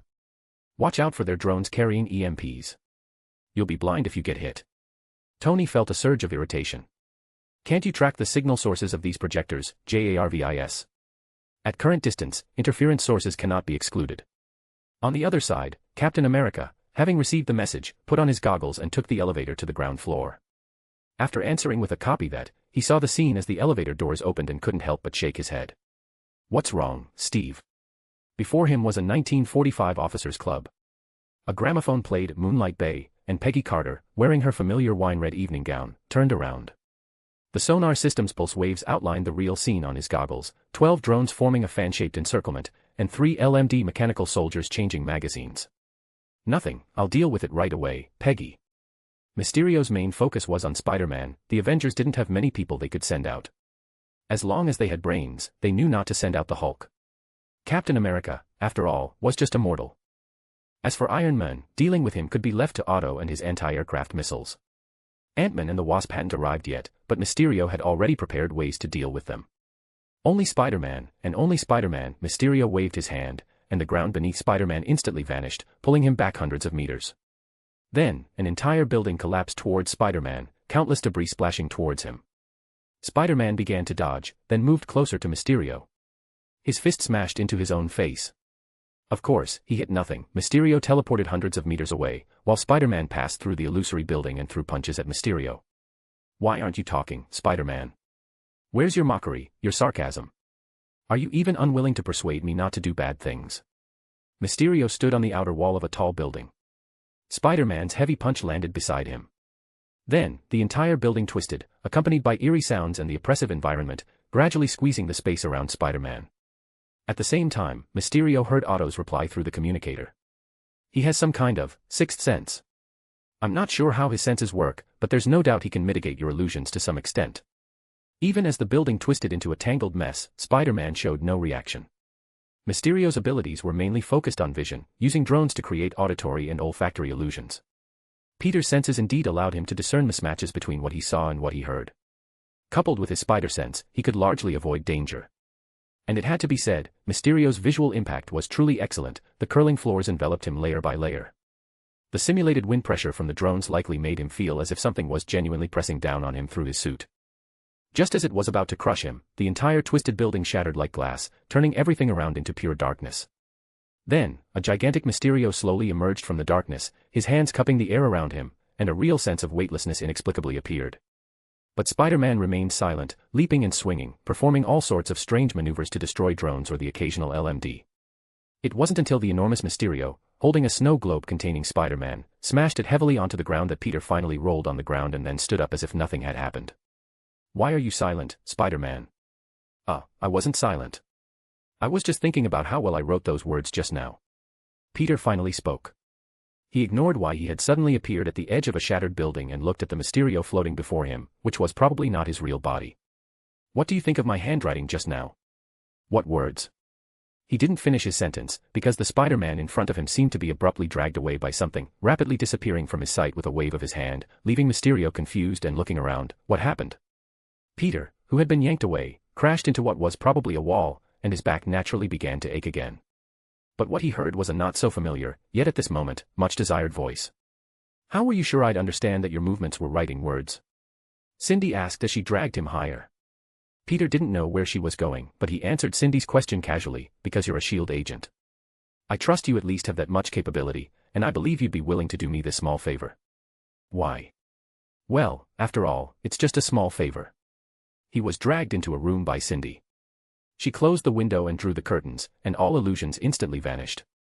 This was an apartment bedroom of an unknown location, with a computer set up inside. Peter looked at Cindy. She hadn't changed into her web-slinging suit, and she had a web attached to her waist. This was probably how she avoided getting lost in Mysterio's environment. Good idea. Peter took off his mask, connected a data cable to the computer, and began to restart his suit. At the same time, he connected to the Avengers communication channel. Tony seemed quite happy to see him reconnect. "Hey, Onesie baby, how's it going? We have to find Quentin Beck's real location, otherwise there's no way other than hitting all of Manhattan with an EMP. Cap is trapped in the Avengers Tower lobby." Tony reported some bad news. "I'm dealing with Mysterio's anti-aircraft missiles. Give me 2 more minutes." "No, 1 minute. Hank, what about you?" "JARVIS can't analyze the information source, at least not in a short time. Mysterio's signal comes from almost all of Manhattan. It's impossible to track." Ant-Man conveyed his conclusion from the data Tony had scanned, but the range of a single projector is only 500 meters, so there must be a signal source. Perhaps Mysterio isn't controlling the projectors with a signal source. Peter suddenly thought of something and realized, if he wants to create illusions anywhere in Manhattan at any time, it means he not only needs to constantly process all sorts of information from Manhattan, but also requires precise modeling, direct viewing of all visuals, and real-time feedback. This means he must simultaneously see every corner of Manhattan, or his perspective must cover every corner of Manhattan.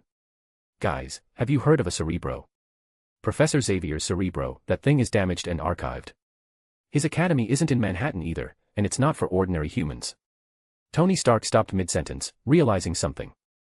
For ordinary humans, bioenhancement devices. There was only one company in all of Manhattan that might research such a thing, Osborn Technologies. Peter grabbed his mask, confirmed the restart, unplugged the data cable, and prepared to leave. But Tony interrupted him. "Even if you know, kid, how will you get to the Osborn building? Mysterio's drones will hit you with an EMP, and you'll be lost. I'm your friendly neighborhood New Yorker, Mr. Stark. I know every building in New York. At a time like this, I don't need to trust what I see, just my movements." Cindy listened to their discussion and then asked Peter a question. "You don't look very happy. Question mark. I know how much time you spend as Spider-Man. It's pretty much destroyed the balance between the person under the mask and your life as Spider-Man. But looking at you just now, it seems you're not Spider-Man because you like it. You're not like Tony Stark, burdened by some past. Why are you so invested?" Peter was about to say something, but he suddenly realized something, smiled, and sized up Cindy. "What are you looking at?" "You just told me how to defeat Mysterio, Cindy," Peter explained with a smile. "You said both ways." "Oh, and your question, the answer is, I'm not Batman. Question mark. There's no such thing as balancing the identities of Spider-Man and Peter Parker. Peter Parker is Spider-Man. There was never a Spider-Man putting on a Peter Parker mask, or vice versa, Peter Parker putting on a Spider-Man mask." Peter said as he put on his mask, opened the window, and looked at the pitch-black world outside, finally confirming the location information he had just gotten from the computer. "Trust your movements, not your eyes. See you in a bit." Waving to Cindy by his ear, Peter leapt out. Cindy then realized Peter had answered her question in a roundabout way. But he had already answered it. After all, for someone with his abilities, these were just small favors. Chapter 60, 8 o'clock, beneath the mask. Having temporarily lost track of Spider-Man, Mysterio understood one thing: he must have temporarily hidden in some enclosed space. But Mysterio didn't care. A hero would surely regroup and challenge him again. Captain America was powerful, but even he couldn't quickly defeat all of Mysterio's drones. Iron Man was temporarily trapped by anti-aircraft missiles. The other Fantastic Four members were nowhere to be seen, leaving only Human Torch.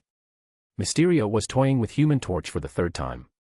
Undoubtedly, the kid hadn't listened to Iron Man, and under Mysterio's provocation, once again chased after Mysterio or his illusions. This time, Human Torch had made some progress, realizing that high temperatures could affect light refraction and maintaining a certain altitude for area attacks, taking down several drones without causing casualties. His confidence boosted, Human Torch began to pursue Mysterio's illusions relentlessly. Mysterio dodged everywhere, and he chased everywhere, until...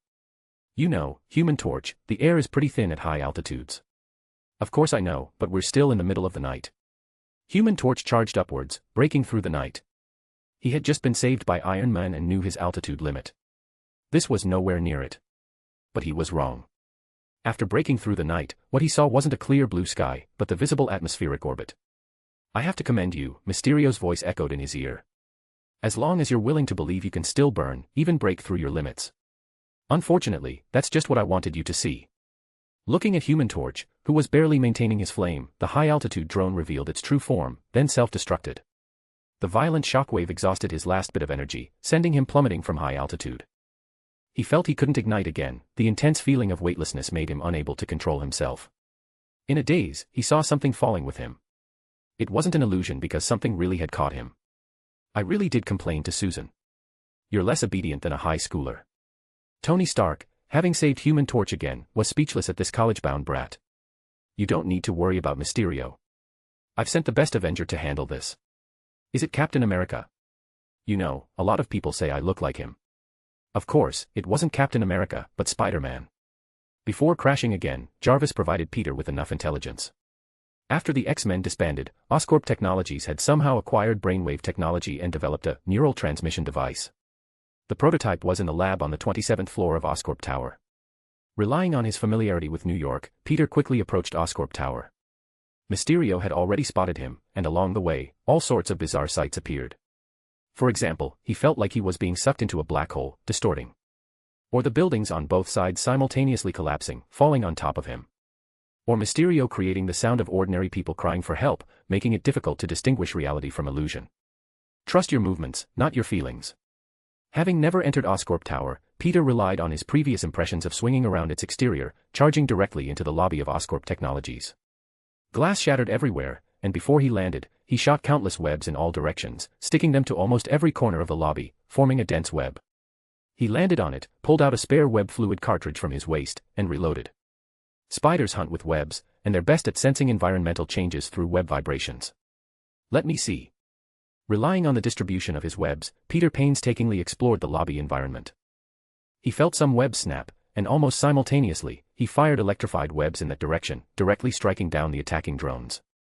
Then he reinforced the broken web, connecting it to the main web, just like a real spider catching a fly. But he wasn't there to catch drones. He found the elevator, pulled open the elevator door, and climbed into the elevator shaft. Then he resealed the elevator door with webbing. When the elevator wasn't running, this shaft was an enclosed space, and Mysterio hadn't placed any drones here in advance, so this was real. 27th floor, Quentin, you're truly a genius.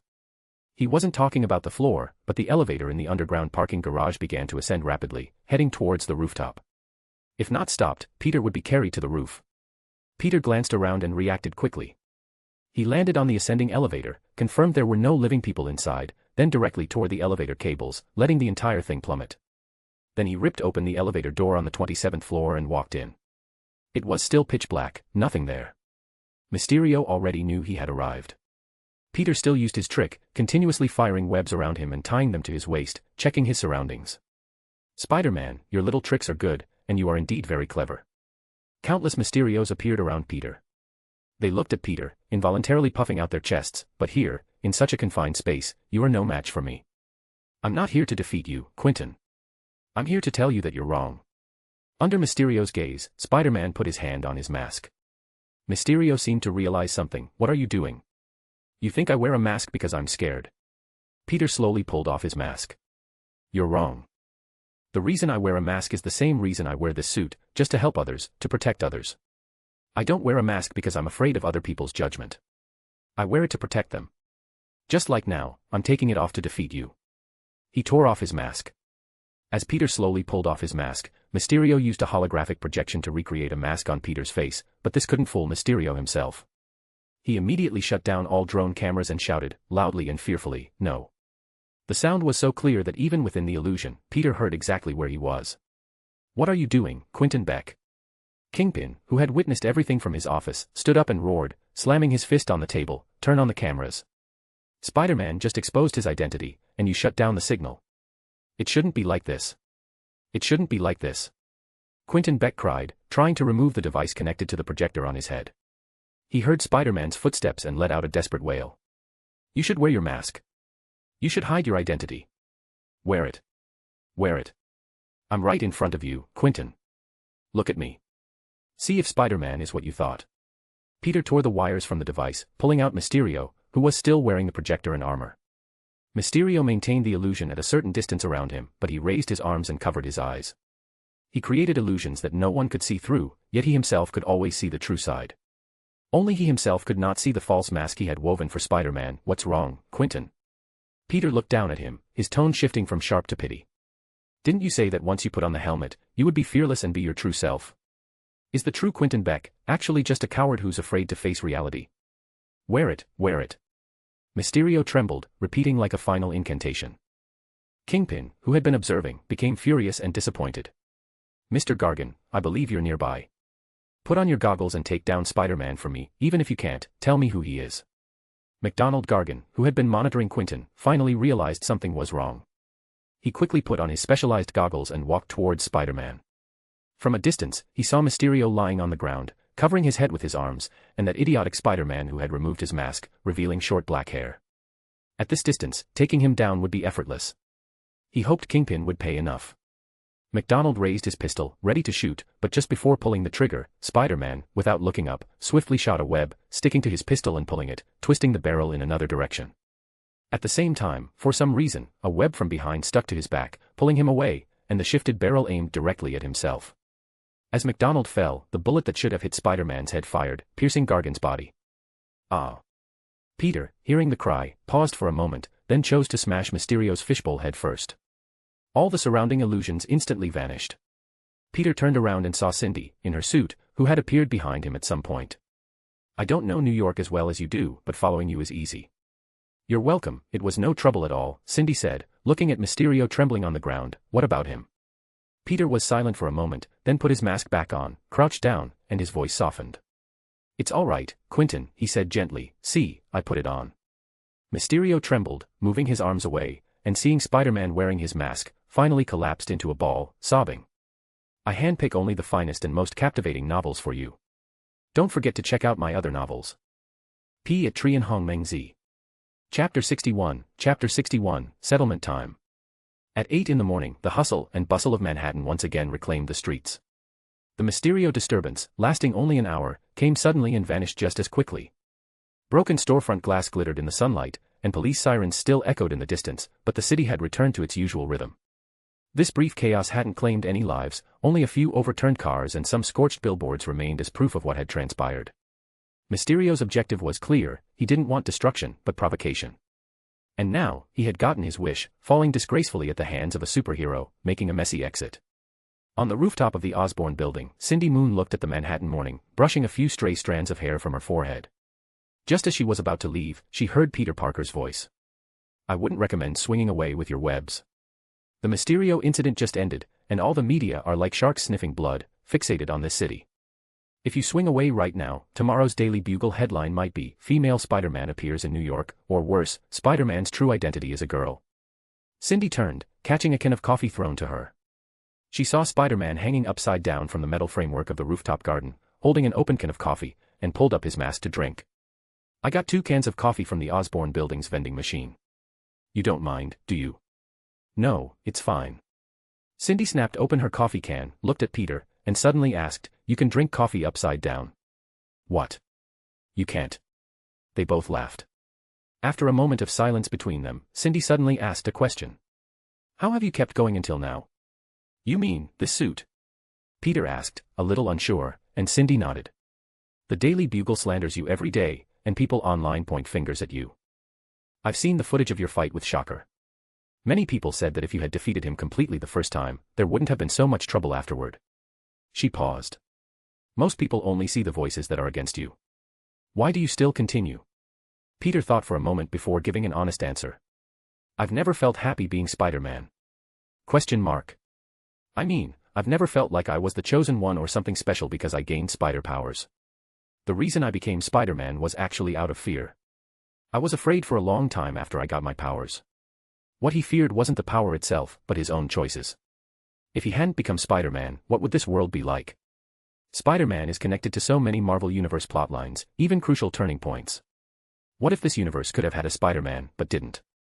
So Peter Parker kept playing Spider-Man. I've always been playing an ideal Spider-Man, the Spider-Man in my heart. I think I've done a pretty good job, but without a doubt, I can't say I'm happy. Peter communicated this simply and directly.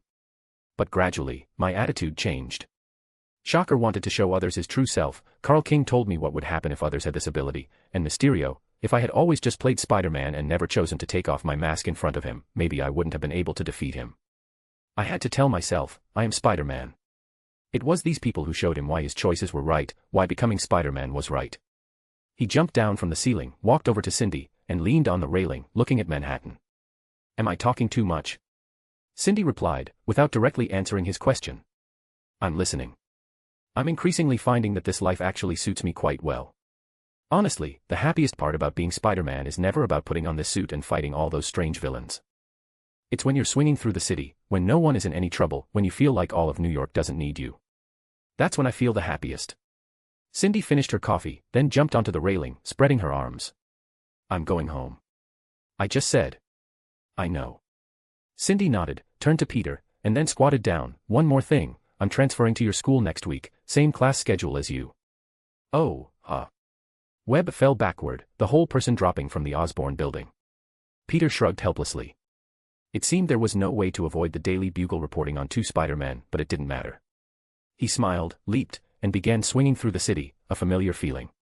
And the good news didn't stop there. Hey, Spidey, I've got some good news for you. Tony Stark's voice echoed in his ear. Iron Man told him something. Are you free tomorrow?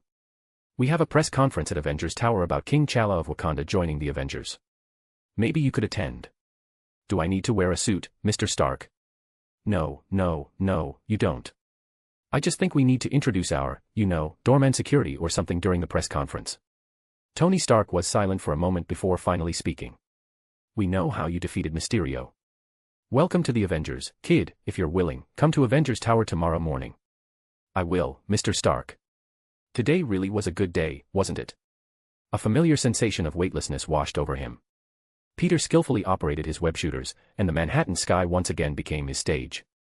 Is he still alive? As the battle between Spider-Man and Mysterio at Osborn Technologies ended, and the Avengers notified the Damage Control Department to clean up, a man of unknown status, unconscious and gravely injured, was carried out of the Osborn building by medical personnel. In the ambulance, the nurse looked at the doctor, who, after a brief examination of the man's body, shook his head. He's not in immediate danger of losing his life, but that bullet pierced his spine, which might cause permanent paralysis. Has his identity been confirmed? The unconscious MacDonald Gargan frowned, as if he could never forget that bullet. Chapter 62, Norman Osborn. Instead of becoming an Avenger, Peter Parker had more important things to do, tonight's homecoming dance. He had two things to handle, one later and not too troublesome. Captain George had a rare night off and planned to drive Peter and Gwen to the dance. So Peter needed to find time to get ready, not letting Spider-Man's duties overwhelm him. The other matter was Harry successfully inviting the girl named Liz to the homecoming dance. He was incredibly nervous and found Peter and Amadeus to help him pick out a suit and prepare. Amadeus declined, so only Peter went along. Thanks to Quentin for making a mess first thing in the morning, giving me plenty of time. And also, thanks to New York City for being so peaceful again. It's probably best not to say that last part. Just thinking about how he'd been saying, peaceful New York City, for 2 days, and then Mysterio showed up, Peter figured it was better not to jinx things. And, the mastermind. After Quentin Beck's arrest, he didn't reveal who hired him. Not because he was tough, but because he was scared the mastermind would simply kill him. Considering Quinton used old Stark Industries anti-aircraft missiles, outdated SHIELD LMDs, and so many high-tech drones in this fight, the list of potential sponsors narrowed further. Kingpin, Hydra, or AIM. Peter couldn't think of any other possibilities. Kingpin was the easiest to investigate, but Peter had infiltrated Fisk Tower twice without finding any clues. To investigate Kingpin, he'd probably need to find another way, like approaching a certain blind lawyer who had been entangled with Kingpin for a long time and was likely collecting evidence to put Kingpin away. Peter, what do you think of this outfit? Harry happily stepped out of the dressing room. Peter looked at the new suit he was trying on, couldn't help but rub his eyes, and then felt shocked. Who would choose a green suit to wear out? The last time I saw a green suit was in a comic, the kind the Joker wears. Peter rubbed his brow, speechless at Harry's taste. It doesn't need to be so outlandish, Harry. I just thought the other suits were a bit old-fashioned, but you're right, green is just too weird. Harry looked in the full-length mirror, agreed with Peter, then picked another suit and went back into the dressing room. Peter pulled out his phone, planning to check if the alarm system needed his help. Just then, he felt his spider sense tingle. Someone sat down next to him. Peter put away his phone and looked at the person beside him. He knew this person, not just because they had met at the orientation ceremony, but because he had always been observing them, trying to figure out if this person was indeed the Green Goblin. Mr. Osborn. The person who sat beside him was Norman Osborn. He wore a light gray suit and smiled as he sat next to Peter, thanking him. I'm very grateful to you, Peter, not only for helping Oscorp Technologies defeat Mysterio this morning and preventing further technological leakage, but also because you're Harry's friend. That child has never had many friends growing up. Peter Parker frowned. He wasn't surprised that Norman Osborn knew his identity. After all, what Stark could find out, Norman could too. If he linked Spider-Man to the student at the Tech Expo, he'd eventually uncover something. What he cared about was why Norman was here now. Harry doesn't think so, and he never uses the Osborn surname either.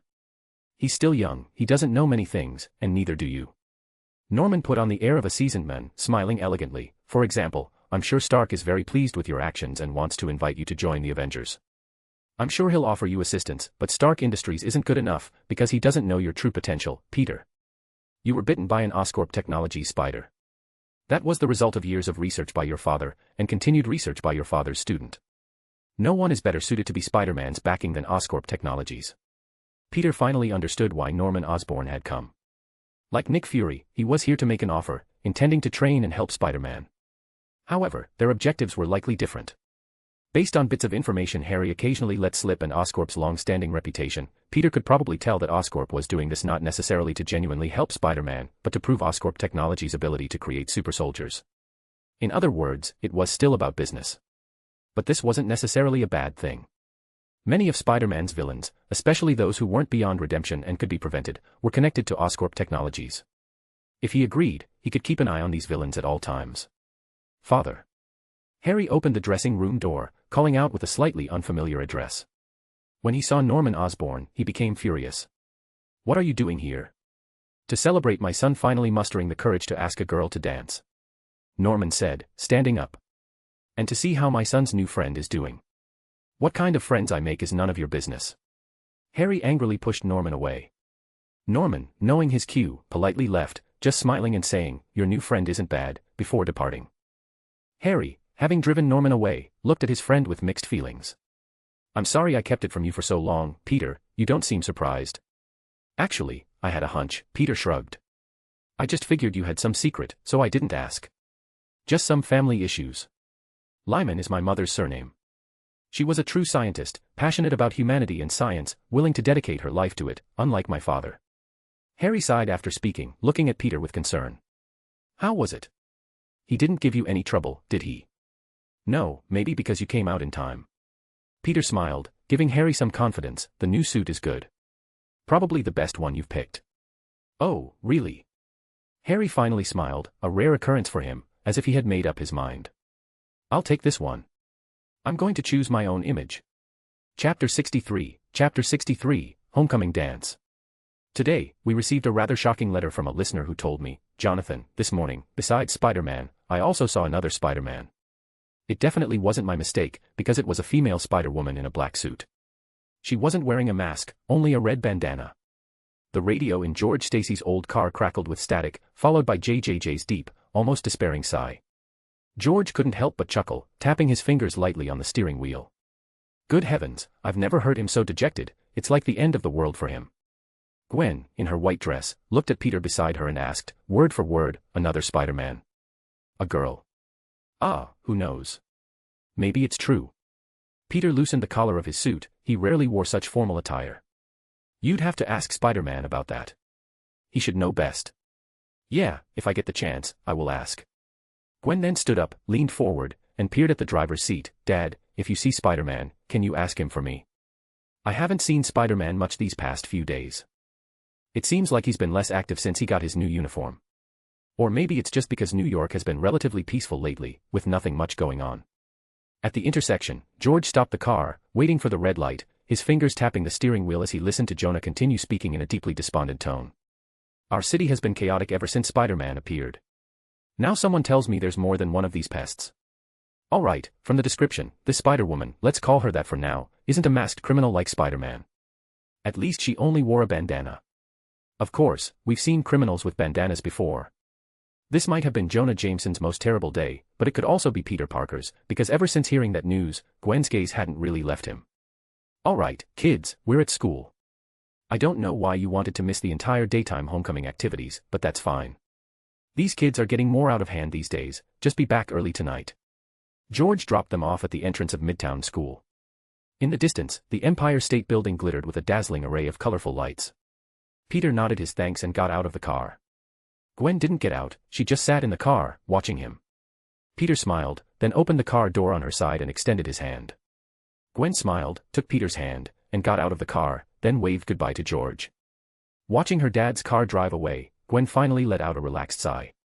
You have no idea how awful I felt when I heard my dad was driving us. I even changed into a white dress. I won't ask what you originally planned to wear. Peter let out a long breath, just a heads up, I can't dance. Peter felt a subtle unease, not that there was any danger, but his spider sense was giving him strange, pure sensations. It probably wasn't a big deal. Don't worry, smarty pants.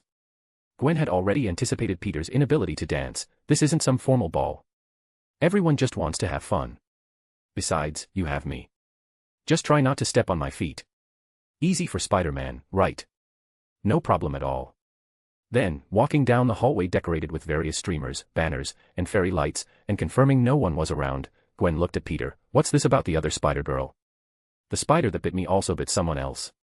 Her name is Cindy Moon, and we just met these past 2 days because of S.H.I.E.L.D.'s arrangements. The average American citizen didn't have much impression of S.H.I.E.L.D.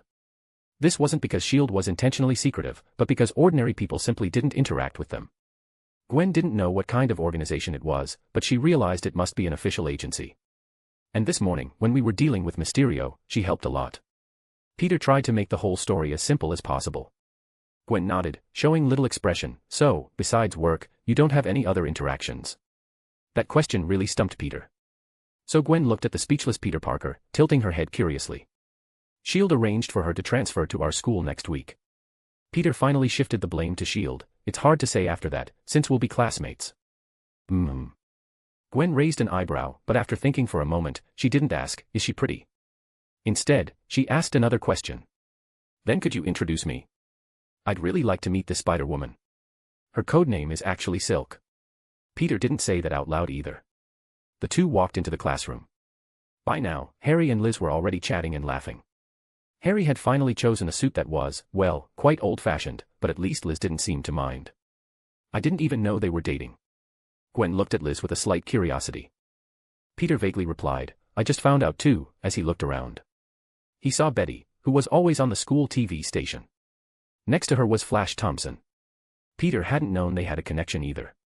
However, someone seemed to be missing. Are all your friends here? MJ turned down several people who invited her, and it seemed like too many people invited her, so she just decided not to come. Gwen released his hand, I'm going to say hi to a few friends. Don't disappear on me. I wouldn't just disappear. Peter nodded. He also saw Jessica, an upperclassman. She wasn't with anyone else, and she was even wearing her Sherlock Holmes outfit. It was clear she really liked Sherlock Holmes, to wear it all the time.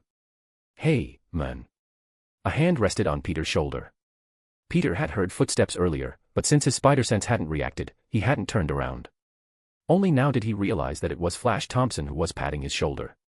Dude, I heard you called me Flash during the game last night. That's a good name. Now everyone knows Flash Thompson, haha. I don't really know much about football, I just thought you ran fast. Peter said as amiably as possible, and your Spider-Man cosplay, I can tell you put a lot of effort into it, it's really good. Haha, bro, good taste. Thompson slapped him on the shoulder. If anyone gives you trouble at school, just come find me. What could Peter do? He just smiled and nodded in agreement. After Thompson left, the dance was about to begin.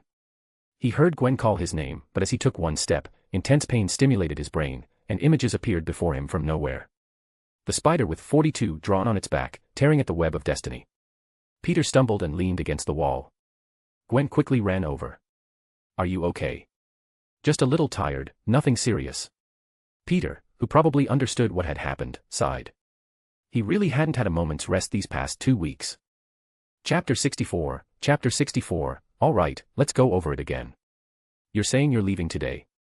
Tony Stark, in Avengers Tower, was quite surprised to hear the news, his coffee cup suspended motionless in midair.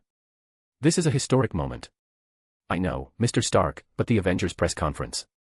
Who's talking about the Avengers press conference? I'm talking about you traversing the multiverse. This is the first time in human history. Tony Stark rubbed his brow, looking at the reporters pouring into Avengers Tower. I'll call Reed right away to get ready. While they're still settling in, you come to Avengers Tower, show your face, and then we'll head to the Baxter Building together. Tell your little girlfriend to get to the Baxter Building and prepare. Silk isn't my girlfriend. All right. Tony didn't have time to waste on such matters now. Tell that young lady who isn't your girlfriend yet to get ready. You have her number, right? Tony Stark felt Peter Parker's 3 seconds of silence stretch endlessly, to the point where his knuckles were tapping out the rhythm of Beethoven's Symphony No. 5 on the table. But he finally got the reply, yes, and punched the air, shouting, yes. I've got to rush to the press conference. Get over here quickly.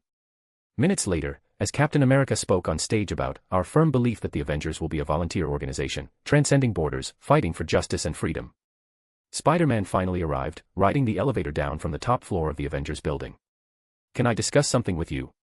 I don't want to expose my identity here. Of course. Tony Stark wasn't focused on the press conference at all and immediately agreed to Peter's request. But before Peter could say anything else, Tony cut him off, but what if reporters ask later? Forget the reporters. Tony impatiently interrupted him. I'll go up now, then you show your face, and then we'll say we have a special mission and leave immediately, leaving everything to Cap, okay? Seeing Spider-Man nod, Tony smiled, then gracefully strode to the front of the stage. Captain America had just finished talking about the significance of Black Panther joining the Avengers. Seeing Tony come up, he handed over the microphone. I'm delighted that today the Avengers will welcome 2 new members, not just one. Let's welcome Spider-Man. Even the time for joking with reporters was skipped. Tony completely abandoned his usual style, gesturing with a wave. Spider-Man then jogged to the center of the press conference, looking nothing like the real deal. Peter merely nodded to the reporters, about to say some opening remarks, when Tony abruptly cut him off. With a wave of his hand, his silver Centurion armor, which had just finished maintenance, descended and began assembling around him. Unfortunately, Spider-Man and I have an urgent mission today. All further questions will be answered by our leader, Steve Rogers. Come on, kid, quickly. Watching Iron Man swiftly fly away with Spider-Man, the reporters were all dumbfounded. This was truly the most inexplicable press conference they had ever attended. Until the first reporter began questioning Captain America, who had returned to the stage. Excuse me, who exactly is Spider-Man? Ignoring the baffled Captain America, who hadn't been informed beforehand and was utterly overwhelmed, Tony, after confirming Peter's physical resilience, took him to the Baxter Building at supersonic speed. After landing on the roof, they immediately took the elevator down to the Fantastic Four's laboratory. At this time, Banner was still explaining to Ben Grimm, the Thing, how he had changed back. Hulk got really angry when he saw Mysterio, and he understood that the angrier he got, the less likely he was to punch Mysterio, so he just fell asleep, and I came back. Haha, it's pretty good not having to see that big oaf. As they talked, Iron Man and Spider-Man arrived. Tony practically shouted as he entered, Hank, Reed, have you got it done? I'm finished. Hank Pym, wearing a white lab coat over his Ant-Man suit, walked over, produced 2 bracelets, and pulled Peter's hand to put one on him. Consider this my gift to you for joining the Avengers, Peter. I originally prepared these for exploring the quantum realm, but they should also be effective for detecting multiversal data. I'm not entirely sure. I can start on my end too. Mr. Fantastic, stretching his head to focus on a large screen while operating another data console with his elongated body, said, I apologize for not coming out to help you with Mysterio yesterday morning. I was busy debugging the multiverse traverser. Actually, if Sue just expands her force field over Manhattan, it would paralyze all of Mysterio's equipment. Tony looked around. Where's Sue? Invisible again. She went to take care of Valeria, our newborn daughter. Reed said, then brought his head close to Peter's face. How do you feel, kid? I've been feeling it since last night, and it was strongest just now, but now it seems a little weaker. At this, the 4 scientists present, including Reed who had just said he planned to debug the equipment further, immediately shouted in unison, quickly. Quick, stand directly in front of the traverser, then open the multiverse channel. Reed excitedly moved his hand to the front of the traverser, but to Peter, it just looked like a white flat surface with a groove carved out and a ring placed on top. Peter jumped in front of the ring. He didn't actually know how to open the multiverse gate, but he instinctively reached out. It felt like touching a wall. He suddenly had a realization, he could actually traverse the multiverse anytime, anywhere, ever since he was bitten by that spider. It was just that before the web of destiny called to him, he couldn't control where he went, nor could he figure out how to come back. And the call of the web of destiny was essentially providing him with coordinates. He tore open that wall, and an irregular spatial, filled with all colors, appeared before him. He looked at everyone. Reed Richards' eyes stretched long, looking like a telescope, quite startling. Tony opened his armor's faceplate, smiling at him. Hank mumbled with a detection instrument in hand, and even Bruce Banner was rapidly typing on a computer. Everyone had the same opinion. Why aren't you going in yet? So. I'm off. Go. Go. Go. Feeling everyone's cheers, Peter finally looked at Cindy, who had been silent the whole time. Perhaps because they were surrounded by strangers, she also had her mask pulled up, covering half her face. Seeing Peter's gaze, she simply nodded. Then Peter stepped forward, and he was swallowed by the spatial rift. All the observation instruments in the lab began to whir frantically. I heard Spidey arrived. I wanted to apologize to him. Johnny Storm, the Human Torch, flew in and saw everyone busy, no one paying him any attention. All right. I'll come back later. All right, let's go over it again. In the afternoon New York sun, light streamed through the intact skyscrapers onto the streets. A street sweeper suddenly felt a shadow fall over his head. He looked up, pushed his hat back, and grumbled, "What the hell? My name is Peter Parker, and I was bitten by a radioactive spider." The man in the red and blue suit swung through the skies of New York, protecting his city with his webs. For the past 10 years, I've been the one and only, the unparalleled, Spider-Man. You all surely know what happened next. Uncle Ben's dying words, with great power comes great responsibility, falling in love with Mary Jane, including the iconic upside-down kiss.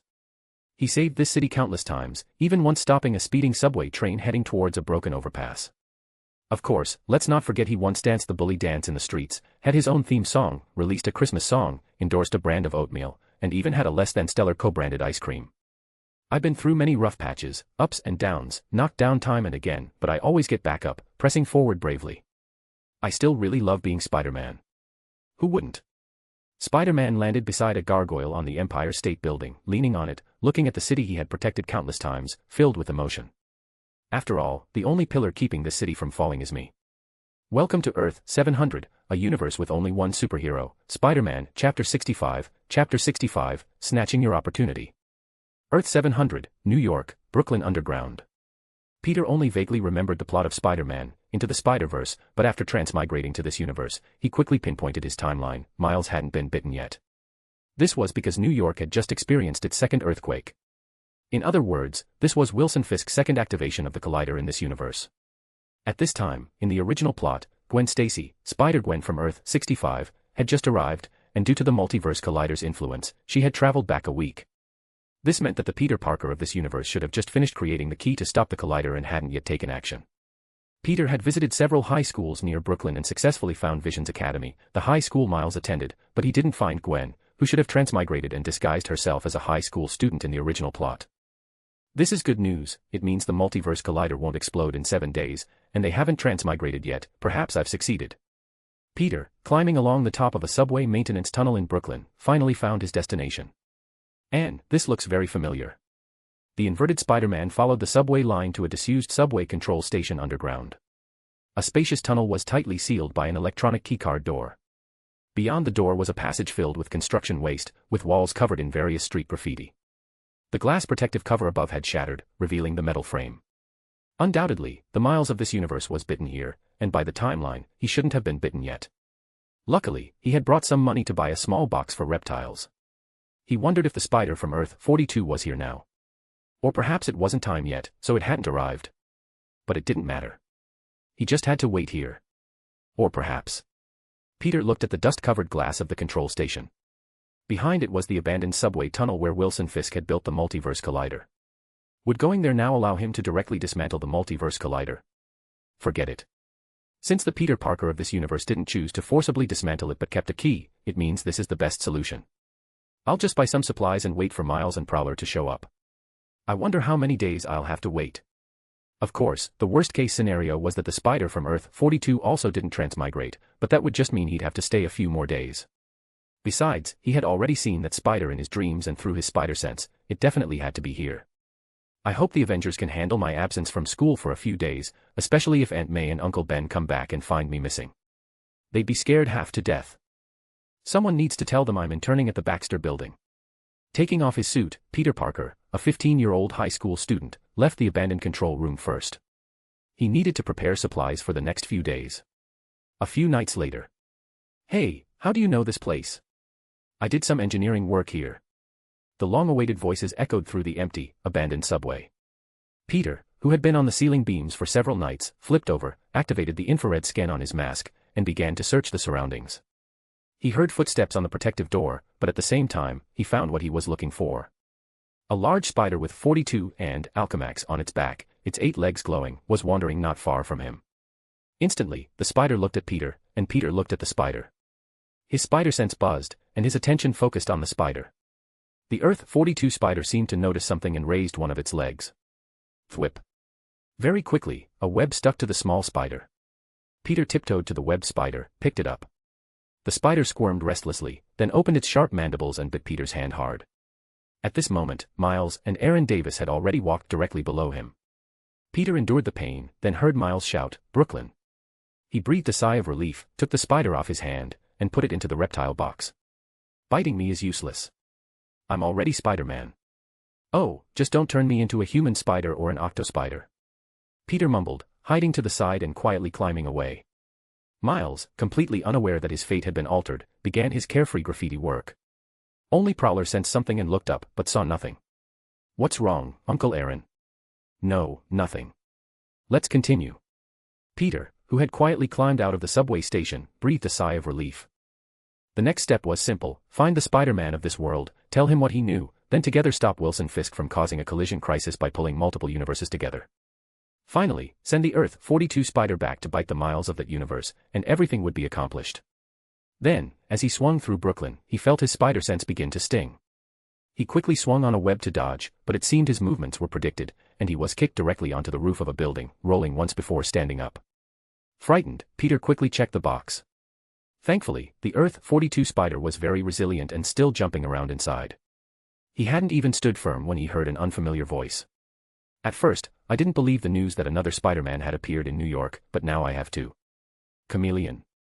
I thought you were staying put in prison. A Spider-Man taller than him landed in front of Peter with a perfect superhero landing. After standing upright, he pointed at him, "Go back to prison obediently, you fake." What? No, I'm not a fake. Peter patted his chest, then looked at the Spider-Man. Why are you pointing at me? I'm not pointing at you, you're pointing at me. The argument didn't last long because their spider senses began to resonate. The adult Spider-Man in front of him said, "Oh," then reacted, "You, me. We're the same. Are you a clone or something?" "I'm Peter Parker, Peter Benjamin Parker." Peter quickly waved his hand. "I'm from another universe. I also know who you are, I know what you're doing, and I'm here to help." So, Fisk succeeded. The Spider-Man of this universe finally understood everything. He sighed and shrugged. "All right, let's go home. I mean, my home. Let's go, you know the place, right? Forest Hills Gardens, 20 Ingram Street, right? So you really are me, even our houses are the same." The two Spider-Men left together, but a moment later, the space on the rooftop where they had been standing warped. Then, another person emerged. He wore a metallic black suit with a large red spider emblem glowing with dangerous red light. He was a Spider-Man from another universe, a Spider-Man from 2099. He raised his arm, and a virtual assistant in the form of a young woman appeared from his wristband. "Confirm our current universe number, Lila. Earth, 700. We've landed safely. It seems the parallel universes are not at risk of collapsing yet. Good." Spider-Man 2099 activated his scanning device, checking everything around him, and found traces of another Spider-Man not belonging to this world. Where did that kid come from? According to the multiverse resonance signal, he's from Earth 616. 616. The universe with the strongest reality barrier. Spider-Man 2099 said as he leaped from the high-rise, chasing after the two Spider-Men who had already left. No matter what, we have to prevent the web of life and destiny from being disrupted. I handpick only the finest and most captivating novels for you. Don't forget to check out my other novels. P. at Trian Hong Meng Z. Chapter 66, The Invalid Canon Event. The last rays of the setting sun slanted across the porch as Peter Parker pushed open the white wooden door of the Parker home. He ran a hand through his slightly messy blonde hair and turned to look at the young man behind him, who shared a similar silhouette. He asked in a low voice, "Did you memorize your lines?" "If anyone asks, just say I'm Aunt May's distant nephew, Ben Reilly." Our protagonist, the Peter from the main universe, nodded lightly, his gaze sweeping over this universe's Peter's striking blonde hair. "I remember everything. By the way, your blonde hair is pretty good." "Ha, your black hair isn't bad either." Blonde Peter, as we'll call him from now on, grinned, then turned, took a deep breath, and lightly knocked on the familiar door. The elderly Aunt May opened the door. Seeing her nephew return, she happily embraced him.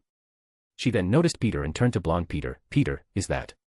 "Oh, that's Peter Benjamin Parker, with an extra middle name. Remember how I told you about parallel universes and the multiverse?" Blonde Peter chuckled, turning to Peter. "How old are you again, kid?" 15, a freshman in high school. This kid is a year younger than I was when I first became Spider-Man. Anyway, he's here to help. We have a spare guest room, right? We need to entertain our guest. I'll go get it ready." Aunt May smiled, her gaze shifting between the two young men before settling on Peter's somewhat youthful face. "What would you like to eat, dear? Are muffins okay?" "Of course, no problem." After Aunt May left, blonde Peter looked at Peter. "So, want to find a place to chat? Follow me." Peter likely knew where blonde Peter was taking him. Sure enough, he led him to the entrance of a warehouse. After unlocking the electronic lock with a key, an elevator was revealed inside. Blonde Peter couldn't help but burst into laughter. "How about that? Never seen one before, have you?" Peter rolled his eyes. "It's nothing compared to the Avengers lab." "What are the Avengers?" "A band. A superhero organization. My world has a lot of superheroes, unlike yours." The two took the elevator down to the basement, where various Spider-Man gadgets appeared, including a spider car and a spider motorcycle. Honestly, Peter couldn't understand why Spider-Man needed cars and motorcycles. They probably weren't faster than swinging on webs, and they lacked flexibility. There were also all sorts of suits. Blonde Peter couldn't resist showing off. "Look at my wardrobe, I bet you don't have such a colorful collection of outfits, rookie. You have a suit that's exactly the same as the regular one, but with a cape." Peter couldn't understand as he looked at the suit, prominently displayed in the costume exhibit. "What's the point?" "Ha, you're just jealous, kid, because you don't have these cool suits. Then why don't you wear it?" "I wore it once, and the cape got stuck between the elevator and the shaft while I was rescuing someone. It almost strangled me." Blonde Peter unconsciously rubbed the back of his head. Peter rolled his eyes again. Wasn't that pointless? Blonde Peter said nothing, simply walked to his desk, which was piled high with Spider-Man merchandise, removed his mask, and opened his computer. "Let me see, the key isn't fully completed yet." Peter placed the Spider-Man from Universe 42 on the desk. Blonde Peter saw the little creature flickering uncontrollably, like abstract static, and couldn't help but ask curiously, "What's wrong with it?" "Different universes have different frequencies. I guess its molecular structure can't remain stable.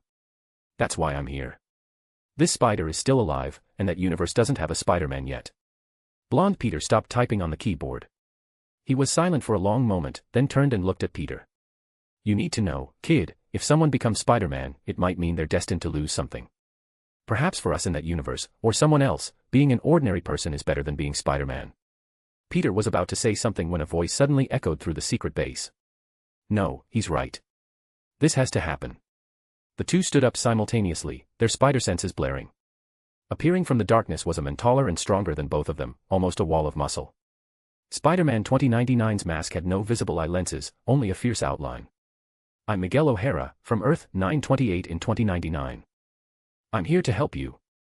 The wary blonde Peter glanced at Peter. "I thought you were the only one who knew how to cross the multiverse." "Yeah, I thought so too." Peter couldn't understand how Miguel had gotten here. According to the animated timeline, he only finished developing the prototype of the multiverse traveling wristband after the first movie ended. Theoretically, he shouldn't be able to travel yet, so how was he here already?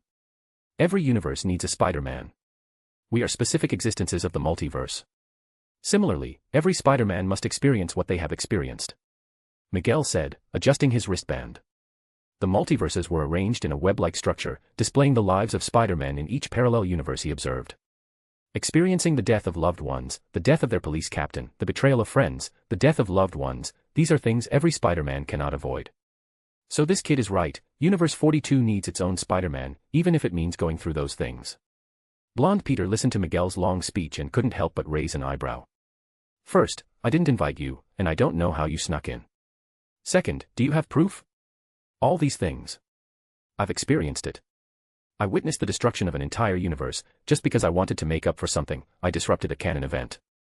Miguel spoke with great conviction, but Blonde Peter persisted, is it possible that your theory is flawed? Perhaps there really are canon events, but not to the extent you're saying. It sounds like every Spider-Man in every universe has to be so tragic. Miguel stared intently at Blonde Peter, who returned the gaze. Peter opened his mouth to say something, and Miguel turned to him, you handled it well. I'll send you back to your universe, and that Spider too. The matters of this universe will be handled by this universe's Spider-Man. He can handle it. I don't need help from you, who suddenly appeared, a guy with shoulders wider than my refrigerator. Blonde Peter looked at Peter, lazily greeting him. Kid, come here, let's ignore this guy. Miguel also looked at Peter, staring intently. I've wanted to speak this whole time. Peter finally managed to speak. He looked at Miguel and asked, your canon event theory might not actually be valid. Don't rush to refute it. What I want to say is, in my world, Uncle Ben didn't die. Miguel ripped off his mask. A look of confusion and shock appeared on his resolute face, while Blonde Peter instantly stood up, grabbed Peter, and held his shoulders. Really? Uncle Ben didn't die. You saved him. Yeah, he trained with me, taught me how to control my powers. We designed my first suit together. Ha ha ha. Blonde Peter laughed happily, while Miguel incredulously asked Peter, you're lying, aren't you? Aren't you? Before Peter could say anything, Blonde Peter shielded him behind him and roared at Miguel, why? Why can't you believe there's a world where Uncle Ben doesn't have to die? Why can't you believe there's a world where Spider-Man can protect everyone? I've saved this city countless times. All the Spider-Men in all the multiverses have saved the world countless times. Why can't the multiverse give us some compensation? Why can't you believe this? Blonde Peter clutched the spider emblem on his chest, pointing at Peter. This kid, he didn't come here meaninglessly. He came to tell me, to tell you, maybe even to tell all Spider-Men, our universe isn't cold and heartless. Why can't you believe that? Because. Miguel fell silent, and so did Blonde Peter. He watched Miguel sit on the ground, completely dejected, as if all his strength had left him. Peter walked over to Miguel and sat down on the ground as well. We are Spider-Men, Miguel. Whatever reason made us choose to be Spider-Men, we are all the same. Spider-Man never waits for miracles to happen, we create miracles.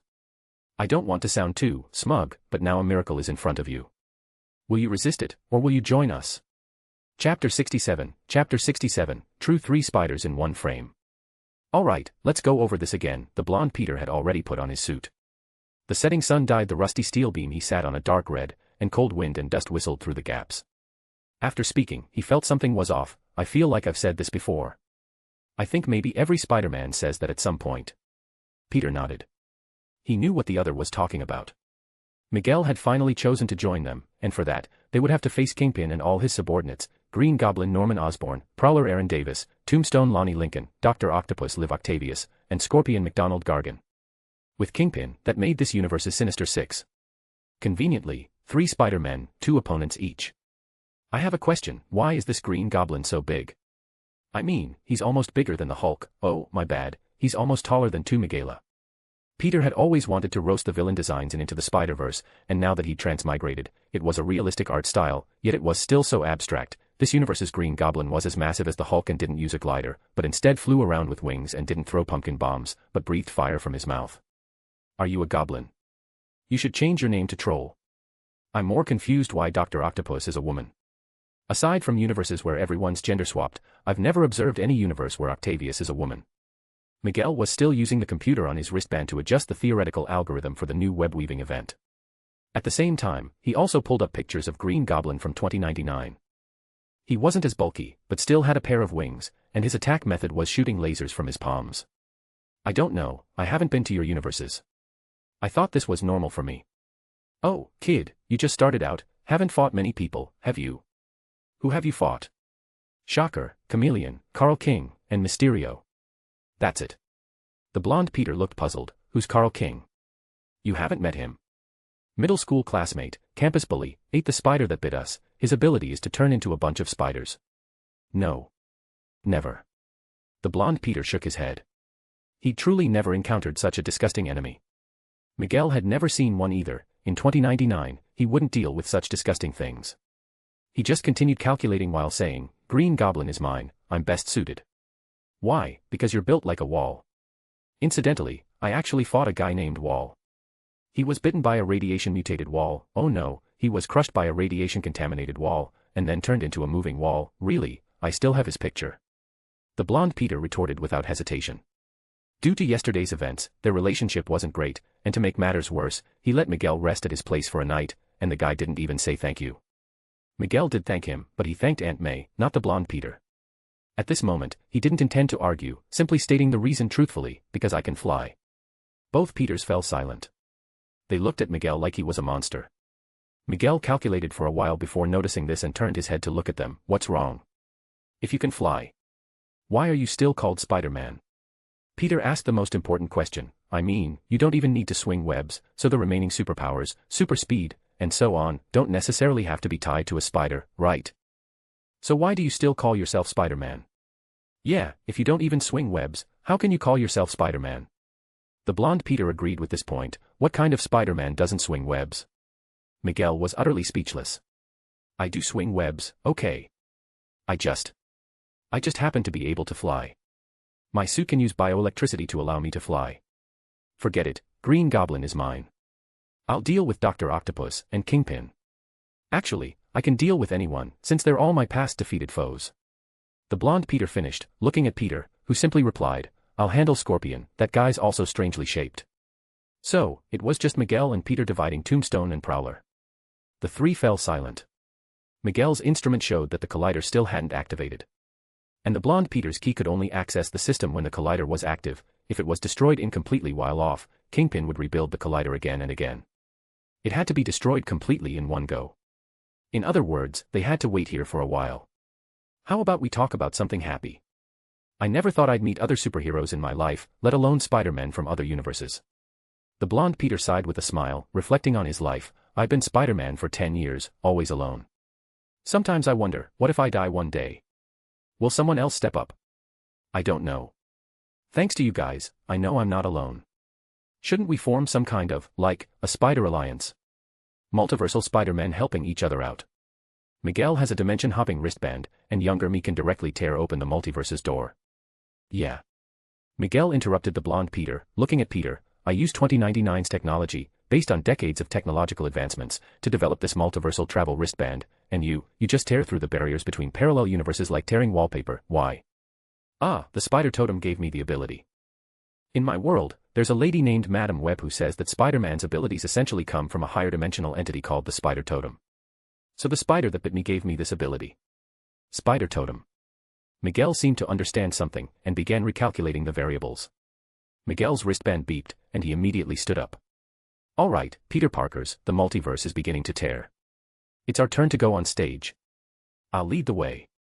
The blonde Peter put on his mask and leapt down first. Peter followed, with Miguel bringing up the rear. He needed to constantly observe their surroundings.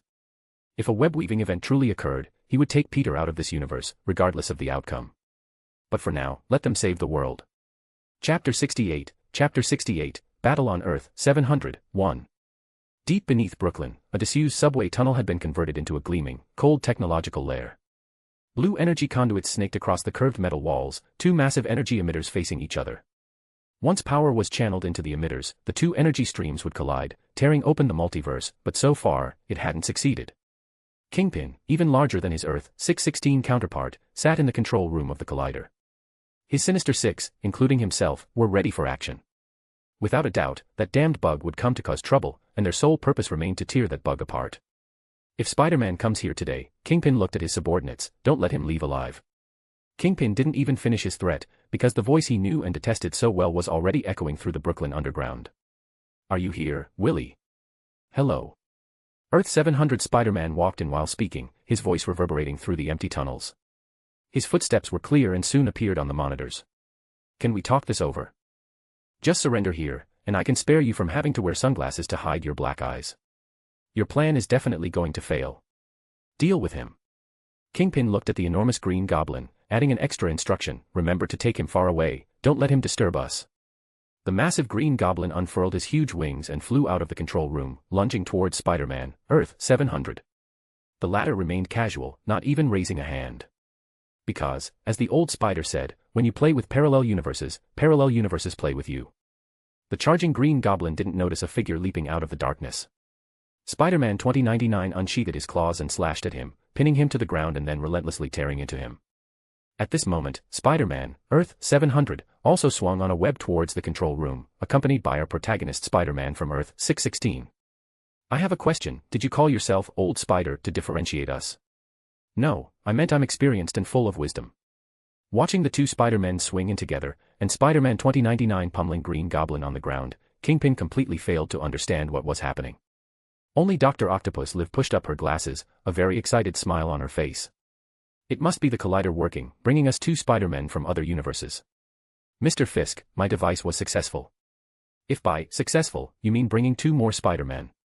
Kingpin glanced at Liv, then told her to continue the experiment and not stop, while the others were to deal with the other two Spider-Men. According to the plan, I'll go take care of Scorpion first. Peter said to Spider-Man, Earth 700, while swinging towards Scorpion, but someone was faster than Scorpion. Prowler brandished his claws, running along the wall towards Peter, then lunged directly at him. Peter released his web, barely dodging, but his refired web was cut by one of Prowler's thrown knives. Then change of plans, you go deal with Prowler. The blonde Peter yelled, looking at Scorpion and Tombstone in front of him, taking a deep breath, I'll take care of these two. Meanwhile, Green Goblin, who had been pinned and beaten by Spider-Man 2099 for half a day, finally recovered. Seizing the moment 2099 swung a punch, he opened his massive mouth and spewed forth torrents of flame. Without a spider sense, Miguel was almost taken down by the blast, but he narrowly dodged, then narrowed his eyes at the Green Goblin, who had now risen to a height of nearly 3 meters with a wingspan exceeding 5 meters. He unhesitatingly unsheathed his claws. That kid was right, you should change your name to Winged Troll.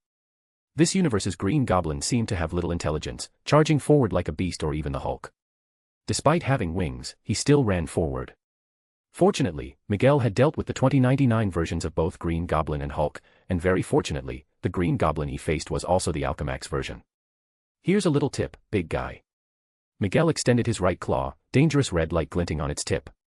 He didn't rely on spider sense, but on Lyra's data analysis, his own combat experience, and his bullet time vision. He bent low, lowering his center of gravity, searching for the detailed flaws in Green Goblin's slow-motion movements, then seized the optimal moment and leapt. Immediately, red blood spurted from the massive monster before him. 5 deep wounds appeared on the clumsy Green Goblin's chest. He was directly flung backward, crashing heavily to the ground. Scarlet steam rapidly rose from Miguel's heated claws. You've been losing non-stop from 2018 all the way to 2099. A roar emanated from Green Goblin's mouth. His wings acted like struts, supporting his massive body. He finally began to flap them, dragging his huge form into the air, spewing flames at Miguel. Miguel began running along the inner wall of the tunnel. Green Goblin twisted his neck to aim his fire at him. When Miguel ran directly above him, he naturally raised his neck high. Then, black webbing shot from glands beneath Spider-Man 2099's wrist, sticking to Green Goblin's jaw. Miguel then jumped onto his back, trying to pull Green Goblin's jaw shut to silence him. With his fiery mouth closed, Green Goblin flapped his wings, crashing into the top of the tunnel, then flew at high speed towards other areas. Miguel, despite the impact, didn't fall off. He held tightly to the webbing, flying along with Green Goblin. Finally, Green Goblin flew out of the collider's experimental area, crashing headfirst into a wider construction site, then ceased flying and began to freefall. He waited, waiting for this new Spider-Man to swing away on a web. Then, once free, he would blast the sky with fire. But Green Goblin didn't get that moment. Because he didn't land. Spider-Man 2099, holding his head, flew through the air, slamming his head directly back into the metal wall of the collider's experimental zone. Under the high-speed impact, Green Goblin's head became directly embedded in the outer wall of the tunnel. Miguel's claws glowed again. He didn't mind killing Green Goblin outright, but unfortunately, this big guy wasn't so easy to kill. So, he had to inject a larger dose of paralyzing agent with his claws.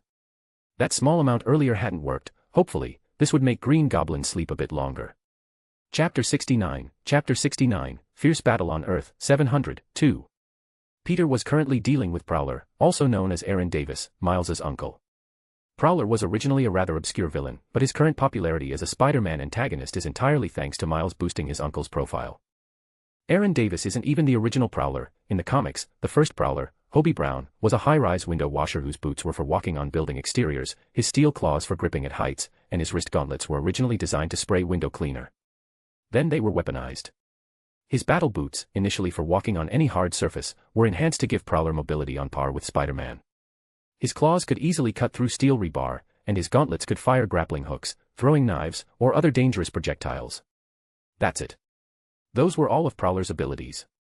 Combined with Aaron Davis's combat experience from years of working with Kingpin and even serving time in prison with him, he posed a slight danger. However, for Peter, a villain like this, who already had some notoriety and wasn't under-equipped like Shocker, wasn't much of a threat. Seriously, why don't you become a window washer? I bet every window washer in New York would be jealous of your gear. Peter spoke while dodging Prowler's attacks. He noticed Prowler constantly keeping an eye on his web shooters, yet still managed to evade his occasional counterattacks. Undoubtedly, Prowler had accumulated a lot of experience fighting Spider-Man during his battles with Blonde Peter. But that experience was irrelevant, because Peter had something that this universe's Spider-Man didn't have, and no, it wasn't Uncle Ben. You're no different from our Spider-Man, same old nonsense, same self-righteousness. As Prowler swung a claw, he kicked at Peter. Peter leaned back to dodge, then pushed off with his feet for a backflip, avoiding two poison darts fired from Prowler's gauntlets. At the same time, webs shot towards Prowler's hands, but were torn apart by his claws. Oh really? I wouldn't be so sure. As another web ball was sliced open by Prowler's claws, Peter had already switched web types. He fired webs at his opponent while adding, for example, I haven't told him who you really are. Question mark. A strong web connected to Prowler's claws, making it impossible for him to cut it immediately. Also, because of Peter's words, he didn't instantly cut the web. I'm from another universe, so haven't you considered that where I come from, I already know who you are and what you've been through. Don't bluster. Aaron said this, but Peter yanked the web, pulling him close. While dodging Prowler's attack, he directly grabbed both of his claws, entering a brief, or perhaps intentional, tug-of-war. Oh really? Your nephew, his name is Miles, right? Hearing Miles's name, Prowler clearly wavered, but then he exerted all his strength, trying to crush Peter's hands. Are you threatening me with my nephew? Threatening you? Come on, I don't threaten anyone, and I don't need to threaten you at all. I just need to tell him that his uncle Aaron has always been Kingpin's top villain, Prowler. That's enough. He looks up to you as his role model, he thinks you're someone who understands what he wants, always idolizing you. If he knew his uncle was a villain aiding tyranny, helping to destroy all of New York City, what do you think he'd feel? Huh. Prowler, clearly distracted, gave Peter an opening. Peter kicked him directly, sending him flying, then shocked him with a high-voltage web before sticking him to the wall with a strong web. Peter walked over, choosing not to remove his mask, but simply disarmed him of his claws. Think about it, Aaron. I've only been active for less than a year and I already know all this. Imagine how much a Spider-Man who's been dealing with you for 10 years knows. Turn yourself into the police and be a good person. It's better than having your own Spider-Man, push too far one day, unmask you to face the disappointed gazes of your family. Having dealt with Prowler, Peter swung away. He needed to help this universe's Spider-Man intercept Scorpion and Tombstone. Meanwhile, 2099, who had more or less dealt with the Green Goblin, also rushed over. The two of them swung webs together towards the besieged Spider-Man, Earth 700. So, why aren't you flying anymore? When you're in an era where Punisher, Daredevil, and Captain America can all fly, you start to feel like web-slinging is more unique, 2099 said with a grim humor. Peter laughed happily, you're in much better spirits than before. Am I? Perhaps. At this moment, Blonde Peter was being ambushed by both Tombstone and Scorpion. Tombstone wasn't too bad, besides superhuman strength and bulletproof skin, he had no other notable features. But Earth 700's Scorpion was terrifying. His legs could split into a four-legged structure, allowing him to move like a real scorpion. His left hand had been replaced with a sharp metal claw, while his tail, which could spray acid in other universes, had become unremarkable, turning into a real, indestructible solid tail. I was sure Lonnie had the toughest hide under Fisk, and Gargan, you have the sharpest claws. Spider-Man, Earth 700, hooked Scorpion's large pincer with a web, then slammed him hard into Tombstone's face. Tombstone's sturdy face only showed a more distinct white mark, making his albino face appear even paler. And now I'm certain what the answer to the paradox is. Just as Spider-Man, Earth 700, was about to leap to dodge Scorpion's sting and Tombstone's punch, his spider sense began to weaken. The attacks from both villains were simultaneously caught by the webs of the two other Spider-Men. Miguel tackled Tombstone to the ground, while Peter, having stuck to Scorpion's tail, flung him entirely, slamming him against the nearby wall. Hang in there, old man. I still want to get worst rescue timing. Seeing the younger version of Peter Parker shout at him, blonde Peter smiled, saying, stick to the plan. He then swung down, landing between the two collided supercolliders. He found and lifted the metal plate covering the relay processor, and just as he was about to insert the key, his spider sense buzzed loudly. He immediately backflipped, dodging the first wave of tentacles, but his opponent took advantage of his evasive maneuver and grabbed his neck with another tentacle. Good evening, Spider-Man. Bad evening, Liv. Spider-Man, Earth 700, whose neck was being squeezed, still had the presence of mind to quip, I'm sorry, you're not my type. I still prefer you with metal claws.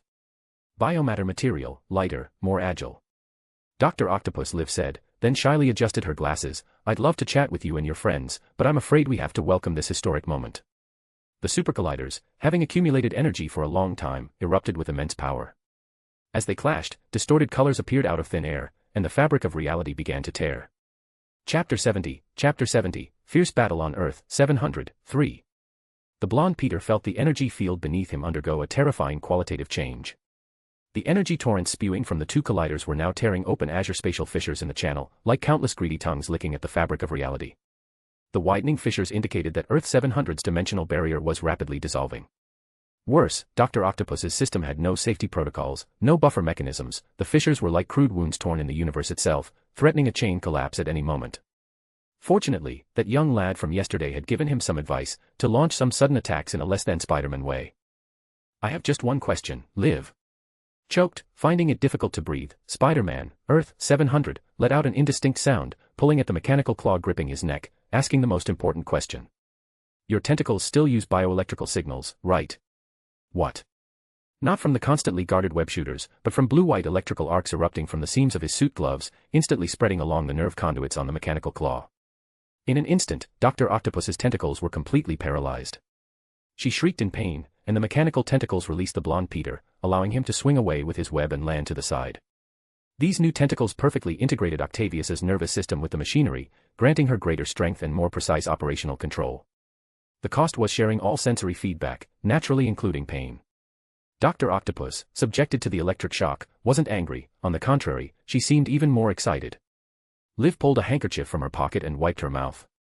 Then she controlled her tentacles to burrow towards the blonde Peter. These biomaterial tentacles possessed extraordinary flexibility and sensitivity. Not only could webs not easily interfere with them, but the old method of restraining Dr. Octopus's body and pulling off her tentacles was also ineffective. So, he needed a new approach. Grabbing one of Dr. Octopus's tentacles, Spider-Man, Earth 700, seized the opportunity and charged towards the collider. With the spatial fissures not yet fully torn open, he yanked the tentacle and rushed towards the collider. If he could manage to slam it into the collider, even this more advanced mechanical tentacle couldn't emerge unscathed. However, Dr. Octopus merely smiled, inserting two tentacles into the facility's metal outer wall, stabilizing her body. Spider-Man, Earth 700, dropped to the lowest point, but was still about 3 or 4 meters from the energy flow below. At this point, Dr. Octopus's last tentacle arrived.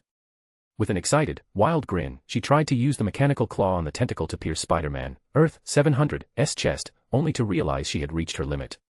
The mechanical claw flailed desperately near Spider-Man's face, but just couldn't reach him. Spider-Man, Earth 700, sighed helplessly, covered his face, and then wrapped a web around one of the colliders, pulling hard. Dr. Octopus simply used her extra tentacle, the one that couldn't reach Spider-Man, to go to the main control room, brew a cup of coffee, and get a waffle. After placing them on a plate, she brought them over. Sipping her coffee, she shook her head resignedly, You can't budge me, Spider-Man. My reinforced tentacles are strong enough to withstand your maximum strength. If I can't pull you down, Liv, at least I can destroy the collider. Feeling the collider starting to loosen, Spider-Man, Earth 700, suddenly realized something was wrong. He looked up at Dr. Octopus, who was leisurely sipping her coffee.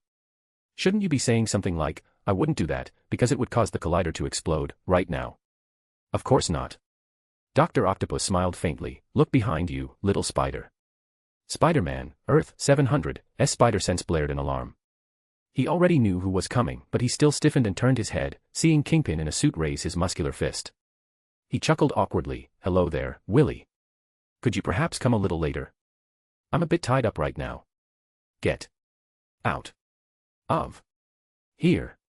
Kingpin, fueled by rage, punched Spider-Man directly, sending him flying. He adjusted his posture in midair and landed on the outer wall, glancing hopefully at his teammates, only to find they still hadn't dealt with their respective enemies. He shook his head. According to the plan, he was supposed to deal with Kingpin and Dr. Octopus. How could he rely on others now? "You're Spider-Man, Peter Parker." The blonde Peter cheered himself on mentally, then charged forward again. "How could you lose here?" Tombstone wasn't difficult to deal with. That was Miguel's honest assessment. In terms of combat skill, he was just a gang thug, with a bit of rudimentary fighting but nothing substantial. The only annoying things were his unbreakable skin and his strength to break free from web restraints. In other words, he was a punching bag that would stick to you, with no other discernible threat. Yet, such a punching bag was now a nuisance clinging to Miguel. The biggest problem was that he truly couldn't be killed, no matter how many times he was hit. And Miguel couldn't just bypass him, as his goal was to help this universe's Spider-Man hold off these guys. So his gaze also shifted to the collider. At this moment, the collider had already torn open a sufficiently large hole. Lured by Miguel, Tombstone moved step by step towards it, then delivered a heavy punch. Miguel, meanwhile, leaned back, performing a backflip while kicking Tombstone in the chin with both feet. This kick sent him flying into midair, but Miguel was faster. He quickly propelled himself forward, then hooked Tombstone in midair with a web, throwing him directly into the energy wave emitted by the collider. The intense energy instantly surged through Tombstone's body. After a strange contortion, he free fell to the ground, completely motionless, save for an occasional twitch. Miguel gave him a glance and simply snorted. To still be alive after that, he truly had a lot of luck. "Lila, how's the multiverse monitoring? You haven't triggered a Web of Destiny event yet, which is strange. According to your theory, it shouldn't be like this." The virtual assistant on his wristband didn't forget to tease him. "Looks like your calculations really are off. Wouldn't that be for the best? I handpick only the finest and most captivating novels for you. Don't forget to check out my other novels. P. at Trian Hong Meng Z.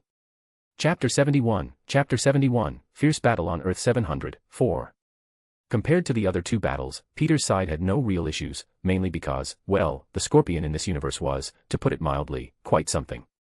Generally, Scorpion is a modified human, endowed with a mechanical tail that can spray acidic slime and injected with Scorpion's modified genes, greatly enhancing his physique and even granting him strength and speed superior to Spider-Man's. However, Earth 700's Scorpion had taken a completely different path, showing no trace of genetic modification. Instead, he had genuinely transformed himself into a giant scorpion with 4 legs, 1 pincer arm, and even a barbed tail. "You're not even green." Spider-Man leaped high, clinging to the top of the tunnel. Hanging upside down, he looked at Earth 700's Scorpion. "Not being green is one thing, but brown. Brown. Seriously? Are you a desert scorpion? You should be in the Arizona sand, munching on cacti. Why are you in the New York subway?" Scorpion, in his heavily accented voice, spoke words Peter had never heard before and couldn't understand. Peter sighed, then watched as Scorpion's 4 legs suddenly propelled him forward, charging at him. He merely shrugged and shot a stream of web at the opponent. Scorpion grinned arrogantly, swinging his pincer arm, intending to cut the incoming web. However, this web had been shot precisely to anticipate his movement, directly sticking to the metal claws of his pincer. Then, a series of powerful electric currents transmitted through the web. Scorpion, with only body modifications and no genetic enhancements, was fried inside and out. Peter tapped his foot and raised his left hand to check the time. When he felt it was about right, he let go, dropping next to the free-falling Scorpion. "Thanks for all the body modifications. I don't feel any moral burden dismantling you." Peter stomped on the back of the still struggling Scorpion, directly tearing off its bionic tail. Scorpion let out a cry of pain with a Mexican accent, followed by his large pincer left arm, and then 2 of his modified legs that could transform into 4 legs. Or vice versa, 4 legs that can turn into 2 legs, whatever. He flung away all the messy parts, then tossed the now limbless Scorpion, with only 1 right arm remaining, and webbed him to the pipe. Peter looked at Spider-Man, Earth 700, who was battling the Collider and Wilson Fisk, then turned his head and saw Spider-Man 2099 landing beside him. "All clear, kid." Miguel had only intended to ask a question but saw Peter extending a fist towards him.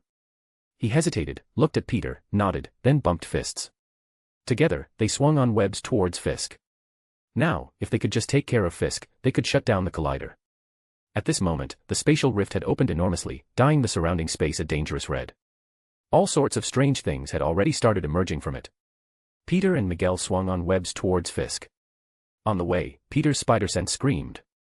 He barely managed to shout a warning before quickly evading. Miguel, unsure what to be careful of, was suddenly struck in the back by an incoming octopus tentacle from behind. The tentacle then constricted his neck, lifting the hulking man. Another Spider-Man, and it looks like he doesn't have web shooters. Liv, sipping coffee, floated over with a smile, looking at Miguel, whose neck she was tightly squeezing. Two other tentacles moved towards Peter. Peter, for the first time, encountered something that could avoid his web interference. Even powerful webs were useless against the tentacles, and electric webs were easily dodged by these incredibly nimble appendages. Miguel, meanwhile, freed one hand and extended a claw, intending to cut the tentacle, but his right hand was quickly controlled by another tentacle. Peter, from a distance, lunged at her, pursued by Dr. Octopus's other tentacles.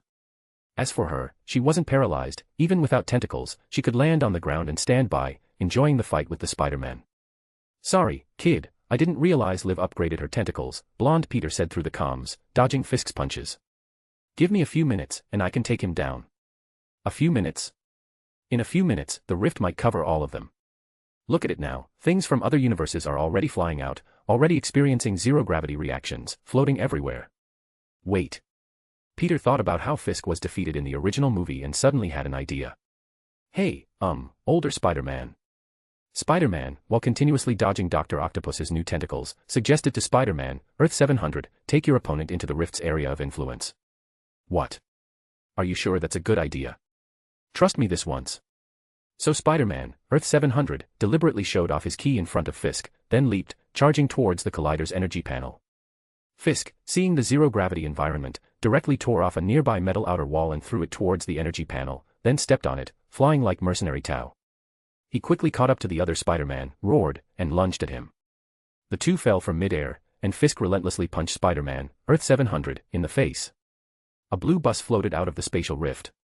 Fisk slammed Spider-Man, Earth 700, onto the bus, punching him repeatedly. The bus floated erratically, then plunged into the rift. "You think you and your hooligans can stop me? You can't." Fisk roared, about to punch Spider-Man, Earth 700, in the face, but Blonde Peter seemed to see something and looked behind Fisk. And Fisk, in turn, heard a voice. "Wilson, what are you doing?" The phantom of his deceased wife, Vanessa, appeared behind him. Fisk twisted his head in disbelief, seeing Vanessa holding their son, Richard, in the phantom. He saw his wife leaving him with their son once more. "You want them back, Willie, but you forgot why they left, ah." A kick landed on the relaxed Fisk, sending him out of the bus and the spatial rift's range. Blonde Peter leaped out of the bus, passed through the spatial rift, and returned to his own universe. Then, in midair, he caught Fisk and retaliated with a full set of wild punches until both crashed heavily onto the ground. "You think I killed your wife and child? You're wrong, Willie. You killed them. In any universe, no matter how many times, they will always leave." Blonde Peter, who had Fisk completely wrapped in webs, looked at Peter still fighting Dr. Octopus and Miguel, who was firmly restrained. He thought of something, then webbed a bus that was sticking its head out of the spatial rift, pulled it out entirely, and slammed it towards Dr. Octopus. "Catch this, Liv, delivery right to your door." Liv looked up at the bus, instinctively retracting all her tentacles to protect herself, but unfortunately, the multi-ton object still crashed heavily onto her. She probably wasn't dead, but it certainly wasn't pleasant. "Alright, guys, the Spider-Men saved New York, again." Blonde Peter approached the energy panel, inserted the key, and after unlocking the system, he jokingly asked over the comms, "There's a big, shiny red button here. Who wants to press it? End it all.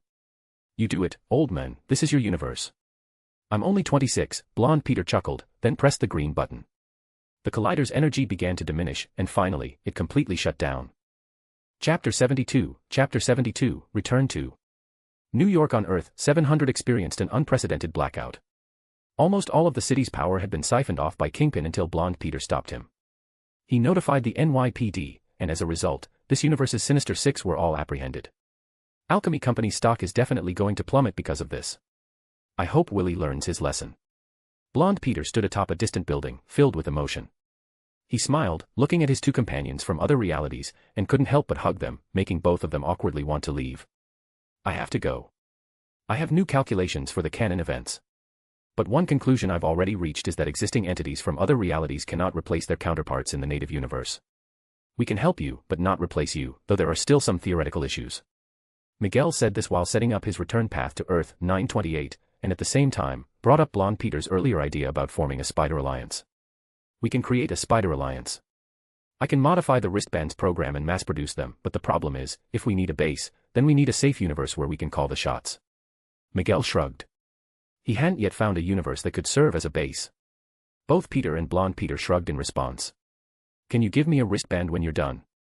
It's still a hassle for me to travel now, and I tend to get lost and stuff. It's a little difficult. Miguel didn't completely object or refuse Peter's request. You're from Universe 616. The reality barrier there is the thickest, and it's the center of the entire multiverse model. I'm not entirely sure if I can get through smoothly. Peter Benjamin Parker froze for a full 3 seconds. Wait, what did you say my universe number was? 616, why? Miguel spoke while adjusting the wristband's data. Since he had a more convenient travel wristband, Miguel was responsible for sending the spider from Universe 42 back. He noticed Peter's absent-mindedness and asked curiously. Peter replied with a slight embarrassment, it's nothing. What was 616? It was the main Marvel universe. Whether Sony tried to recreate a 616 and 1610 universe in Into the Spider-Verse, or the MCU tried to open a brand new multiverse with Loki, Marvel Comics had rejected them. All the universes in the former were marked with a B. The middle-aged Spider-Man came from Universe 616B, and the protagonist Miles' universe became 1610B. The MCU's designation as Earth 616 of another multiverse was denied by a TVA comic. So, Peter was very surprised when he heard that, then realized that not only was he in the Marvel universe, but it was a brand new Marvel multiverse. And he was the Spider-Man of the main universe within this new multiverse. He didn't even know if this counted as good news. However, Miguel didn't say much. He just left with the spider from Universe 42. He would take this spider to that universe's Miles. Universe 42 would have its own Spider-Man. And Peter had to go back too. After bidding farewell to Blonde Peter, he tore open a spatial rift and left. Watching the two Spider-Men leave his universe in different ways, Blonde Peter scratched the back of his head. Sometimes I really wish I could be that cool too. Back in the space between multiverses, Peter now understood what Madame Web meant. He could feel a very distinct, similar presence moving across a giant web, where each strand represented a universe. He hadn't felt it as clearly during his last visit, but this time, he seemed to truly understand that his universe was in a very central position. However, it didn't seem to be the exact center of the entire web structure. Miguel said his 616 universe was the center of the multiverse, but Peter didn't know from what perspective. He clearly found the strand that resonated with him, and then dove straight in. On the other side, Mr. Fantastic, Reed Richards, who had been waiting for 7 hours, saw the multiverse traverser undergo drastic energy changes. With anticipation, he saw a spatial rift tear open, revealing Peter, who then climbed out and took off his mask. Welcome back, Spider-Man. You were gone for 7 hours, but according to your wristband's information, you spent 7 days in the other universe. So, there truly are time dilation changes between different multiverses, or perhaps traversing the multiverse itself causes a temporal misalignment. 7 hours? Great, he wouldn't miss any classes. That was good news. Peter looked around. The 3 Avenger scientists were gone, seemingly having left ahead of time. He looked at Cindy, who was sitting quietly to the side, reading. Thank you for your trouble, and thank you. Cindy looked at Peter strangely. She hadn't done anything, so she didn't know why she was being thanked for her trouble. Spider-Man, if possible, perhaps we could conduct some more detailed examinations. Reed Richards turned his head excitedly. Peter sighed. No problem, Professor Richards. Can you make it quick? I'm pretty tired. After another 3 hours, Peter, having finished his examinations, went home. Meanwhile, an extremely excited Reed Richards was still talking. This is amazing. Based on this data, perhaps I can send signals across the multiverse. Oh, they're already gone. He looked at the empty laboratory, shrugged, then input the data into the computer and began sending messages throughout the multiverse.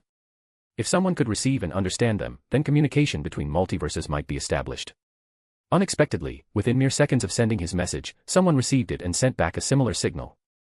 Furthermore, the other party very kindly introduced themselves. It was Mr. Fantastic, Reed Richards, from another Earth. Indeed, I knew it. Every version of me in every multiverse yearns for communication with each other. It all came from a bolt of lightning in the rolling black clouds. On Earth 2149, Reed Richards ended the communication. He turned his head, his skull was rotted, his lips inexplicably gone, revealing sharp fangs, and his eyes were only whites. He stood beside this Earth's destined to be unfinished multiverse traverser, closed the communication device, and chuckled as he looked at his family. The other members of the Fantastic Four also emitted a terrible stench of decaying flesh. While others are still trying to find a bit of pitiful raw meat from every nook and cranny, they don't know what we've discovered. Zombie Reed licked the corner of his mouth. While communicating with his 616 counterpart, he could constantly smell the non-existent aroma of fresh meat. An Earth full of fresh meat, an Earth that will belong only to us. Outside the dilapidated Baxter Building, New York was in chaos. The superheroes people once revered were now scattered across the streets, searching for any living thing they could find, devouring every possible piece of fresh meat. The immense stench of blood seemed to have overwhelmed the world itself. The unchanging blood-red sunset enveloped New York City, signifying that this Earth had become a pure living hell. Chapter 73, Second Mutation. Peter Parker woke up on Monday morning, looking up at the ceiling of his bed and letting out a deep yawn. Why is my bed on the ceiling? Realizing this, Peter suddenly dropped from the ceiling, then looked at the blanket stuck to his hand, feeling confused. What happened? Isn't this supposed to happen the day after I get bitten? Did I travel back half a year? He confusedly glanced at the clock by his bed, confirmed it was September, then took a deep breath, trying his best to relax. That way, the blanket would fall from his hand. The result, it did fall, but with a slight difference. Peter noticed his hand, no, his entire body, had become transparent. Light passed right through him. He immediately thought of the Universe 42 spider that had bitten him, and Peter, startled, shot into the bathroom. His invisibility faded, and the mirror showed a completely normal Peter Parker. Good news, he hadn't turned into a human spider, nor had he grown 6 arms, but now he couldn't properly control his strength. He tried to open his wardrobe to change into some clothes. Despite being careful enough, he still tore the wardrobe door off. A helpless Peter sighed and looked at the spider disc he had placed on his desk. That was probably the only piece of clothing that wouldn't be torn to shreds by his uncontrollable strength. The only thing that struck him as odd was why, on Earth 700, he hadn't activated these abilities a day after being bitten. Instead, they had only activated after he returned to his own universe. Gwen Stacy was about to leave for school. At this time, Peter would most likely already be out dispensing justice in his costume, but not today. She heard Peter calling her name, turned, and saw Peter Parker's head poking out of the window. Hey, Gwen. Can you help me out? I can. What's wrong? It's a bit complicated. I'll throw you the key, you open my door first. Peter finished speaking and gently tossed his key out the window. Gwen watched a perfect arc slice through the air for over 200 meters, landing directly in a distant bush. She turned to look at Peter. Are you serious? What could Peter Parker do? He could only sigh, then wait for Gwen to pick up the key and open the Parker's door. After Gwen went upstairs, she saw Peter Parker, dressed in his full costume, waiting for her at the staircase. She couldn't help but ask, what happened? To put it simply, I had a bit of an accident during a mission yesterday, and I can't control my powers properly anymore. Peter said, leading Gwen into his room, showing her his wardrobe with the door ripped off, and the doorknob to his bedroom that he'd accidentally twisted into a crumpled mess when opening the door. Gwen made an "oh" sound of understanding, then looked at Peter. What do you want me to do? First, open my phone. You know the password. Then open contacts, find Tony Stark. His contact name should be Toy Store Owner. Gwen skillfully opened Peter's phone, flipping through it and looking at him strangely. Toy Store Owner. In case Aunt May ever saw it, I couldn't exactly explain why I have Tony Stark's number in my contacts, could I? Help me connect the call. Peter watched Gwen dial the number, then had her hold the phone to his ear. Once the other end picked up, Tony curiously asked, calling on your first day after joining the Avengers. You could just come to Avengers Tower, kid. That might be a bit tricky, Mr. Stark. Yesterday. I was bitten by a radioactive spider in another universe, again. Tony Stark on the phone and Gwen outside the phone both exclaimed, what, in unison. It's complicated. In short, I can't control my strength very well anymore, and I've gained some new abilities. Can you send someone to pick me up and take me to Avengers Tower? Happy's on his way. Okay, thanks. You were bitten by the same spider twice. Not the same spider. One was an Oscorp spider from our universe, the other was an Alchemax spider from another universe. Peter sighed, then looked at his wardrobe. I also need your help, Gwen. I can't just walk out of the house in my costume. You need to help me find a jacket and pants, and help me put them on. Gwen, holding Peter's phone, pursed her lips and nodded. You owe me one, smart kid. I know. You have to take me for a swing around Manhattan. Peter Parker sighed heavily again. A few minutes later, Peter Parker, bundled in a thick jacket in September, looked left and right as he walked out of his house and slid into the car door Happy had already opened. Before he could even settle in, he saw Gwen climb in as well. Happy, wearing sunglasses, looked at Gwen, then at Peter. She knows what I'm doing, so, it's fine, Peter said helplessly, then looked at Gwen, who was sitting obediently and smiling. Can you call in sick for me? Just say I'm ill, use your phone, thanks. No problem. In the car, Gwen called in sick for both Peter and herself, saying Peter's family was out and she needed to help take care of him. Then she watched the car enter the Avengers Tower underground parking lot. Happy, without a word, opened the door for Peter, who couldn't control his strength, and led them to the elevator leading to the top floor of the tower. He opened the elevator, then gave Peter a stern look as he entered the elevator with Gwen, pointing 2 fingers from his eyes to Peter. Peter sighed. You seem to be in pretty good shape. You haven't stomped a hole in our floor. Tony, with his back to Peter, confusedly poured Peter a glass of milk. How did you get bitten by a spider? Where's your Peter tingle? He turned to hand the milk to Peter when he saw Gwen, who had come up with him. He let out a surprised "oh," then raised an eyebrow, walked past Peter, and handed the milk to Gwen. Gwen took the milk and politely introduced herself. Hello, Mr. Stark, I'm Gwen, Peter's neighbor and friend. This girl's good. So, what happened, kid? I don't know. My spider sense didn't go off before I was bitten, and I didn't feel any changes on the other Earth. I came back, slept, and woke up like this. Peter said innocently. Tony frowned. Could it be fixed? Probably not too difficult, but the question was how long it would take. While both the Avengers and Fantastic Four had plenty of scientists, none were experts in biogenetics, and the best gene programming and mutation specialists were almost all at Oscorp. However, putting Peter at Oscorp. Tony wouldn't agree to that. Oscorp wasn't exactly reputable. But learning from scratch would definitely take a lot of time. Tony Stark thought of someone. Do you know King T'Challa's queen, kid? You mean the former X-Men, Storm? What about her? The X-Men's beast, Hank McCoy, the geneticist, is still at the Xavier's School for Gifted Youngsters. Tony smiled. I can have Aurora schedule an examination for you. Chapter 74, The Abandoned Mutant Academy. Xavier's School for Gifted Youngsters isn't strictly within New York City. It's located in the suburbs of Westchester County, northeast of the city. It has been abandoned for nearly 6 years, and now, in the sprawling European-style mansion, only 2 people reside, its legal owner, Scott Summers, aka Cyclops, and Hank McCoy, aka Beast. As usual, Scott sat on his bed, holding a photograph of the original 5 X-Men and Professor Xavier. After the professor's death and Jean's disappearance, he tried to keep the team together, but eventually, everyone went their separate ways, leaving only him and Hank to guard the place. I miss you so much, Jean. After his daily expression of longing for his long-missing lover, he heard the doorbell ring through the intercom. Scott sighed helplessly. That woman was truly persistent. Didn't she understand that he could never allow her to acquire the professor's last legacy? I've told you many times, Ms. Frost. Clearly, whoever you're talking about, it's not me. Nick Fury's voice came through the communicator. Cyclops looked up, then stood. He adjusted his ruby quartz visor and walked to the tightly shut main gate of the school. Through the gate, he saw Nick Fury and a young girl with him. More mutant business. It has nothing to do with mutants. Tony Stark has a young Avenger who scheduled a medical checkup with you. I'm interested in it, just here to observe. Nick Fury watched Cyclops open the gate, then walked with Cindy into the perennially unkempt academy. You look pretty good, at least you still have time to shave. Anyway, there's nothing for me to do. The world doesn't need the X-Men anymore. More and more mutants are choosing to go to Genosha instead of staying here.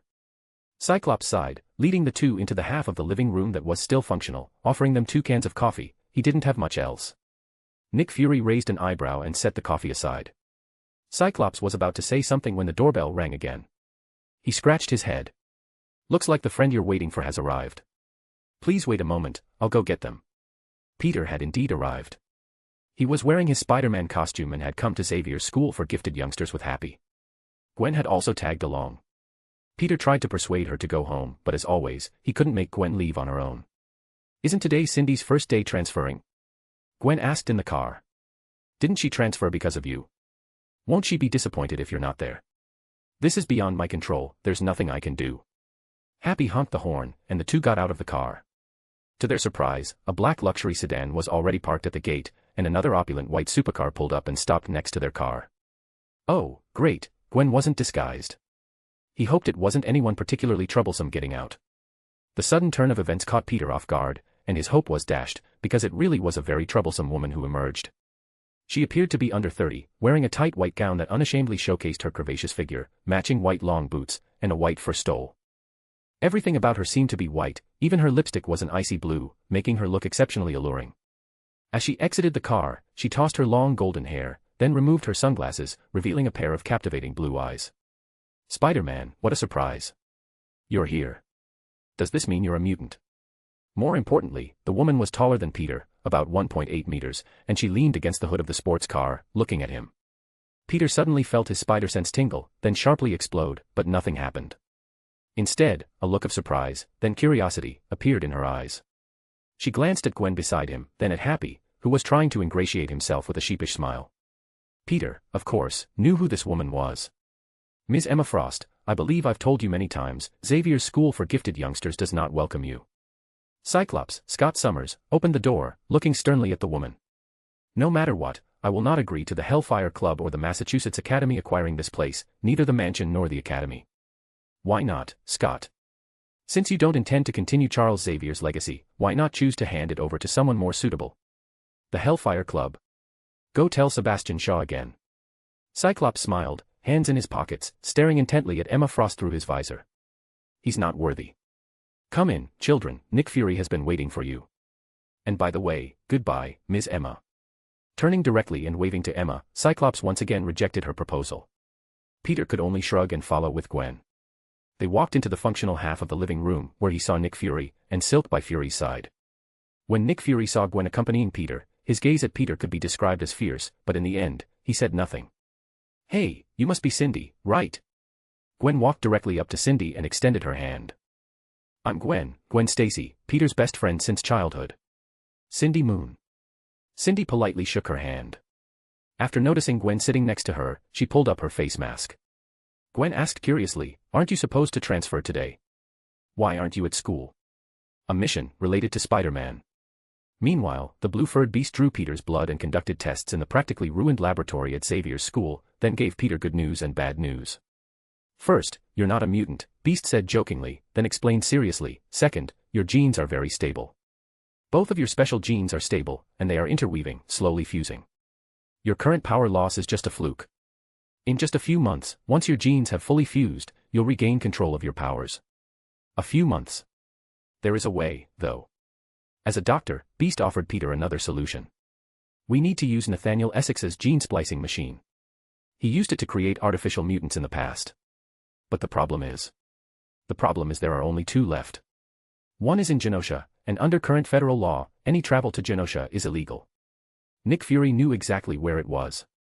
He watched Cyclops pick up and drink his untouched coffee, then revealed the whereabouts of the other gene splicing machine. The other one is in a troublesome place, a place where even S.H.I.E.L.D. can't fully guarantee safety and transparency, Madripoor. "No trouble at all." Cyclops tossed the can into a distant trash can, then turned to Fury. "Logan's there." Chapter 75, A Mutant's Past. "We need a plane to take this kid to Madripoor. In return, you'll have to watch over the mansion for me and make sure the Hellfire Club doesn't take it." Noticing Nick Fury's concern for Spider-Man, Cyclops, Scott Summers, quickly leveraged this to strike a deal. He and Beast would take Spider-Man to Madripoor for treatment, while S.H.I.E.L.D. would protect the professor's legacy.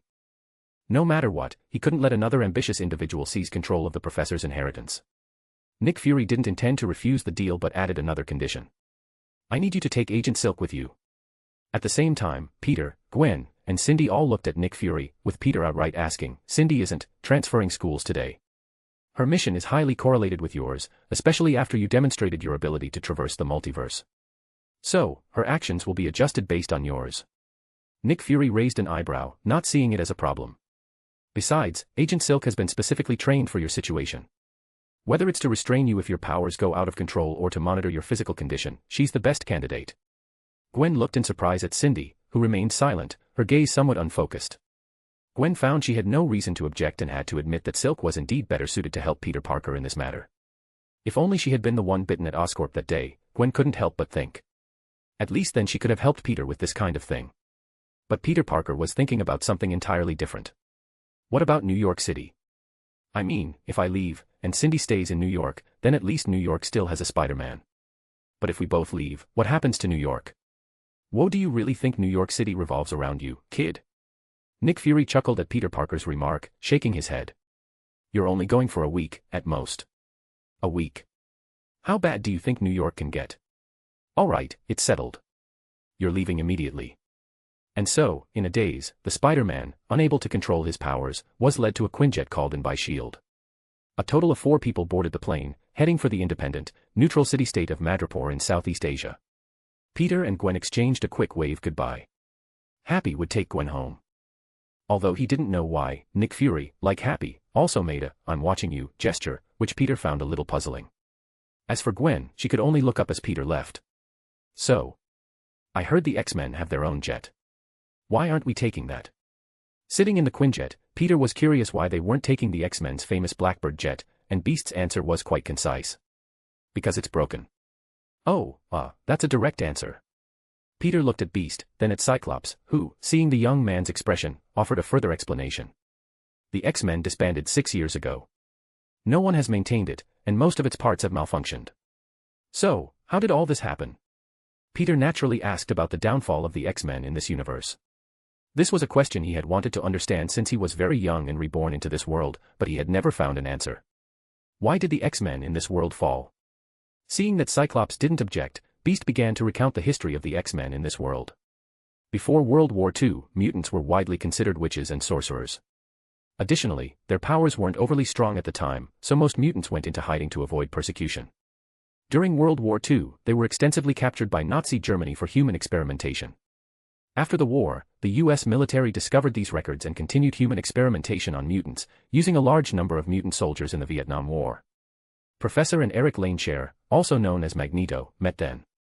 They were good friends at the time. One was a professor of genetic heredity, the other a Jewish survivor of concentration camps. Both were mutants. Southwest they became close. The professor published many articles on the X gene, proving the biological existence of mutants and that they weren't aliens. Genetically, they still belonged to the human species. They constantly agitated domestically, hoping to secure fair treatment for mutants. Until later, they both went to the Vietnamese front. Magneto saw the living conditions and treatment of the mutant soldiers, and what the US military was doing in Vietnam. In short, it reminded him of the concentration camps. Beast sighed. The US military's management of mutant soldiers at the time was no different from Nazi Germany's treatment of Jews and Soviets in concentration camps. Coupled with the US military's actions in the Vietnam War, this ultimately led to Magneto's ideology becoming radicalized. He directly chose to unleash his powers, freeing those mutant soldiers who had suffered inhumane treatment. Magneto wanted to lead these mutant soldiers in direct rebellion, while the professor hoped they would return to the United States to tell the true story of the battlefield, engaging in anti-war and civil rights movements to achieve their demands through legal means. This was why the professor and Magneto went their separate ways. Both of their ideologies began to radicalize. Magneto began to believe that mutants were the next stage of human evolution. Just as Homo sapiens would eventually replace Neanderthals, they would replace modern Homo sapiens. And data supported his idea. The powers of new generation mutants were becoming stronger, and their numbers were constantly increasing. As for the professor, he believed that mutants should coexist peacefully with humans, seeing mutants as a minority group who should strive for their rights through legal means. At this point, Peter Parker couldn't help but ask a very important question. Why say mutants are a minority group? I mean, from the existing human racial classifications, mutants don't fit into any of them, do they? They can be white, black, or Asian, and they can intermarry with humans normally. More importantly, mutant abilities don't seem to have anything to do with the evolutionary principle of survival of the fittest, do they? Their abilities seem quite random. Why would those two think mutants are a special group separate from ordinary humans? Beast and Cyclops exchanged glances. After all, the kid was right. Mutants, no matter how you looked at it, were superpowered humans with superpowered genes, and shouldn't be a separate race. There was no reproductive isolation between them, nor did mutant abilities specifically differentiate or change with the environment. In the end, Cyclops saved face for the professor. That's because the professor and Magneto grew up in the 60s and 70s. That's when they were all about this, racial equality and all that. If they knew what would happen now, I'm sure they wouldn't think that way. Chapter 76, God Loves, Men Kills. In short, the two began to drift apart, but for a long time, nothing much seemed to happen until the 1980s when Magneto's Brotherhood of Mutants started carrying out terrorist attacks in the United States. At this point, the professor still didn't want to confront his old friend. He had already founded the academy and was training young mutants to master their abilities. The initial goal was simply to enable everyone to communicate better. But as the 1990s progressed, Magneto became more and more extreme. The professor realized that if Magneto continued unchecked, it would severely damage the reputation of mutants in society. It was then that he selected suitable students to form a team to stop Magneto, and that was the X-Men. The X-Men's past was recounted by Beast. Initially, 5 mutants were chosen for combat: Cyclops, Scott Summers, Marvel Girl, Jean Grey, Iceman, Bobby Drake, Angel, Warren Worthington III, and Beast, Hank McCoy. Later, Wolverine, Logan, Storm, Aurora Monroe, Rogue, Anna Marie, Colossus, Pyotr Rasputin, and Nightcrawler, Kurt Wagner, successively joined. At that time, the X-Men were like a large family, everyone living in harmony. Their scope of combat also expanded to fighting anti-mutant forces within the United States and organizations attempting to weaponize mutants. They foiled the US government's Sentinel program and battled the fearsome mutant geneticist, Mr. Sinister. They also prevented Magneto's plot to transform all humans into mutants. Until 6 years ago. A madman named Stryker, a US Army colonel responsible for researching brainwashing and weaponizing mutants, used his mutant son, Mastermind, to kidnap the professor, attempting to use Cerebro to kill all mutants. Wait, Peter paused, I've heard this story before. Isn't this the plot of X2, X-Men United? Although the X-Men's roster was slightly different, they had generally experienced a story similar to X2. The subsequent plot was also no different from the movie. Stryker's subordinates invaded the academy, many students were illegally arrested, Magneto escaped from prison, and together with the X-Men, they went to rescue the professor. Finally, they fought Weapon X at the dam where Wolverine was once experimented on and rescued the professor. Then everything went wrong. Magneto wanted to use Mastermind to control the professor and kill all humans on Earth. However, at that moment, the dam collapsed, and a torrent of floodwaters surged down. Jean tried to stop it with her telekinetic powers, but her abilities went out of control for some reason. Beast sighed while piloting the plane, and Cyclops, sitting beside him, remained silent. She turned into a giant fireball, burning above the dam, and then it exploded. The professor used his powers to control the blast radius, but Jean disappeared. We don't know where Jean went, we only know she vanished. And the professor recovered at that moment. He refused the order to retreat, told us to take care of the students, and then quelled the flood with his telekinesis. Even before that, the professor was already very fatigued. Beast added with emotion about Charles Xavier's end, the most powerful mind in the world just overworked himself to death. We found the professor's body and buried him. Peter found it all incredibly absurd, especially the professor's ending. Shouldn't he have a comatose brother to transfer his consciousness to? How did it turn out like this? Controlled by a villain, then controlled by Magneto, then stopping Jean's explosion, then quelling a flood, then dying from exhaustion, unable to even transfer his consciousness. Unless Jean Grey's explosion wasn't actually a loss of control of her powers, but a loss of control of the Phoenix Force. If the professor stopped the Phoenix's explosion, then it's possible he exhausted his life force. But if that were the case, Peter didn't believe the Phoenix was truly gone, it could return at any time, which would be even more troublesome. So, how did the X-Men disband? First, Logan left without a word. Then Magneto announced the disbandment of the Brotherhood and established Genosha, a floating metal island in the Atlantic, declaring it a mutant nation. More and more mutants, including students, left. The academy couldn't recruit students, so naturally, it couldn't continue operating, and everyone gradually drifted away. As Beast spoke, he kept glancing at Cyclops' reaction. He knew that Cyclops was actually the one who most hoped to continue the academy and the X-Men. But as Magneto became more moderate and Genosha attracted more and more mutants, the academy's purpose seemed to vanish. Coupled with the Hellfire Club constantly poaching teachers, the academy eventually fell into complete disrepair. Logan, for some unknown reason, went to Madripoor. Colossus bought a farm in the West. Rogue reportedly went to Europe. Angel went home to inherit his family business. Iceman stayed home, occasionally calling to ask if the X-Men could reassemble. Aurora returned to Africa after a few years and married the Prince of Wakanda, the current King T'Challa. Nightcrawler reportedly moved to Genosha to live. This was the end of the X-Men, fragmented, no longer existing. Cyclops, who had been silent, finally spoke. If Logan could come back, if I could persuade Logan to return, maybe there's still hope. We could reopen the academy, perhaps without enough students, but at least we could restart the X-Men, if this world needs us. That last sentence was the reason for Cyclops' long silence. If the world needed the X-Men. Scott Summers never hesitated to lead his teammates into the most dangerous battles, fighting for the freedom of their kind and the professor's ideals. But what if the world no longer needed them? The worldwide mutant population was roughly 20 million, with 16 million having moved to Genosha. There, they could learn to control their powers, learn how to survive, and avoid discrimination. It seemed the Academy's existence had lost its meaning. They were once the world's greatest heroes, they once saved the world. But now, they weren't needed. The Avengers, the Fantastic Four, Spider-Man, more and more superheroes were appearing in this world, yet only the X-Men, as heroes, had been forgotten. The world no longer needed them. In the silence, Madripoor arrived. I handpick only the finest and most captivating novels for you. Don't forget to check out my other novels. P. at Trian Hong Meng Z. Chapter 76, God Loves, Men Kills. In short, the two began to drift apart, but for a long time, nothing much seemed to happen until the 1980s when Magneto's Brotherhood of Mutants started carrying out terrorist attacks in the United States. At this point, the professor still didn't want to confront his old friend. He had already founded the academy and was training young mutants to master their abilities. The initial goal was simply to enable everyone to communicate better. But as the 1990s progressed, Magneto became more and more extreme. The professor realized that if Magneto continued unchecked, it would severely damage the reputation of mutants in society. It was then that he selected suitable students to form a team to stop Magneto, and that was the X-Men. The X-Men's past was recounted by Beast. Initially, 5 mutants were chosen for combat: Cyclops, Scott Summers, Marvel Girl, Jean Grey, Iceman, Bobby Drake, Angel, Warren Worthington III, and Beast, Hank McCoy. Later, Wolverine, Logan, Storm, Aurora Monroe, Rogue, Anna Marie, Colossus, Pyotr Rasputin, and Nightcrawler, Kurt Wagner, successively joined. At that time, the X-Men were like a large family, everyone living in harmony. Their scope of combat also expanded to fighting anti-mutant forces within the United States and organizations attempting to weaponize mutants. They foiled the US government's Sentinel program and battled the fearsome mutant geneticist, Mr. Sinister.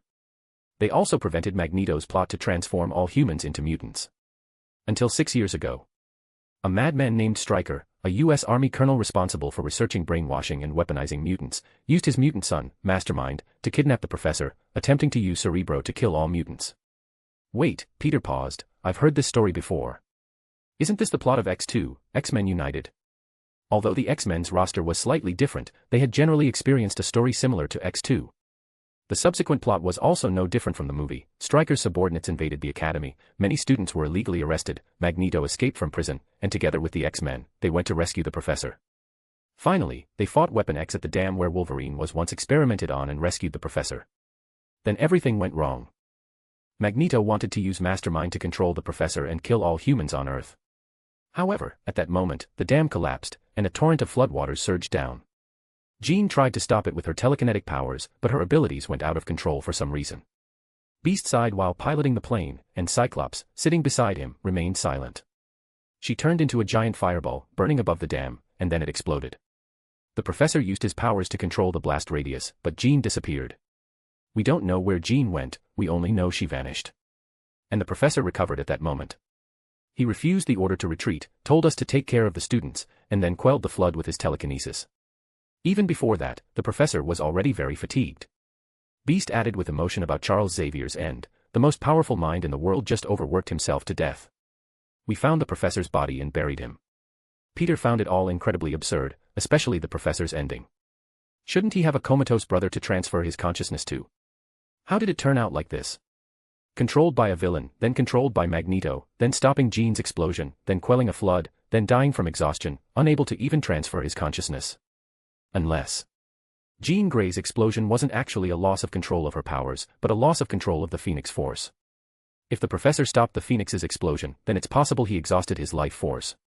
But if that were the case, Peter didn't believe the Phoenix was truly gone, it could return at any time, which would be even more troublesome. So, how did the X-Men disband? First, Logan left without a word. Then Magneto announced the disbandment of the Brotherhood and established Genosha, a floating metal island in the Atlantic, declaring it a mutant nation. More and more mutants, including students, left. The academy couldn't recruit students, so naturally, it couldn't continue operating, and everyone gradually drifted away. As Beast spoke, he kept glancing at Cyclops' reaction. He knew that Cyclops was actually the one who most hoped to continue the academy and the X-Men. But as Magneto became more moderate and Genosha attracted more and more mutants, the academy's purpose seemed to vanish. Coupled with the Hellfire Club constantly poaching teachers, the academy eventually fell into complete disrepair. Logan, for some unknown reason, went to Madripoor. Colossus bought a farm in the West. Rogue reportedly went to Europe. Angel went home to inherit his family business. Iceman stayed home, occasionally calling to ask if the X-Men could reassemble. Aurora returned to Africa after a few years and married the Prince of Wakanda, the current King T'Challa. Nightcrawler reportedly moved to Genosha to live. This was the end of the X-Men, fragmented, no longer existing. Cyclops, who had been silent, finally spoke. If Logan could come back, if I could persuade Logan to return, maybe there's still hope. We could reopen the academy, perhaps without enough students, but at least we could restart the X-Men, if this world needs us. That last sentence was the reason for Cyclops' long silence. If the world needed the X-Men. Scott Summers never hesitated to lead his teammates into the most dangerous battles, fighting for the freedom of their kind and the Professor's ideals. But what if the world no longer needed them? The worldwide mutant population was roughly 20 million, with 16 million having moved to Genosha. There, they could learn to control their powers, learn how to survive, and avoid discrimination. It seemed the Academy's existence had lost its meaning. They were once the world's greatest heroes, they once saved the world. But now, they weren't needed. The Avengers, the Fantastic Four, Spider-Man, more and more superheroes were appearing in this world, yet only the X-Men, as heroes, had been forgotten. The world no longer needed them. In the silence, Madripoor arrived. Chapter 77, The Winter Home. The neon lights of Madripoor bled into the damp night mist, like spilled chemical dyes, steeping the entire city in a sickly brilliance. This den of iniquity, floating in the Strait of Malacca, was smaller than Singapore yet more crowded than hell. Addictive drugs circulated like currency in its dark alleys, private submarines of arms dealers disgorged shadows in abandoned docks, and the city's tax-free policy made the very air thick with the stench of money and blood. S.H.I.E.L.D. had outposts in both the upper and lower cities. For this mission, Peter and his group went to the upper city base, an entire building purchased by S.H.I.E.L.D., standing like a metal toothpick stuck in a pile of rotting fruit. Several plainclothes S.H.I.E.L.D. agents spotted Cyclops, wearing his combat visor, and Beast, now in civilian clothes, and cordially invited them into their base. Madripoor was a standard cyberpunk-esque city, or perhaps, it had a touch of Mumbai, India's style, tall skyscrapers in the upper city surrounded by the low-rise shacks of the lower city. The celebrities and dignitaries living there only had to look down to see the residences of the impoverished masses, worlds apart from their own. I regret the price I quoted to Nick Fury.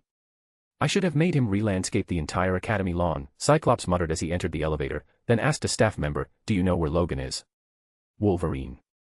Mr. Pat should be at his casino right now. What a stupid name. As Cyclops grumbled, he arranged for Peter and Cindy to follow him directly to Logan. The sooner we find Logan, the sooner we're done, and you two can go back to school.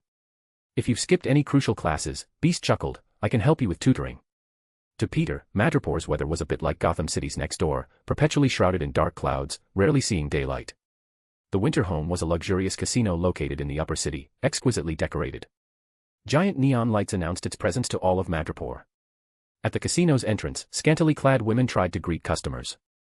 They paid no mind that 2 of the 4 approaching people were strangely dressed and one didn't even look human. They swayed their hips, intending to say something, but Cyclops brushed them aside and pushed open the casino doors without hesitation. Stay close, kids, this place isn't suitable for minors.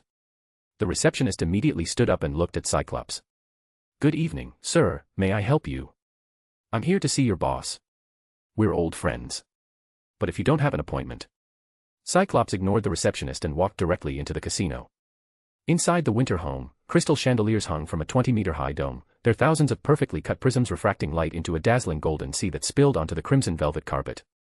The air was thick with the cloying sweetness of high-end champagne, the spiciness of cigars, and the complex scent of gamblers' excited sweat mixed with expensive perfumes. Around the roulette tables, wealthy men in tailored suits pushed chips onto red and black squares. Each bounce of the dice erupted in hushed gasps from the onlookers. Some clenched their fists in ecstasy, while others slumped back into their seats in defeat, expensive ties askew on their sweaty necks. The electronic sounds of slot machines chimed in succession, neon lights flowed across the machine's surfaces, reflecting the mesmerized and hollow eyes of the gamblers. They mechanically pulled levers, as if controlled by some unseen force. This was a place Peter had never experienced before. He looked at the faces that seemed to have their wills devoured and involuntarily shook his head. He didn't like it here, in fact, he strongly disliked it. Cindy walked behind him with her face mask pulled up, even Beast looked a bit flustered. Only Cyclops charged straight in, even pushing aside 2 security guards. More security guards were rushing over, but just then, a low voice rang out, stand down, that's an old friend, just a bit impolite. Come with me, we'll talk in the office. It was a man of average height, not short but not very tall either. He wore an eye patch over his left eye and a crisp, expensive white suit with white trousers, his leather shoes gleaming. He had a cigar in his mouth and held a stemmed wine glass with a bit of red wine between his left index and middle fingers. Scott Summers smiled and led his group into Logan's office. I never thought I'd hear the words, a bit impolite, come from your mouth, Cyclops said, surveying the office. Glitzy, isn't it? Lion fur, mahogany bookshelves, Cuban cigars. Looks like you're doing well since going solo, Logan. Screw you, Scott, you have no idea what you've done. Wolverine, Logan, slammed his wine glass onto the desk, proving he hadn't changed at all, while Cyclops scoffed at his anger. What have I done? Interrupted your money-making. Given you some bad friends. You brought a New York superhero, in costume no less, into my casino. Wolverine's reaction was unexpected to Cyclops. I'm here to find out about Weapon X and Stryker's remaining henchmen. And now, you've brought a superhero here, everyone's going to know there's something wrong with this place. Cyclops involuntarily uttered an "oh." As for Peter, once Wolverine finished yelling, he finally had a chance to speak. I don't really want to interrupt you too, but, are you sure your disguise is effective, Mr. Logan? You haven't used makeup, or changed your hairstyle, you've just changed into a suit and put on an eye patch. Peter truly couldn't understand why Wolverine would bother with such a disguise. Anyone even vaguely familiar with Wolverine would recognize him. What was the point of this disguise? Wasn't it just telling the enemy you were here? Logan, cigar in mouth, took off his eye patch, glanced at Peter, then looked at Cyclops. Why did you bring him here? Huh. We need Mr. Sinister's gene splicer to treat him. We know the last one is in Madripoor, so we came to you for help. Cyclops shook his head helplessly, then, perhaps for the first time, apologized to his old rival. I'm sorry, I didn't know you were still doing the right thing. Forget it, I can't be bothered with you, Logan snorted, pondering the gene splicer. The gene splicer is in. A sudden explosion interrupted him, and then a shockwave swept through the entire casino, with flames erupting from within. Logan cursed and unsheathed his claws, while Cyclops sighed. It seemed things were destined not to go smoothly after all. Chapter 78, Weapon X. Winterhome was a place where money wasn't currency, but flowing desire, the very oxygen gamblers breathed. Winners laughed, losers feigned composure, but all were pulled by the same insane gravity, sinking into this golden cage until their last chip was gone. It was into this kind of place that a Japanese man, clearly of Caucasian descent, walked in. He had a high nose bridge and deep-set eyes, but those eyes held an eastern chill. He stood at the casino entrance, took a deep breath, as if to savor every whiff of decay and extravagance. Then, he smiled, and sharp canines flashed a cold gleam in the light. This wasn't his first time at Winterhome, but each time, the casino offered a new surprise. Today, for instance, the cold air from the air conditioning system carried the scent of rust, like an ancient hint of blood, more unsettling than yesterday's air. What's he looking for here? A security guard whispered to the front desk lady. I don't know, he's been here for days. The casino staff watched him curiously. This Japanese man had been coming for several days but had never gambled, only walked around, observed the people, and then left. Many suspected he was planning something illicit. Seeing his muscular build and the Yakuza tattoos adorning him, there was no doubt he was a tough individual. Many security guards were already on standby, ready to use their stun batons on the men. But today seemed different. This mixed-race Japanese man walked into the casino with a bag, opened it, pulled out a wad of cash, and placed it on the counter. Please exchange it all for chips, thank you. He grinned, revealing sharp, terrifying canines. I've been watching you all for a few days now, and I've decided this is a good place. I'm going to play a few hands. Welcome, sir. The front desk lady's fingers trembled slightly as she quickly counted the bills and pushed a stack of chips forward. The men grabbed them, walked to a specific gambling table, sat down, and tapped the table with his fingertips, as if waiting for a signal. His five senses were already open, like an invisible net, capturing every movement in the casino. Stay calm, buddy. The voices of his utterly untrustworthy companions came through the hidden earpiece, warning him, now's not a good time to move on Weapon X. Ha, Weapon X. Every time I hear that name, I want to laugh. He's already forgotten everything about himself, so why give him a name from the past? The man nonchalantly held his cards, then raised the bet, and showed his hand. He lost, but he didn't care, simply smiling, and starting another hand. Anyway, there were still plenty of chips, no rush, he could take his time. He focused on the gambling table, but his five senses were elsewhere. He saw the person he was looking for, knew that the person seemed to be meeting someone, and that person had entered the office behind him. There were only 5 people in the office, all with unfamiliar scents, no threat.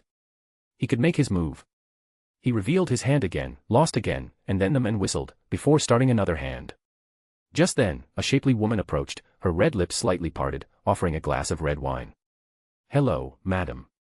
The mixed-race Japanese man wrapped an arm around the woman's waist, smiled, and took the glass she offered. He tilted his head back and drank it all, his Adam's apple bobbing. The voice in his earpiece spoke again. Everything's ready. Prepare to move. Remember your mission, don't kill Weapon X. He simply smiled at the woman. A sudden explosion ripped through the casino, throwing the place into a panic. 3 people in strange costumes burst into the casino, carrying various weapons. The one in front wore a red combat suit with black markings on his mask where the eyes would be. He wielded dual katanas, slashing indiscriminately. Another was incredibly tall, also in a pure red combat suit. His golden hair billowed with the shockwave of the explosion, and 2 freely moving metallic tendrils extended from beneath his arms, wantonly piercing the bodies of the gamblers. The last one was squatting over a torn corpse, his overly long fingernails stained with blood, which had even soaked his yellow fur coat, with droplets dotting the fur collar. These were 3 members of the Weapon X program: Deadpool, Omega Red, and Sabretooth. Casino Grand Giveaway. 3rd prize, your head chopped off by me. Deadpool said, as he chopped off a man's head, then continued to shout excitedly, 2nd prize, your legs chopped off by me.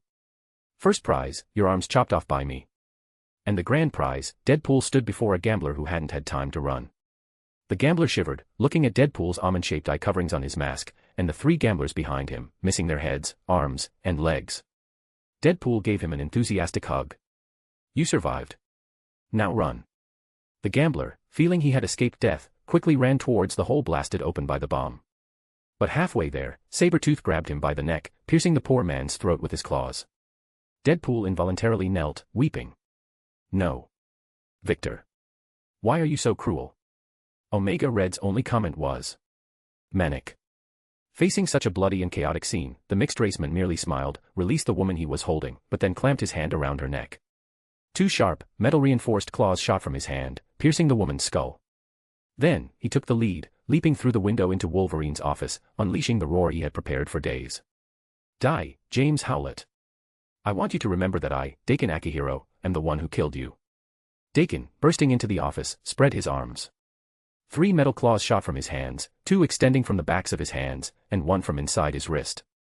He had only one goal, to kill Wolverine. However, things didn't seem to go as he expected, because in the office, besides Logan, there were indeed 4 other people.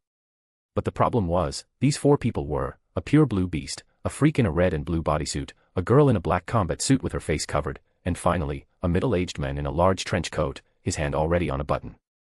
A crimson beam of light blasted from Cyclops' visor, sending Dakin Akihiro directly out of the office. Cyclops then looked at Wolverine. Looks like you don't even need to go find your Weapon X friends, they came looking for you. Chapter 79, Casino Melee.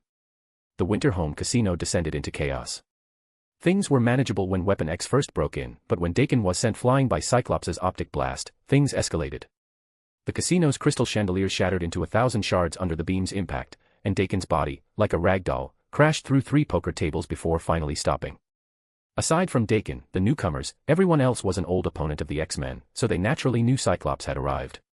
Red Omega was particularly excited about this. Today, I'm gonna kill more than one X-Man. The burly Russianman extended the adamantium tentacles from his arms, plunging them directly into the office through the massive hole that had been blasted open. Seeing this, Beast threw a chair to obstruct the tentacles' movement while explaining to the 2 spiders who were unfamiliar with the X-Men's enemies, be careful, Red Omega can emit dangerous death pheromones. Even for superpowered individuals, it won't be immediately fatal, but it can weaken your vitality and strength. Your muscles will become powerless, like they've been soaked in vodka. Also, don't even think about twisting off his tentacles. Those things are adamantium, and so are Deadpool's katanas and that kid's claws from earlier. Logan added, loosening his suit collar, and burst out of the hole in the office, claws extended. After hearing the opponent's lineup, Peter roughly understood the situation. Members of Weapon X had come to apprehend Logan, who was also a Weapon X. It was clear Logan's disguise was useless because they had already found him and prepared a capture squad. The enemies were all Logan's old rivals, and they all had adamantium enhancements and healing factors. Except for Sabretooth, he didn't have adamantium. But there was a question, Dakin wasn't a member of Weapon X in the comics, was he? How did he get involved? It seemed he even underwent modification, giving his steel claws adamantium plating. Never mind, that wasn't the main point. In other words, all these guys have healing factors, right? Peter said, rubbing his hands together. Cyclops, Beast, and Cindy all understood one thing, Spider-Man couldn't perfectly control his powers right now, but if their opponents were as unkillable as Logan, then there was no need to hold back. Just beat them up, they basically wouldn't die anyway. Then let's go, kids. Cyclops chuckled, then strode out. 4 opponents, 5 on their side. In an instant, the battlefield was clear, none of the 4 opponents paid attention to them, all charging straight for Logan. First was the closest, Deadpool. He rushed forward, yelling, "Oh! Logan!" Then Logan sidestepped, dodging him and simultaneously slashing him. Deadpool watched in shock as his left hand was severed into 2 sections plus 2 small circles, then stared at Logan. "You dare do that? Do you know how gently she spent last night with me? You son of a bitch." Then he was blasted away by Cyclops' laser. Next to meet Logan was Red Omega. He landed in front of Logan, his tentacles suddenly erupting from the ground, wrapping around Logan's throat like hangman's nooses. Adamantium sparks flew as they grated against Wolverine's neck. Logan was struggling to pry the 2 annoying tendrils from his throat when Daken roared, "He's mine alone," and then delivered a flying kick that sent Red Omega crashing into the roulette table. Hey, it's not the first time anyway. Logan, accustomed to such things, looked at Sabretooth, who was the last to arrive, and couldn't help but smile. In the end, it was just the 2 of them to settle things here. Both let out roars and lunged at each other. "Get out of my way, brat." Red Omega unceremoniously pierced Daken's throat with his alloy whip, then tossed him aside. Just as he was about to do something, he was first blasted to the ground by a beam from Cyclops. Before he could get up, he saw Beast, his agile feet as dexterous as hands, hanging upside down from the casino's chandelier, then pounced on him, followed by a thorough beating. "How much did you spend on these crystal chandeliers, Logan?" Cyclops, firing another blast at Daken, asked Logan, who was locked in a life-or-death struggle with Sabretooth, yet couldn't be killed. After Sabretooth's claws pierced Logan's non-adamantium-laced abdomen, Logan howled in pain while plunging his steel claws directly into Sabretooth's lung, then turned his head to glance at his casino. "I don't know." Logan pulled out his claws, then reinserted them. "Someone gave me this casino. I didn't care about the price." Cyclops felt stunned by his old partner once again. Someone actually gave Logan a casino. Why don't I ever have such good luck? Daken got up again and, with his swift movements, dodged Cyclops' sweep. Then he rushed behind Wolverine, fiercely stabbing him in the kidney, both of his steel claws embedded in Wolverine's body. Logan howled in agony, but his pain wasn't over. A massive red beam quickly enveloped them, an unprecedented heat incinerating Logan, Daken, and Sabretooth simultaneously. All 3 let out tormented screams, their flesh being destroyed, revealing the skeletal structure beneath. "Sorry, bub." Cyclops watched the 3-way battle with a satisfied smile. "I know you can take it, right?" On the other side, Deadpool was still chasing his fragments scattered on the ground. "Where is it? Where is it?" His right hand clutching his neatly severed left arm, Deadpool found the 2 small cut-off sections of his arm, then stuffed them into his endlessly bleeding stump. With both sections reattached, and his left arm reinstalled, he was able to move flexibly again within seconds. And now, with everyone focused on Logan, he could sneak up and kick that unlucky Cyclops' ass. Until Spider-Man blocked his path. "Sorry, buddy, this road is closed." Looking at Spider-Man, who had inexplicably strolled in front of him, Deadpool asked his first question to Spider-Man, "Is the face under your mask Andrew Garfield's or Tom Holland's?" Chapter 80, Spider-Man vs. Deadpool. Peter knew roughly what Deadpool was talking about, but unfortunately, while he thought his own looks weren't bad, he wasn't quite like Garfield or Tom Holland. Or maybe a bit of both. However, to deal with Deadpool, he struck a classic Spider-Man crouch, one hand on the ground, the other raised, lowering his center of gravity in his voice. "I am the men returned from hell, the great 400 aunties." Cindy, hanging upside down from the ceiling, tilted her head, completely unable to understand what Peter was doing. But based on what Peter had told her earlier, she still didn't intend to act. Seeing this, Deadpool took a deep breath, then took off his mask. "Then I am the most handsome man in all of Canada, Wade Wilson." Everyone probably knows Deadpool's face by now, a face that looks like a pitted avocado, or like what happens when you drip superglue onto foam. At this moment, it appeared shamelessly before Peter, proclaiming its handsomeness. Peter stood up and voiced his question. "But seriously, shouldn't Canada's most valuable superhero be Wolverine?" Suddenly, an unspeakable silence filled the space between them. Only the charred Wolverine, not far away, stood up with his newly healed body, looking confusedly at the 2 non-fighting individuals. "How dare you? He's clearly Australian." Deadpool was enraged. He drew his twin katanas, swiftly stepped forward, feinted with a horizontal slash of both blades, then used his front foot as a pivot and savagely kicked towards Spider-Man's crotch. But unfortunately, while Spider-Man's strength was hard to control, his spider sense functioned perfectly. He dodged this dangerous kick almost instantly. The only flaw was that his backflip was too forceful, landing him on the ceiling. Then, with a powerful push that nearly shattered the ceiling, Spider-Man punched Deadpool in the face. Deadpool staggered, spinning around, then pulled out his pistol. But before he could aim at Spider-Man, the pistol was stuck by Cindy's web and flung aside. Deadpool looked up at Cindy, but before he could react, Spider-Man slammed him to the ground with an over-the-shoulder throw. Though it was an over-the-shoulder throw, when Peter finished the move and prepared to go for another, he noticed a problem. During the throw, he had grabbed Deadpool's left arm. Now, that left arm was still in Peter's hand. As for Deadpool, he lay on the ground, staring in shock at the left arm in Spider-Man's hand. I can see little birds flying around my ear. Hey, wait, handsome, what's that you're holding? My left arm. Deadpool was surprisingly furious. Who do you think I am, Sebastian Stan? I don't know, I just know I really don't want to see your face, Wade. Wielding Deadpool's left arm like a baseball bat, Peter smacked him in the face. Peter waved his hand with a hint of disgust, trying to shake the arm off, but found it didn't work. His powers had gone haywire, causing Deadpool's left arm to stick to his palm. So he helplessly tried to pull the arm off, resulting in both his hands getting stuck to it. Can you help me, Silk? Help me get this thing off. Cindy jumped down from the ceiling, hooked the severed arm with a web, and was about to pull it off forcefully when she suddenly released her web. Peter knew exactly why Cindy did that, because his spider sense had blared. He turned and raised Deadpool's arm as a shield, and Deadpool's adamantium katana perfectly sliced through his own arm. So Peter and Deadpool stared at each other. Then Peter grabbed Deadpool's arm, now severed into two pieces, and charged at Deadpool as if wielding two short sticks, unleashing a flurry of uncoordinated blows. Deadpool reciprocated with a series of wild slashes. A moment later, Peter looked at the severed Deadpool arm scattered on the ground, and the last two segments stuck to his hands, a scene only fit for an R-rated movie, and said very sincerely, "Looks like you'll have to grow new arms, pal. But you'll never be able to grow this thing back." Deadpool roared, his adamantium katana slashing down, and then Spider-Man vanished from in front of him, completely gone. Only Cindy, observing from a distance, could be seen. As Wade was still perplexed, he felt something at his waist. A grenade tucked into his belt had its pin pulled by some invisible little punk. Watch out for the grenade. Now. Cindy simply followed Peter's instructions, using a web to stick the grenade to Deadpool's right arm. Deadpool yelled, shaking his right arm frantically, but couldn't avoid the fact that both his hands were gone. The grenade exploded violently, blasting him to the ground. His entire right hand was missing, though for a normal person, this level of bodily resilience was already terrifying. He knelt on the ground, reaching out with his arms, despite having none, and defiantly questioned the world. Why? Perhaps because the only way to demonstrate regeneration is to blow someone to smithereens. The invisible Spider-Man appeared behind the tattered Deadpool, tightly choking the armless wretch. Of course, he didn't think he could choke Deadpool to death, but Peter could feel a massive amount of energy accumulating in his palms. Sorry, Wade, I'm really sorry.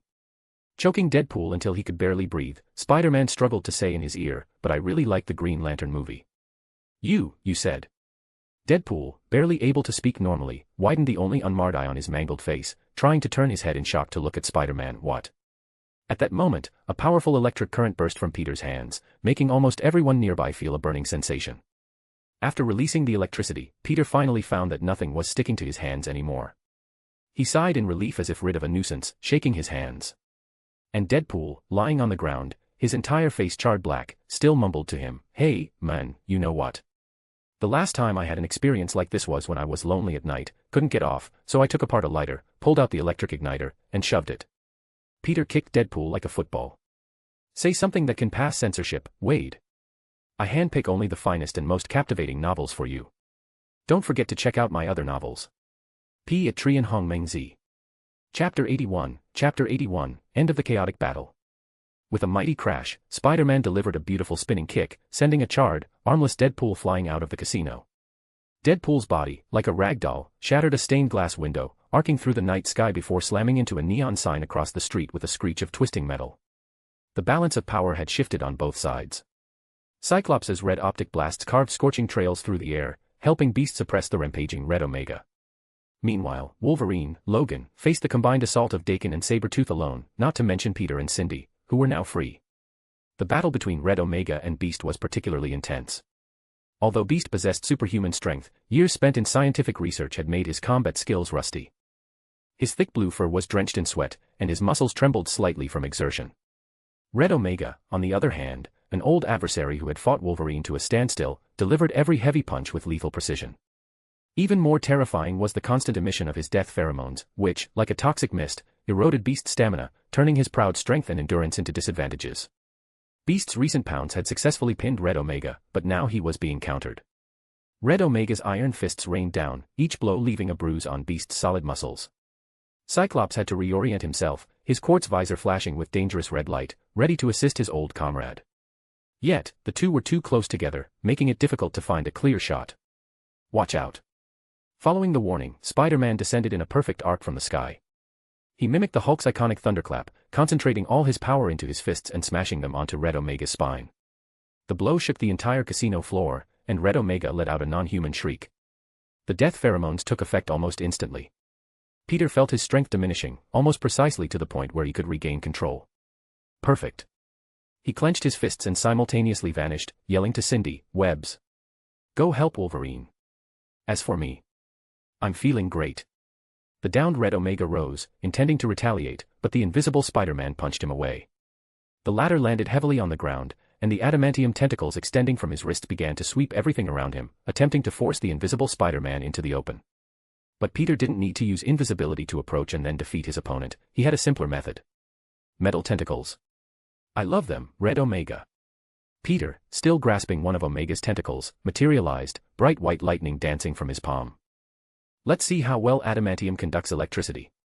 A massive bioelectrical current, channeled through Red Omega's adamantium tentacles, spread throughout his body.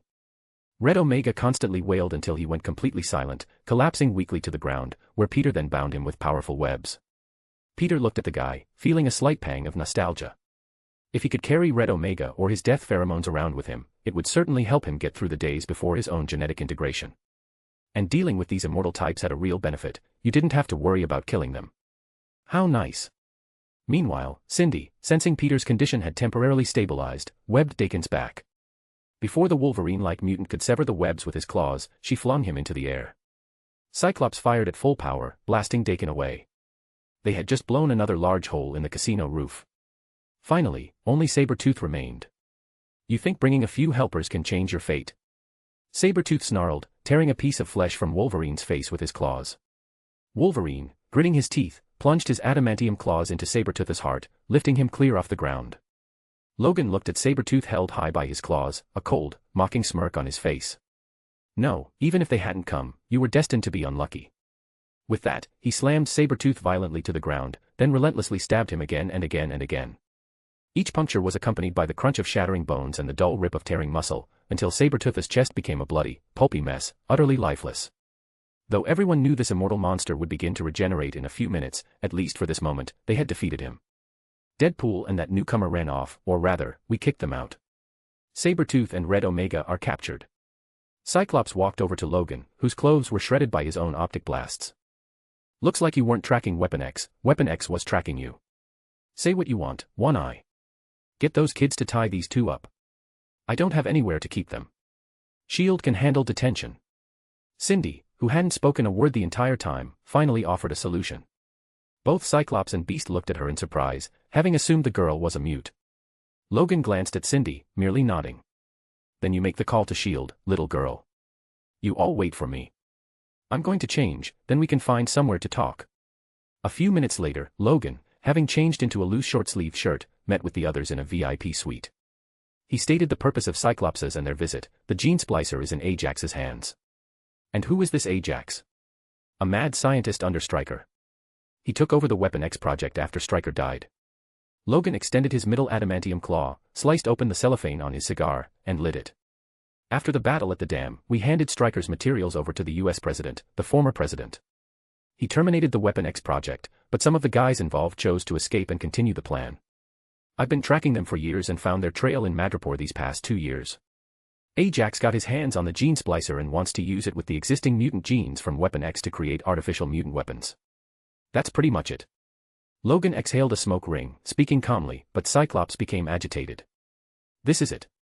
Beast, Wolverine, Peter, and Cindy all looked at the inexplicably excited Cyclops. This is it. The X-Men still have a reason to fight. Cyclops was unusually animated. He looked at Logan. Logan, we can rebuild the X-Men. This world still needs the X-Men. Logan stared at Cyclops for a moment, then sneered. It's over, Scott. There are no more X-Men. The X-Men have been gone for 6 years, and the world hasn't ended, has it? Once you get the gene splicer, just go back. You were the first one to leave. If you hadn't left, maybe others wouldn't have either. Peter and the others watched as Cyclops chased him out of the suite, yelling at Logan, "Don't forget the professor took you in. Why aren't you willing to fight for his legacy?" He received no response. "Well, kids, perhaps these things are a bit too complicated for you," Beast said to Peter and Cindy with a sigh. "They've always been like this. Give them some time, everything will be all right." Chapter 82, Rejoining the Team.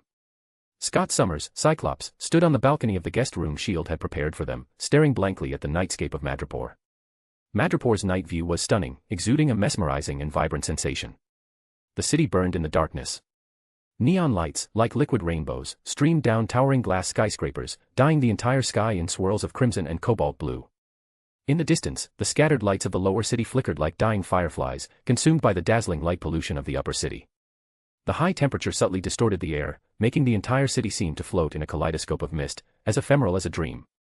He couldn't help but sigh, unable to comprehend why his former comrades held no lingering affection for the past. They had once gathered under the professor's wing, the academy had been their home, but now, no one wished to continue any of it. Cyclops' fingers unconsciously tightened, and the red glow beneath his quartz glasses flickered faintly. He wanted to inherit not just the mansion, but Charles's ideal, that ideal of coexistence, of hope. But looking around, he found himself almost entirely alone. He sighed again. Just then, Cyclops heard a knock at the door, which lasted only a few seconds before the door slammed to the floor with a thud. He turned around to see Spider-Man standing at his doorway, looking quite embarrassed. "Ah, Mr. Summers." "Oh, no need, just call me Scott." Cyclops amicably welcomed Peter into his room. As for the door, S.H.I.E.L.D. would surely handle it. "Is there something you need, kid?" "I wanted to talk about Wolverine." "Mr. Logan." Before Peter could finish, Cyclops interrupted him. "I'm sorry, kid, that you had to see that. Logan is just like that, you don't need to worry about it." However, Cyclops clearly misunderstood Peter's intention. I think I might understand what he meant," Peter said, walking to the window and standing beside Cyclops. "I'm different from everyone else. I don't reveal my identity, I wear this mask because I'm afraid I can't protect my family.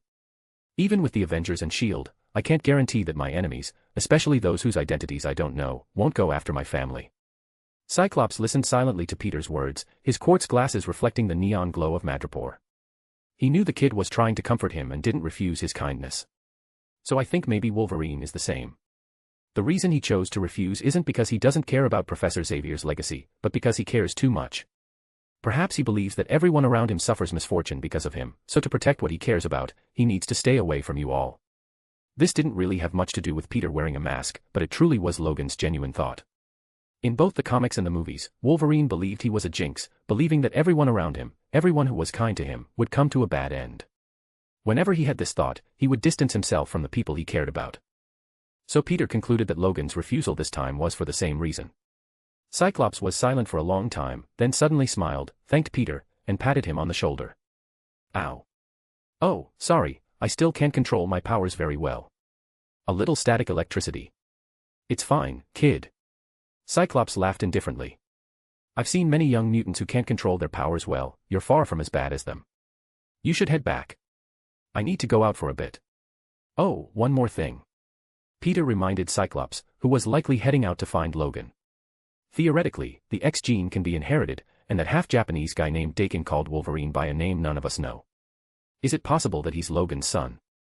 At the Hellfire Club casino, Logan, now in a fresh white suit, walked into the dilapidated hall and sighed at the mess.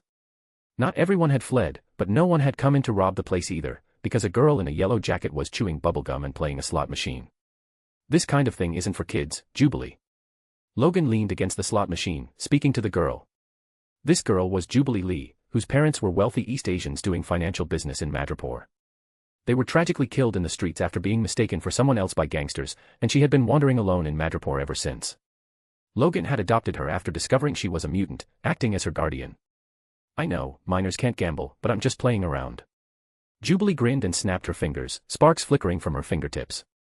"I didn't spend any money, and I even scared off the robbers for you. How about a thank you? You saw it. The guys I've been looking for, they came knocking." Logan didn't know how to begin, but he decided to tell Jubilee his plan. I found a place for you. It'll be very safe. You don't want me anymore?" "No, it's just..." Sigh.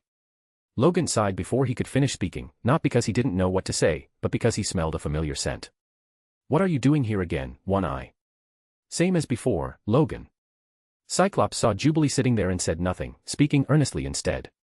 But I haven't finished what I have to say. There are some things I need to tell you. My mind won't change, Scott. Hear me out, Logan. Whether you come back or not, I'm going to reform the X-Men, because I just learned from a kid that this world genuinely still expects the X-Men. So what I want to tell you is something else. Cyclops held a case, looking at Logan. I'm going to list you as the first heir to my legacy, because, if I die, I don't know who else could lead us besides you. Logan had never heard such words, never seen Cyclops like this before. He was stunned, and Jubilee looked at Logan expectantly. Stop running, old friend. We need you. You can't keep using "I need to protect you" as an excuse and run away every time. Are you going to tell this kid, "I need to protect you," and then push her away? Danger is out there, it won't just skip you because you're not around. Logan stared intently at Cyclops. His nose told him that Scott Summers had never been this serious. If I really kill everyone around me, Scott, I guarantee you'll be dead in a few days. Then I'll inherit a mansion in New York. Cyclops couldn't help but shake his head and laugh, then tossed the case to Logan. Logan opened the case, stunned, then looked at Cyclops. What is this? Your uniform. Hank made a set for everyone. If you're going to come back, then put it on. No, I mean. Logan looked at the yellow and blue Kevlar armored suit inside the case. This? Is there nothing else? Then what do you want? A yellow leotard? Or black leather? Jubilee let out a giggle. Logan stared at the suit for a long time, then finally sighed, shaking his head with a smile at Cyclops. You gotta be kidding me, Bob. Chapter 83, Mr. Sinister. Weapon X indeed had a base in Madripoor, and this time, they hadn't even deployed all their forces, though, it was a fact that only 2 out of 4 who went out came back. I don't even know how I'm going to get through tonight. Deadpool slumped on the sofa, talking to X-23 beside him, while wiggling his 2 regenerating arms, which were about the size of a baby's. Can you imagine how I'm supposed to spend tonight, baby? I can't even reach myself. I'm so lonely, but if you could just help me. X-23 chuckled and raised her hand, her 5 slender blades gleaming with a cold metallic sheen under the light. They looked like excellent bone choppers, scaring Wade into quickly shouting, "Oh. Never mind. I take it back." He almost fell off the sofa. Just then, a man in a white lab coat walked into the Weapon X members' lounge. All right, my dear Weapon X operatives, we must admit, our operation today was a failure. Ajax was a well-built bald man. Other than that, wearing a white lab coat, he showed no distinguishing features. He sighed helplessly, counting who he had left. Deadpool and Dakin returned, X-23 and Domino, who hadn't gone out. That was it. With this lineup, even if everyone was present, they wouldn't have a guaranteed victory against their opponents, let alone now. Ajax had no choice but to explain the next steps. Based on what we've seen, there's no doubt, James Howlett, our Logan, will return to his mutant circus. With our current strength, we can't make a move. I told you long ago, you should have performed surgery on me and grafted the Muramasa onto my claws. Dakin stood up unhesitatingly, glaring at Ajax, seething with anger. That blade is the only thing that can kill that bastard. I told you that ages ago. What we need is a living Weapon X, do you understand? Ajax had no intention of indulging Dakin either. Both your genes and Deadpool's healing factor come from him. He's the one I need most. Since the damn incident, all the Weapon X genetic samples we had were destroyed. I need a living one. Understand? If you just want his blood, I can kill him first, then give him to you. Speechless. There's no talking sense into him, typical Wolverine archenemy mindset. If you guys want to kill Logan, then don't fight amongst yourselves. You agree to kill him, then one by one, it's he's mine, and then you stab each other, what's the point? Are you crazy? A speechless Ajax waved his hand, then left with a parting remark, I'm going to prepare for the next operation. He took the elevator down from the Weapon X base to his lab, where he finally shed his disguise. Ajax transformed into a person with pathologically pale or grayish-white skin, high cheekbones, and a sharp chin, appearing overall like a resurrected corpse. Most notably, a red diamond-shaped gem, similar to the diamond suit on a playing card, adorned his forehead. The so-called Ajax was just a disguise. His true identity, or rather, his true face, was an old X-Men foe, Nathaniel Essex, also known as Mr. Sinister, whom Cyclops and Logan both believed to be long dead. He had long prepared his clones and uploaded his consciousness into a clone body upon his death, thus escaping doom. The reason he was operating under an alias, infiltrating the Weapon X project, was to take over everything, to arrange the manpower and time for his next plan. He needed Weapon X's data and plans. His objective was to create a perfect mutant weapon to combat the legendary mutant tyrant who would eventually awaken, an entity named Apocalypse. For this, he needed a living Wolverine, because as the most successful Weapon X, whose genes could even be used to create Deadpool, only a living Wolverine could help him complete this ultimate weapon. However, it was unfortunate that Weapon X was good in every aspect, except for the existence of a group of Wolverine's fanatical archenemies, each wanting to kill Wolverine. This work was truly unbearable, too exhausting. Mr. Sinister thought as he dialed a signal. Soon, a large green, skull-like face composed of 0s and 1s appeared on the screen. Well, isn't this Dr. Essex, head of Project 10? What brings you to call at this hour? You didn't tell me the X-Men were here, and my plan to capture Weapon X failed. Mr. Sinister faced the mysterious person without any panic. Instead, he threatened the other party righteously. You'd better send some of your capable people here. After all, you know how important this is to Project 10. The other party fell silent, seemingly considering his offer. After a long while, a smile appeared, signifying agreement to Mr. Sinister's request. I will help you enrich your DNA database, Dr. Essex. I trust your talent, but please do not forget who is supporting your research. Tomorrow morning at 10, prepare the room. The people you need will come. Hail Hydra! Hail Hydra! After mockingly shouting the slogan, Mr. Sinister, who had secured new sponsorship, couldn't help but curl his lip. He then pulled up his gene bank and began comparing data. He wasn't a mutant, or rather, he wasn't originally, but after genetically modifying himself with a gene splicer, he gained a variety of abilities. Basically, he would program himself with different mutant abilities as needed to deal with different enemies. This tactic was once very effective, until he was taken down by the X-Men once. As for now, there were still only a few new X-Men. As long as he could formulate sufficiently powerful mutant abilities and alter his genetic sequence, he could certainly give these X-Men endless surprises. I can't rely solely on myself. What if I get taken down again? I need to prepare a new clone and find the gene of a telepath for easy transfer of my mind at any time. While sifting through data in the gene bank, Mr. Sinister raised an eyebrow, then couldn't help but chuckle. He saw Jean Grey's genetic sample, and suddenly, a bold idea popped into his mind. Chapter 84, I need to reassemble the troops. The new generation of X-Men, though not a single new face among them, consisting of only 3 members, quickly assembled. Cyclops had just made a few calls, checking in with old teammates to see how many could return to the X-Men. The final result was neither good nor bad. Bobby, Iceman, is willing to come back. Warren, Angel, says using Warren Corp's assets is better suited to helping mutants. Aurora, Storm, is a queen now. Rogue is still nowhere to be found. Finally, Peter, Colossus, he heard you were back and is willing to return, provided we can find a place for his family to live. Besides them, there was also Nightcrawler, who was in Genosha and unreachable for now, but that shouldn't be a big problem, he just couldn't help with this mission. So, the X-Men are reassembled, but there are only 5 of us. Logan said, slicing off the top of a beer bottle with his adamantium claws. All 3 wore Hank's newly designed X-Men uniforms, yellow and blue, but not like Spider-Man's tight suit. They looked more like some kind of combat armor, much more pleasing to the eye, though Logan still thought the color was stupid. The team composition was also stupid: Cyclops, Wolverine, Beast, Iceman, Colossus. This team looked unbalanced no matter how you saw it. The most crucial thing was the lack of battlefield coordination and support. They used to have Jean Grey or the Professor's telepathy to coordinate and assist the entire team, but now there was nothing. But something was better than nothing, as Cyclops always emphasized. And Logan's return brought them the first student of the new semester, which was also good news. The funds for the teachers and the reconstruction of the academy would temporarily be provided by Angel's family. Cyclops still had an idea. He knew a place with ready-made teachers and students, the Massachusetts Academy. If he could persuade Emma Frost to abandon the Hellfire Club and switch allegiance, merging her school with the academy, then the academy could get back on track quickly. Though it sounded unlikely, Cyclops felt inexplicably confident. But putting that aside for now, the other 2 teammates could be flown to Madripoor today by S.H.I.E.L.D.'s private jet. Then the first battle of the new X-Men would begin, and their enemy would be Weapon X. However, there was another matter to resolve. What about the kids? Hank shrugged.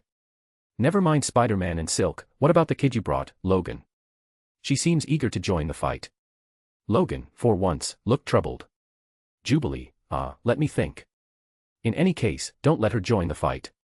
Her abilities are decent, but if she realizes she can be useful, it'll be even more troublesome. I agree. We don't have time to look after newcomers. Cyclops nodded. Since S.H.I.E.L.D. will be helping us with this mission, let them take care of her. S.H.I.E.L.D. had much more to take care of. In the S.H.I.E.L.D. outpost building, Peter was undergoing strength tests. A huge sandbag, made of unknown material, absorbed his furious blows. He had initially thought that after being affected by the Red Omega's death pheromones or after training, he would gain better control over his strength. But it turned out Beast was right, unless his genes fully fused, Peter couldn't control this power. More training wouldn't help. However, this sandbag could test Peter's strength. His heaviest punch so far measured 22 tons. He wondered what material this sandbag was made of, to be so durable. "How's my condition? I mean, since I came back from the parallel universe?" Peter asked his professional doctor, Cindy. It seemed because they were the only two in the training room, without strangers around, Cindy took off her face mask. As usual, she was sitting in the corner reading, and only looked up at him after hearing his question. "From my end, you haven't changed much. You're just healthier." Healthier? Peter wasn't sure what Cindy's standard was, since he couldn't perceive Cindy's condition either. But after confirming that he was indeed fine and wouldn't turn into a human spider, Peter looked at the book Cindy was holding and asked, "What book are you reading?" Cindy held up the book, showing it to Peter. Peter saw the title, Dickens' Oliver Twist. "I'd recommend David Copperfield more, but the most highly recommended realistic works are Balzac's The Human Comedy, or Dream of the Red Chamber." Cindy stared at him for a while before saying, "I've read them all." Peter was silent for a moment, then spoke again, "I'm really sorry to trouble you again. If I were fine, you should have transferred to Midtown School of Science and Technology today." Cindy was nonchalant. For her, it was just a change of place to read. But now she put the book down, looking at Peter curiously, and asked, "Why are you always apologizing? It seems like every time we meet, you're apologizing." "Because, well, I feel like I'm bothering people." Peter scratched his face, giving his reason. Cindy sat there, propping her chin on her hand, watching Peter. Finally, she decided to say what she wanted to say. "You're really strange.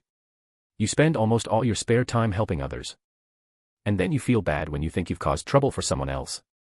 That's because I can perceive your physical condition not because of you, but because of that spider. Your current physical condition isn't because you intentionally got bitten by that spider. In other words, the fault wasn't yours to begin with." That was true, but Peter still felt embarrassed.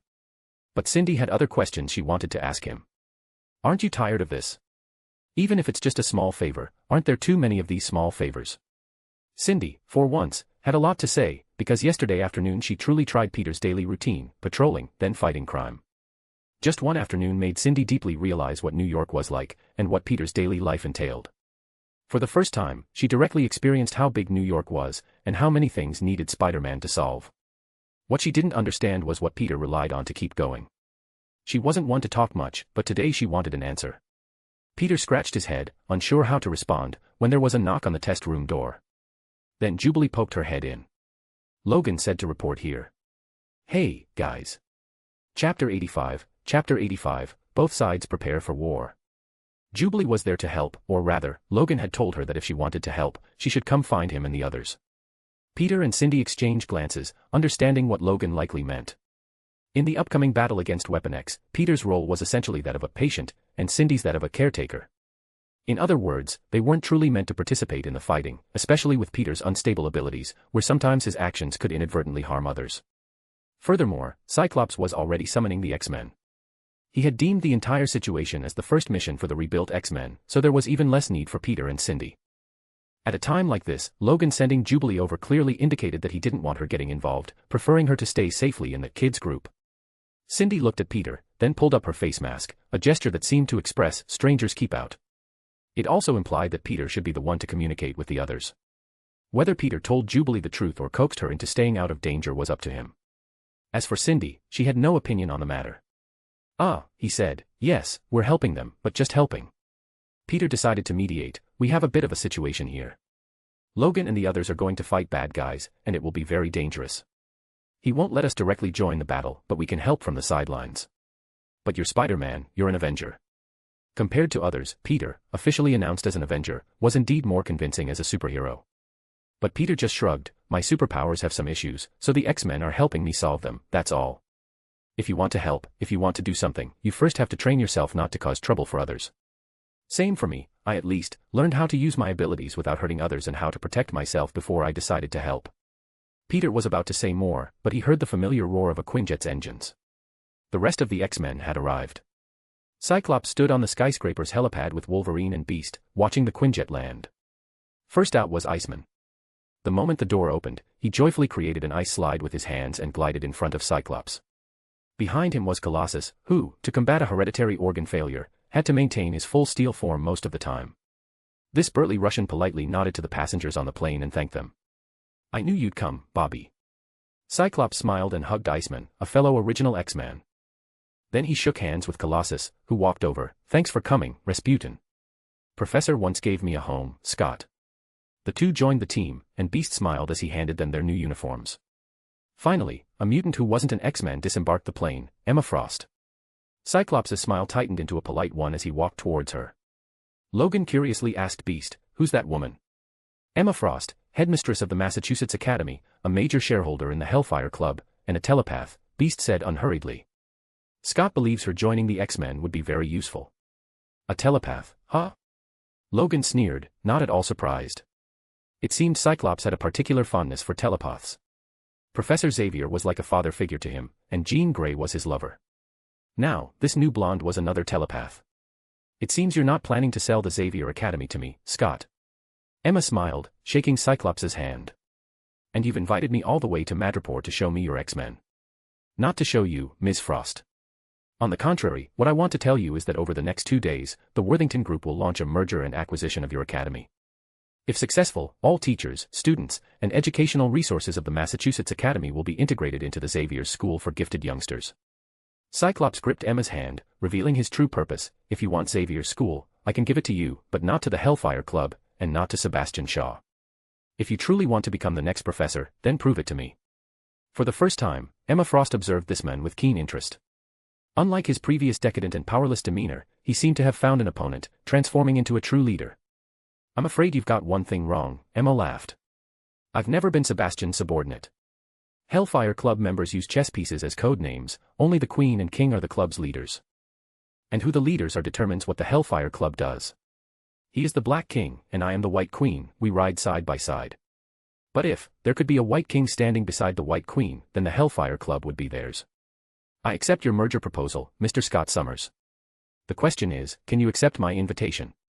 Scott didn't hesitate for long. He broke into a bright smile, gripping Emma Frost's hand tightly. "Welcome to the X-Men, Emma. Are you ready for your first battle?" At Weapon X's temporary base, a container stood before everyone.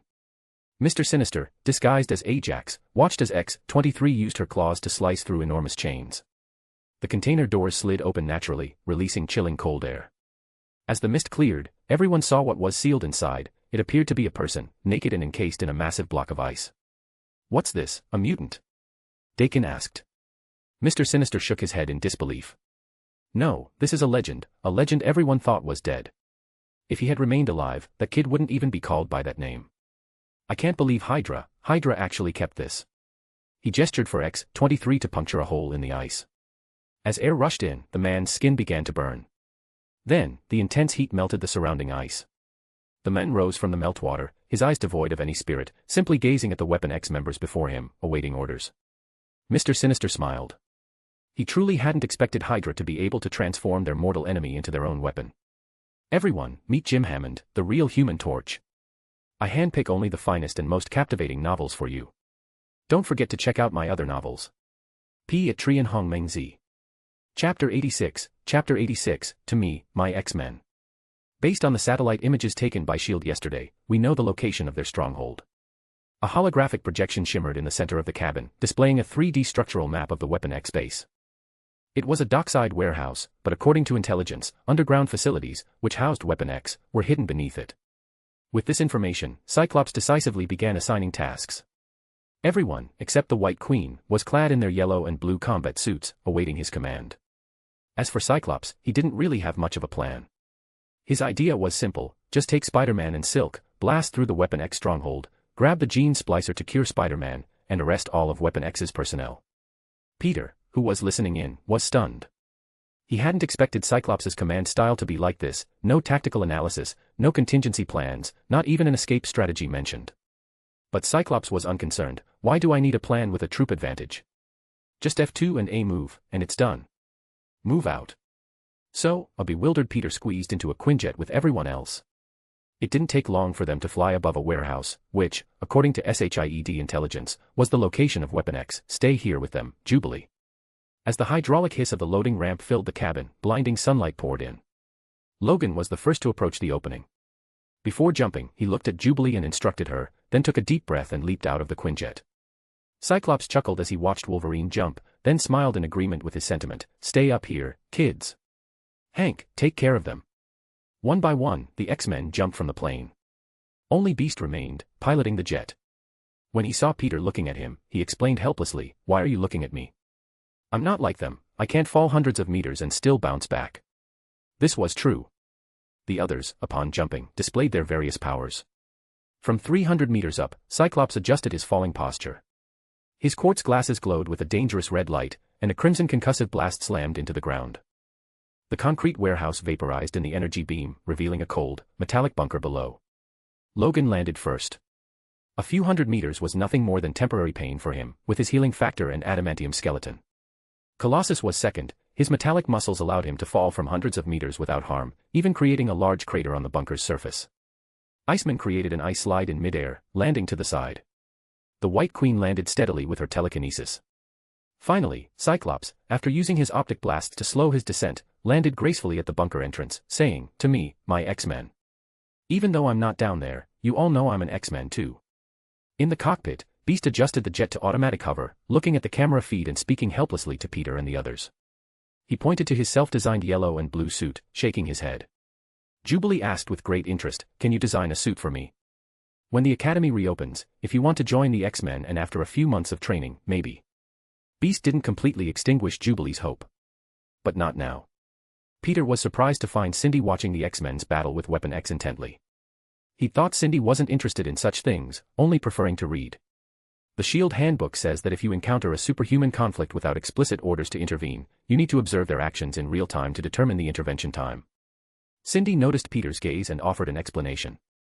Jubilee, standing nearby, heard this and popped her bubblegum, then curiously asked, "What about the parts SHIELD didn't specify?" Cindy was momentarily stumped. She had never considered what to do if SHIELD didn't give instructions. Shifting back to the battlefield, the 5 X-Men saw the bunker's large door open. Leading the charge was Daken, followed by Deathstrike and Domino, and finally, Deadpool. As for Ajax, he still didn't show himself. Only a drone flew out, emitting an irritating voice. Well, looky here. Isn't it the X-Men? I thought Colonel Stryker had you all fragmented back then. Now there's only half of you left, and you still plan to fight my Weapon X. If I'm counting correctly, you have fewer people than me, Ajax. Cyclops said, gesturing to the White Queen. She slightly frowned, then shook her head. The opponent has telepathy. I can only roughly determine his location. Ajax had telepathy. This revelation astonished not only the X-Men but also a few of Weapon X's own members. They had no idea Ajax was a mutant, let alone that he possessed telepathic abilities. As for Cyclops, he was secretly relieved that he had brought the White Queen to their side in time. Facing a telepath, having a telepath on your team completely changes the battle. Of course, Emma hadn't completely earned his trust yet, but Cyclops was different from the Professor. He was willing to choose more adventurous strategies to fulfill the Professor's ideal. Even if it meant putting a knife to his own heart, if that knife could kill enough enemies before piercing him, it would be worth it. As for telepathy, the X-Men all had psychic shields and anti-brainwashing training left for them by the Professor, so at least in the short term, the White Queen wouldn't be a threat. As for the Weapon X crew, while surprised, they didn't react much. After all, they had no morals to speak of. Their only concern was whether Ajax had been controlling them with telepathy, but that was something to deal with later. So, for now, the X-Men still held the advantage. But why did the other side seem so fearless? The answer was simple. You're not the only one with reinforcements, Cyclops. I also got a little help from others. Flames erupted from a distant SHIELD stronghold building, and simultaneously, Peter's and Cindy's spider senses blared intensely. Peter immediately yelled for Beast to maneuver and dodge. A shining meteor shot out from the SHIELD building, then plunged towards the Weapon X bunker. As it dropped 2 things, the meteor streaked toward the Quinjet. Beast hit the emergency brakes at top speed, but the object still shattered the Quinjet's wing. Left with no choice, Beast yelled, "Look out," and began an emergency landing towards the sea. The dropped individuals were, naturally, Sabretooth and Omega Red, who had been imprisoned at the SHIELD base. Mr. Sinister had long known the location of the SHIELD stronghold. He specifically waited until Cyclops and his team departed before having the modified original Human Torch raid SHIELD, rescue these 2, and then take care of Spider-Man and the others on the plane, creating a numerical advantage for himself. Now, whose math is bad, Cyclops? Chapter 87, Mr. Sinister makes his move. The top of the bunker instantly erupted into a chaotic brawl. Both sides engaged in fierce combat, each with their own advantages. Weapon X had superior numbers, and most of them possessed healing factors, making them fearless in death. The X-Men, on the other hand, had a more balanced configuration, unlike Weapon X, where 4 out of 7 members were of the same type, relying solely on close combat and healing. But none of this concerned Peter. The Quinjet crashed firmly into the sea and then broke apart. Although his powers were somewhat out of control, Peter, at least uninjured, swam in the ocean for a while before Beast pulled him ashore. He looked over to the other side, where Jubilee, seemingly unable to swim, was being dragged to the dock by Cindy. "Looks like our wish to stay in the sky didn't pan out," Beast said resignedly. The good news, however, was that the large fireball wouldn't be focusing on them anymore. Iceman was currently engaged in a spectacular ice and fire duel with him high above, a stalemate for now. "I have an idea," Peter suddenly blurted out. "Why don't we seize this opportunity to capture Ajax, then use the gene splicer to accelerate my gene fusion, and then come out and help?" To be fair, it was a good idea. Both sides on the field had their own telepaths, which essentially meant neither side had an effective telepath. Although Beast didn't know how long the gene splicer would take to heal, or rather, adjust Spider-Man, it was certainly more useful than just waiting around. There was only one problem: they had 2 non-combatants. Spider-Man was fine, Beast trusted him not to act rashly. But Jubilee, she was a complete newbie. He looked at Jubilee and said earnestly, "That's a good idea, with one condition. As temporary commander, I need you to follow my suggestions." That's about it. To be fair, for him to phrase it as a suggestion showed that Beast wasn't a confrontational type. But that suited them perfectly, and the group set off stealthily. Following his past experience with the X-Men, Beast silently called upon the White Queen, asking her to spare a moment to create a psychic invisibility for them, allowing them to enter the bunker unseen by the Weapon X group. After that, he led the 3 young mutants forward. They stealthily infiltrated the Weapon X bunker. There didn't seem to be anything unusual here, everything appeared normal. Beast took out a pair of glasses from his pocket, put them on, and surveyed the surroundings. After assessing the building's layout, he stated confidently, "This way." The bunker was large and deep. Beast found an elevator going down and proceeded to descend. This action, however, alerted Mr. Sinister. He was initially slacking off, watching the show, when he suddenly noticed the control panel indicating an intrusion into the bunker, heading towards his laboratory. He frowned, just about to shut down the elevator, when a sharp pain shot through his brain. The new telepath had detected his actions and was trying to stop him. Mr. Sinister hesitated for nearly a second, then determined which was more important. Compared to Logan's single DNA, the vast amount of data in the gene splicer was definitely more crucial. So, he sighed. Then, the entire roof of the bunker was torn open, and a powerful telekinetic force astonished everyone on the field. Ajax stepped into the void, walking in midair, then shook his head helplessly. "I regret it. I was hoping to collect all your DNA, especially Logan's. But I can't. You're planning to break my little toy. So I must deal with you first. My old friends."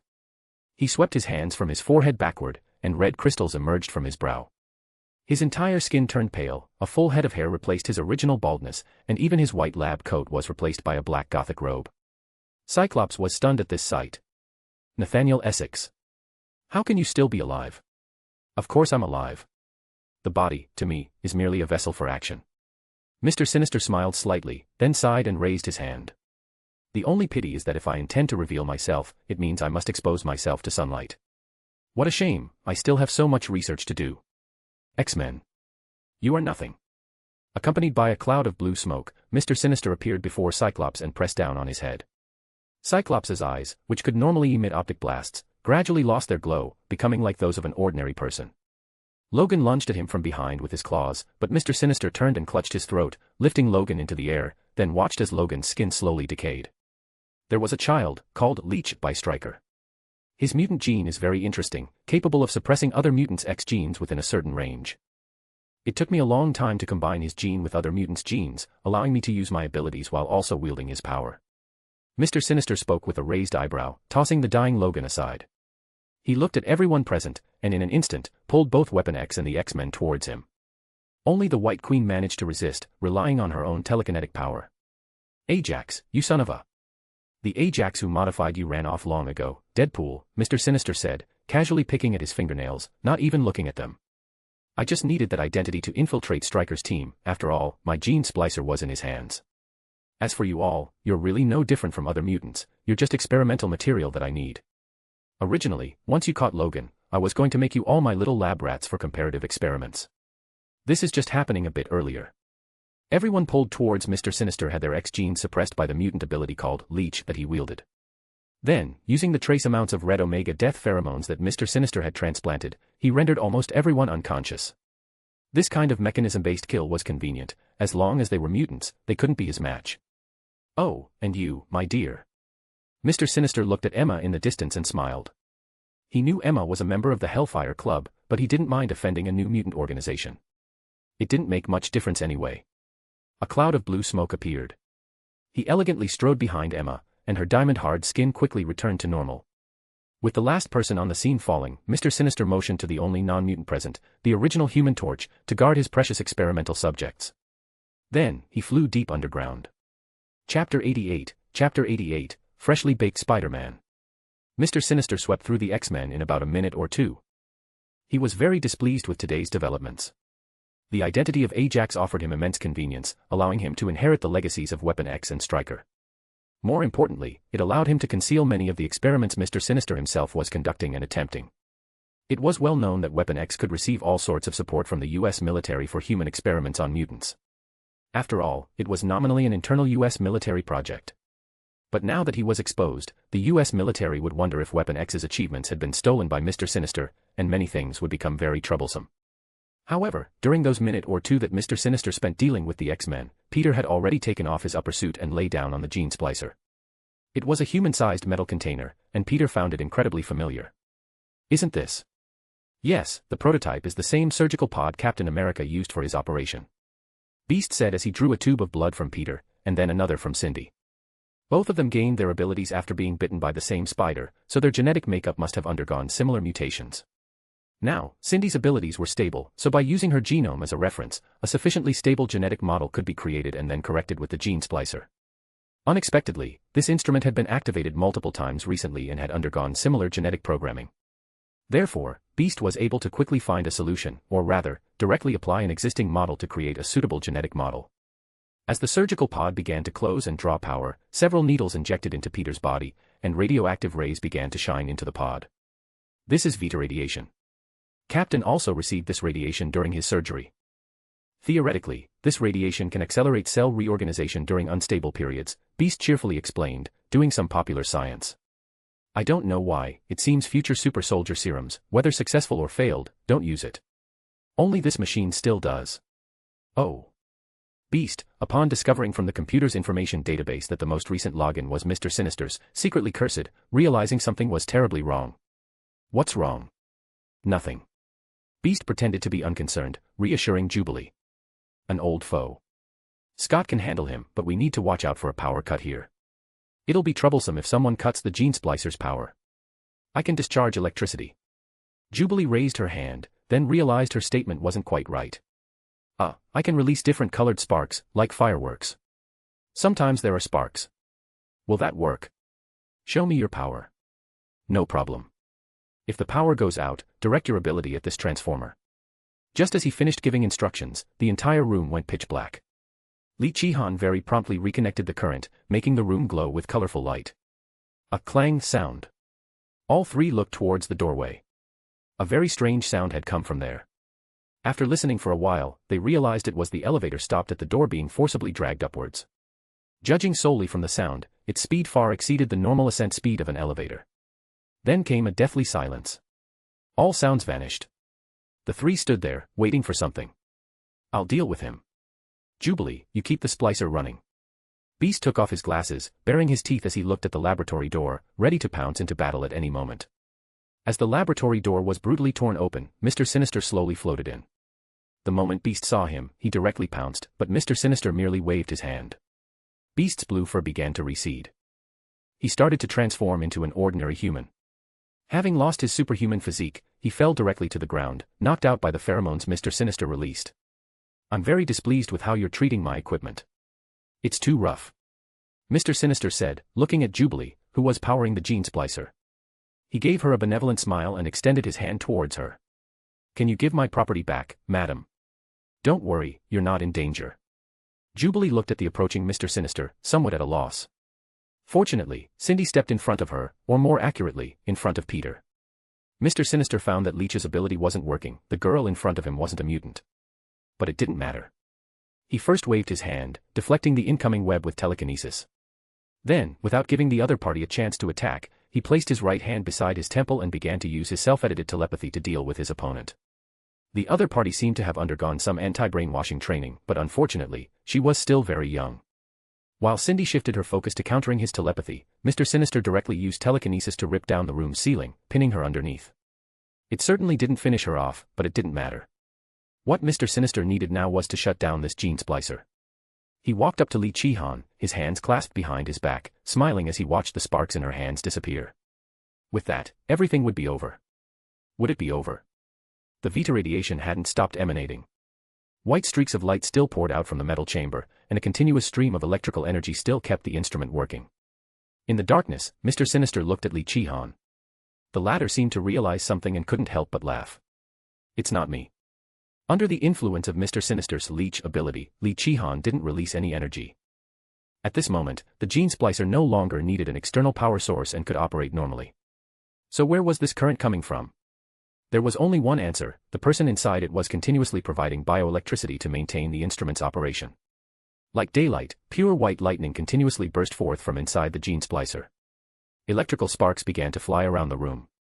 Under Mr. Sinister's astonished gaze, the gene splicer's surgical pod slowly opened, and then, there was nothing inside. Then, in the complete darkness, Mr. Sinister felt a heavy blow to his chest. He was sent flying, his chest almost caved in. He struggled to raise his head, still unable to see the person who had emerged from the gene splicer. He only saw lightning, pure white lightning constantly leaping, slowly outlining a blurry human figure. Then, that figure leaped up and delivered a heavy punch towards him. Chapter 89, Spider-Man vs. Mr. Sinister, Part 1. Mr. Sinister was punched into the elevator shaft by an invisible Spider-Man, Peter, who had unconsciously thrown the punch, finally recovered and disengaged his invisibility, faint sparks of electricity still flickering around him. He walked to the pile of rubble, moved the fallen ceiling, and extended a hand to Cindy. Are you okay, Cindy? Cindy shook her head, looking at Peter who glowed faintly in the darkness due to the subtle electricity still surrounding him. I'm fine, and, your clothes? Oh, Peter's current attire was truly unconventional. To facilitate genetic adjustments, he had taken off his suit but kept his mask on, making him look like a pervert in only his underwear and a Spider-Man mask. Sorry. After helping Cindy up, Peter immediately activated his invisibility. Cindy then saw the Spider-Man suit floating in the air, then disappearing. When Peter reappeared, he was fully dressed in his uniform. He pressed the spider emblem on his chest, adhering the suit to himself, and awkwardly nodded at the two girls. Jubilee, however, wasn't shy at all. She smiled at Peter and said, "Nice body." Peter just pretended not to hear and helped Beast Hank, who was sprawled on the ground, now a normal human and whose yellow and blue suit was clearly ill-fitting, to sit on a chair. Are you okay, Hank? I'm fine. I've heard of Leech. His abilities aren't permanent. Hank, helped to a chair, looked at the elevator shaft, then at Peter. You and Silk are the only ones who can fight Sinister. Be careful. Don't worry, I have boundless energy to punch people right now. Peter smiled, charging towards the elevator shaft as he spoke. I'll take Sinister out immediately, and then Cindy, you take them both up. He jumped into the pitch-black, bottomless elevator shaft, feeling better than ever. His 5 senses were enhanced. Simply by free-falling, his senses could tell him the subtle changes in air currents.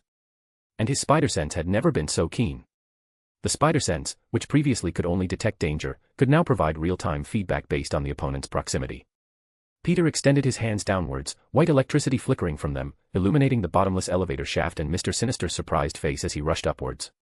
Not missing a beat, Peter landed behind him, releasing static electricity to enhance his adhesion. Spider-Man crouched on Mr. Sinister's back, riding the supervillain as he rocketed skyward. Sinister, realizing this, flew higher while trying to press his back against the elevator shaft wall, but Peter had already sensed his move and fired webs upwards, sticking to the wall. You know what? The last time I did something like this was at an amusement park on a drop tower ride.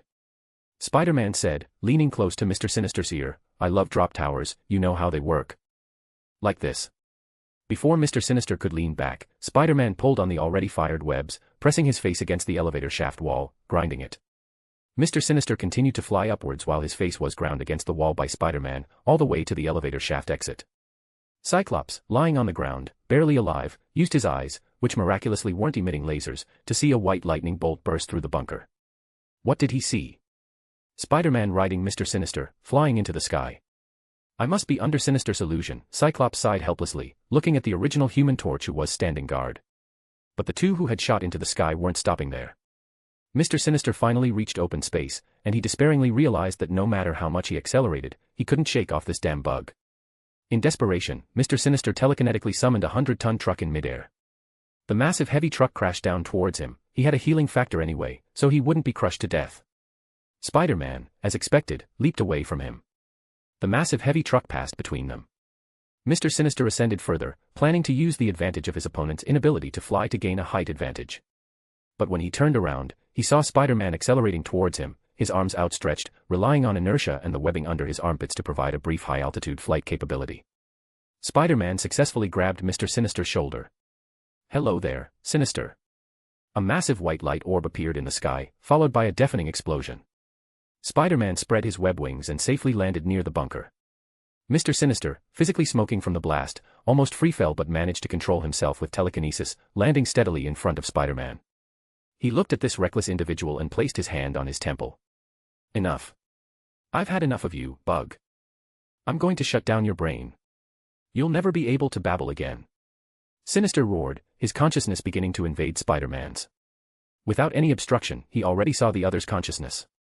Cyclops, lying on the ground, looked up. His visor had fallen off. He stared intently at Mr. Sinister, wishing lasers would fire from his eyes. At that moment, a strange voice echoed in Cyclops' mind. "Don't worry about Spider-Man, Scott. Emma. My powers haven't fully recovered, but I can induce you to release your abilities once. You need to deal with another location." Because he wasn't disturbed by the White Queen, Mr. Sinister didn't realize she had recovered some of her power. Instead, he directly entered Spider-Man's mind, his consciousness diving in. He saw no thoughts. He only saw a massive web, and in each mesh of this web, different scenes flickered. Different Spider-Man appeared in different meshes. He hadn't connected to the mind of the Spider-Man in front of him, rather, he had stepped into Spider-Man's trap. Because when his mind projected into Spider-Man's mind, he saw not only this large web, but also a colossal spider, easily over 100 meters tall, walking on the web of destiny, spraying silk. It discovered Mr. Sinister and looked at him. That gigantic spider directly appeared before Sinister's mental form, raised one of its legs, and pierced Sinister's heart with its razor-sharp bristles.